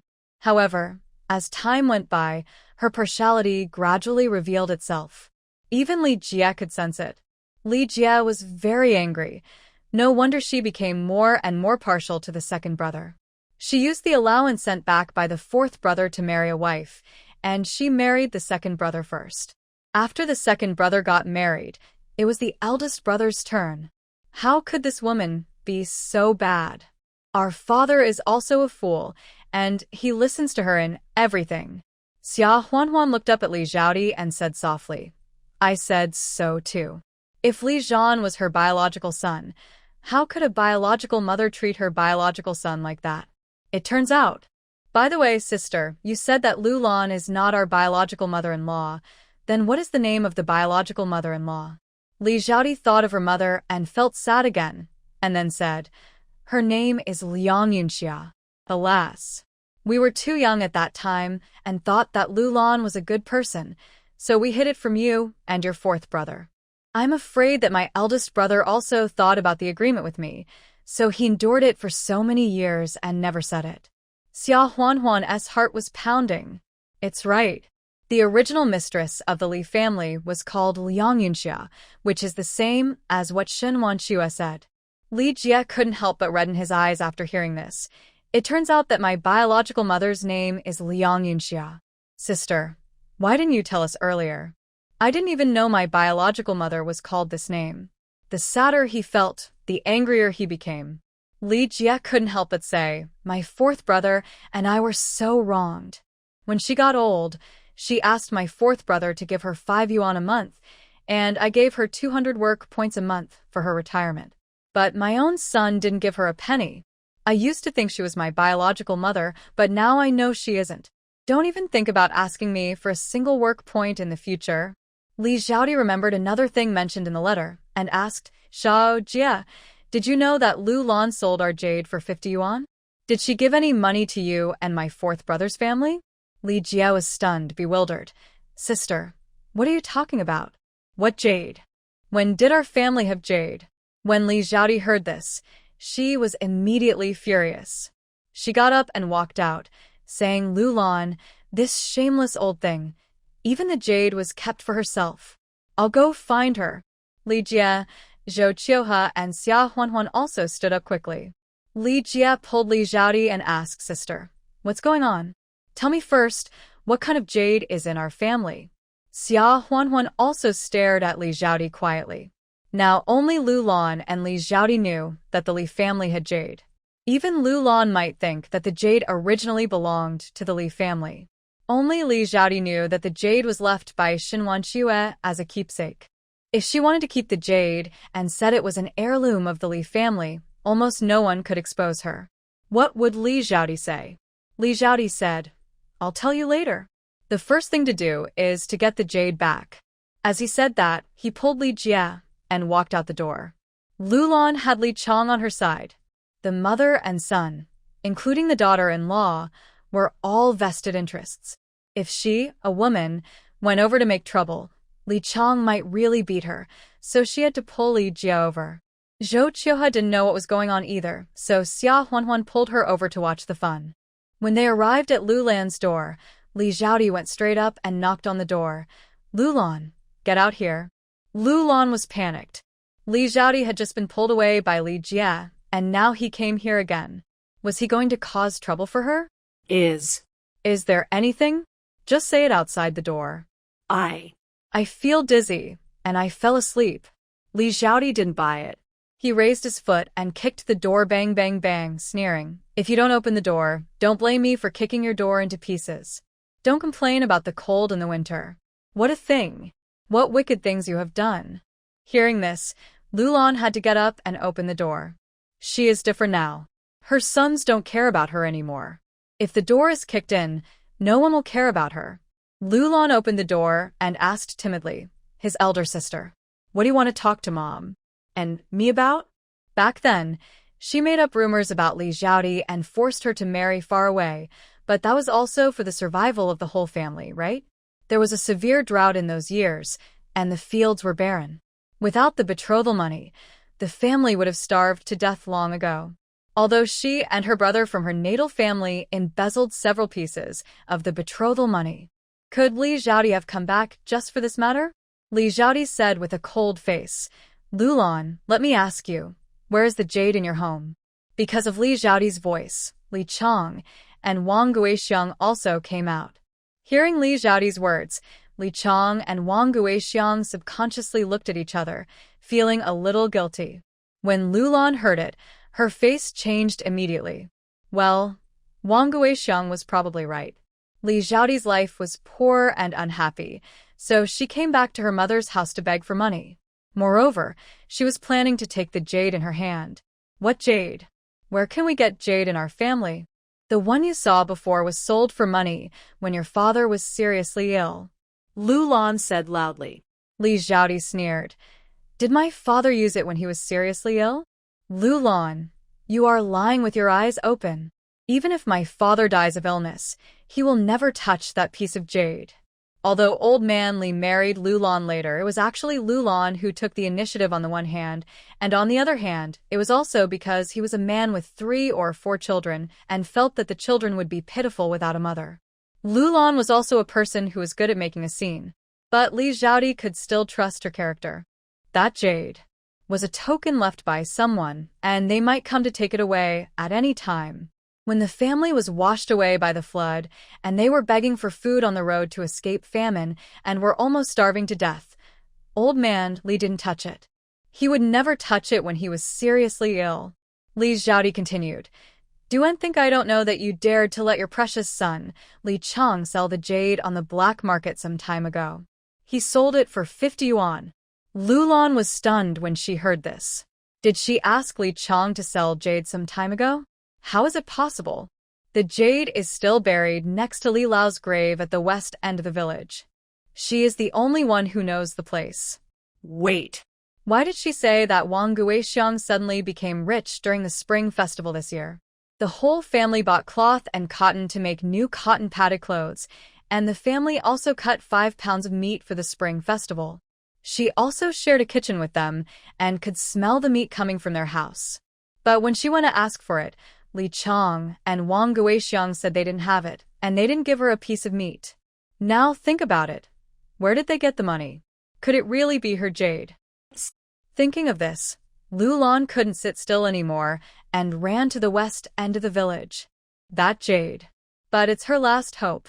She used to have savings and was not in a hurry to cash in the jade. Now, she has no savings left, and this winter is particularly cold. Her thin quilt is not warm, and she is freezing to death.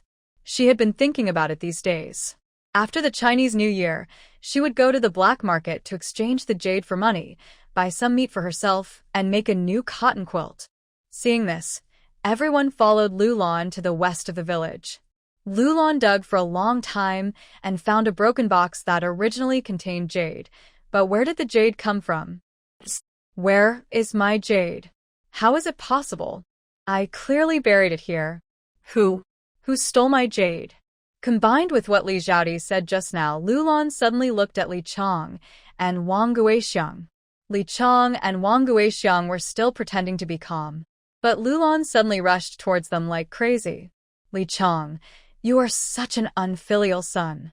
You rascal. Together with your wife, you even dare to steal your own mother's things. Are you still a human being?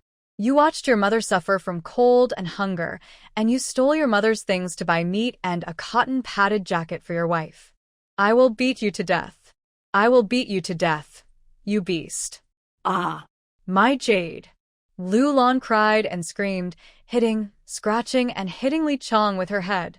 The onlookers in the village had not completely dispersed. Since Lulan ran to the grave of Li's father in a hurry to dig the soil, many onlookers followed. Now, seeing Lulan fighting with her son, no one came up to persuade them to stop fighting, and they all watched with interest. Wang Guixiang and Li Chang did not fight back because they were in the wrong, but seeing that Lulan was endless, they became impatient and raised their hands to push Lulan to the ground, almost breaking Lulan's ace in half. You've had enough of making trouble. I didn't fight back, but you're still getting excited, right? Li Chang scolded with a dark face. Wang Guixiang also said, That's right. Mother-in-law, we didn't fight back because you are our elder. You're not done yet. We haven't even seen your jade. You are old and confused, you put it in the wrong place, or someone else stole it, don't blame us. Now, even if they are beaten to death, they must insist that the jade was not stolen by them. Otherwise, why did Li Xiaodi come back? Wasn't it for the jade? If they let it slip, the 30 yuan they sold with great difficulty will have to be divided among the family, and in the end, his family will be lucky to get 5 yuan. This even includes the travel expenses to Beijing. Why?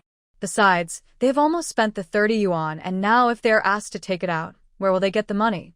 After hearing what his wife said, Li Chang also reacted and said, That's right.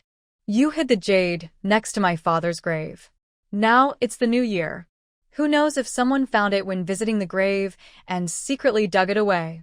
As soon as these words came out, the villagers who were watching the fun were unhappy. He was just eating melons, and he was suspected of stealing the jade buried in front of someone's grave? Isn't this disgusting? Someone shouted immediately, Li Lauer, you rascal, you can't even wash the shoot pot on your own head, so you want to put it on the villagers? If you dare to make another false accusation, I will beat you to death. That's right. You two are idle all day long, like to take advantage of others, and even steal people's underwear that is hung outside. You are notorious for this, and you still have the nerve to pretend to be innocent? I think it is probably you two who stole it. It's hard to guard against thieves in the house. The thief cries, "Catch the thief." I said that I came back from the county town in the middle of the night a few days ago, and when I walked over here, I saw two sneaky shadows squatting and digging the soil in front of Old Man Lee's grave. I thought it was a ghost and scared me to death. Now, I think it's probably the two thieves. That's right. And Li Chong went to Jingshi a few days ago. I guess he went to sell jade. The villagers talked one after another, and soon there was evidence. After hearing this, Lulan came up and tried to tear Wang Guixiang's mouth. "Wang Guixiang, you witch. It's you who taught my son to be bad. Give me my jade back." Wang Guixiang refused to let her go, so they started fighting. Lulan was old, so how could she win? After a while, she was pushed to the ground again. Wang Guixiang was not much better, and she was hit on the face with 2 claws, which was bloody. After hearing this, Li Xiaodi knew that the jade might have really been sold. His heart immediately sank, and he said angrily, "You two, stop acting. You must have sold the jade together. Lulan, Li Chong, I tell you, you have to return the jade today, otherwise I will never let you go." Wang Guixiang sneered. "Never let us go? What? Can't you eat us up? Humph. You said you didn't come back to beg for money. You just took a fancy to the jade and wanted to share the 30 yuan from selling it. Right? Li Xiaodi, let go." Li Xiaodi didn't hesitate to take action. He went up and grabbed Wang Guixiang's hair and pulled it. 30 yuan? Wang Guixiang? The jade was clearly sold for 50 yuan. How come it became 30 yuan when it came to you? You still dare to say you didn't sell it? Li Jie stood in front of Li Chong and said coldly, "Second brother, I heard this. The jade was left by my father. Even if it is sold for money, it should be divided among the Li Jie family. You and your mother took it all and sold it privately. Isn't that unfair? If you don't make things clear today, I will report it to the commune, the town, and the county. You and your son are teaming up to steal our Li family's things." Li Jie knew that Li Chong was brought by Lulan and the remaining brotherhood was gone. He said coldly.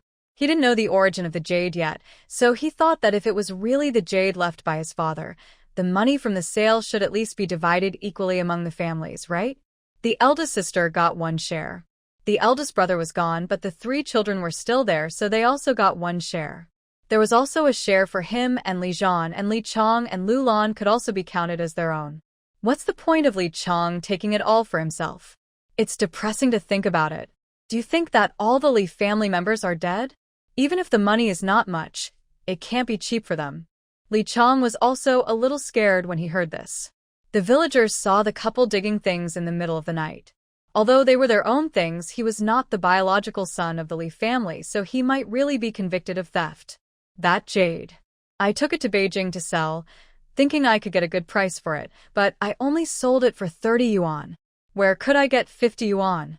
My round-trip fare, and your sister-in-law and I are used to spending lavishly, so we spent it all. Li Jie sneered. Just because you said it was spent, you're going to deny it? You wish. Just write an IOU after it's spent. All your work points and income next year will be used to pay off the debt. When it's paid off, it's settled. When Li Xiaodi heard that the jade was really gone, she was anxious and angry. She walked up and pushed Li Chong. "You beast! Where did you sell the jade? Go and find it for me." Li Jie was stunned for a moment after hearing this and said, "Sister, I'm afraid the jade was really sold, and it was sold in Beijing, and it's probably gone.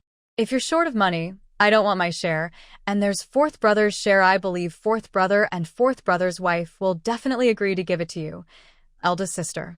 Li Xiaodi looked at Li Jie and said angrily, "Shao Jie, even you think your sister came back for the jade and to get the money? Who do you think your sister is? The jade is not ours. We kept it for them. What if they come looking for us and the jade is gone? What can we give them back?" Xia Huanhuan felt a little relieved after hearing this. It seems that the people of the Li family are all good people. Shun Wanshue entrusted the jade to the right person after all. Li Jie was even more confused. Sister, you said the jade is ours one moment, and then you said it's not. What's going on? Li Xiaodi glanced at Xia Huanhuan, sighed, and said, We have kept this secret for so many years. Let's just talk about it today. Then, she said that Li Zhan was not their biological brother, but a couple who were fostered in the Li family, and that the jade was a token of love. Everyone was dumbfounded. Lulan didn't look surprised, and it was obvious that she had known it all along. Li Xiaodi glared at Lulan with hatred. My fourth brother is so old now.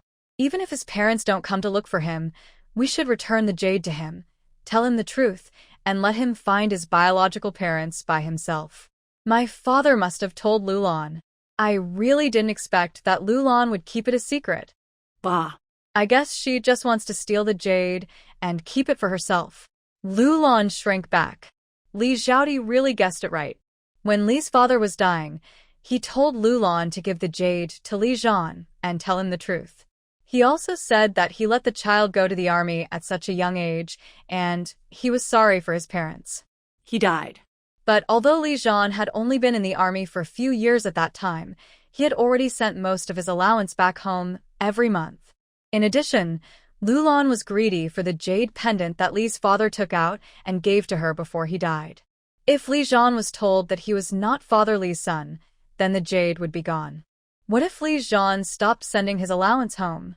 Fortunately, she was the only one there when Father Li said this, so Lulan concealed it with a clear conscience.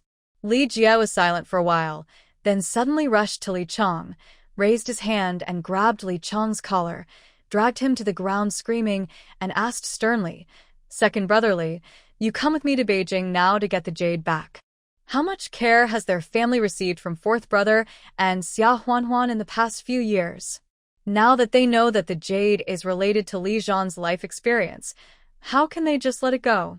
If there is no jade, what proof will Li Zhan have to recognize his biological parents? Li Chong had never seen Li Jie so serious and scary before, and he laughed so hard that his whole body was hairy. Li Laosan. No, third brother, let's talk it out nicely. Second brother. Didn't I say, is the jade sold? Beijing is so big. We can't find it even if we go there. And we have to pay for the trip. The jade. It only sold for 30 yuan, it's not worth much. Besides, even if we find a buyer, we need money to buy the jade back. Seeing that we are in a hurry, they may ask for a huge amount of money. Where are we going to get the money? Li Jie corrected him coldly. It's not us, but you. You, your wife, and your mother. Where are you going to get the money? Don't you have it on hand? I don't care if you smash your pot or sell your belongings to buy a house. Just get the money together. Are they going to ask for a huge amount of money? Even if the price goes up to 100 yuan, you have to give me the jade back. Otherwise, you can try. The unspoken threat was even more terrifying, especially since Li Jie looked like he wanted to eat someone. Li Chong was a bully and only feared the strong. Seeing Li Jie like this, he was so scared that his legs went limp and he had no choice but to cry and beg. Third brother. Third brother, can't I go and borrow money? Let me go first. Li Jie didn't say much. He pushed Li Chong to the ground with his arm and then said coldly, I'll give you 1 day. If you borrow the money, I'll go to Beijing with you. The longer time passes, the lower the possibility of getting it back, but without money, it is difficult to move forward. Li Jie actually did not expect Li Chong to get the money, mainly to leave himself time to raise money. Of course, he did not intend to be a sucker. No matter how much money he spent on looking for the jade this time, he would count it on Li Chong, and he would definitely get the debt back in the future. Xia Huanhuan looked at the scene in front of her. To be honest, her heart was warm, and she was really moved. Li Jie did not know the origin of the jade at first, and was still thinking about dividing the money, but after knowing it, he was like Li Xiaodi, not asking for money, but thinking about how to get the jade back. Li Zhan is blessed to have such an elder sister and brother. Xia Huanhuan walked over and said softly, Eldest sister, third brother, I thank you on behalf of Li Zhan. Li Xiaodi said apologetically, Huanhuan, Don't say that. It is our Li family that is sorry for Xiaozhan. If I had come back to my parents' home earlier, I wouldn't. Alas. Xia Huanhuan didn't say anything more and asked softly, Sister, it's getting late, and it's New Year's Eve this year. You should stay here today. My house has a place to stay and bedding. Stay at my house tonight, and let's celebrate the New Year together as a family. Li Jie and Zhou Qiuhua also tried to persuade her to stay. Zhou Qiuhua witnessed a series of events that happened today as if she was listening to a storyteller. She just felt that. Fourth brother's life experience was more bizarre and tortuous than the legends told by the storyteller, and she was stunned. Only then did she come back to her senses. Li Xiaodi didn't refuse too much, so she agreed, and couldn't help sighing. Alas. How nice it would be if Xiaozhan was at home. I haven't seen him for more than 10 years. Xia Huanhuan smiled and said, Sister, don't be sad. We relatives should visit each other more often in the future, and we will have a chance to see each other. If Li Xiaodi was a greedy person and came back just to share the money from selling the jade, Xia Huanhuan would not plan to have any dealings with her in the future. But since her heart was good, she would naturally be happy to become related to her. Li Jie and Zhou Qiuhua also said, Yes, big sister. In the future, if you don't come back to your parents' home often, we will have to bring our families to visit your relatives. Li Xiaodi felt warm in her heart, and her nose couldn't help but feel sour when she heard this. She was really...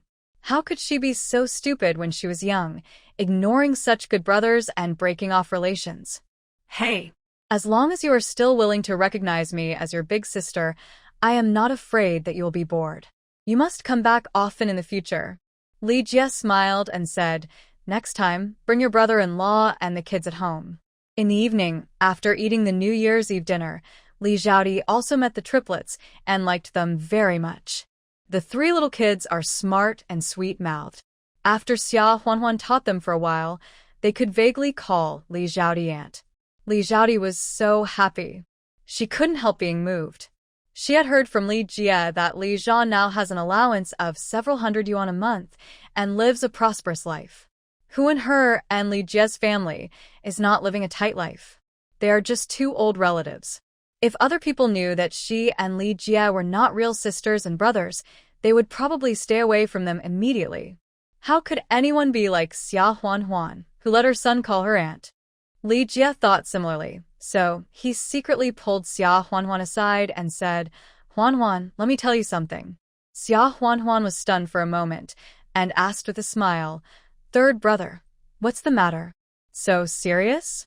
Li Jie looked at Xiaowen, Xiaowu and Beibei, then said, In the future, let Xiaowen, Xiaowu and Beibei live with our family. Xia Huanhuan was stunned for a moment, then she understood, and said with a smile, Third brother, do you think Li Zhan is not your biological brother, so you want to take Xiaowen, Xiaowu and Beibei back? Li Jie glanced at her and said, They are my eldest brother's children after all. There is no reason for you and Li Zhan to raise them. Xia Huanhuan frowned slightly and said softly, Third brother, my personal opinion is that the household registration of the three little guys is under the name of Li Zhan and me. I don't plan to give them up and let you, third brother, raise them. Li Zhan. I think even if he knows that he is not your biological brother, he will not agree to this. But... She smiled. Li Zhan is not at home after all. Let's put this matter aside and discuss it when Li Zhan comes back, okay? After listening to this, Li Jie also thought it made sense, so he nodded and agreed. That night, Li Xiaodi lived in the 2 rooms built by Li Jun. Later, Xia Huanhuan used the cotton and cloth in the space to make several quilts, and took out an old set to make the bed for Li Xiaodi to sleep on. Li Xiaodi touched the thick quilt. Even though it was old, she was moved and asked worriedly, Huanhuan, you really don't let me sleep on the quilt on your bed? Xia Huanhuan smiled and said, Really not. It's an old one we used before. The ones on the bed in our room are all new. Sister, you can sleep well. Li Xiaodi felt relieved after listening to this. When Xia Huanhuan returned home, she went to Shen Wanxue. As soon as she went out from the back door, she saw Shen Wanxue waiting outside the back door. Xia Huanhuan hurriedly said, Auntie, it's so cold. Why didn't you call me when you came? Shen Wanshua's eyes were red, and she asked in a trembling voice, Huan, what your eldest sister-in-law said during the day. Are they all true? During the day, Shen Wanshue didn't dare to go forward to watch the excitement, but Li Xiaodi came home for the first time in more than 10 years, and as soon as he came home, he set off such a big gossip. The villagers were discussing it heatedly. It was impossible for Shen Wanshue and Yang Qiushi and others not to hear anything. Shen Wanshue was feeding the cows with grass, and it was Yang Qiushi who went to the river to fetch water for the cows and came back and told Shen Wanshue about the discussions of the villagers he heard at the river. Shen Wanshue was stunned at first, and then she was so excited and worried that she couldn't sit still. Although she wanted to run over to confirm with Xia Huanhuan immediately, she was worried that it would affect her and Li Zhan. Shen Wanshue had to force herself to wait until dark. Yang Qiushi saw that she was restless and was almost gored by the cows while feeding them, so he took over her work and asked her to go back to the house to rest. Shen Wanshue went back to the house and took out the new clothes she made for her son every year from the box. This year's cotton-padded jacket was the one Xia Huanhuan saw a few days ago. She couldn't help crying for several times with both grievance and joy while holding it. When it was dark, she didn't even bother to eat. She didn't feel hungry either, so she ran to the backyard of Xia Huanhuan's yard with a cotton-padded jacket. However, she was afraid that the eldest sister who came back from the Li family was also at her house, so she waited in the cold wind until now. Xia Huanhuan grabbed Shen Wanshue's hand, shivering with coldness, and asked hurriedly, Auntie, how long have you been waiting? Xia Huanhuan began to blame herself. Her hands were almost frozen. She had been waiting for at least an hour. She knew Shen Wanshue's feelings best and shouldn't have waited until now to tell Shen Wanshue about this. Shen Wanshue smiled quickly and said, Annie has only been here for a while and didn't wait long. Huan, you tell Auntie first. Xia Huanhuan came back to her senses and replied, Auntie, it's all true. Let's go in first and I'll tell you slowly. When Shen Wanshue heard the words, it's all true, she couldn't hold back any longer and tears burst out. However, when she cried, she looked like a lady from a noble family. She didn't cry loudly, but was just speechless. Even Xia Huanhuan was scared, and she said at a loss, Auntie. Shen Wanshue waved her hands, fearing that she would cry out loud as soon as she opened her mouth and be heard by others. She raised her hand and kept wiping her tears, but no matter how hard she wiped, they seemed to not dry. Xia Huanhuan had no choice but to pull Shen Wanshue into the house. Seeing this, Lin Yuru was also shocked and asked, Sister Shen, what sad thing has happened to you? Xia Huanhuan whispered, Mom, you take the kid to sleep first. I'll talk to Aunt Shen for a while. After listening, Lin Yuru said, Okay. You should persuade her well. There is no hurdle in this world that cannot be overcome. Tell her not to hurt herself. Then, she took Xiaowen, Xiaowu, and Beibei to bed. There was a coal stove burning in the room where Xia Huanhuan lived. The triplets had been coaxed to sleep by Lin Yuru.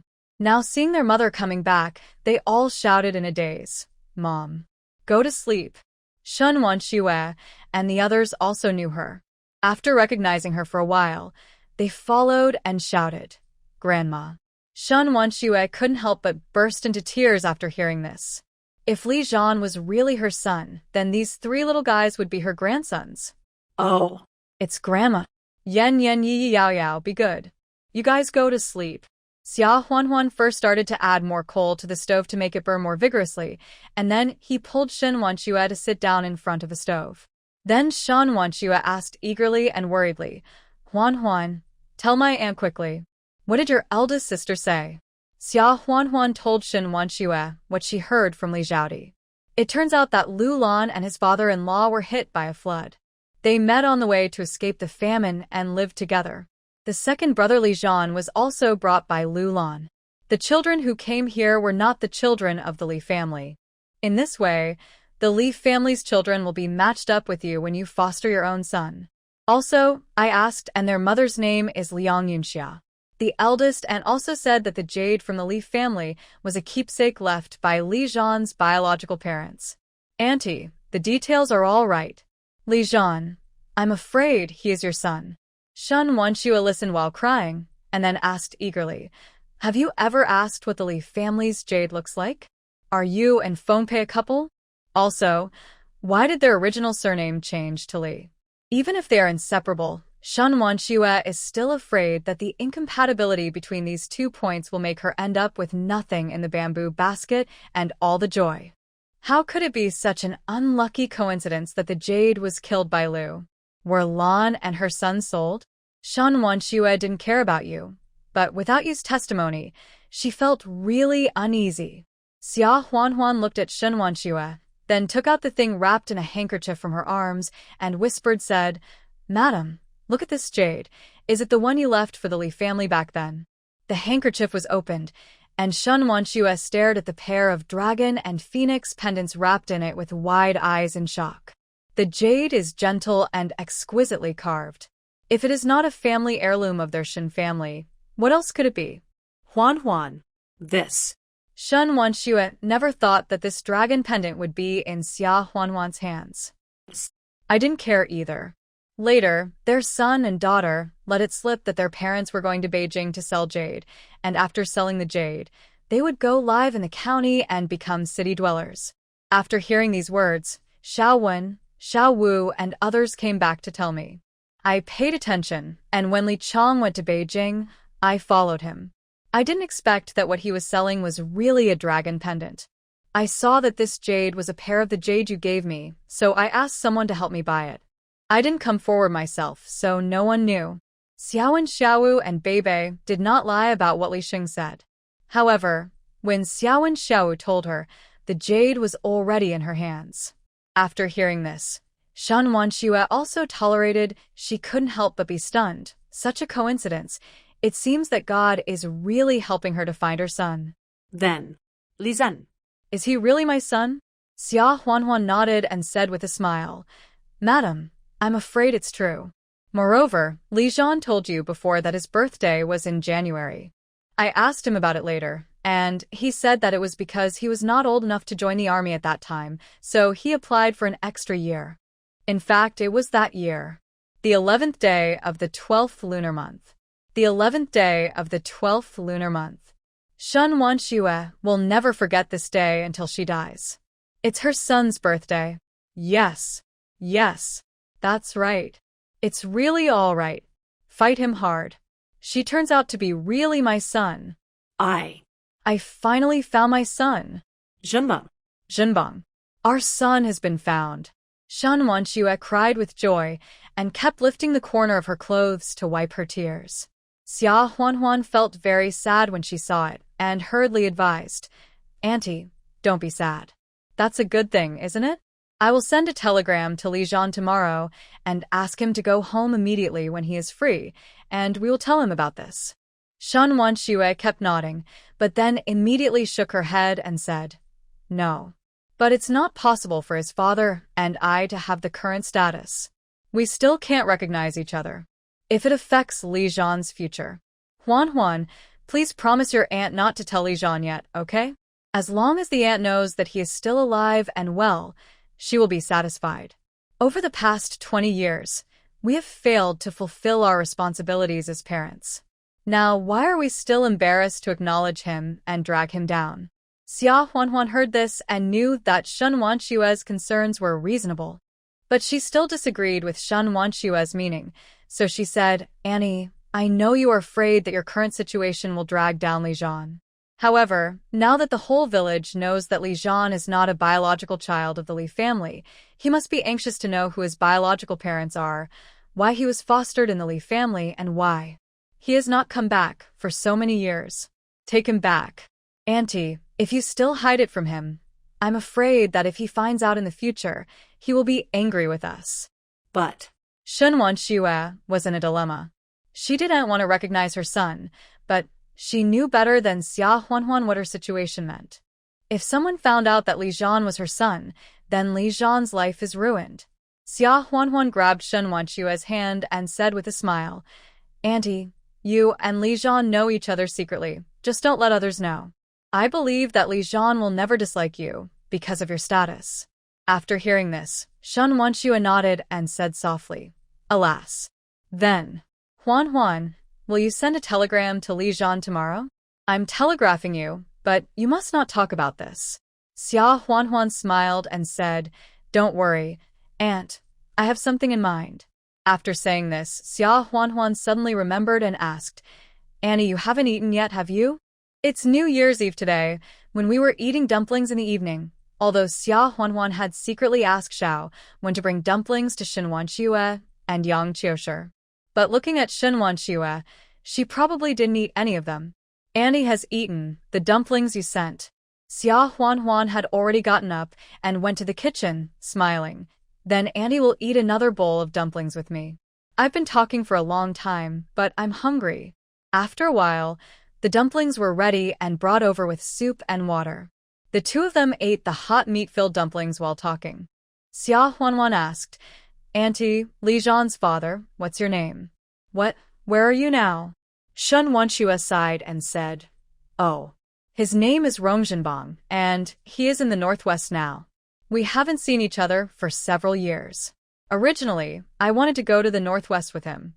I originally thought that if the conditions there were difficult, then it would be good for the two of us to be together. At least we would have someone to take care of us." Unexpectedly, he quietly asked someone for help, and in the end, I stayed near the capital and he went to the northwest alone. After I heard about it, I was angry with him for a long time. But later, when I found out about the place he asked someone to arrange for me, I could no longer blame him. Xia Huan also sighed and said with a smile, "Let me guess, the place he arranged for me is very good. Maybe it's where your children live?" Shen Wanshua raised her head and glanced at Xia Huan, her eyes filled with sleep again. She nodded and said, "Yes. I have been persistent all my life and still refuse to give him any more children. Even when he is old, he still tolerates me. Meeting him in this life is worth it." Xia Huan couldn't help but be moved after hearing this. In a family like Shen Wanshua's, everyone is in danger in this era, and there are countless couples who separate when disaster strikes, but they still withstood the test. Knowing this, what could the husband ask for? After staying for a while, Shen Wanshua said that she wanted to go back. Before going back, she gave her son some clothes. He gave them all to Xia Huan and said, "Huan, you can give these clothes to Li Zhan when he comes back." Xia Huan was stunned for a moment, then quickly declined and said, "Auntie, these are the clothes you made for him with your own hands. You should wait until he comes back and give them to him yourself." After pushing for a while, Shen Wanshua saw that Xia Huan refused, so she had to take the baggage back. Early the next morning, Xia Huan went to the town to send a telegram. In this era, everyone is dedicated to their work, and on New Year's Day the telegraph station was also on duty. After she came back, she saw Li Jia wandering in front of her house, wanting to go in but feeling embarrassed. "Third brother, why don't you go in when you're here?" Xia Huan hurriedly came up to him and asked. Li Jia then said a little sarcastically, Huan, this matter. I really can't talk about it. But after thinking about it, I think it's only your side. Do you have $10 on hand? I'll borrow it for now, and I'll pay it back to you in the spring after the new year." Xia Huan understood after hearing this and asked, "Third brother, tell the truth. Did you borrow the money to go to the capital to find that piece of jade?" Li Jia blushed a little and said, "That jade was lost by our Li family after all. Neither Li Chong nor Lu Lan can count on them, and Li Chong will definitely not be able to borrow money. If you don't look for it quickly, you really won't be able to find it." Xia Huan said, "Third brother, don't worry about this first.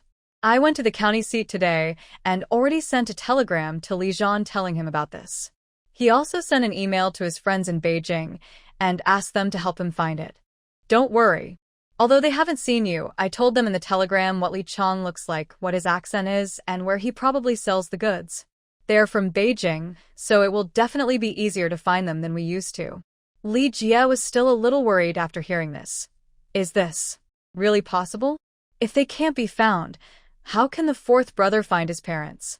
Xia Huan smiled and said, "Beijing City is not that big, and they are in the army, so they must have more ways than us.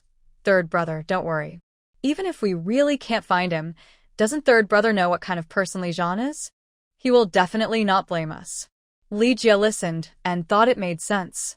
The last time Xia Shuangshan was falsely accused by Xia Dazhuang and Li Tsuehua and was put in the police station, wasn't it because Xia Huanhuan's brother knew the police that the matter was resolved? Li Zhan's comrades in arms might also know people in the police station, and they would be better at finding him than a farmer like him who couldn't read a single word. Li Jie nodded and went back. However, of course, this matter couldn't be let go. Wouldn't that be a bargain for Li Chang and Wang Guixiang? Li Jie brought Secretary Zhao and the village cadres to the police station. Pulled over, made Li Chang write an IOU of 30 yuan in public, and told him to return the money.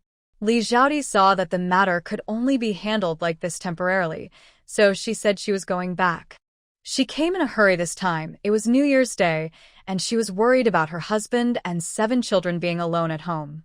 Xia Huanhuan sorted out a bundle of pickled and dried bacon, sausage, dried beans, pickled duck eggs, etc., stuffed 7 red envelopes in it, and also stuffed a bag of candy and a bag of melon seeds in it. She took it to Li Jie's yard and handed it to her, smiling.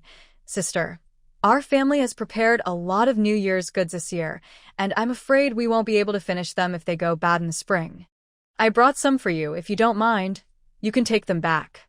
There are also some candies and melon seeds for the children. And these red envelopes are their New Year's money." How could Li Zhaodi accept it when she saw it? She had come empty-handed and had prepared red envelopes of 10 cents each for the nephews and nieces from her mother's family as New Year's money. How could she bring back so many bags when she went back? It doesn't make sense to bring things back from my mother's family if I haven't gone back. And the red envelopes, our kids didn't come with us, so forget it. Xia Huanhuan said with a smile, "Sister, you don't want to accept them. Does that mean you dislike me? The kids didn't come, but they must be looking forward to the red envelopes at home.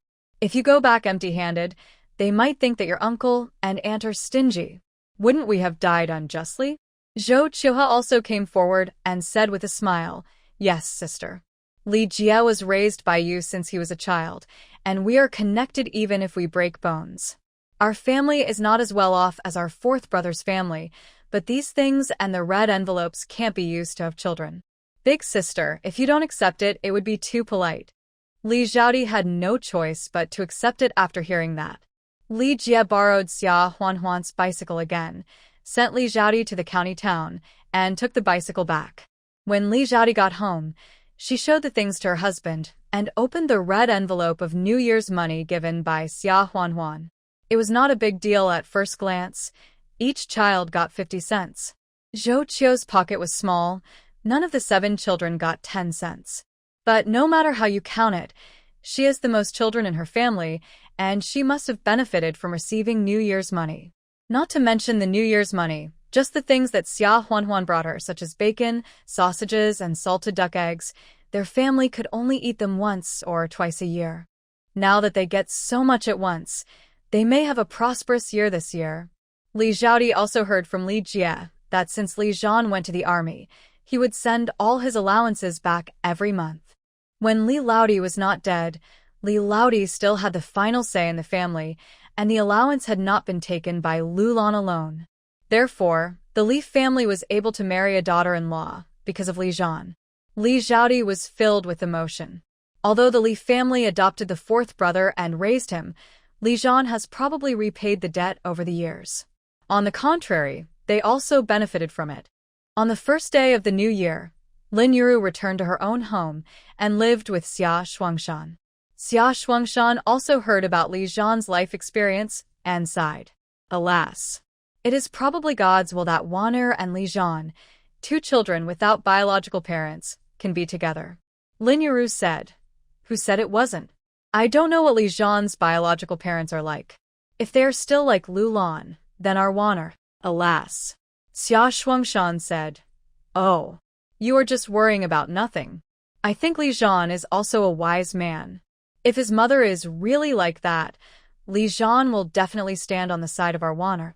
As they talked, they couldn't help but think of Yan Haotian, who was still in the south. Yan Haotian also had to carry out a mission during the Spring Festival and could not come back. He had sent a telegram back in advance. In addition, a package was also sent, including Guangdong's specialties and snacks such as sausages, water chestnut cakes, and egg rolls, as well as a remittance slip of 20 yuan. He also asked Jiang Hai to come and see them once before the new year and sent rice and flour, so they had a rich new year. This almost made the other two branches of the Xia family envious. In the past, the two families relied on Xia Shuangshan and Lin Yiru to work as workhorses to earn work points. Now that the family has been divided, there is no one to use them. At the end of the year, other families raised chickens, pigs, and sheep this year, but their two families were lazy and didn't raise anything. They were not active in farm work. By the end of the year, their work points were not enough for the whole family to eat. They were just waiting to eat relief food, and were criticized by the commune. Relief food can only ensure that they will not starve to death, but it is impossible to have enough to eat. Not to mention eating meat. Seeing that Xia Shuangshan and Lin Yiru's family lived a wealthy life and their son and daughter gave them so many things, Lu Hongmei and Sun Yuxiu came to ask for it once with a smug look on their faces, and Sun Yuxiu even urged her husband to come over once. However, Xia Shuangshan ignored them. He had already made up his mind to completely sever ties with this awful family, and he didn't even look at them straight in the eye. On the second day of the Chinese New Year, Xia Huanhuan followed tradition and took the kids and gifts back to her parents' home. After that, there was nothing to do, so she stayed at home for the winter, making glutinous rice, tying lanterns, and waiting for the Lantern Festival. While busy with all this, Xia Huanhuan was waiting for Li Zhan. When she sent the telegram, it was an urgent telegram, just to ask Li Zhan to go home. If Li Zhan saw it, he should come back immediately, or if he couldn't come back, he should reply to the telegram. But until the 6th day of the Chinese New Year, there was still no reply, and Xia Huanhuan couldn't help feeling depressed. This kind of situation has happened before. After all, Li Zhan's whereabouts are uncertain because of his mission. It was common not to receive a letter or telegram for a while. But this time, perhaps it was because she had been looking forward to seeing him since she sent the telegram, and she looked forward to it day by day. Now she couldn't wait day by day, and it was normal to be hit by the disappointment. It was also the first time that she felt so deeply that she missed Li Zhan so much, wanted to see him, wanted to listen to him talk. Psychologically, when celebrating the New Year in the countryside, people always felt that the year was over after the Lantern Festival. If Li Zhan could come back before the Lantern Festival, it would be considered that the family had celebrated the New Year together. On the day of the Lantern Festival, Xia Huanhuan no longer expected Li Zhan to come back. The family ate Lantern Festival dumplings and went to bed early. In the middle of the night, Xia Huanhuan heard a rustling noise coming from outside. Xia Huanhuan was startled. Could it be a thief who came to steal the sheep and chickens at home? Xia Huanhuan was afraid that she would wake up Lin Yiru and she would be scared, so she quietly got up by herself, took a stick from behind the door, opened the door, and went outside. It started snowing again at night, and the ground was covered with a thick layer of snow after being dry for a few days. It didn't seem serious at first glance, but someone was swiftly climbing over the wall of her house, and then with a light jump, he landed quietly in the yard. Even the chickens and sheep in the chicken coop and sheepfold in the yard were not alarmed. Xia Huanhuan's heart tightened, and she shouted in a trembling voice, "Who?" Unexpectedly, the man was agile and came to her in 2 steps, then quickly dodged the stick in her hand and covered her mouth. The big hand was so cold that Xia Huanhuan couldn't help shivering. Sure. "Don't scream. It's me." Xia Huanhuan's eyes widened. Who else could it be if it wasn't Li Zhan who was covering her mouth? Li Zhan saw that she recognized him, so he let go of her mouth and grinned and called, "Wife." Xia Huanhuan was speechless. "You can go home if you wanna.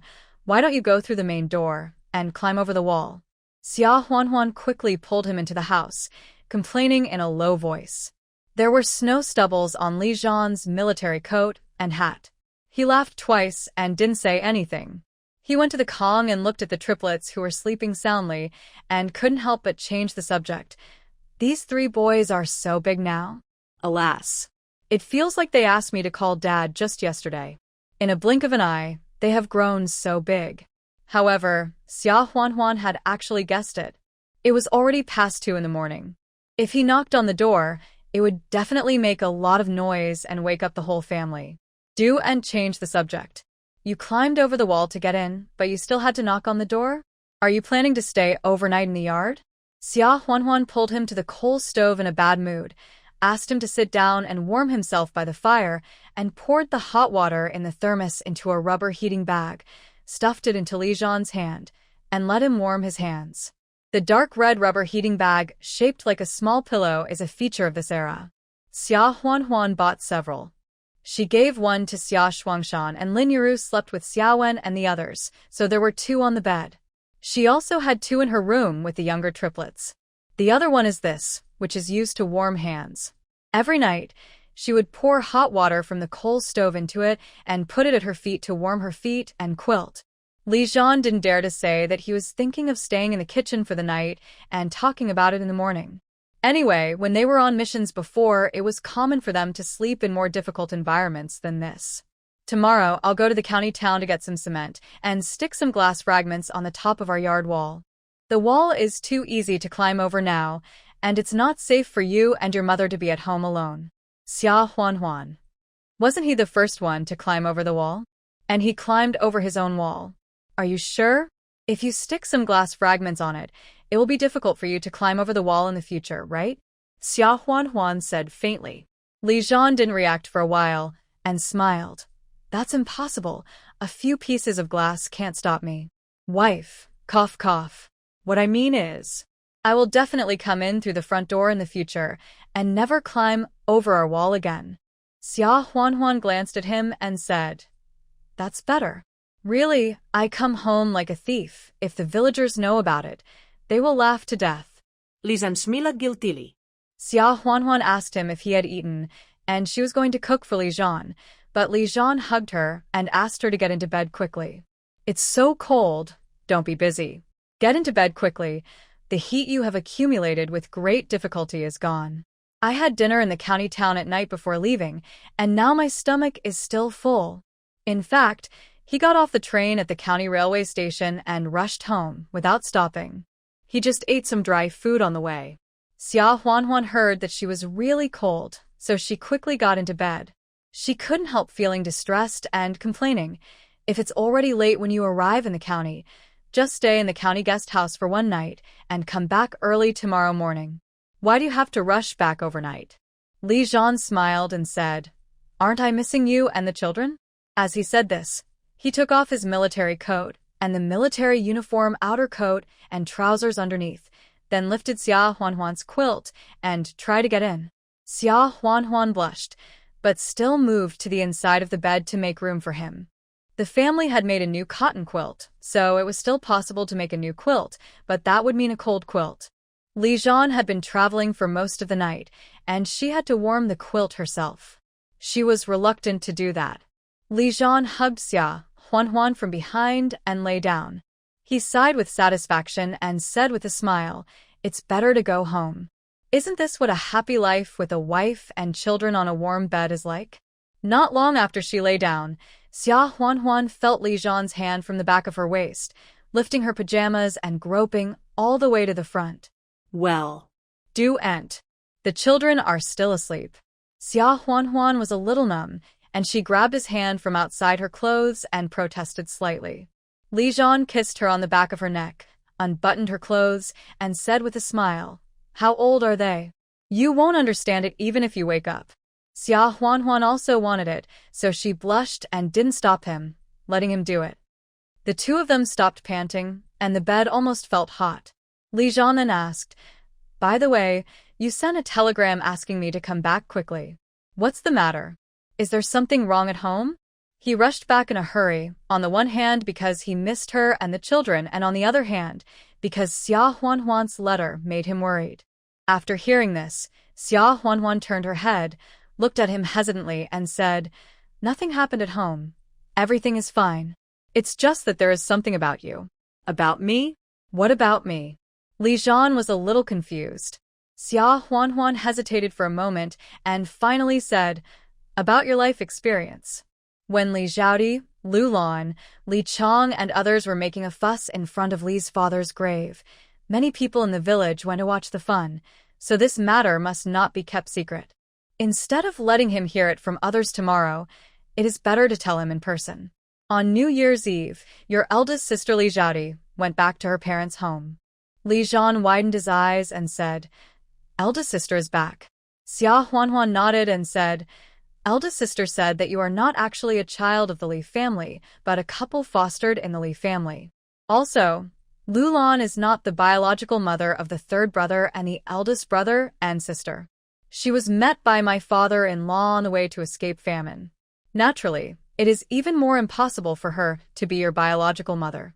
And your second brother Li Chong, he is the son brought by Lu Lan, but he is not from the Li family," Xia Huanhuan said while observing Li Zhan's expression, but found that Li Zhan was abnormally calm. The astonishment, suspicion, and helplessness she imagined were all gone. Li Zhan looked at her very calmly, even with a little smile, and listened to her telling this big secret. Xia Huanhuan was a little slow to realize it, and, at the same time, she felt that she was crazy to think so. But, after excluding all possibilities, the answer left, no matter how incredible it is the truth. You. Why are you not surprised at all? You have known for a long time that you are not a child of the Li family, and Lu Lan is not your biological mother? Xia Huanhuan confirmed. Li Zhan looked at him with deep eyes, then nodded and smiled softly. Yeah. I know. Xia Huanhuan. Xia Huanhuan sat up suddenly. The quilt was lifted, and the cold wind rushed in. Her clothes had been almost stripped off just now, and now she was almost, but she didn't care about the cold. She widened her eyes and asked in surprise, "You? When did you know?" Li Zhan's eyes deepened, and he quickly wrapped her with the quilt and smiled. "You don't mind the cold. You'll be frozen in a while." Xia Huanhuan realized belatedly what a stupid thing she had done. Fortunately, the lights were not on in the room, so it was not so embarrassing. "You haven't answered my question yet. When did you know?"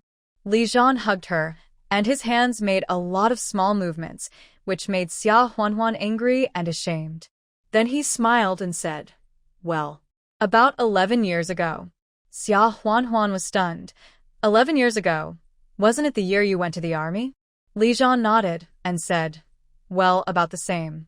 However, I didn't know that Lu Lan wasn't the mother of my eldest sister, eldest brother, and third brother, nor did I know that my second brother wasn't a child of the Li family.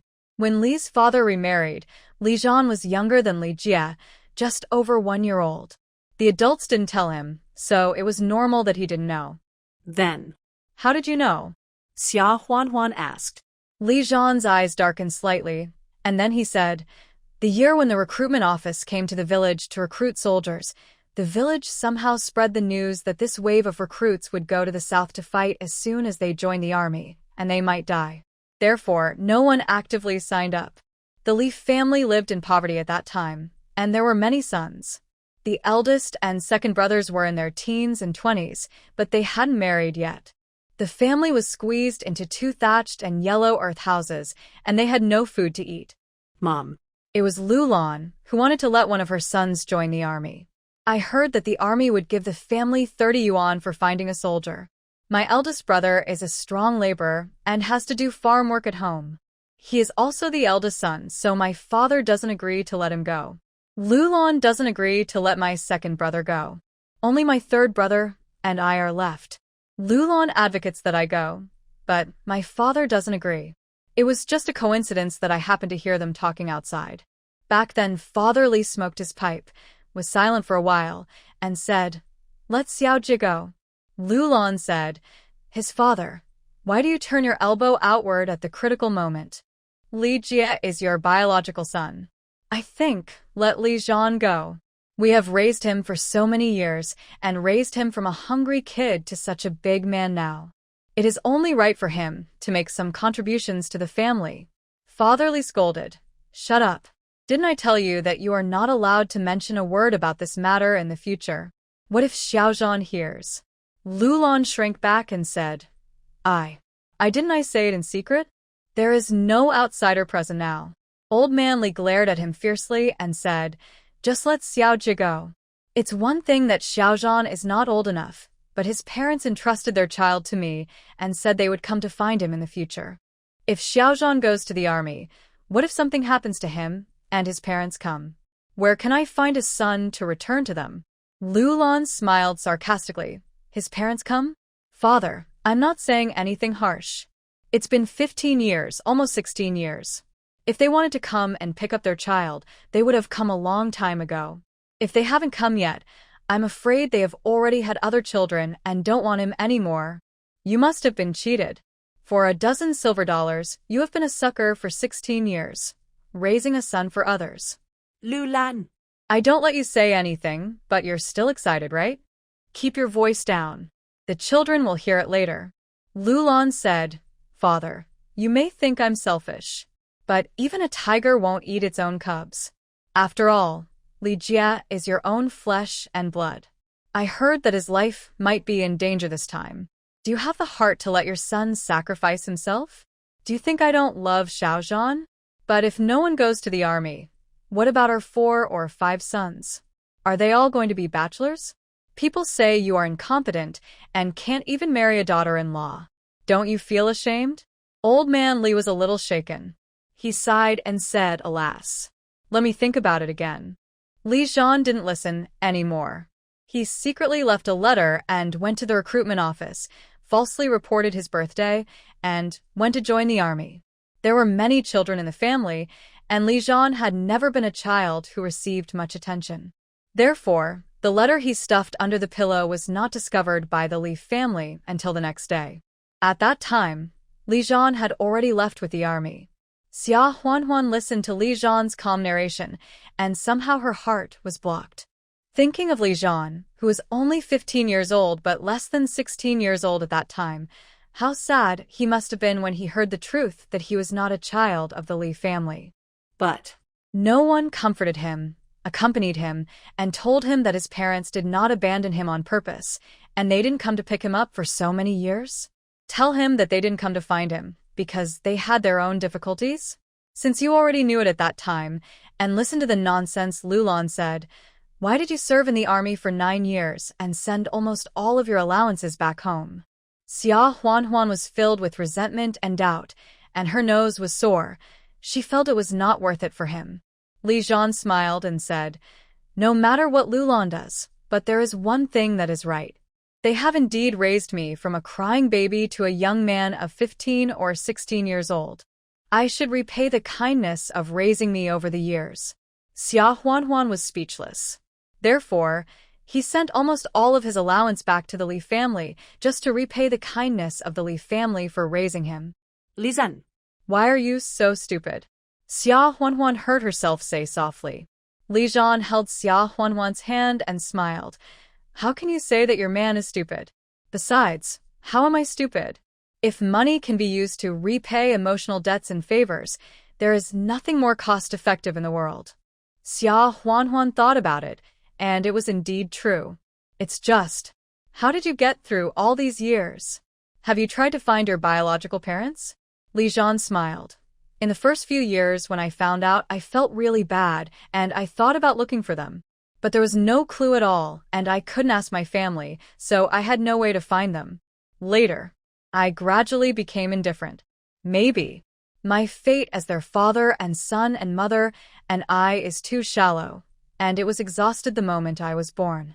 Xia Huanhuan opened her mouth, wanting to tell Li Zhan that, in fact, his parents had never given up looking for him, and his mother was now very close.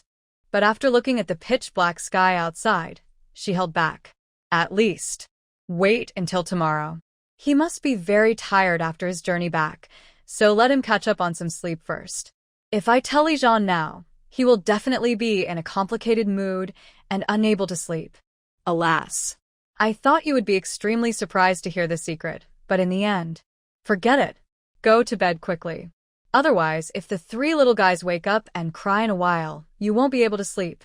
Li Zhan hugged her and smiled. Yeah, I'm really a little sleepy. Tomorrow morning, tell me about the eldest sister. I haven't seen her for many years. I wonder if she is doing well. As she was talking, she heard a slight snoring sound. Li Zhan had fallen asleep. Xia Huanhuan looked at the handsome sleeping face of the man in the darkness. She couldn't help but kiss him on the lips. She raised her hand and gently traced his face with refined lines like a marble sculpture. The stubble made her hand itchy. Her eyes were gentle, as if she was looking through this calm, transparent and forbearing rough man, traveling through more than 10 years of time, to comfort the lonely and sad 15-year-old boy that year. Li Zhan, you are not abandoned. And I am here. I will always be here. Xia Huanhuan also fell asleep in a daze. However, she felt that she had not slept for long when she felt uncomfortable. The triplets should have been weaned successfully. It couldn't be that Yan Yan or Ye were playing a prank or doing something bad again. Xia Huanhuan woke up reluctantly, only to find that the three little guys Yan Yan, Ye, and Yao Yao were lying beside her, staring at her with innocent big eyes, looking at her obediently. Xia Huanhuan. If it wasn't them, then. Xia Huanhuan's cheeks immediately blushed, and she gritted her teeth and said, Li Zhan, doesn't this rascal know the occasion or place? Didn't he see that his three sons were awake and watching with their eyes wide open? The three little guys didn't know why they were amused. Yan Yan suddenly stretched out his little finger and pointed at Li Zhan, saying, Eat Nina. This time, Ye and Yao Yao also followed suit, laughing happily, and shouted incoherently, Eat Nina. Xia Huanhuan. She is a complete social idiot. Fortunately, the three little guys are still over 1 year old, and they won't be able to remember what they see now when they grow up. Li Zhan didn't think he did anything wrong at all, and said quite innocently, Smelly boys. You have been weaned. It's my wife's. Eat shoot. Xia Huanhuan. Why did she want to kick him off the bed so much? The little episode in the morning came to an end. Lin Yu knocked on the door and asked Xia Huanhuan to get up. When she opened the door, she was shocked to see Li Zhan dressed neatly. Li Zhan. Ouch. When did you come back? Why was there no sound at all? Li Zhan said with a smile. Mom, I came back at midnight last night. I was afraid of disturbing you and the kids, so I walked lightly. Lin Yu heard this and said with a smile. Oh, I'm glad you're back. You didn't get to eat glutinous rice on the Lantern Festival yesterday, did you? There's still a lot of glutinous rice left from Wanner. I'll make some for you now. You can eat a few, which will be a good occasion, and we'll be reunited. Li Zhan nodded with a smile and said, Okay, then I'll wait for the food. The triplets have already put on their clothes, each wearing a thick cotton padded jacket, cotton pants, and rabbit skin boots. As soon as Xia Huanhuan carried them off the ground, they ran out to find Xiaowen, Xiaowu, and Beibei. Unlike when they just learned to walk, they would stagger after a few steps and would have to tremble and climb down when they encountered a step. Now they can run and have fun in the yard. Or they would follow Xiaowen, Xiaowu, and Beibei and crawl out to play with other children in the village. Xiaowen, Xiaowu, and Beibei also like these little brothers who look exactly like them. When they each hold one hand and take them out to play, the other children are envious. Xiaowen, your brother is so handsome. Oh. If my brother was so cute, I would definitely not sneak him away from home and not play with him. Why wouldn't I take him? He's so ugly that I'm embarrassed to take him out. A child named Lu Yuanbao said seriously. Xiaowen, Xiaowu, and Beibei looked at him and were speechless. They thought to themselves, how dare you say that about your brother? You are not good-looking either. However, although Lu Yuanbao is ugly, he is a lively treasure. Xiaowen, Xiaowu, and the triplets all like to play with him, and the friendship boat has not capsized. The triplets went to find Xiaowen, Xiaowu, and Beibei, shouting over and over again, Brother, brother, sister, feed the chickens, feed the sheep. The chickens are hungry. The sheep are hungry too. Xiaowen and the other three elder ones pulled them, took the chopped cabbage leaves and sweet potato pieces from Lin Yu, ran to the chicken coop and sheep pen, and scattered the cabbage and sweet potatoes in to feed the sheep and chickens. Here, Xia Huanhuan pulled Li Zhan, closed the door, and then said softly, Li Zhan, I have something to tell you. Seeing that she was so serious, Li Zhan smiled and said, What's the matter? Xia Huanhuan took out a jade pendant, which was the phoenix pendant that Shen Wanshue had given her before. Li Zhan recognized it. "Isn't this the one given to you by Aunt Shen? Why did you take it out of the blue?" Xia Huanhuan did not answer, but took out another piece of jade and placed it together with the phoenix pendant, then said softly, "When Aunt Shen gave me the phoenix pendant, she told me that this phoenix pendant is a pair, and there is also a dragon pendant, which she and her husband left for their newborn son who is fostered in a farmer's family as a token of reunion between mother and son in the future." Seeing the dragon pendant means finding their long-lost son. Li Zhan's pupils suddenly contracted. He had guessed what Xia Huanhuan was going to say next. Xia Huanhuan looked at him and really said softly, "Li Zhan, this dragon pendant is in your house. When your father was dying, he entrusted it to Lu Lan, asking her to pass it on to you and tell you the truth. But she coveted this jade and the generous allowance you sent back every month, so she kept it a secret. Li Zhan, Aunt Shen Is your mother.